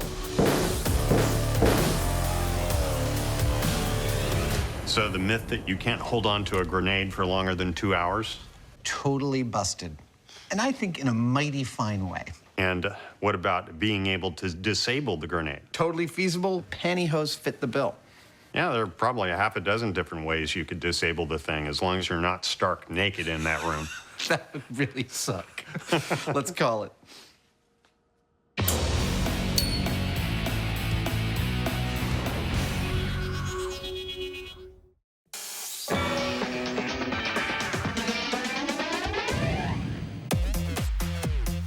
Can playing video games really set you up with real-world skills?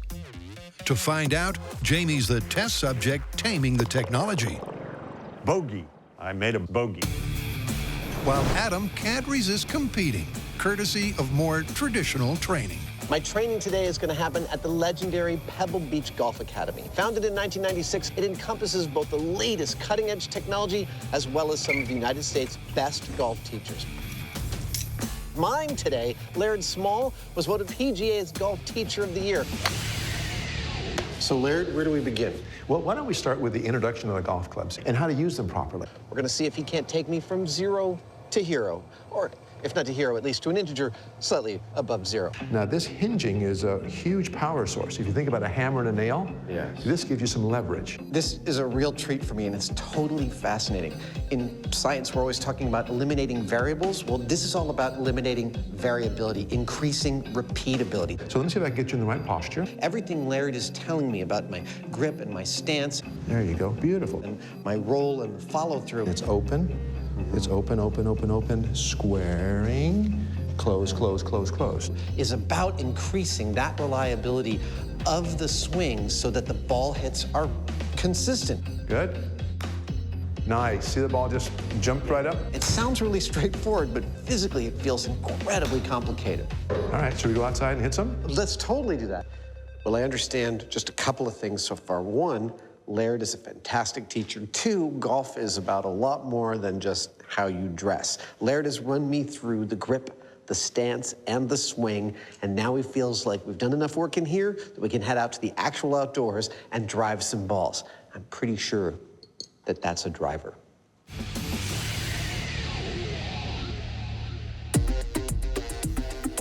Adam's receiving a solid grounding in the fundamentals. Here's your driver. The clubs, the grip, and the mechanics of the swing. Hey! Nice, look at that. Wow! That is spectacular. It went like that way. Yes, that's right. And after a full day of this traditional training, wow, Adam has clearly lifted his game. That felt great. Obviously, I'm an inveterate skill learner, and I have learned to do many things in my life. That was awesome. That's amazing. How'd that feel when you hit it? That felt incredible. Way to go. Whew. but I've very specifically taught myself a couple of precise skills that apply directly to golf. Wow. How about that? It left the trap. That was the thing that was flummoxing me and Jamie repeatedly. Nice. One is juggling and the other is billiards. In both cases, It's about refining your physical movements and your body memory until what you're about to do is predictable. yeah. And amazingly, I'm starting to see how it could actually work as a game. It is no longer a mystifying game to me. I now start to see its outlines and think, maybe I could actually play this. Yeah! Oh yeah, oh yeah, oh yeah. Woohoo! I think I'm ready for the Heinemann. Laird, thank you so much. You've like radically, well, to say you've improved my game is a misnomer because I didn't have a game a few hours ago. I really, really appreciate it. This was a lot of fun. You did great, and you know something? Don't let this get out, but you're very coachable. Oh, excellent. I like being coachable. Me too. Thanks so much. Good job. Back at the shop, It's really pretty out here. the Heinemann has also been putting in the hours, and he too is showing signs of improvement. I earned another trophy. Next. His swing seems less shoddy. 196 yards. Hardly seemed like I hit it at all. And he's picking up tips about club use. Okay, so I need to use a 3-iron. Nice. As well as putting technique. All off to the side. I didn't compensate for the angle of the terrain, and I should have. But to find out if that all translates to real-world improvements, it's back to the beach to see if Jamie can pull this one out of the bag. But not quite yet. Over the years, we have done tons of stories about guns and ammo.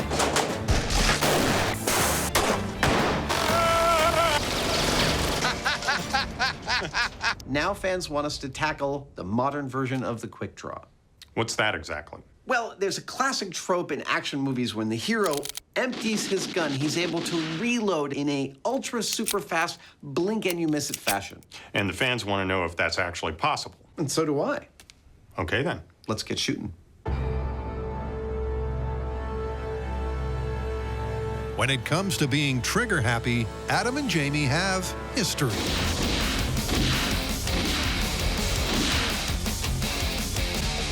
But are they quick enough on the draw? Now, we'd be remiss if we didn't examine the fact that everyone in movies can spray an unlimited number of bullets in a tiny period of time with a high degree of accuracy. And so Jamie and I are going to take a look at just what the real-world threshold is for speed, number of bullets, and accuracy. And so we've come to Milpitas Gun Range in Milpitas, California to test just that. First up, Jamie and I are going to try to shoot 3 full magazines of bullets as fast as we possibly can. Now, this first test is about speed, not accuracy, and so the bullets we'll be using have this funny little pinched end. That's a blank, not a real bullet. Start shooting in 3, 2, 1, go.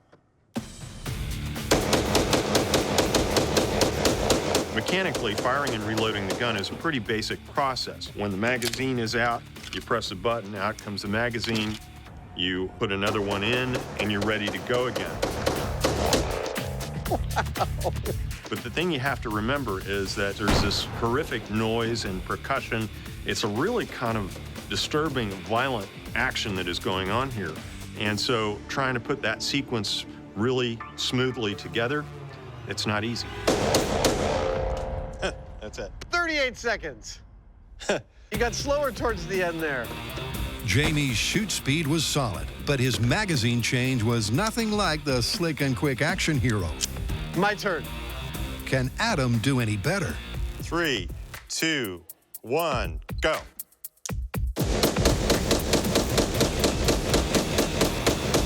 In the annals of things that we learn while doing things that we don't normally do, that is up there. Just firing 3 magazines worth of bullets, my finger got exhausted and I stopped being able to go pop, pop, pop, pop, pop, and started going pop, pop. Whoa! What was my time? 27:66. Woohoo! At a rate of 2 trigger pulls per second with a reasonable reload, Adam has upped the ante. But what if their shots had to count? A lot of work to load 3 magazines. Cue the live ammo. Here's the accuracy part of this test. Our goal is still to fire as fast as possible. 3, but this time to stay with all of our shots. 2, landing within this 7 ring. 1, go.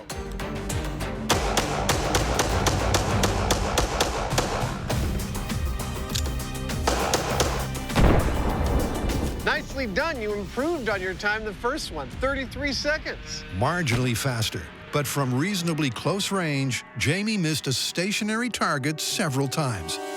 Well, looks like 3 landed outside the target area. And when Adam also misses the mark, with minimal improvement to his time, done. Woo!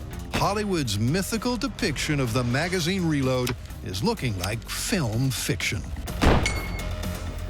Adam and I have acquired some experience with guns over the years, but we're not that good of a metric as to rapid firing and reloading. We do have a guy that is, though, and his name is Travis Tomasi. Travis Tomasi is a competition shooter with 18 years of experience. He is legendary at his ability to swap magazines.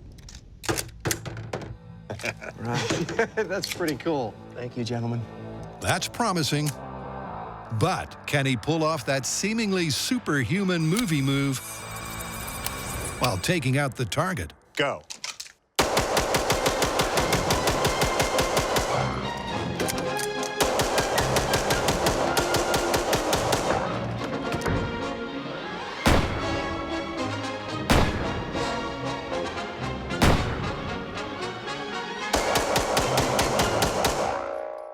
Wow.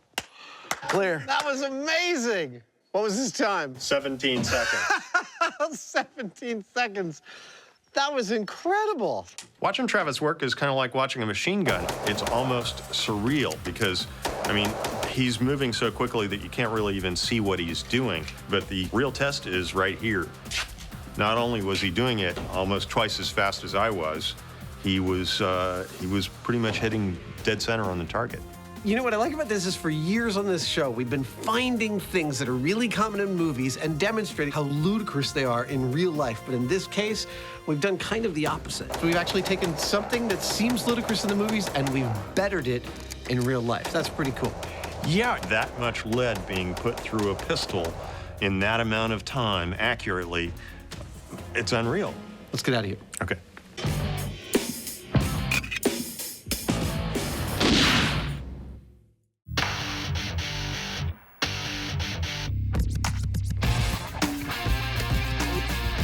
After a truly abysmal game of golf, Jamie and I went off to get some training. Him by a video game. Where's my caddy? Me by a person. Now we've come back to the links at Pebble Beach. I'm going to put those potential skills to the test. Remember, this isn't about whether machine learning is better than person learning. It's about whether learning from a video game has any efficacy at all. Whoops. That's 1. I'm just here to provide a control, and control is what I hope I finally have over this guy right here. Let's get started. Having been trained by a pro, Nice. Cool, that felt good. Adam's first 2 shots show immediate improvement. That worked like exactly how I wanted it to work. The key question is, what happens to Jamie? Nice. Will his video game training result in any improvement at all? Oh. Well, not so far. In the real world, his swing is still unbalanced. That wasn't very good at all. And without computer assistance, he's guessing which club to use when. I think I'll try this one. Still not really sure why, but looks right to me. And that's reflected in the scores for the first hole. Traditional training has seen Adam's score plummet, while Jamie's only betted his best by 1 shot. There are several things that caused me concern about the video game instruction, and one of the key ones was that it seemed virtually impossible to miss the ball. Now, I know that it's possible to miss the ball. Well, you're on the fairway. I'm just saying. On hole 2, although Adam's tee shot that was terrible. Was less than ideal. Wow. You hear about rough, but boy, this stuff is practically jungle-like. His post-training recovery is the shot of the day. Nice. I felt pretty good. Adam is clearly doing well, but Laird's taught him not just the rules, but also the regulations. In addition to learning what it's like to play golf on a real course, we have also learned that proper playing of golf involves adhering to the rules of etiquette, and there are many of them. Among the most important are, the green is for putting, not for sitting, not for your golf clubs, and definitely not for lying down. Golf requires lots of concentration. It's totally frowned upon to yell on a golf course. And it's vital when teeing off to yell the customary 4 to warn golfers ahead of you lest you strike one of them unsuspectingly in the head. Try as he might, Jamie's not only unable to emulate Adam. Well, it didn't go in a bunker anyway. He's also unable to better his own benchmarks. Oh, I could do better than that. As he takes one more shot on hole 2 than he did pre-training. And that's a pattern that continues on the final 2 holes. Right into the sand pit. So it's no surprise when Jamie stops trying to improve his own game and starts trying to sabotage Adam's. Adam, did I compliment you on your socks? Jamie, shut the right now. Are you kidding? I'm just saying, they're really nice socks. It's now, okay. As they finally sink their final putts. Nice. Yes! That felt good and complete and not stupid. In terms of scores alone. All right, let's tally up our scores and have a beer. Yeah. It's not looking good for the Myth. Adam took 10 fewer strokes on round 2, meaning he improved by 25%. But Jamie, the key metric for the Myth, took just 2 shots fewer, which statistically is no difference at all. But there's more data to come. Frankly, looking at the numbers, Jamie and I don't feel like they tell the whole story. Luckily, because we're thorough types, we did grab one other metric, unarguably the most important metric in the whole of golf, and that is the swing. Laird examined our swings both before and after training, and the results are pretty interesting. How did I do, Laird? Well, come on over. So you can see that as you swing the club back, you can see how your weight is more between your feet. You can see over here that you've landed beautifully on your left foot. Right foot's perpendicular to the ground. Laird, on a scale of 1 to 10, what would you say the comparison is? Well, I think on the first one, I'm going to give you a 3. On what we finished up with, I give it 8.5 to a 9. I think you did really great. Wow. As on the course, Adam's improvement is immense. Can Jamie compete this time? The difference that we see is in terms of how much more range of motion you have. So because of that, you can develop more speed. By developing more speed, you have a chance to hit the golf ball farther. But what's the all-important score? On the first swing, I'll give you 1.5. Second swing, I'm going to give you a 2 at the best. There's not real any improvement in terms of the striking of the ball. There is some in the range of motion and your athleticism, so that's great. But in the delivery of the club to the ball, sorry, no improvement. Excellent. Yep, despite his hours spent flying solo, Jamie's swing is still not the thing. As far as I'm concerned, while the video games did offer some guidance, they seem to be more focused on entertainment than instruction. Well, this is actually kind of fun. So, where they have any real help, not half as much as coming out here and just playing golf. So what do you think, Game Jockey? You think we've answered the question as to whether video games can make you better at real-world games? I think we have. And that answer would be? No. That's pretty definitive. Shall we play another round of real golf? Sure, it's nice out here. I agree. I've learned some things about my swing I could show you. Oh, shut up.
crap!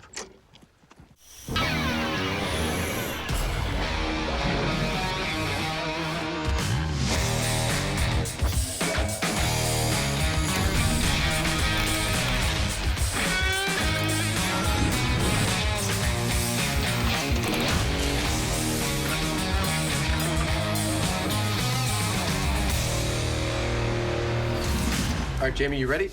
For what? I'm gonna paint you a word picture. Okay, let me get in my space. Go. Okay. It's Sunday morning. The grass is high. It's time to mow the lawn. So you pull the lawnmower out of the garage, you start it up, and you start pushing it around your lawn. That smell of cut grass coming up through your nose. It's great. So you're almost done. You're close to the driveway where there's some rocks on the lawn, and your lawnmower goes over one of those rocks, kicks it across the street, kills somebody. Kill somebody? But it doesn't actually have to kill somebody. The idea is that a rock kicked by a lawnmower can have an equivalent amount of force as a bullet delivered from a .357 pistol. Lethal lawnmowers. I like it. What else we got? Well, continuing in the theme of accidental ammo, we have a construction site myth called glass guillotine. Goes a little like this. Pane of glass in a building. Guy walking down the street. Pane of glass comes loose. Shing. Well, that sounds like a pain in the glass. Exactly.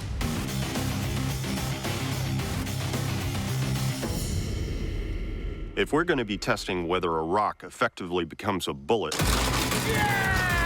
when it gets hit by a lawnmower blade, we need to be someplace like this. We've actually been filming in this very location for 10 years. Down there is the range in which Jamie and I first got trained to fire sniper rifles.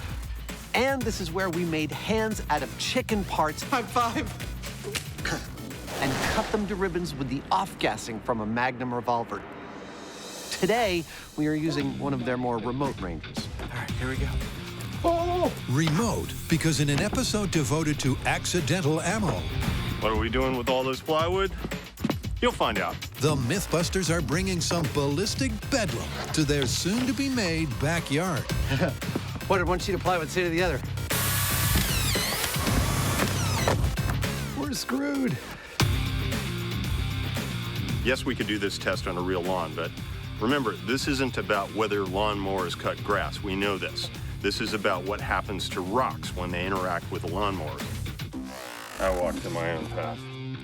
So we've created our lawn laboratory here in order to remove variables and to clearly see what happens to those rocks. Our experimental design today is pretty straightforward. We are going to lay down these rocks.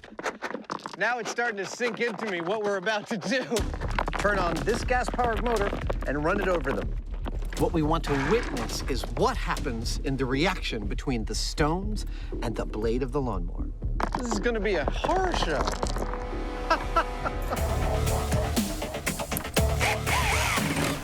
Our blue figures are painted onto styrofoam, and so if any rocks come out of the mower with any force, this foam is soft enough that it should easily show it. All right, well, I guess it's time to do some testing.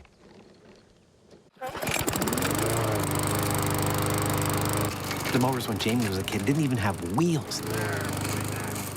They had a really interesting name. They were called, what was it? Oh, goats. Okay, let's see if this thing starts up. Modern metal mowers have debris deflection more than covered with this spring-loaded safety flap.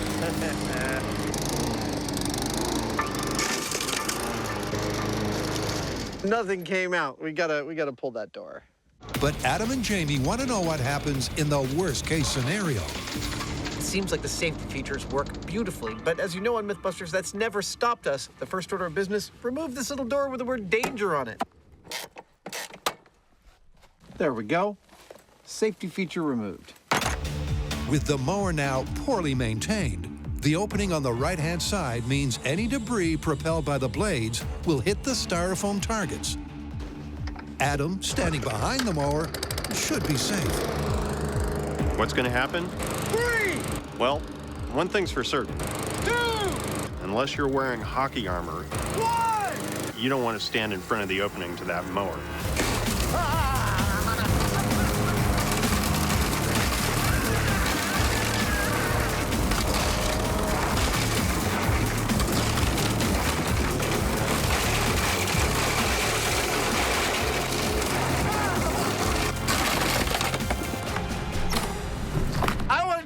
anymore. This is terrifying. I start the mower, and I get into a rhythm. It's the most terrifying rhythm I've ever been in. I actually ended up by turning my entire body away from this rain, this shower, this firestorm of little tiny pebbles. One even flew up in the air and landed on my hat. And I can't even picture the physics required for that to occur. Good Lord! I ran out of steam, and that is fine with me. Here, I'm no expert with cameras, but that's bad. Am I right? That's bad? I don't ever want to be behind a mower doing that again. While Adam was behind the mower, out of the line of fire. I'm really sorry about that. I apologize here. I'll put that right there. A veritable firestorm of stones and ricochets meant no one was safe. Come here. Oh, my gosh. Hit. With the foam onlookers peppered. That went all the way through. Wow. The myth that a lawnmower can fling rocks at bullet-like force is clearly on the right track. It threw this. That's heavy, with enough force to embed itself in this. I mean, I know that it's foam, but this is... I'm amazed. So there's evidence the ballistic fallout is significant. But the Heinemann can't resist ramping it up. This thing here is what you call a premium domestic lawnmower. It's a ride-on, and it's made to mow lawns fast. It's fun. That's beautiful!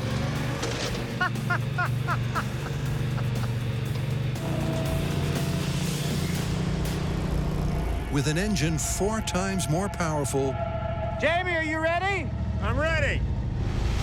How much more havoc will Jamie wreak? 3, 2, 1, go!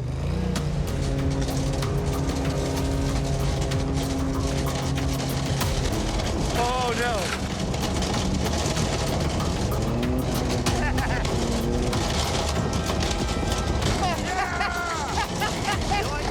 I brought in the riding lawnmower and picked up where Adam left off. Oh my God! Ah! Stop! As you can see, there are no rocks left where I mowed. That mower moved them successfully off to the side with vigor. Turn it up. How'd I do?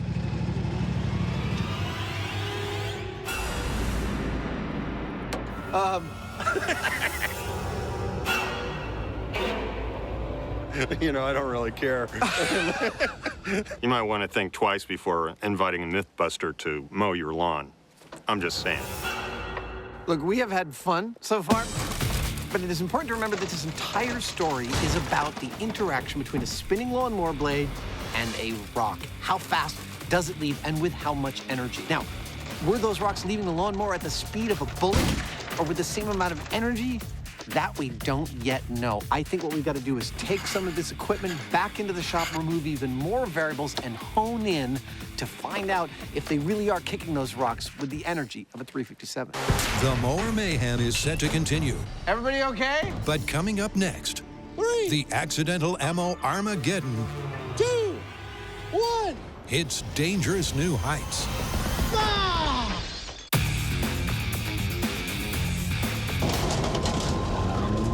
I did not expect that level of carnage from our lawnmower.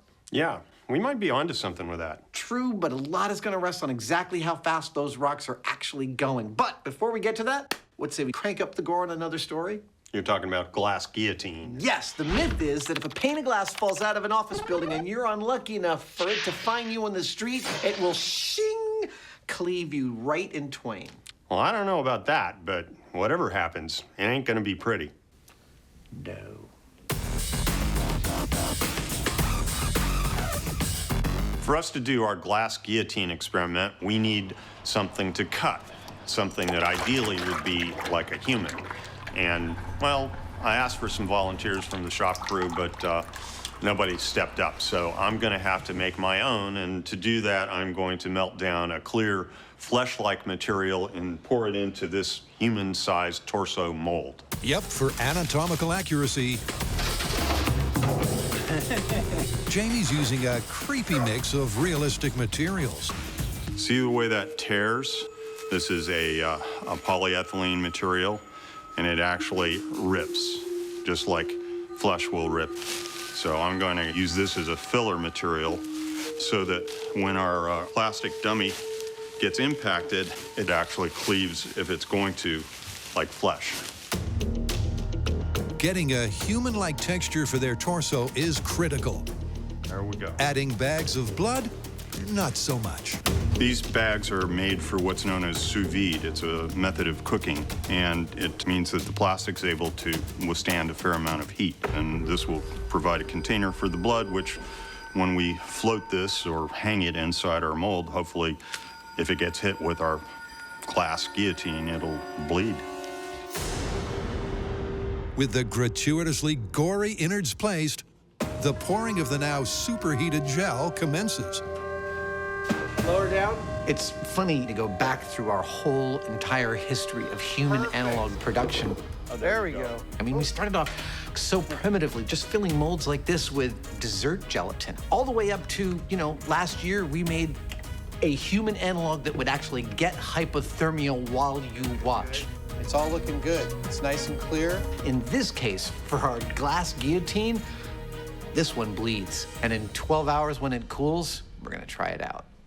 It's a beautiful start. Oh, it's beautiful. But their bubble is soon burst. That right there, that's a breach of one of our blood bags inside our human analog here. Doesn't look like they've all breached, but if one has, well, there's only one of two reasons. Either because the bag was improperly constructed or because they're all gonna breach. What this means to the final product, I have no idea. We just gotta wait till this cools and see what we get.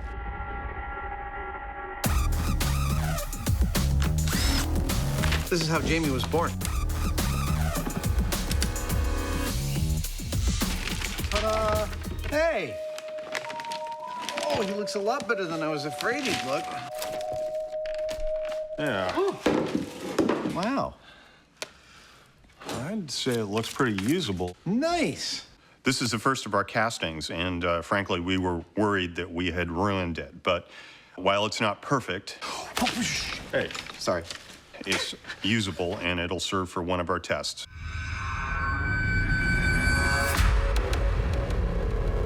Clearly, if we're going to be experimenting with glass falling from great heights, we're going to need glass and we're going to need great heights. Too low. Now, glass is easy. Great heights, not so much. A little bit better. Not a lot of people want to let you drop stuff off of their buildings unless you come to a building like this. Almost. This is the Santa Rosa Fire Department's fire training tower. That's more like it. Today, I hate heights. we're going to be dropping large panes of glass onto unwilling ballistics gelatin test subjects. Absolutely perfect. Now remember, the myth is that if a pane of glass like this comes loose from its moorings on the side of an office building and plummets to the earth, that by the time it reaches the ground, it could cleave an unsuspecting person perfectly in twain, like a guillotine. So we've got a 4-foot by 6-foot piece of 3/8 inch thick glass, like what they would have on top of a high-rise. Not many people know this, but mimes actually practice behind an actual pane of glass. And I'm gonna hoist it to 75 feet. Good. Where Adam and I are gonna drop it. Looking good. Now, when you're visualizing a pane of glass falling and slicing through someone like a guillotine or a sword, you're probably thinking of something that looks a little like this. But you also probably were watching us move around our pane of glass and thinking, wait a minute, that glass doesn't look sharp. It looks like it's got a kind of a square edge, kind of like that. That's because the glass in an office building is called tempered glass. It's made to be very hard, and it also doesn't break into shards. It actually breaks into many, many thousands of little tiny chunks, kind of like this. It didn't break. Allow me to say this again. It breaks into many little pieces like this.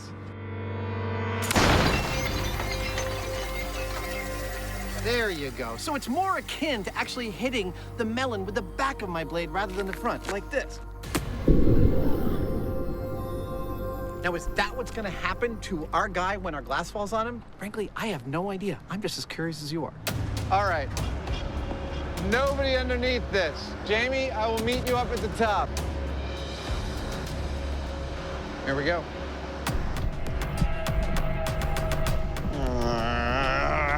I hate heights. I know nothing's gonna happen to me when I'm in these things. Man, this is scary, but I've always been that way. I just hate heights so intensely. It's just awful. Yeah, that's it. Jamie, this is working beautifully.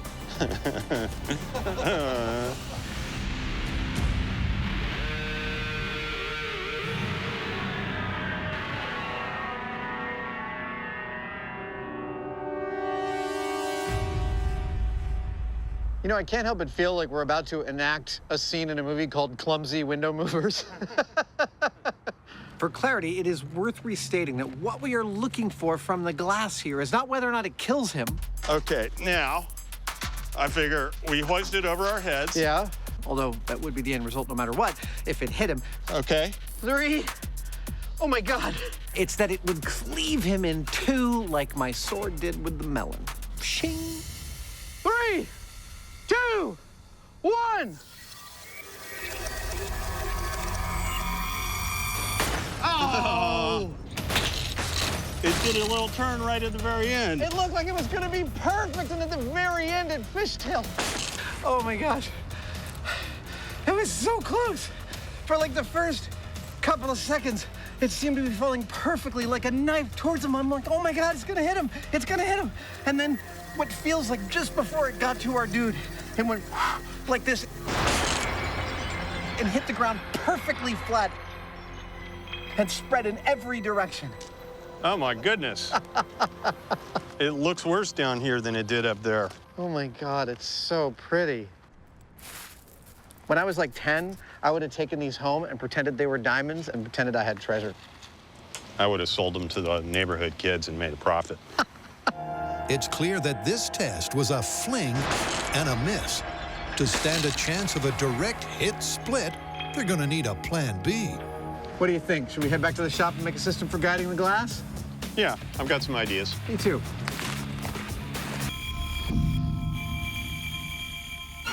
Lurking innocently in your garden shed, a lethal accident is waiting to happen. Or is it? We have been trying to determine whether a lawnmower can fling rocks with the same amount of energy as a bullet. What we'd like to do is measure the speed at which the rocks are leaving the lawnmower and then see how that compares to the speed of an actual bullet. Before comparing actual bullets, they're measuring the mower. Why am I taking the motor off? Well, for us to test it in the shop, we need to look closely at it and run it for a while. And so instead of having this noisy, smelly gasoline engine going in here, we're just gonna swap it out with an electric motor, nice and clean and quiet.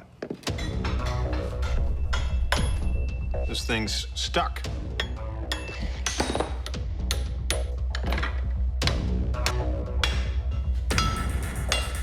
And we got it. Ah! The way this motor is wound, it's going to give us 100 RPM for every volt that it sees. And so given that the gas engine ran at 3,600 RPM, we need to feed this 36 volts to see the same RPM. But the thing is, if we give it that voltage all at once, it's going to spin that blade up to full RPM in like a millisecond.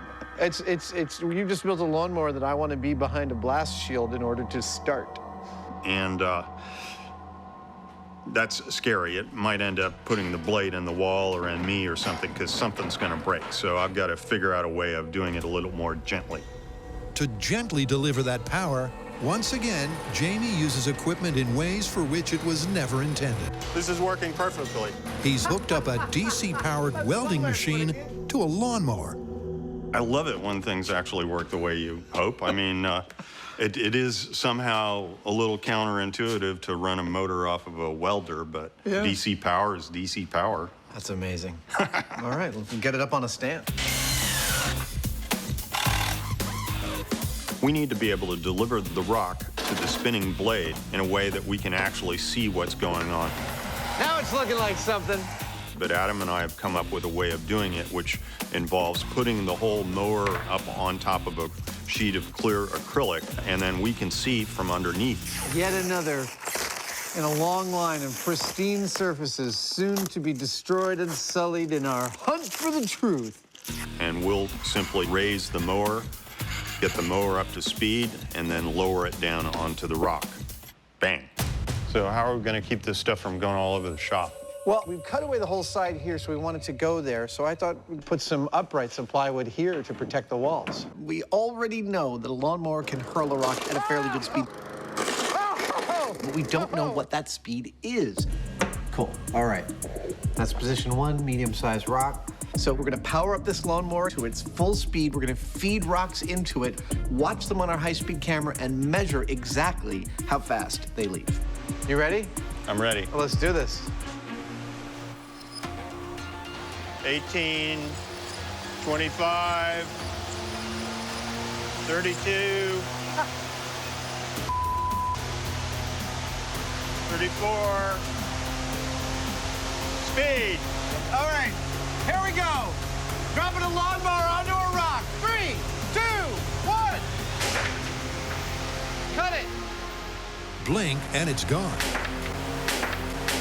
Because when the mower is lowered, the blade instantly slices the stone into chunks. Oh, wow, just absolutely decimated that piece. Question is, were any of the fragments moving at a bullet-like velocity? The fastest chunk was going 250 feet per second, and that's actually pretty significant for a chunk of rock about 1 inch long and a ½ inch wide. But we're gonna keep running this, see if we can't find even faster debris. 250 feet per second is a good start. Okay, so we got a whole pile going in. But this time, they're giving their mower more to aim for.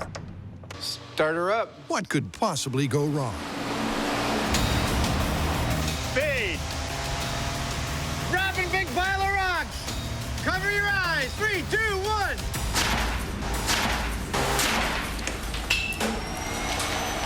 Cut it.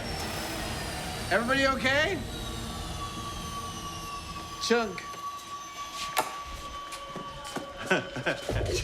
Chunk made it out. Well, I hope we got the shot because that was the sound of the blade coming off of the motor. Oh, really? Yeah. While Jamie inspects the carnage. Wow. We cracked our acrylic bottom. Adam, ignoring the mess he's made. There's the blade. Cues up the high speed. Wow, dude. We got the hit that I was hoping to get. Watch the leading edge of the blade here. Boom. That piece, 400 feet per second, 272 miles per hour. Well, I feel like we're in some very dangerous territory. Dangerous for sure. But the crucial question is, how does it compare to the speed of a bullet? Well, Jamie, with high-speed camera in tow, fired up at the gun range to find out. 3, 2, 1. The slowest bullet we measured went at 1,000 feet per second. The 357, which was much faster, went at 1,400 feet per second. Now, the fastest rock we got off of our lawnmower went 400 feet per second, which is nowhere close. But it's not busted right there. No, no, no, no. Because while this rock is bigger and slower than this bullet, it's heavier.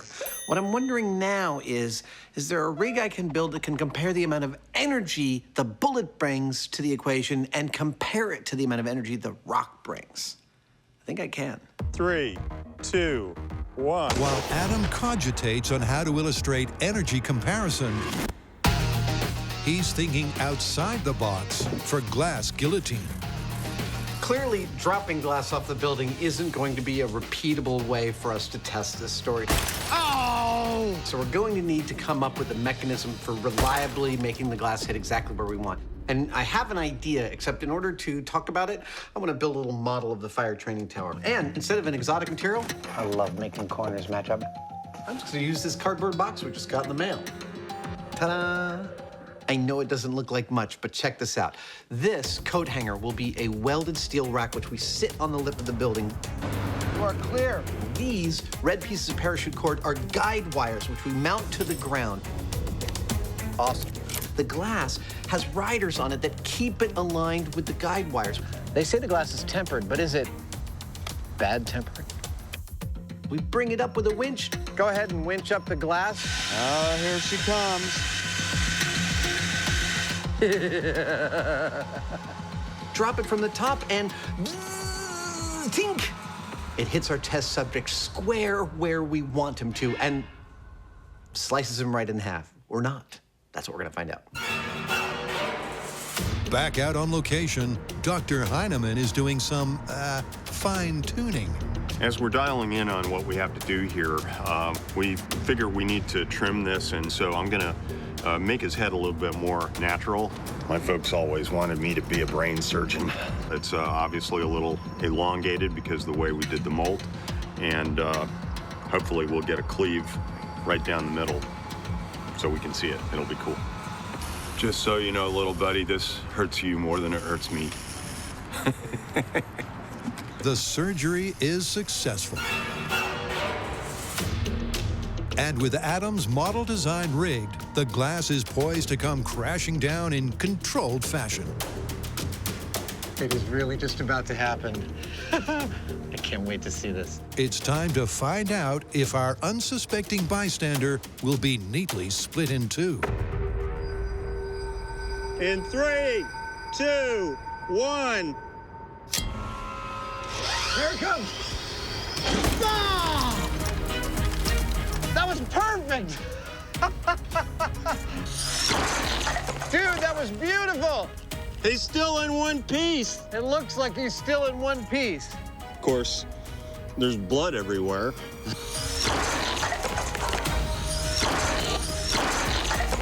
Well, every one of our methodologies worked beautifully. The glass dropped, it hit our dude exactly where we wanted it to, and it did not cleave him in twain. No, it merely beat the living crap out of him. But there's still only one dude. There's not two half dudes. Gotta try something else. Yep, this slasher story It's gonna be a horror show. is about to get real edgy.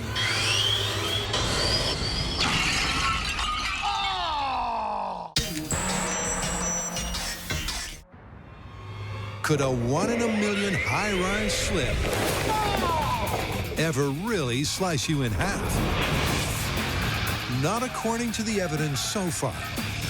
And you might be watching thinking, of course it didn't, you idiots. That tempered glass you dropped had this big square edge on it.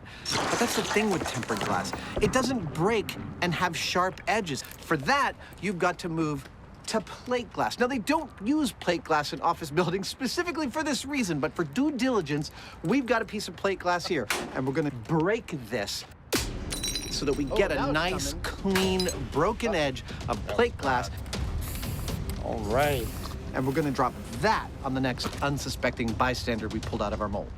Okay, I'm gonna move him in. Yep. Our next victim doesn't have blood bags. That is right down the center. Not quite as much fun, but a little bit more consistent as far as the physics. Go ahead and raise him in 3, 2, 1, go. While it's on its way up, I feel confident that I think that is gonna slice our dude in half. The edges of that glass, they're really sharp. It's gonna be a horror show. All right, go ahead and count it down and let it go. In 3, 2, 1. Here it comes. Oh, it's good, it's good. Oh! That was beautiful. I mean, I don't know how well it worked, but it looked great.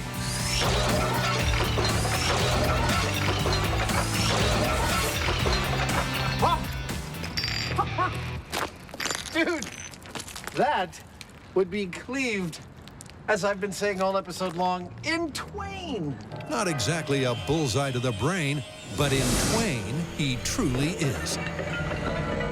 I couldn't see that chunk fly off of him from where I was standing. It just looked like unfettered destruction. But dude, that's amazing. These two dummies tell the whole story. The first one, we dropped a piece of tempered glass onto, and they manufacture that glass so that people don't get cut. And the result is appropriate to that. Our guy would have had his skull crushed and a lot of bones broken, but he wouldn't have been cleaved in half. The other one, we dropped a piece of plate glass on that had a broken edge that was very sharp, and as a result, he got cut cleanly in half. The end result is the same. You would have died. Take your pick. Can glass falling from a high-rise cut you in two? But this is an interesting one because it's kind of a yes and no situation. If it's the glass they make high-rises from, then no, it's not going to cut you in two. It's going to kill you, but it's not going to leave you in two parts. But if it's the wrong kind of glass, then absolutely it can leave you in two big chunks. So right kind is busted, but wrong kind is plausible. Let's say plausible. All right, I'll buy that. All right, let's get out of here.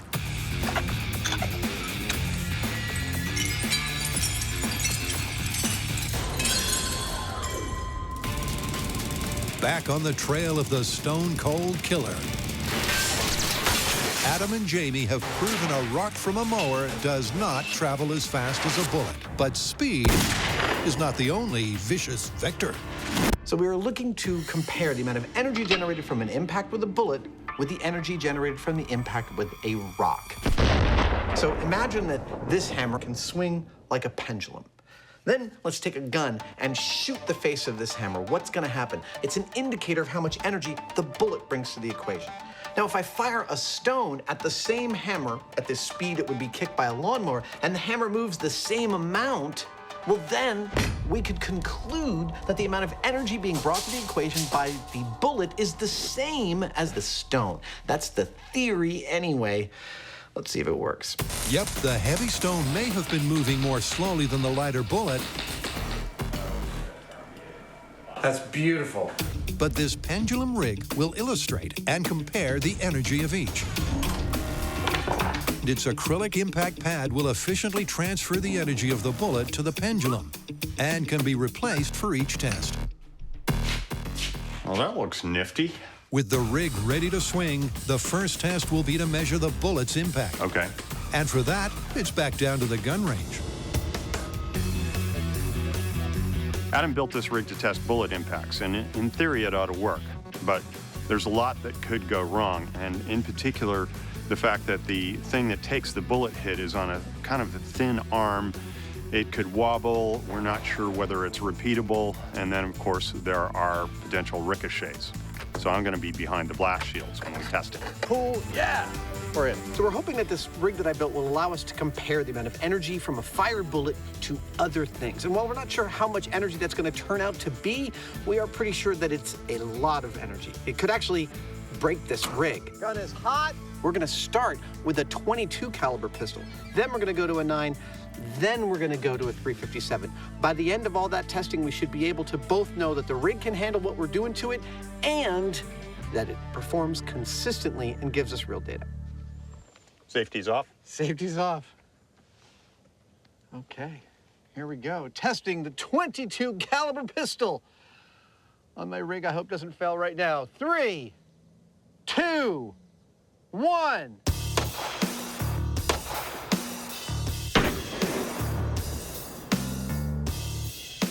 All held together.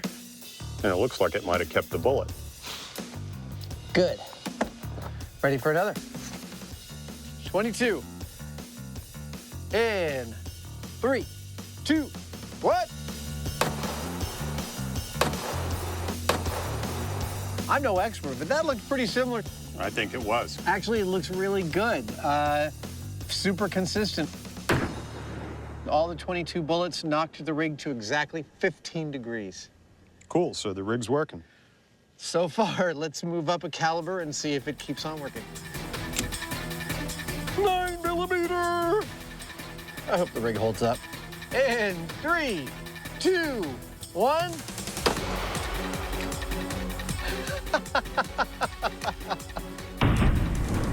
So We just fired a 9mm shot at the rig, and it seemed to perform beautifully, gracefully going up to 41 degrees before coming on back. Now, I was never very afraid of the .22 caliber. I was definitely more afraid of the 9. This makes me feel like it's going to work fantastically for the 357. But we're going to do a couple more 9s just to make sure it's consistent. All right, let's go again. And once those couple of tests are ticked off and deliver a consistent swing of 40 degrees, it's time to unleash the big gun. Time to swap it out for the 357. Gun is hot. All right, 357 on your mark. Okay, here we go. Hopefully this doesn't wreck the rig. And 3, 2, 1. The pendulum peaked at 60 degrees. But working on the basis that if it ain't repeatable, it ain't science. The guys go again. In 3, 2, 1. Nice. That looked pretty consistent.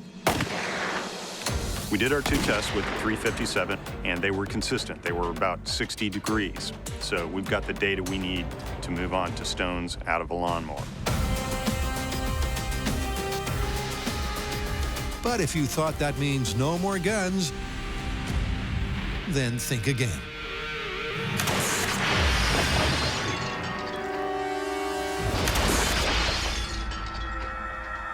Wow.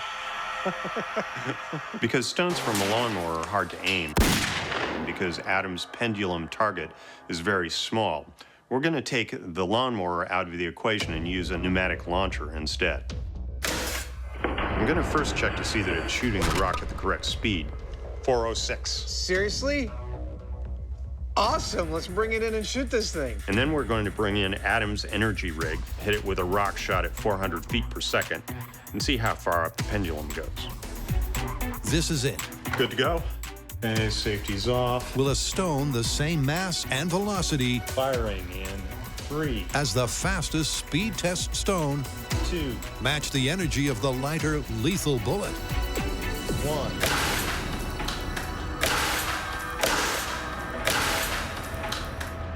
Dude, we got to see the video, but I swear that went past 60 degrees.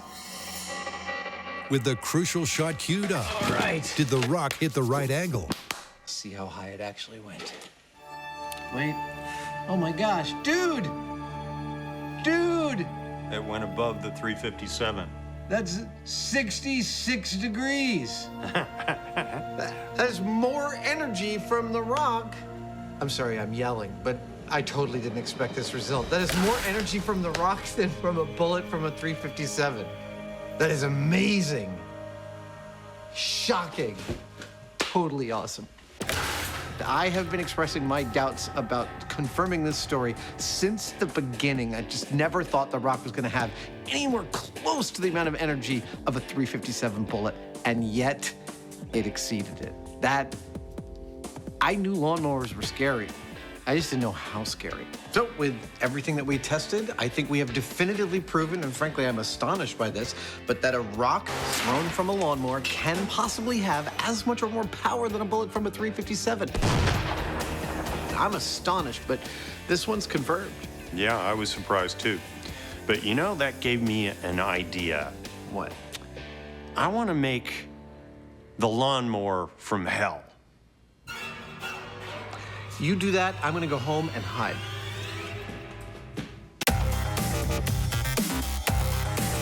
What are we doing back here at the Chabot gun range? Well, remember that we have absolutely determined that a lawnmower can hurl a rock with the same amount or greater force than a bullet from a 357. That means that a lawnmower can be weaponized, and that fact, well, let's just say that fact was too tempting for Jamie. When it comes to terrifying engineering and gratuitous ramping up, the Heinemann has history.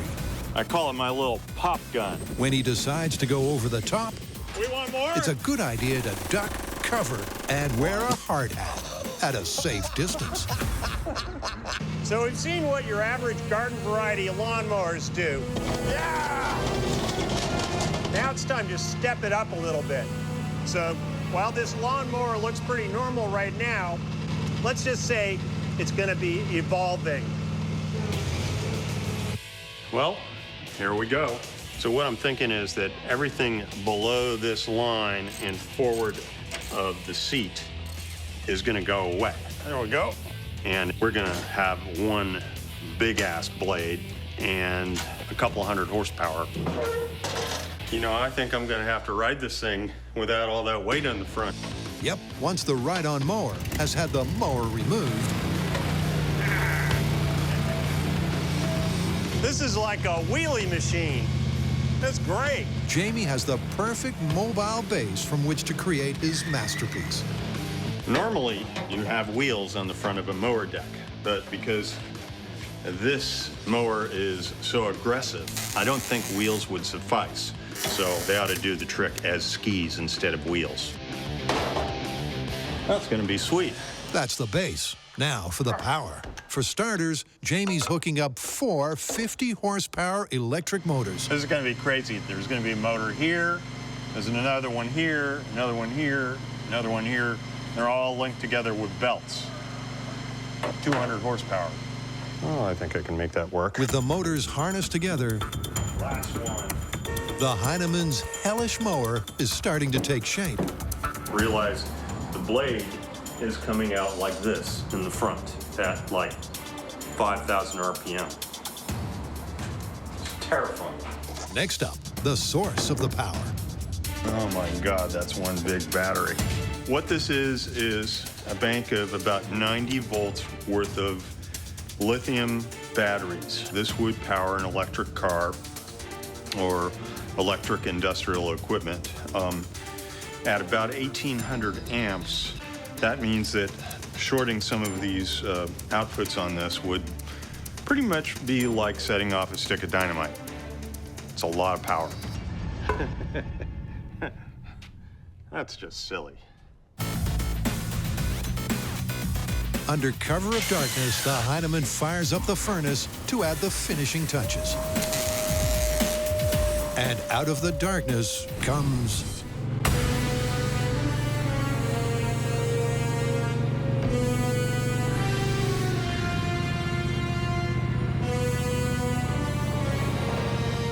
Introducing the lawnmower from hell. You've got 200 horsepower of electric car motors, 1,800 amps of lithium batteries. They'll be spinning a 50-pound tool steel blade at upwards of 5,000 RPM. Put it all together, and you really don't want to try this at home. First up, we're going to give the beast here a little taste. Just a little taste. It's a bucket of blue water. Go for it.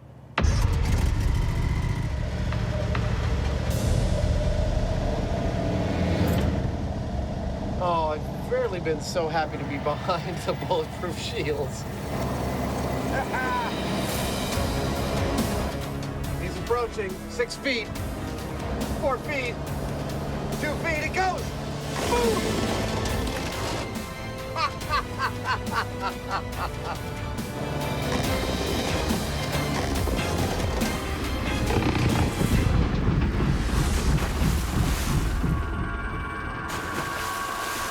Dude, that was beautiful. Tell you what, why don't you take this thing around the corner? I'll set up a really fun course for you to implement as much destruction as possible. I'll let you know when we're ready for you. Okay. So how do you put a ridiculously souped up and almost definitely dangerous lawnmower through its paces? I decided on a broad range of material. Now we're getting serious. I wanted some small, hard things to get that bullet-like carnage, Like a frat house lawn. and I wanted some big things to get some awesome high-speed camera carnage. I call this section the palate cleanser. My prediction? Gotta have some willing victims. Frankly, I just hope no one gets hurt. Last one.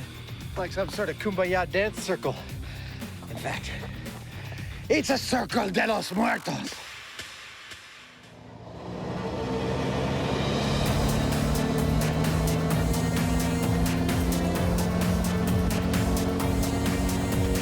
Here it comes.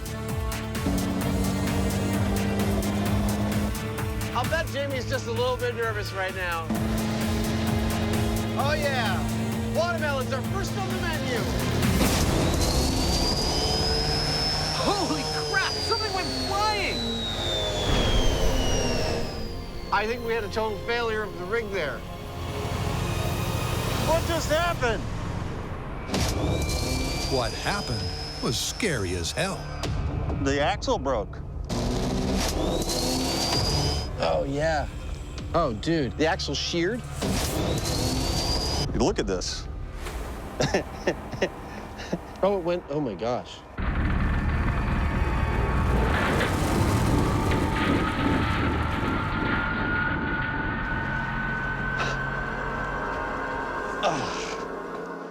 Well, there's your problem. Yeah. Oh, shoot. Well, that's the end of today's fun.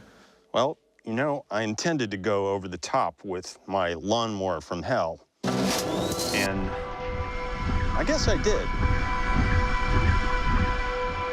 Maybe a little too much, though.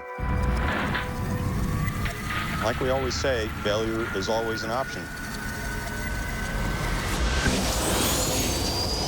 And you know, this is the perfect example that you can learn as much from a failed test as a successful one. What we've learned in this test is, well, that Jamie has built something far too dangerous to turn on again. He is literally sitting on a drivable, cutting, whirling, slicing blender of death.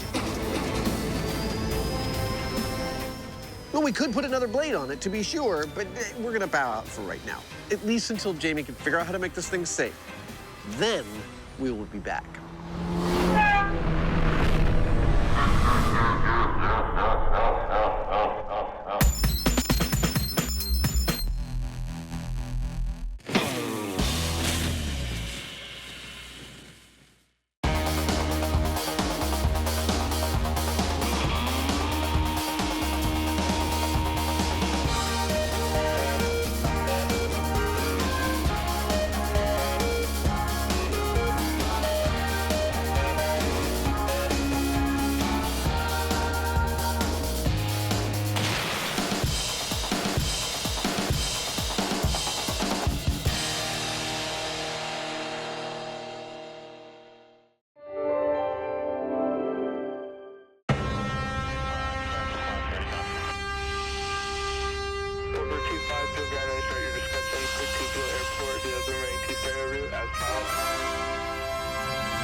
Sorry about that. These things are a little tricky to fly. Yeah, well, I swear with a slightly larger one, you could do some genuine damage, like maybe even kill somebody. Wait a minute.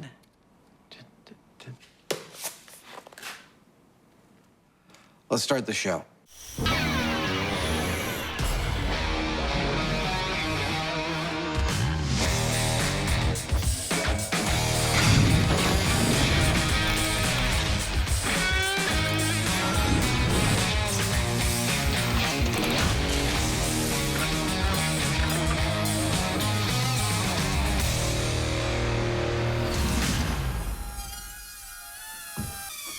I'm guessing this story's about drones. It is. In fact, we have two awesome flying stories in this episode. One of them is about these guys. But first up, we have a totally amazing story. Let me ask you, do the words Dragon Lady mean anything to you? I don't want to talk about it. Okay, I think we're probably thinking of different things, because Dragon Lady is, in fact, a nickname for the legendary high-altitude single-seater U-2 reconnaissance plane in use by the Air Force since the late 50s. Okay, what about it? Well, there is a myth that the U-2 plane is the toughest plane to fly and to land of any other plane. And I think we should take a close look at that. The Air Force isn't going to let us get anywhere near something like that. C134.8, 34.8. I thought the same thing, but amazingly, they have agreed to let you and I have a close-up, first-person look at their U2 program and see just how tough those planes are to operate.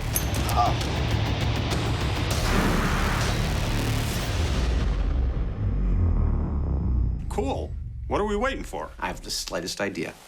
Let's do this. It takes off straight up and looks something like a jet-propelled four-poster. The history of aviation is littered with oxymoronic aerodynamics, finicky flyers, and design duds. So, is it possible that one of the most long-lived and highly valued U.S. Air Force vehicles is also the toughest to fly? To open this investigation, there's only one destination. 300 to 06300. Pin 3 searching and pin 3 is VFR. 25, reback track, IFR delay. Opinion 903, fly heading 250, vector clear climb. Opinion 902, descend and maintain level 450.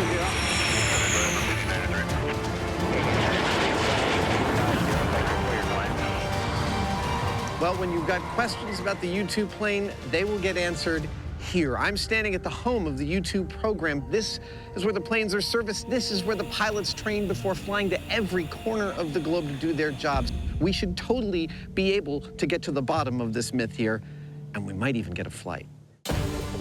Adam and Jamie's first stop is the top. A briefing with Base Commander Colonel Lee to find out exactly what the U2 is tasked to do.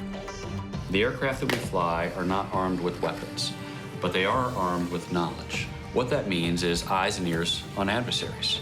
This is our mission, to train, deploy, and employ our airmen and assets to deliver globally integrated intelligence, surveillance, and reconnaissance in support of national objectives. It's a big job for a big plane. So, we get to see the plane? Let's go look at the U2. All right.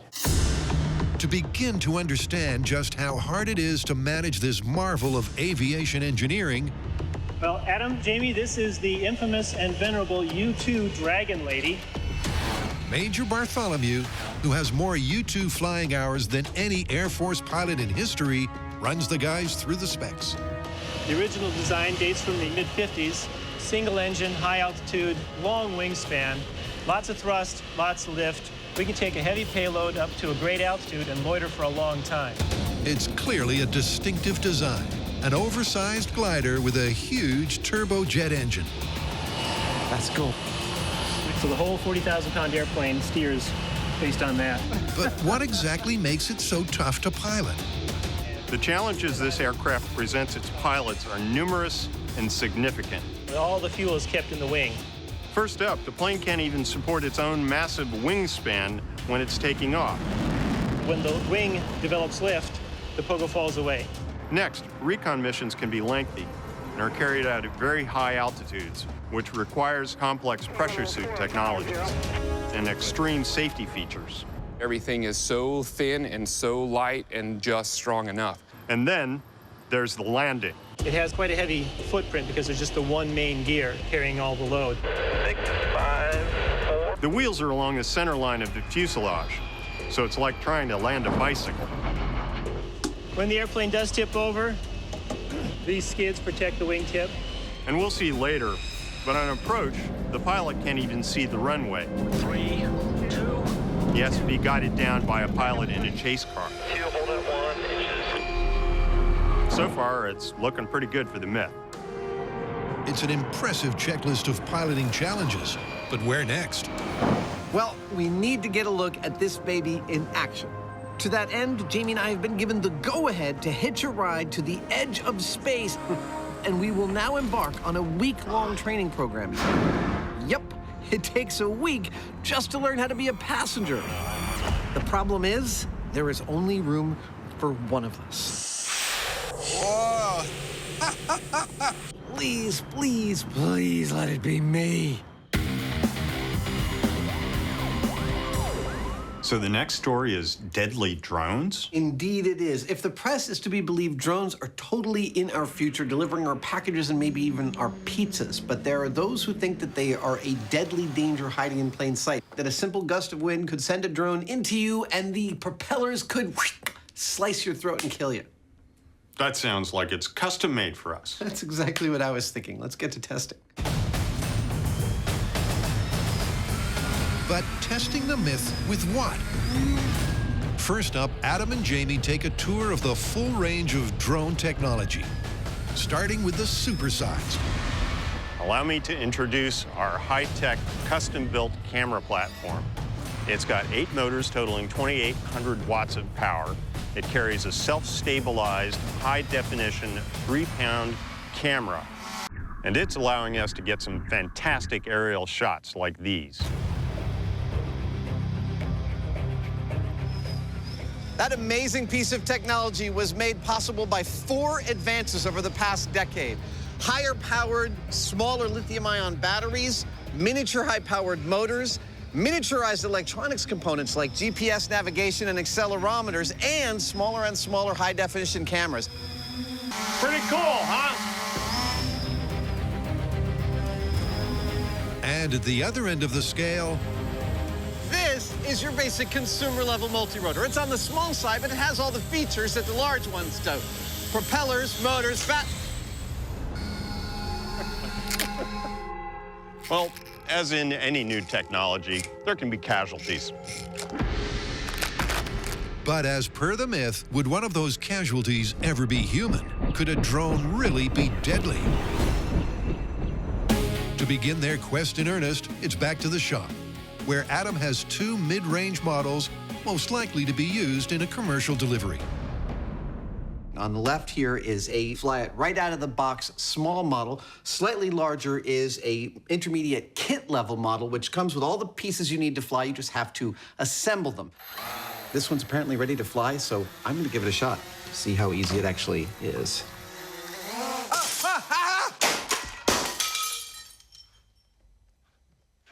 Really easy to fly.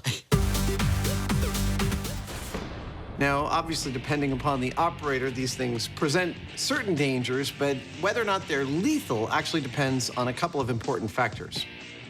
And some of those factors are the size and stiffness of the propellers, the power of the motors, and how fast the blade tips are spinning. So first up, they're going to measure how fast the blades of the rotors are spinning. 7,000. This thing right here is a laser tachometer. You can see a little red dot it's setting out, and it's reading these propeller blades as traveling at 7,500 RPM. Approximately 180 miles an hour. That sounds dangerous. But what does that mean in terms of power?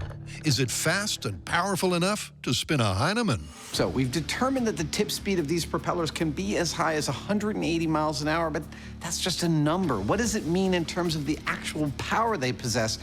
Watch what happens to Mr. Heinemann when I turn on the propeller he's holding on to. You ready? Yeah. All right, here we go. That's half power. Well, you know what? You guys are gonna be in deep doo-doo if I barf. You want more power? More power, Scotty. I need more power. Oh, my goodness. You sure this is safe? I'm pretty sure, and I also know that Mr. Heinemann doesn't barf, so I feel totally confident. You want more? Sure. Oh, I feel like I'm gonna take off. You look pretty stable. Wow. The room is still moving the same speed it was when I was actually moving. Would you do me a favor? Would you get up and walk? Oh, totally normal. Never mind. While the damage done so far is enlightening, a proof of concept is required. Ew, it dripped juice on me. To find out if a multi-rotor propeller could ever cause a flesh wound, Adam and Jamie have a standard-sized blade spinning at flight speed on a stick and a chicken. I think today's lesson is going to be fairly self-explanatory. Whenever you're ready, sir.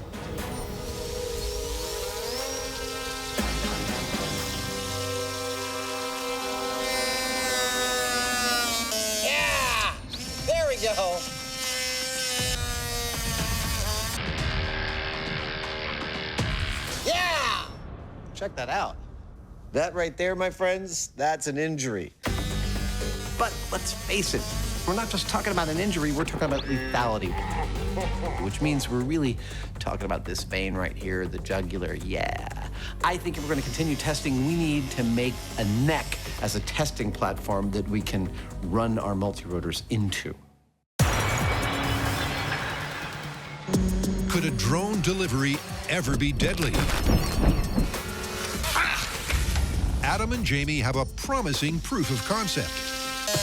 Yeah, there we go. Now, to cut a little deeper. Now, if we're going to be testing whether one of these can slice through one of these, we're gonna need one of each. And these are easy to buy at the store, but these, well, they're a little harder to come by. We're gonna have to make our own. And to do that, I'm gonna use a lot of this and this guy right here. And it's going to spurt blood if it actually gets cut. It's gonna be awesome. Yep, Adam's manufacturing a mortal mannequin that will react accurately to an impact. The basic gist of what I'm gonna be doing is casting a neck out of ballistics gelatin. How tall is this neck? Who were these men? With holes in it that I can fill with blood that will be blue for televisual purposes.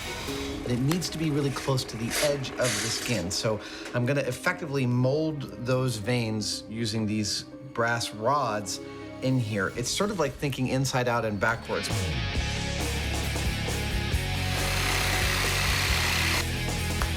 With the negative mold of the blood vessels in place, it's time to prepare the fake flesh. As Jamie and I have discovered, this stuff reacts to a bullet similar to human flesh, but to get the tenacity of skin and muscle, we need to add this fiberglass filler to the ballistics gel as we're casting it into my mold. Oh, beauty. Oh, I'm very pleased with how this is going so far, based on nothing. Once set, it's simply a case of easing the fleshy throat free of the mold. Almost. Come on.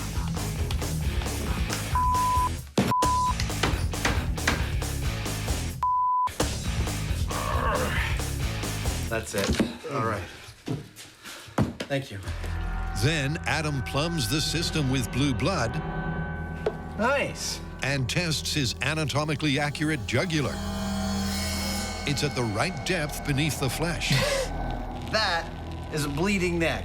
And requires the same force to slice. All right, can someone give me a Band-Aid? Next, Adam mounts the neck ready for its date with a potentially deadly drone.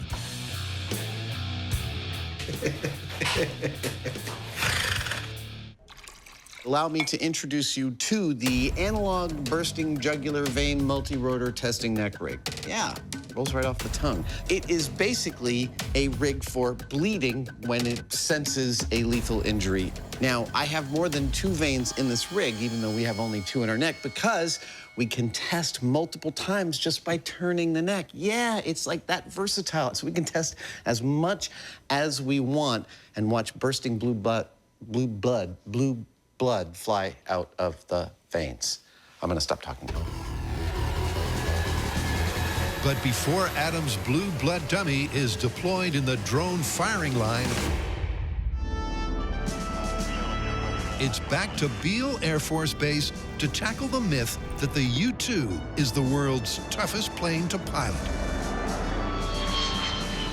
Welcome to high-altitude physiology and full pressure suit orientation. Adam and Jamie are both in training for an in-flight investigation. One will fly, one will be on standby. Pop your helmet off just like that. And they're starting with several not-so-brief briefings. We're gonna have a suit controller like this.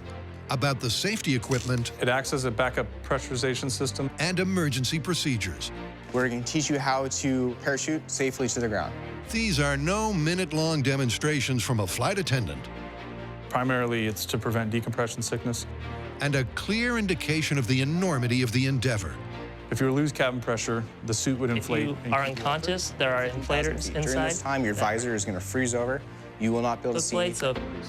They're not sugarcoating this for us. There are a lot of potential dangers to taking a flight like this, and there's a lot of contingencies that they have carefully planned for. You can use that as a flotation device if need be. Perhaps the worst possible one is if we have to exit the plane sometime between taking off and landing. You have to put your hands in front of you, protect your jugular. And in that case, there is a bunch of equipment that could maximize our chances for survival. And in this room, we are going to learn about some of that equipment. I really, well, I think it's pretty cool stuff, but I hope we never have to touch it. You have steel wire, you're gonna have a small compass, pocket knife, if you have to cut yourself down from something. Now, we're nowhere near getting into one of these planes yet, but already we've got all this stuff that we have to know how to deal with. The good news is you have an ejection seat. The bad news is you actually have to pull your own ejection handle to get out of the aircraft. Even something like peeing seems like it's kind of a complicated ordeal. Push down, lock it to the side, and you can begin your slowed, controlled urination. I don't think that I don't want to be pushing or pulling buttons without really knowing exactly what they do. So it's going to take a little practice. So why all of this complex equipment? Why is the YouTube program the only program besides NASA? Absolutely unreal. And the space program that utilizes a full pressure suit? The primary purpose of wearing this full pressure suit is to prevent hypoxia. Well, one is, of course, because it flies higher than any other normal airplane into what they call the space equivalent zone above 50,000 feet. But more primarily is what happens to us when we go to that height. Our bodies have evolved to process oxygen properly from sea level to 10,000 feet. How much is 8 minus 3? 8 minus 3 is 4. When we go above that, we cease being able to functionally take in oxygen. Put up the switches, we will die. Put up the switches.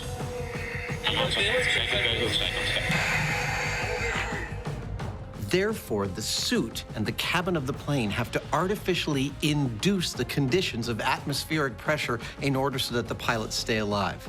That is a significant amount of technology to solve that one problem. Let's pull down on the red lanyard. It potentially could whack you in the face. It releases a hook on the inside of your harness. After a full day of intense information acquisition, day 3 dawns, and our raw recruits... Time to start training. ...are getting physical. Want to see the coolest part? Look at that. Patch. With a crash course in what to do if the plane crashes. That's 3 weeks of Army Airborne parachute training right there. That's all you do. Land. This is pretty cool. We've just gotten walked through all of the different contingencies that could happen if we have to bail out of the plane at altitude. This is very cool. What happens when the parachute lands, how to land. As soon as you land like so, you're gonna break one of them. Something's broken. Fascinating. And most specifically, there we are. I just learned how to actually lower myself if I end up landing in a tree and I'm like hanging above the ground. There we go. And then lowering myself safely down to the ground. Lower myself down. Very nice. All of this is stuff that I hope I only ever have to try here in the safety of this room. It's been a long and exhausting day. Bail out, bail out, bail out. And the sheer scale of the task, technology, and expertise required to fly at the edge of space could not be more apparent. It's quite an experience being trained in this fast and furious way. So in order to actuate that, you push the button, and then it rotates back 45 degrees. These guys are dumping an overwhelming amount of information into our heads. Because the minute you look down is when the seat's gonna fire, and you're probably gonna break your back. They're describing the various fixes and methods. It's a sharp tug, but if you need to get out of the airplane, you'll find a way. Yeah. What would pretty much be the worst day of my whole life. But it doesn't happen very often. No. At all. Okay. To have to actually implement some of this stuff, to actually have to remember some of it. You pull it, and that will actually come out in your hands. It's like, wow, what if I actually have to do this? In the highly, highly unlikely event that both the primary and the backup fail, you're left with a tertiary manual bailout. That sounds really bad. Yeah, it's a bad day. Questions on that? Piece of cake. Piece of cake. 2 words come to mind during all this: complex and terrifying. 3 days of information overload. The ejection seat we have was also used in the first 4 flights of the Space Shuttle Columbia. And the rigors of flying the Dragon Lady are evident. But is it the hardest plane to pilot? To find out, the MythBusters are being prepped to fly to the edge of space. These are like my space jammies. And despite the high spirits... All right, sir, can you hear me? Yep, I kind of feel like dancing. The pressure is on, literally. All right, bring you up on system 2. Jamie and Adam have one final stage of training to be passed as fit to fly. Oh. You doing okay? That's different. In fact, that doesn't feel very good. Ow. Can I bring you back down? I could see somebody feeling like panicking. It's just, that's a lot of stuff to process. They each have a full systems check in the pressure suit, followed by a high-altitude emergency simulation. Right now, Jamie is getting fitted into this high-altitude pressure chamber. Right and left gloves are integrated and locked? It will replicate the lack of pressures that he might experience under different circumstances in that very suit. The environment inside the chamber will simulate the flight plan of a U-2. So, Jamie, what we're going to do now is bring the chamber up to 5,000 feet, check the ears and sinuses, and make sure they're clearing okay. If the cabin pressure of the U-2 was to fail... How are you feeling right now? I feel fine. Jamie needs to prove he can operate the suit and emergency systems. So right now we're just doing a slow ascent up to flight level 400. As they approach cruising altitude, there's a startling reminder of the dangers involved. Oh, there we go. A beaker of water at body temperature begins to boil. If Jamie's suit were to fail, that's what the liquids in his body would do. All right, let's go ahead and try to reach that ejection handle. With that thought in mind, and at maximum altitude, Jamie has a few tasks to complete. Down by your right buttocks there, that's the scramble handle. Pull it up towards your chin just a little bit. That's good. The final being the suit's automated response to a sudden cabin pressure failure. 3, 2, 1. And go ahead and pull that helmet hold down. That was something else. It's kind of scary, actually. 1. There's a lot of force, and when they decompressed rapidly, it's just like, whoa. You're sort of feeling like popcorn. While Jamie clearly didn't enjoy the experience, he did pass muster. Oh, awesome. Cue fanboy Savage. Oh, the gloves. The coolest thing about this is I'm not just wearing a suit. I'm not even wearing a machine. Wow. Oh, man, that's far out. Woo! I'm wearing the apex of decades of tens of thousands of people problem-solving how to survive in hostile conditions, and I can feel that technology. Whoa. I can feel how reliable they've made things to touch and to understand with your hands. All of this born by hard experience. Lots of people gave their lives so that this suit could protect these pilots. Are you good to go? I am good to go. Honestly, everything about this kind of astounds me that people do this every single day. Starting climb to 5,000 feet at 5,000 feet per minute. It takes a team of people to put me in this suit correctly. How's your comfort level? Well, I'm fighting up a storm. But more than that, once I was under the simulated depressurizations. Oh, there we go. Wow. Where the suit would inflate, it gets incredibly tiring. Locate the ejection handle in between your legs. Oh, there we go. So your fingers around it. Yeah, there we go. Okay. These guys have to be in incredible shape because I was just sitting in a chair being tested. These guys are actually potentially flying planes under these conditions. 3, 2, 1. Go ahead and pull that green lanyard. Use the mirror. So, our training is done and we are ready to fly. Excellent. Welcome. Welcome, everyone. Remember, we went through all of that just to be passengers on the U-2. Now we got to do two things. One, we got to figure out which one of us is going to fly, me or Jamie. And two, we got to let these professionals figure out the logistics of their flight plan. Just a little bit of waiting. While Adam and Jamie wait for flight clearance, the guys decamp to the perfect location for wind-protected precision flying. We are testing the myth that multi-rotors can possibly be lethal. So this is our multi-rotor, this is our multi-rotor pilot, James Franklin Heineman, and this is our potential victim with veins filled with blue blood, clearly a Vulcan, who we're going to steer this thing right into. You ready to fly? Sure. Okay, here we go. All right. For this first test, we're going to get our little copter up about this high. I wouldn't want this thing flying at me. Sounds like a swarm of angry bees. And then drive it right into the neck of our dummy. And we'll see what happens at that speed with those propellers.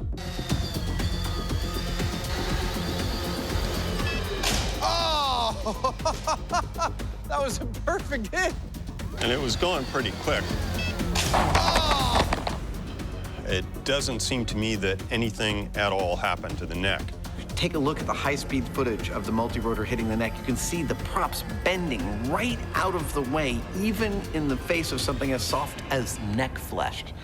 Yeah, clearly they were designed to do that.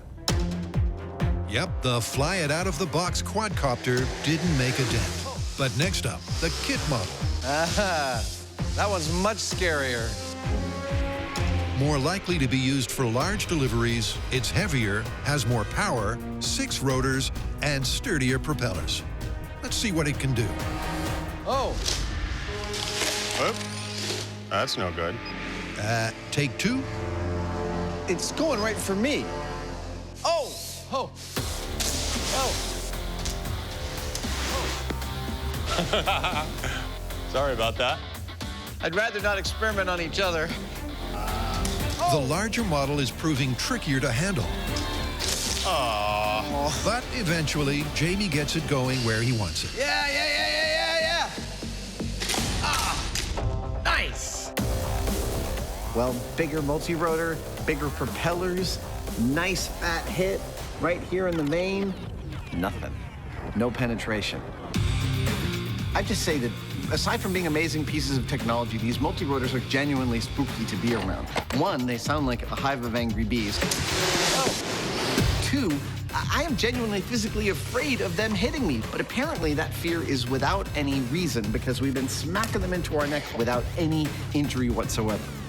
So where does that leave us? Come on, we're the MythBusters. We're gonna sling our camera platform into it. This has 8 rotors, weighs 16 pounds, and the propellers are not made of plastic that bends out of the way. No, they're made of carbon fiber. I'm genuinely scared about what this is going to do to this neck. Scared and hopeful. The myth that one of these can cause a lethal injury is looking suspect. He's totally fine. But the team is dumping the 2 realistic mid-range models and going for broke with the MythBusters' own custom-made camera-carrying behemoth. I thought the other 2 multi-rotors were scary. Cue the team's expert pilot, Duncan, and this myth's final chance for gory glory. I was wrong. That thing is terrifying. This large multi-rotor is a different beast than what we've been handling earlier. All right, shall we do this? You ready? Ready.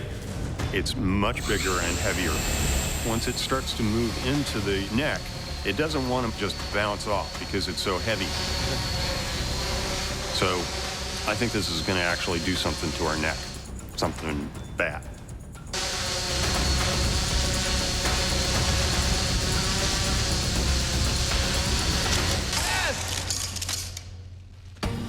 Look at that! It's bleeding. That's bad! Dude! Yes! There you have it, kids.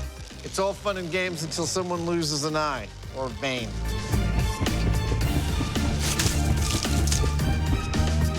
You put your finger there, you'll be fine. I'm not sure. So what have we proven after all this mayhem? I think we've actually proven two different things. On one hand, the smaller multi-rotors you can buy at the store are pretty darn safe, and they're designed to be that way. But this is a new hobby, and there are lots of people building larger and larger multi-rotors to handle bigger and bigger payloads. And when those multi-rotors get bigger, the dangers they present are absolutely real. I know we've been looking at a worst-case scenario, but I think we gotta call this thing plausible. You agree? I agree. You know, as a general rule, I always try not to put my neck near large, heavy, fast-moving objects with spinning blades on them. I think that's a good general rule. Let's get out of here.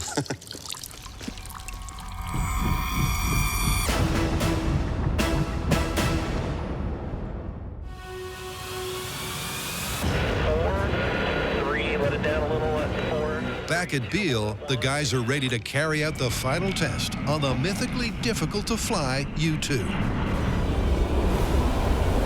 But only one of them gets to go.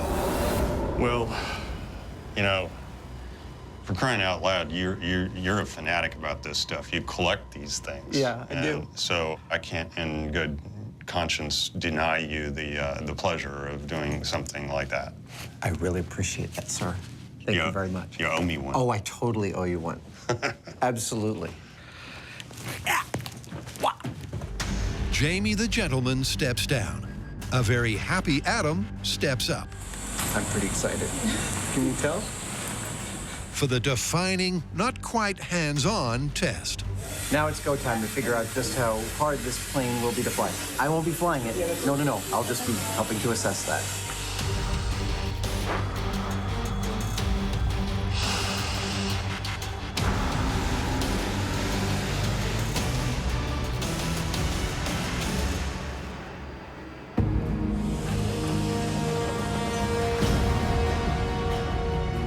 It is an unbelievable day here in Northern California. There is barely a cloud in the sky. It's incredibly clear. It is a perfect day for flying.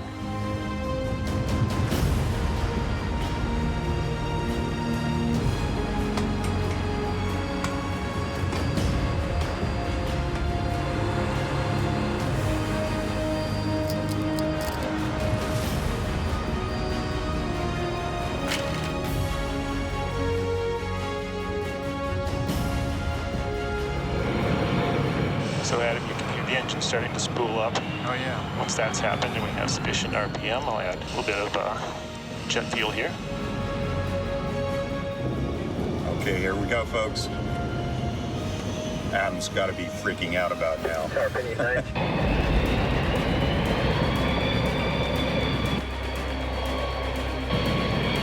All right, Adam, at this point, you need to make sure that the boost lever is aft and your T-block there under your left rib cage is 1 notch open. Yes, it is currently 1 notch open. Boost lever is still aft. I'll tell you one thing, this plane is such a unique and problematic thing to fly that it requires a lot of people to make sure it's all perfect before it takes off. All right, the pogo crew has pulled the pins, so the pogos will fall away as we take off. Please fly heading 250, thank you for your climb. All the checklists have been checked. We are just seconds away from taking off. All right, here we go. Brake release, full power. Here we go. Here we go. We are taking off. Oh, man. That is a lot of horsepower. Wow, we're already lifting. That's crazy. Whoa! Wow. Man, that's steep. Wow. We are already lifting. We're banking hard to the right. This is part of a takeoff that keeps the U-2 above the base. We're sort of spiraling straight up.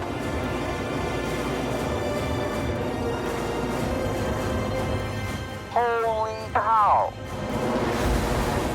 That was so fast!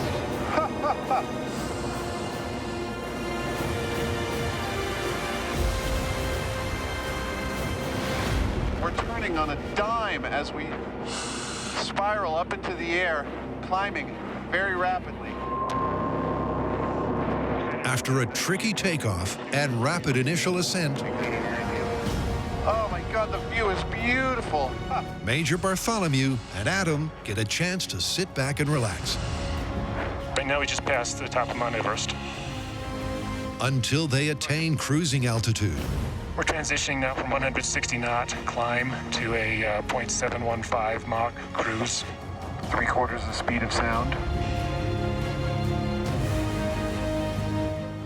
This is officially the highest off the ground I have ever been. We're coming up on 60,000 feet, 12 miles above the surface of the Earth. The sky has gotten to be a very, very dark blue. What an unbelievably beautiful day. And from this height, 67,500 feet, the edge of our planet has a definitive curve to it. It is more three-dimensional than I have ever seen it. There we are. Ladies and gentlemen, 70,000 feet.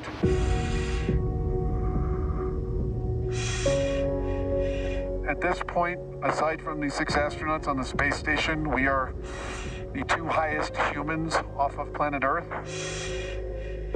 More than double the height of a standard commercial airliner. Oh, and did I mention I'm wearing a pressurized spacesuit? Yeah, strapped to a rocket. This is not a bad way to spend your day. Jamie, I totally owe you one. The complex, exhaustive preparations and taxing takeoff seem a world away. Oh, look at that. Wow, that is San Francisco. That's my home. But this is exactly what the U-2 is designed to do. Spend hours up here, looking down, gathering intelligence. The view from a commercial airliner is beautiful. This one is transcendent. It's the maneuvers at either end of proceedings where the pilots earn the big bucks. The challenges in landing this plane are unique, and Adam is about to get a real close look. We'll be back with our landing after this commercial break. Hey, Space Boy, how you doing up there? I'm doing pretty good, Jamie. The view up here is absolutely astonishing. Looking up makes you realize that you've left the bulk of the Earth's atmosphere. That's why it's dark. You're looking down at this fragile mist that surrounds our globe that allows us to breathe.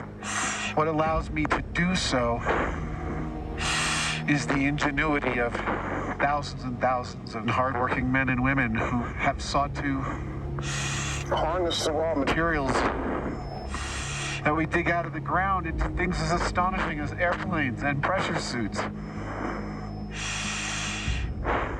What a privilege. Well, have fun up there. Don't pull that yellow handle between your legs. I promise I won't. I'll talk to you when I land. Roger, over and out. I don't know if it's me or my ears or the altitude, but my voice sounds lower, kind of like that time I inhaled the sulfur hexafluoride. It's scientific! I'm convinced it's the 100% oxygen. I think it has a slightly opposite effect to helium. That's interesting. The sound waves moving through the oxygen are probably slightly different, and so it sounds quite unique to us. Oh, that could be it. That right there is Lake Tahoe. And it's hard to describe how absolutely blue it is. That is an incredible cerulean blue. It is almost like a jewel, like a polished stone. It sort of feels impossible. If you did a painting of it, someone might say, I think you made it a little too blue. And yet, there it is, and it's genuine. I just let out a good burp and a couple of good farts. All this pressurization is moving the gas in my body around with its own logic. So above me, this little string that you can see is a yaw string. And as long as it's straight, according to the plane, you know that you're flying straight forward. If it starts to move to the left or to the right, you know you're slipping through the air somewhat sideways. And that was an invention of the Wright brothers. This plane encompasses the entire history of aviation in one machine. I love the low-tech elegance. Yeah, this is the one instrument on the aircraft that's not going to fail, even with total electrical loss.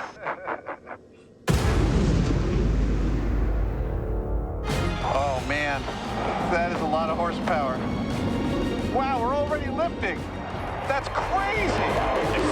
Whoa! Wow!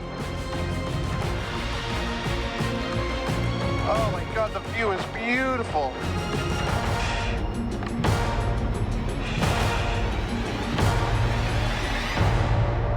Wow, look at that. There's no doubt the high-altitude U-2 is a beautiful piece of aviation technology. Caffeinated apple pie. Yeah. But the question yet to be answered is, oh, that's delicious. Is it the most difficult to fly and land? These guys fly these planes upwards of 12 to 14 hours at a time. Yep, and after such mammoth flight times, you must have some butt-shimmying exercises you do to keep yourself from going numb during long flights. I call it building your ass callus. comes the landing.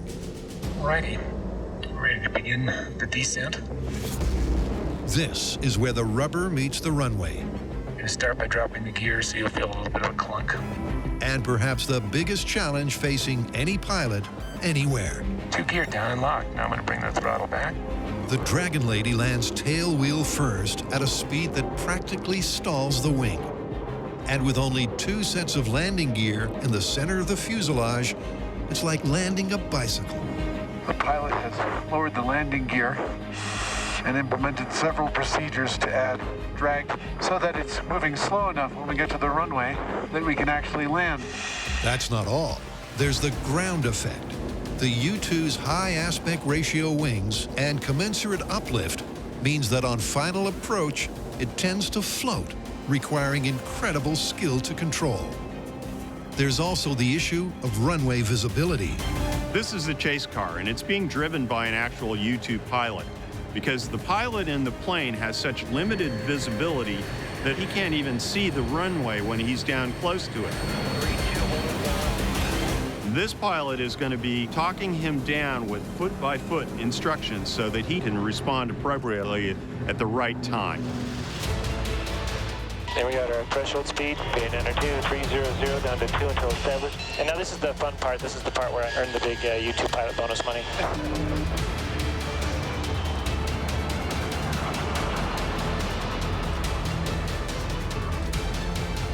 All right, so we have one guy rolling out on final ahead of us. Yeehaw! We are gear down, flaps full, speed brakes out, stall strips deployed, lights on, and spoilers in the landing position. Configured and ready for landing.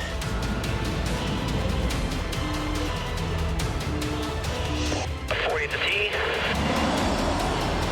Look at that. 15, 12, 10, 8, 7, 6, 5, 4, 3, let it down a little at 4, 3, 2, hold it at 1 inches.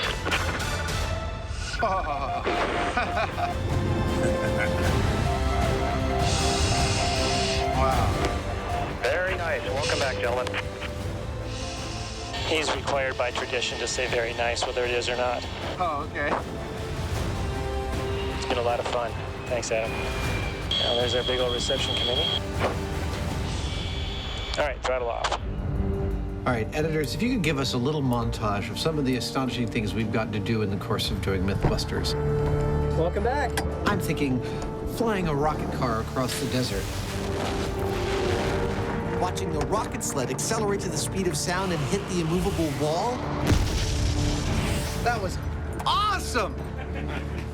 Sliding down a 200-foot water slide 70 feet through the air into a target.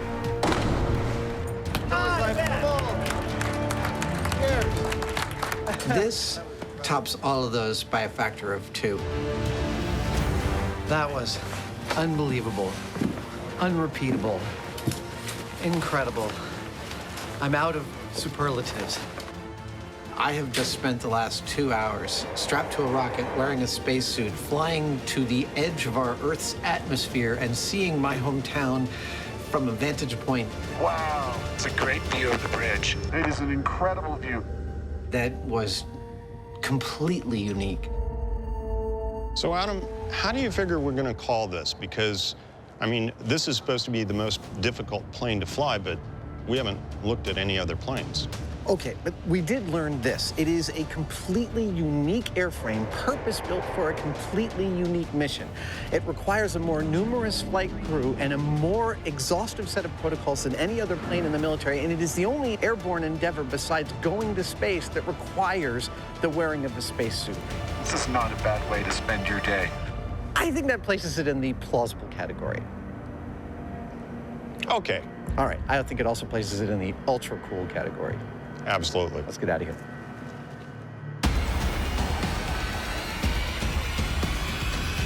So, Adam, do you know why she's called the Dragon Lady? No, I don't. Because you don't know whether she's going to land like a dragon or a lady.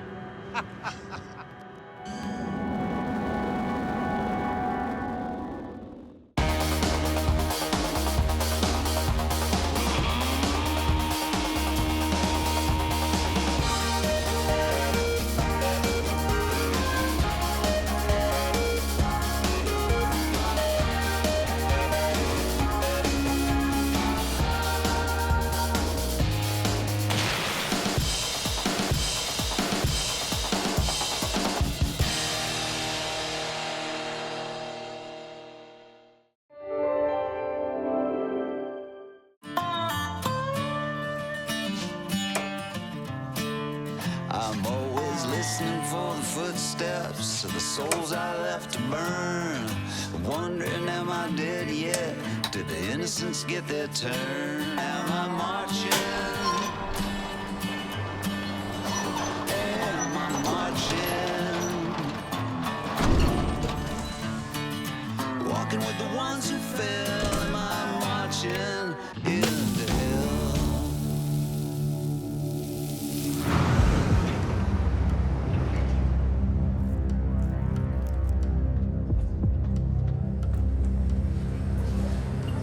Whoa, what happened there?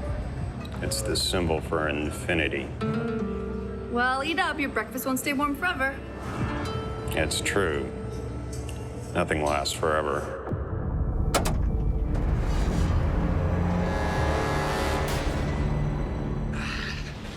All right, you ready for this? Blow it out of the water. Okay, let's do it. Let's blow it out of the water.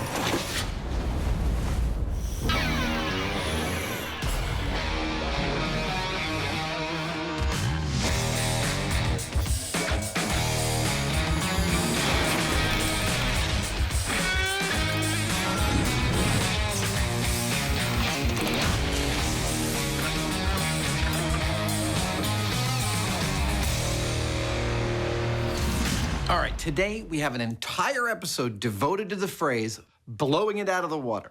Which has come to mean a kind of overwhelming victory against the enemy, right? Exactly right. And in that sense of the phrase, later we've got the finale of Breaking Bad.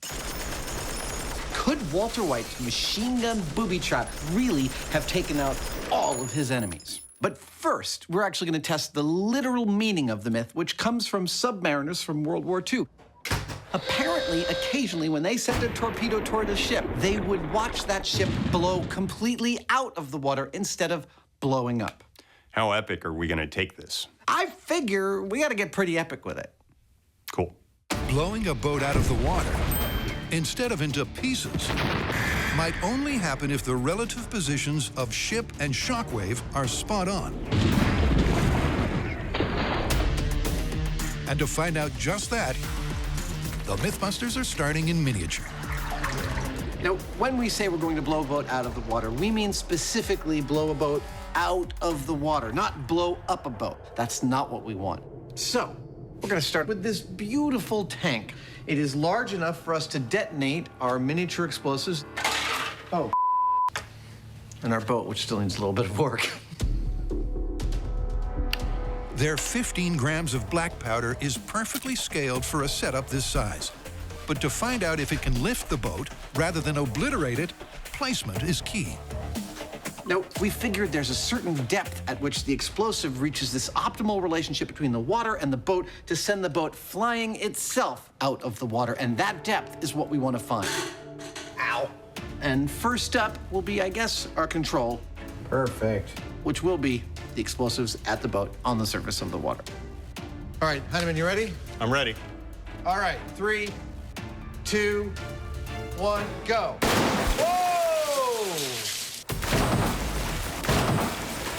Go. Whoa! There's no more boat. That was genuinely thrilling.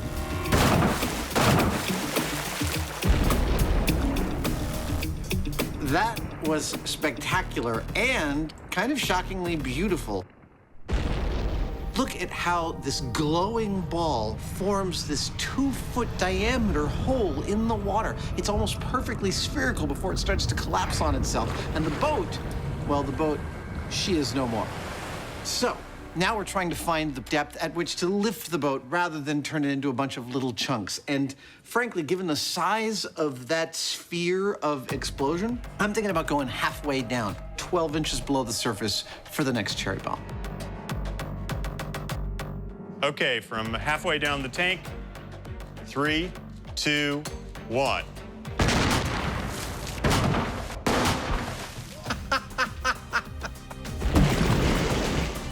This time, the boat's not been totaled. We need a hose out of here right away. We got electrical cords need to be picked up. But the tank has. Me.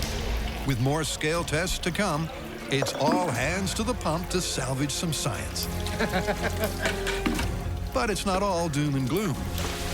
Well, our breech tank notwithstanding, that last test was beautiful. As it explodes, you can see this perfect sphere of fire expand, and as it's expanding, pushes the boat literally out of the water. It was exactly what we were looking for. Oh, that boat is going straight up. It's lifting it beautifully. It made it at least to the rim of the tank. At least to the rim of the tank. That's significant. Go. Unfortunately, the tank wasn't perfectly glued around the seams, so we're gonna empty this tank out. We're going to reseal it. All right. We're gonna try it one more time. Oh, yeah. So far, we've set off 2 explosions, one right next to the boat and then one in the middle of the water. Now, both of those results were entirely different. And so this time, we're going to put the explosion much further away, right on the bottom of our tank, and we'll see what that does. This is depth charge at the bottom of the tank. 3, 2, 1, go! Go! Boat upside down error, but no leaks. Go! It would be kind of upsetting to be turned upside down instantly, though. I believe that's the very definition. Slowed down. It's clear that Test 3 did lift the boat up and out, but not as much as Test 2. Meaning, come full scale, a depth charge positioned between the boat and the bottom may give them the result this myth needs. Our 3 blasts were pretty cool. The first one at the surface, as expected, blew the boat to smithereens. There it was, just sending it into shrapnel. The second blast in the middle created this beautiful shockwave that lifted the boat and then sent it literally flying into the air. The bottom one created a shockwave that collapsed back in on itself, but still had enough energy to jolt the boat and send it jumping. Not quite as high as the middle one, but the fact that they're all super different is great. That is information that can help us make our final decision about where to place the boat and our explosives for the full scale. We've learned that doing controlled experiments like this can sometimes give us clues that we didn't even know were there as to what's really going on. Now, in this case, what we saw was that if the explosive is too close, it'll blow it up. If it's too far away, it won't move it as much. Now, we'll be keeping all of that as food for thought when we go out into the full scale, and hopefully we'll pick the right ratio. But before going large, What else is on the docket? So, Walter White's machine gun booby trap. Yes, the metaphorical testing of the phrase blowing out of the water. In the finale of Breaking Bad, Walt puts an autonomous machine gun in the trunk of his car, sets it off, and takes out all of his enemies at once.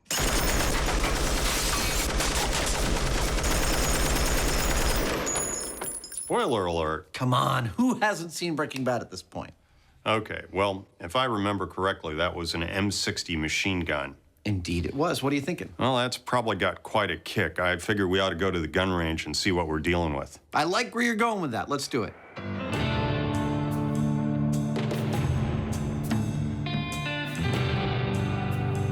Now, Walt's booby trap depended on a lashed-down, autonomously firing M60 machine gun in the trunk of his car. But could the rig he built have even held on to such a legendarily powerful weapon?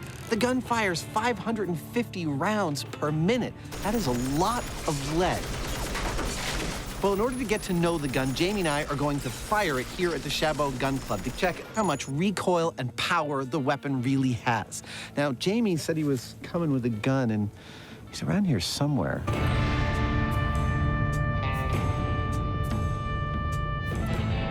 This is the M60 machine gun.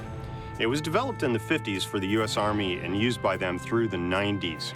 Now, this is the iconic machine gun that you would have seen hanging off the side of a helicopter gunship in any Vietnam War era footage. And it's what Walt had in the back of his trunk. There's no doubt that it's some seriously heavy artillery. But is it so powerful? This is the heaviest gun I've ever held. You'll feel it push back. That securing it on Walt's homemade mount is a mission impossible. Let's do it. To find out, Adam's starting slow by not going full auto. Safety is off. All right, firing in 3, 2, 1.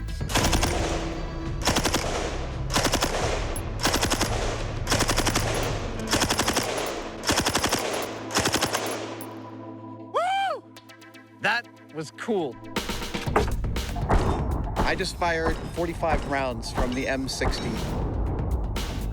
And frankly, it doesn't have as much recoil as I thought it would, but it is a heavy piece of machinery, and there is a lot of movement.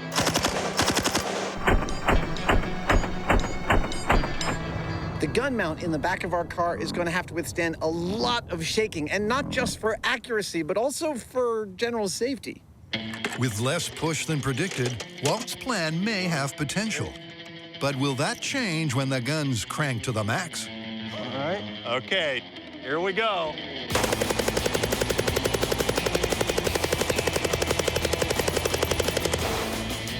Wow. Holding on to that M60 while it's firing a continuous stream of bullets is, well, it's kind of like trying to throttle a full-size and very angry snake, which, by the way, I've done. It does push back in line with the gun a little bit, but it's not too bad. It's quite a nice machine. It's so far so good. But to copy the clip more closely, the guys are next adding a target. Nailed it. And that's not all. Okay, here we go.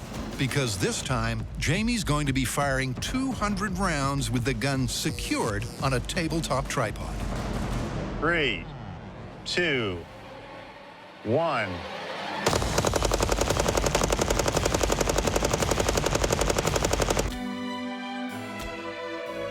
Firing at its maximum capacity, the bullets leave the barrel at a rate of 9 per second. But thanks to the gun's weight and engineering, the recoil, especially when shot from a tripod, is surprisingly slight. Meaning that firing it from a homemade mount might not be Hollywood hijinks. I think you'd be hurting.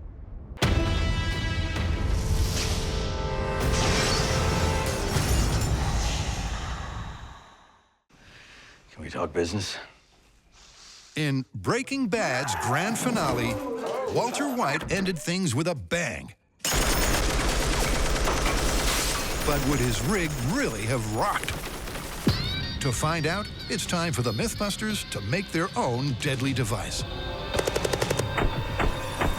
Now that we are officially machine gun firers, we need a car. Oh, yeah. This is one sweet ride.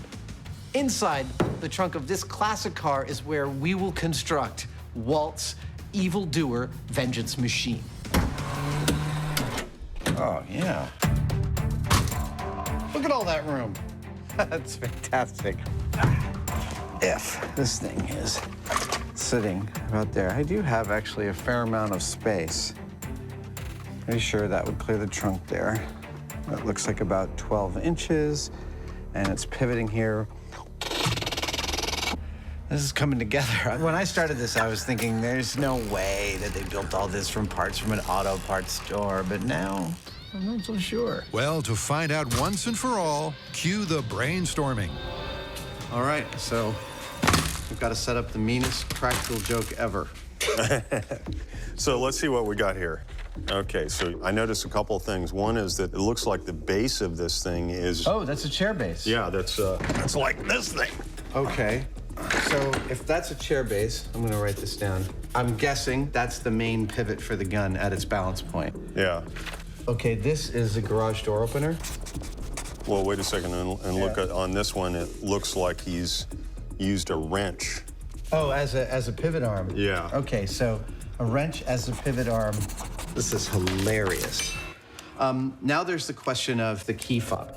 There's three things that happen when he hits the key fob, which is one, the trunk pops open. Yeah. And then there's the reciprocating action. The gun starts sweeping, and then it starts firing. And on there, close up, we can see a package that is a gearhead-driven car door opener. Right. Which I feel like properly levered, it could be a fantastic trigger pull. Yeah. Well, so far, I'm not seeing anything that seems to me like a deal breaker. Yeah. So, divide and conquer? Divide and conquer. You want to work on the key fob and electronics, and I'll start getting the rig parts together? Okay. The guys start by looking high and low for all the key components. The chair, the garage door opener. This looks precisely like what we see in the show. The wrenches, and a trigger pull. This is a cool little device. It's meant for locking and unlocking the doors in your car. Oh, yeah! That would totally pull the trigger. And with that, Adam can commence his part of the build. That's how short it is. Walter's chair-based gun mount. Hey. Which involves connecting some conduit to an office chair. Yeah. You can't foil me. And that's it. That's pretty freaking cool. Dude. That's fantastic. The garage door opener, however, is proving problematic. Since these garage door openers operate off of 110 AC, we need a 110 AC source to put in that car, and that's an inverter here that does that. It takes the car battery, DC electricity, converts it into 110 AC, and this little thing here is a remote switch that I found. In fact, I just happen to have one of these because they're pretty nifty. When I hit this button, it turns that switch on. So presumably, if I plug this thing into there, I can power it up. With the key fob failing to fire, that would say that that is on. Jamie delves deeper to unearth a complex safety system. This thing has switches that tell when the door is closed or when it's open, and sensors so that you can't kill your cat or break your foot or whatever it is. We don't need any of that stuff. Jamie needs to bypass the safety switches. We just want power to go to the motor, period. So that the motor can be powered on and never automatically shut down. I've hot-wired cars before, but never hot-wired a garage door opener for a car. It may be a sophisticated circuit, but an hour later, and it ain't no match for the Heinemann. Very cool. With the door rig running, Adam next couples it to his gun mount, courtesy of the wrench pivot system.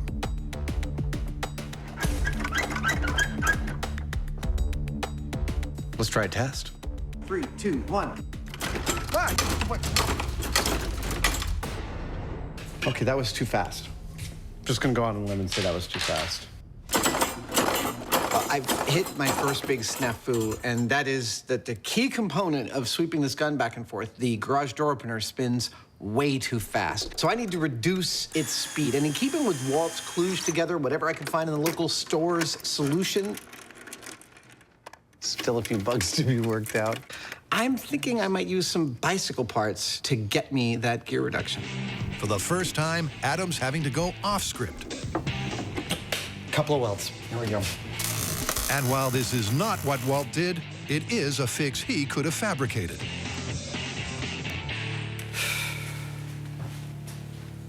This is a moment of truth. 3, 2, 1.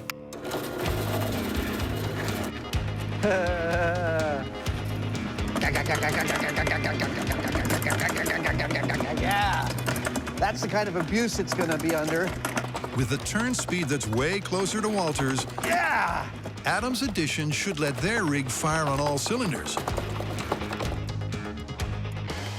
That's cool. Provided that Jamie's trigger delivers.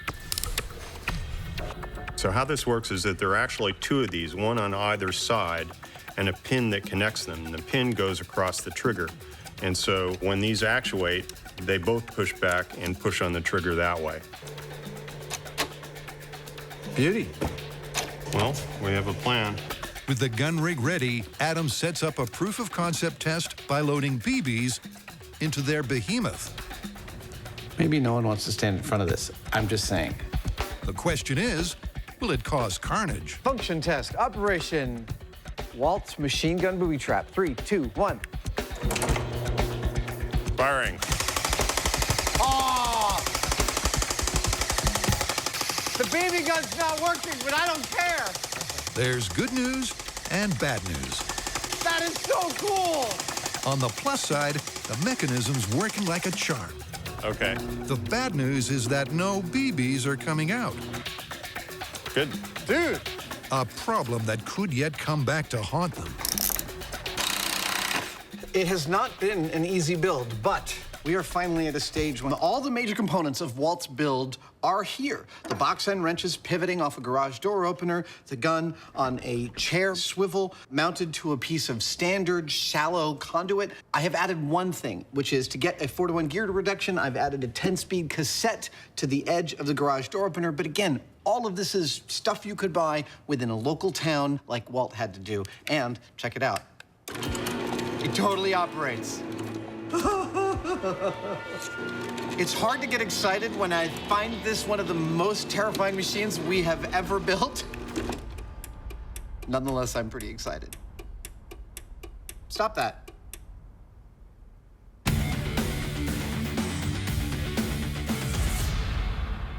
In Blow It Out of the Water, Adam and Jamie's small-scale tests Whoa! showed that a mid-depth boom could lift a ship up and out. It's lifting it beautifully. But can they repeat this feat when they go large? When it comes to explosives on the water, there's not many places that open to us. But luckily, this quarry lake in Gold Country, Northern California, poetically named Pit 232, is always open for us. And it's in Pit 232 that we're going to put this boat along with a buttload of explosives and see if we can't blow it out of the water. That's a lot of steel.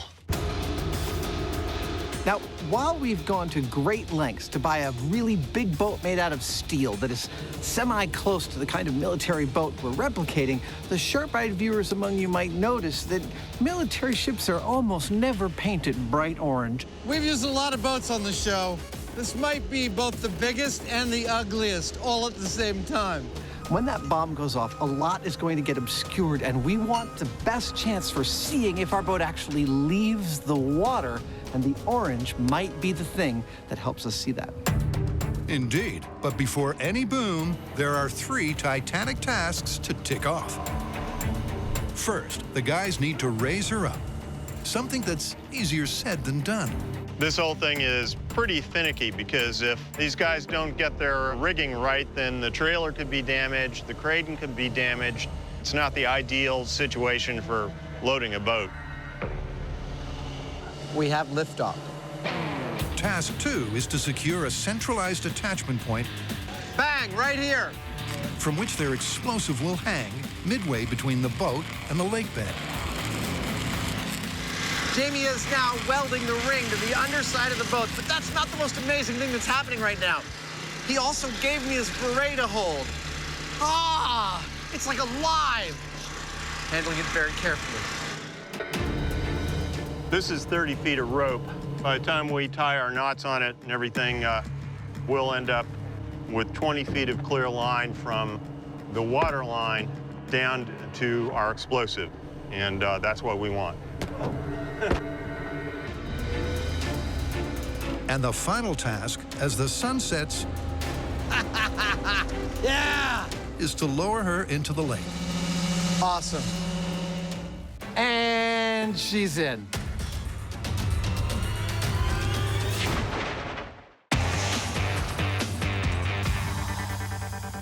Walter White's ultimate takedown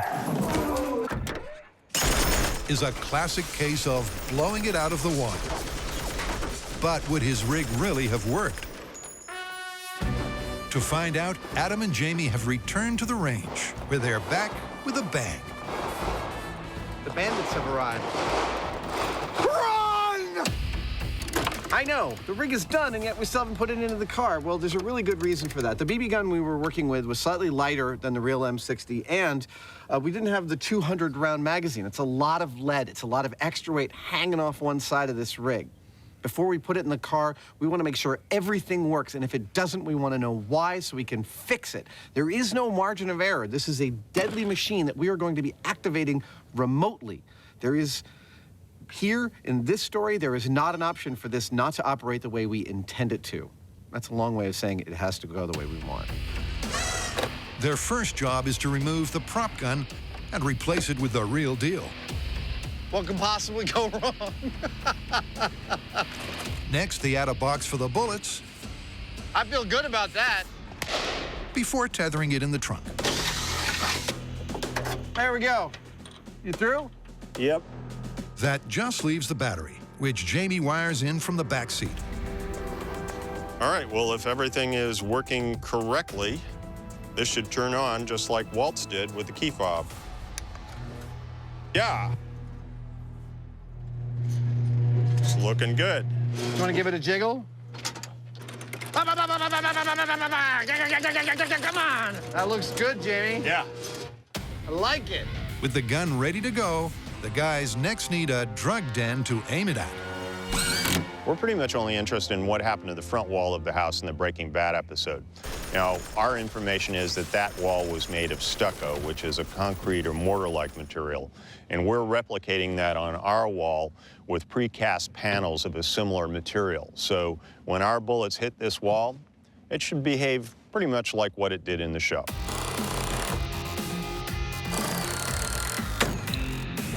By replicating the house in the clip, the guys will see if Walt's weapon can take down the drug lords through the wall, provided that it goes off without a hitch. To find out, Adam positions the car exactly as per the clip. What do you think? I like it, Jamie. But before letting rip for real, the guys want to do a proof of concept by firing blanks. I'm loading the weapon. 120 of them. Safety's off, gun's hot. Mr. Heineman, you ready? I'm ready if you are. Okay, blank firing function test, Breaking Bad, Felina finale. 3, 2, 1. One shot. That test might not have looked like it went very well, but I am smiling because it went beautifully. We are looking for problems. We're trying to solve them before they become deadly problems, and that is a problem. We ended up with what's called a stovepipe. That's where one of the ejecting shells does not eject all the way and gets caught in the returning slide. Jamie's gonna add some wire, hopefully to fix it, and it should be good to go in a couple minutes. All right, with the problems potentially solved, 3, 2, 1, go. It's another failure, but this time for a different reason. We were well advised to try this thing out with blanks before going for the real ammo, because even with the blanks, the recoil was powerful enough to jiggle the rifle back in its mount to where the plungers that pushed the trigger no longer were making contact, and the gun stopped. So we're going to anchor that back end of the gun down well enough, and there's a stop there that it'll be held against. Yeah, there you go. Hopefully that'll keep the gun from moving out of place. Walt's rig was way more reliable than this. It looks good. But will it be third time lucky for the MythBusters? 3, 2, 1, go.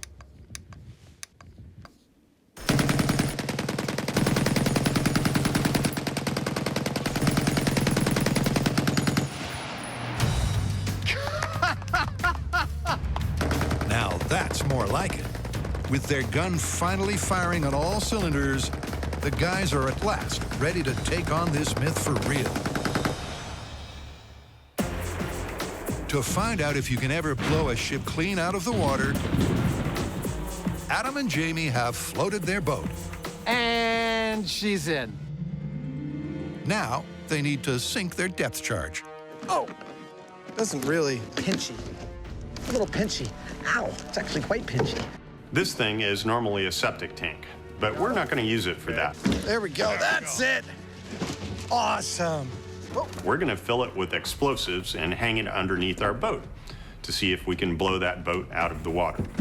Hey! That's the plan, but it's not just explosives that'll be inside. Sand! So we need this bulb to sink once it's full. And we've calculated that to do that, if we put 2,500 pounds of stuff in here, it's not going to float. So given that we intend to put 1,000 pounds of our explosive in here, we need 1,500 pounds of something else. So that's why we're using sand. Yeah, go ahead. Get in, Captain Heineman. Which is going to give us the correct amount if we put about 50 bags of sand in here before we put the explosives in. I like this thing. It's kind of cute, isn't it? Yeah, it's surprisingly stable. But before adding the explosives, first, it's anchors away. It's critical for our experiment that the boat stays exactly where we put it. So we are running into the reeds right now to set an anchor and a line which will go all the way across the lake and anchor our boat precisely where we put it so it doesn't move from there. It's like D-Day, except we're fighting reeds. Having the boat drift out of place could spell disaster. Yeah! That's it. So it's no surprise that Jamie is taking this job very seriously. Nice. Adam? Not so much. All right, sir. What do you need? Seriously? So I figured I'd get in the mood. Whatever. With the boat finally locked, there's only one ingredient left. Let's get the bomb. Let's do it. 1,000 pounds of ANFO. Well, there it is. That stuff's going to go into our bomb, and boom. At this point, some of you might be wondering why we're using ANFO instead of something high explosive like C4. I'd say that's a pretty good fit. Well, there's actually a really good reason for that. It's a specific choice. It, in fact, is a slower speed explosive, and we want that push. See, slower explosives are used to push things. High explosives are used to crack them into pieces. We want the ANFO to lift this boat, not C4 to slice it in half. By using ANFO, the guys are giving this myth a helping hand. Let's go ahead and tie it in. But will 1,000 pounds of it, a typical amount used in both mines and torpedoes, be enough to lift the boat high and dry? There are hundreds of moving parts to making this experiment work correctly, and this is perhaps the sealing of the container, but it is also The most important. If water gets into that container, this entire thing is a bust, and we have to start again from scratch. So Jamie's taking very careful measure and putting this petroleum butyl product around the whole rim of this thing so that no water, hopefully, can make it into our container. Well, I think that ought to do it. We're sealed up. To find out, the team tows the bomb to the boat before sinking it to a depth of 30 feet, exactly midway between the bottom of the hull and the bottom of the lake. Then, it's go time. For those of you playing our home game, I'd like to cover two distinct things. One, remember that our goal is not to blow up our boat, but to lift it out of the water. It's all ready to go. And two, I know this hat isn't regulation, but it's a lot more comfortable than a chapeau bra. With everyone hunkered for safety, there's just time for a... Prediction? I have a prediction. Look, I think we've gone to the best effort, and we have the best location possible and the best experts to try and lift this boat out of the water. But I suspect that despite our best efforts, we're more likely to blow it up. It's too hard a relationship to find. I'm not positive about that, but small scale just made me feel like we're gonna end up with pieces of boats instead of a boat. All right, everyone, this is for real. Fire in the hole, fire in the hole. Detonating the boat in 5, 4, 3, 2, 1.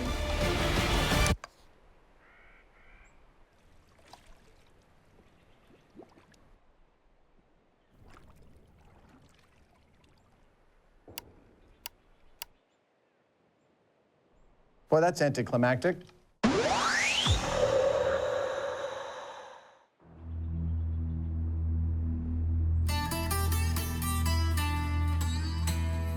"900 miles from Albuquerque,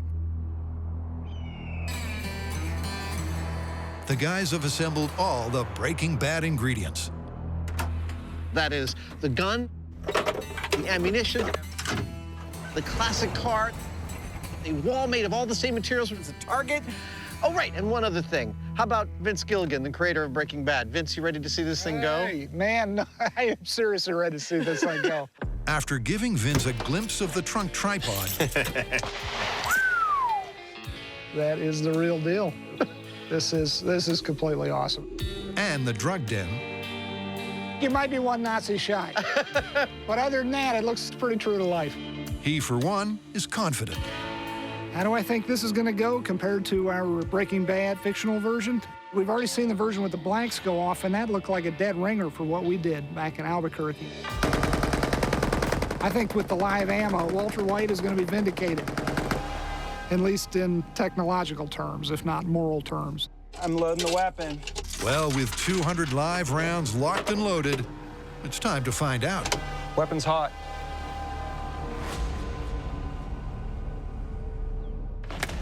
Vince, you ready? Jamie, you good? Let's see if this works. All right, this is Breaking Bad, Walt's Booby Trap finale in 3, 2, 1, go!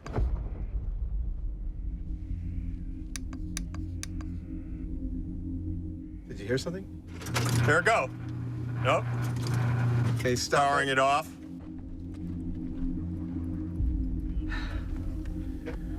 Well, we're not even sure what exactly has gone wrong, but we're proceeding very, very carefully. We've got a hot, loaded machine gun in that trunk that for some reason didn't fire.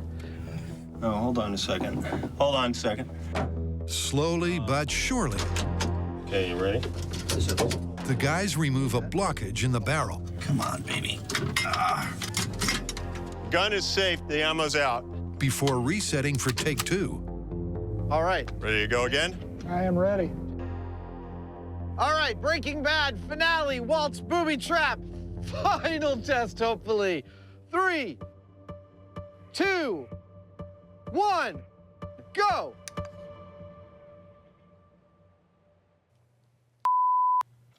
What the hell? Power off. Power's off.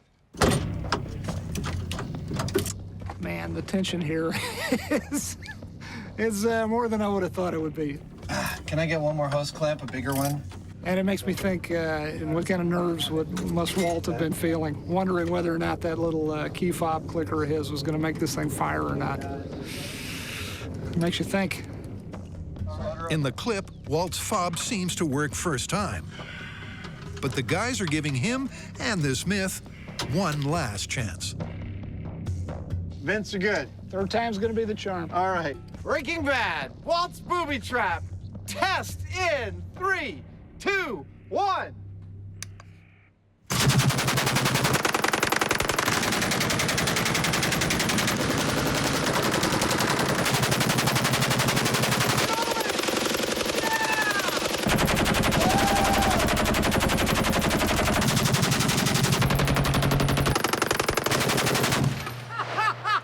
Oh, yeah.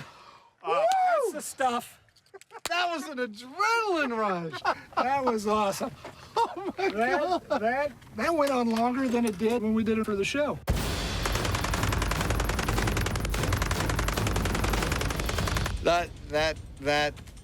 Our rig worked.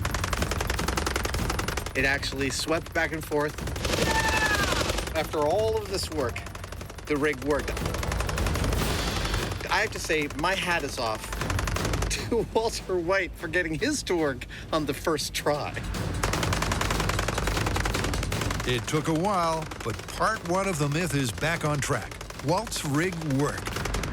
There's such a wide swath, man. But how's part two looking? That's really low. Look at that. Yeah. It's like 7 feet off the ground.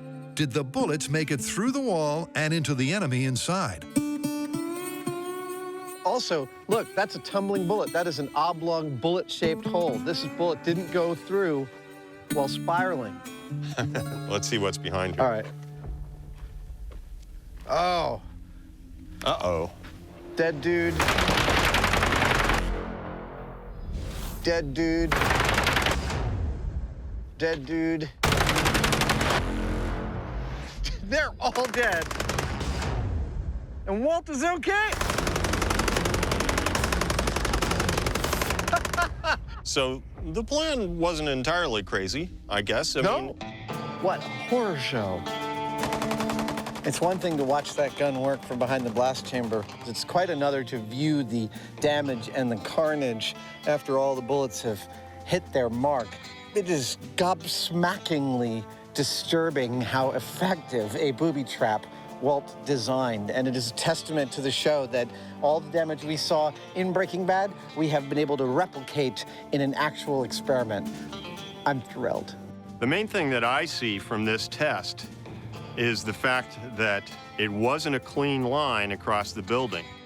Walt's plan to actually dive to the floor and be safe was really very risky because I'm seeing bullets that went down. The vibration in this thing is so massive that those bullets weren't just going in a straight line. Also, I want to point out that after it's been firing for a couple hundred rounds, the rifling on the barrel is starting to disappear, which means the bullets are going to start to tumble when they come out. Yeah. So that too. That plus the fact that you know, we had to have several tries, and we saw no indication that Walt actually tried this in a car. Walt was either extremely lucky or, well, Walt would have had to been extremely lucky for all that to happen the way that it did in the show. Jamie's absolutely right when he says that Walt was taking a big, big risk to be lying on the ground when this thing went off. However, I would like to point out a couple of salient elements. He didn't really necessarily intend to survive this escapade. He knew he was dying of cancer, and all that really mattered to him was taking out these Nazi sons of guns. And B, he did get shot, in fact. Took one in the side, I think it was this side, and of course that led to his demise.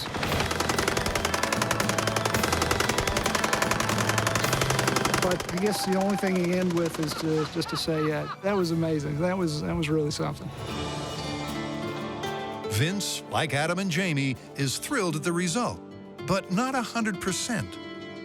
I got to tell you, I'm elated because our rig worked, but you must be ecstatic. Yeah, I am ecstatic. You know, it's the little things though that get you. I'm looking at the grouping of the rounds as they appear in the front of the building, and I'm annoyed at myself because when it came to placing where the squibs would hit, I was out there with a drill gun, and I'm thinking, yeah, I think a bullet would go here, I think one would go there.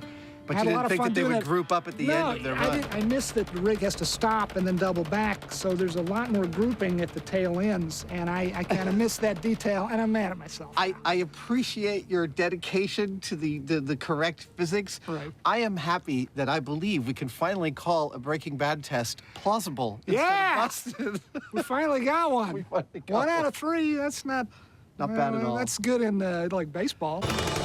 Yep, it was unstable, volatile, and dangerous.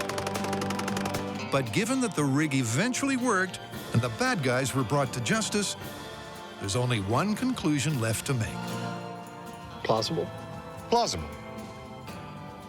Plausible. Let's get out of here.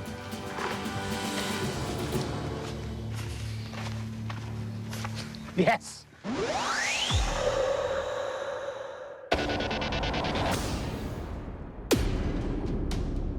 I know that some of you are probably thinking, what are you going to blow up a bomb in that lake? You're going to kill the fish and the frogs and stuff. And that is totally reasonable to question. But let me explain that Pit 232 here is a quarry lake. As such, its pH level is slightly acidic, about 5.5. And because of that, even though you see the reeds around the edge, there are no living things within this lake. Nothing for us to kill. It's like perfect for blowing stuff up. Underwater explosion in 3, 2, 1. Having failed to blow anything out of the water, Boy, that's anticlimactic. the guys have wired up a new detonation device that's good to go. All right, everybody.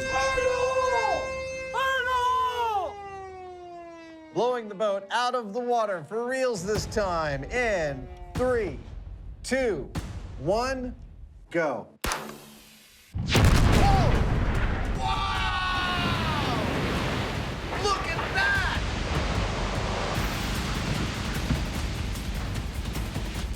That was astonishing.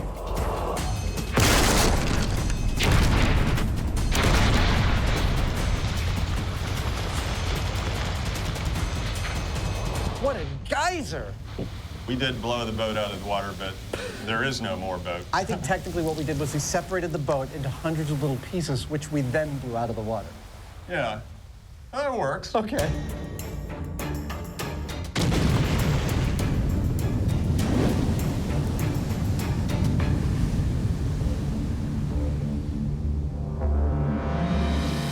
Well, our blast happened about 10 minutes ago, and the surface of the water is still incredibly agitated. It's like the water is still reeling from what we did. Absolutely one of the most astonishing phenomena I have ever been lucky enough to witness. Unfortunately, we didn't blow the boat out of the water. We just blew the boat out of existence. The goal was to lift the intact boat up and out of the water, something that clearly didn't happen. So was it a case of too much explosive, or is there another explanation at hand? I figure what actually happened here was really quite simple. When the bomb went off, it created a bubble of rapidly expanding gas, which eventually made its way to the surface of the water, where the boat was. Now that opened effectively a conduit through which all of that energy could flow, where it can follow a path of least resistance, and that happened to be straight up right through the bottom of that boat, and that's why it was so destructive. So the way I see it, unless the boat this is happening to is incredibly strong, there's no Goldilocks formula of amount and placement of explosive that is going to gently lift it out of the water. What's always going to happen is this literal upward-facing cannon blast, which is going to punch a hole and decimate the boat. And so, as far as I'm concerned, it's not looking good for the myth. Jamie's theory seems sound, and the footage of a near vertical blast with very little debris flung to the side does back it up. So what's the verdict? How do you want to call this? Well, it's busted. There's no boat left. There's no boat left. We gave it our best shot. The small scale seemed to lead us to believe that this would work, but no, we blew it to smithereens. It's busted. Yeah, so what's next? Well, usually at the end of one of these episodes, we walk off into the sunset. Sun's already set. Yeah, it has.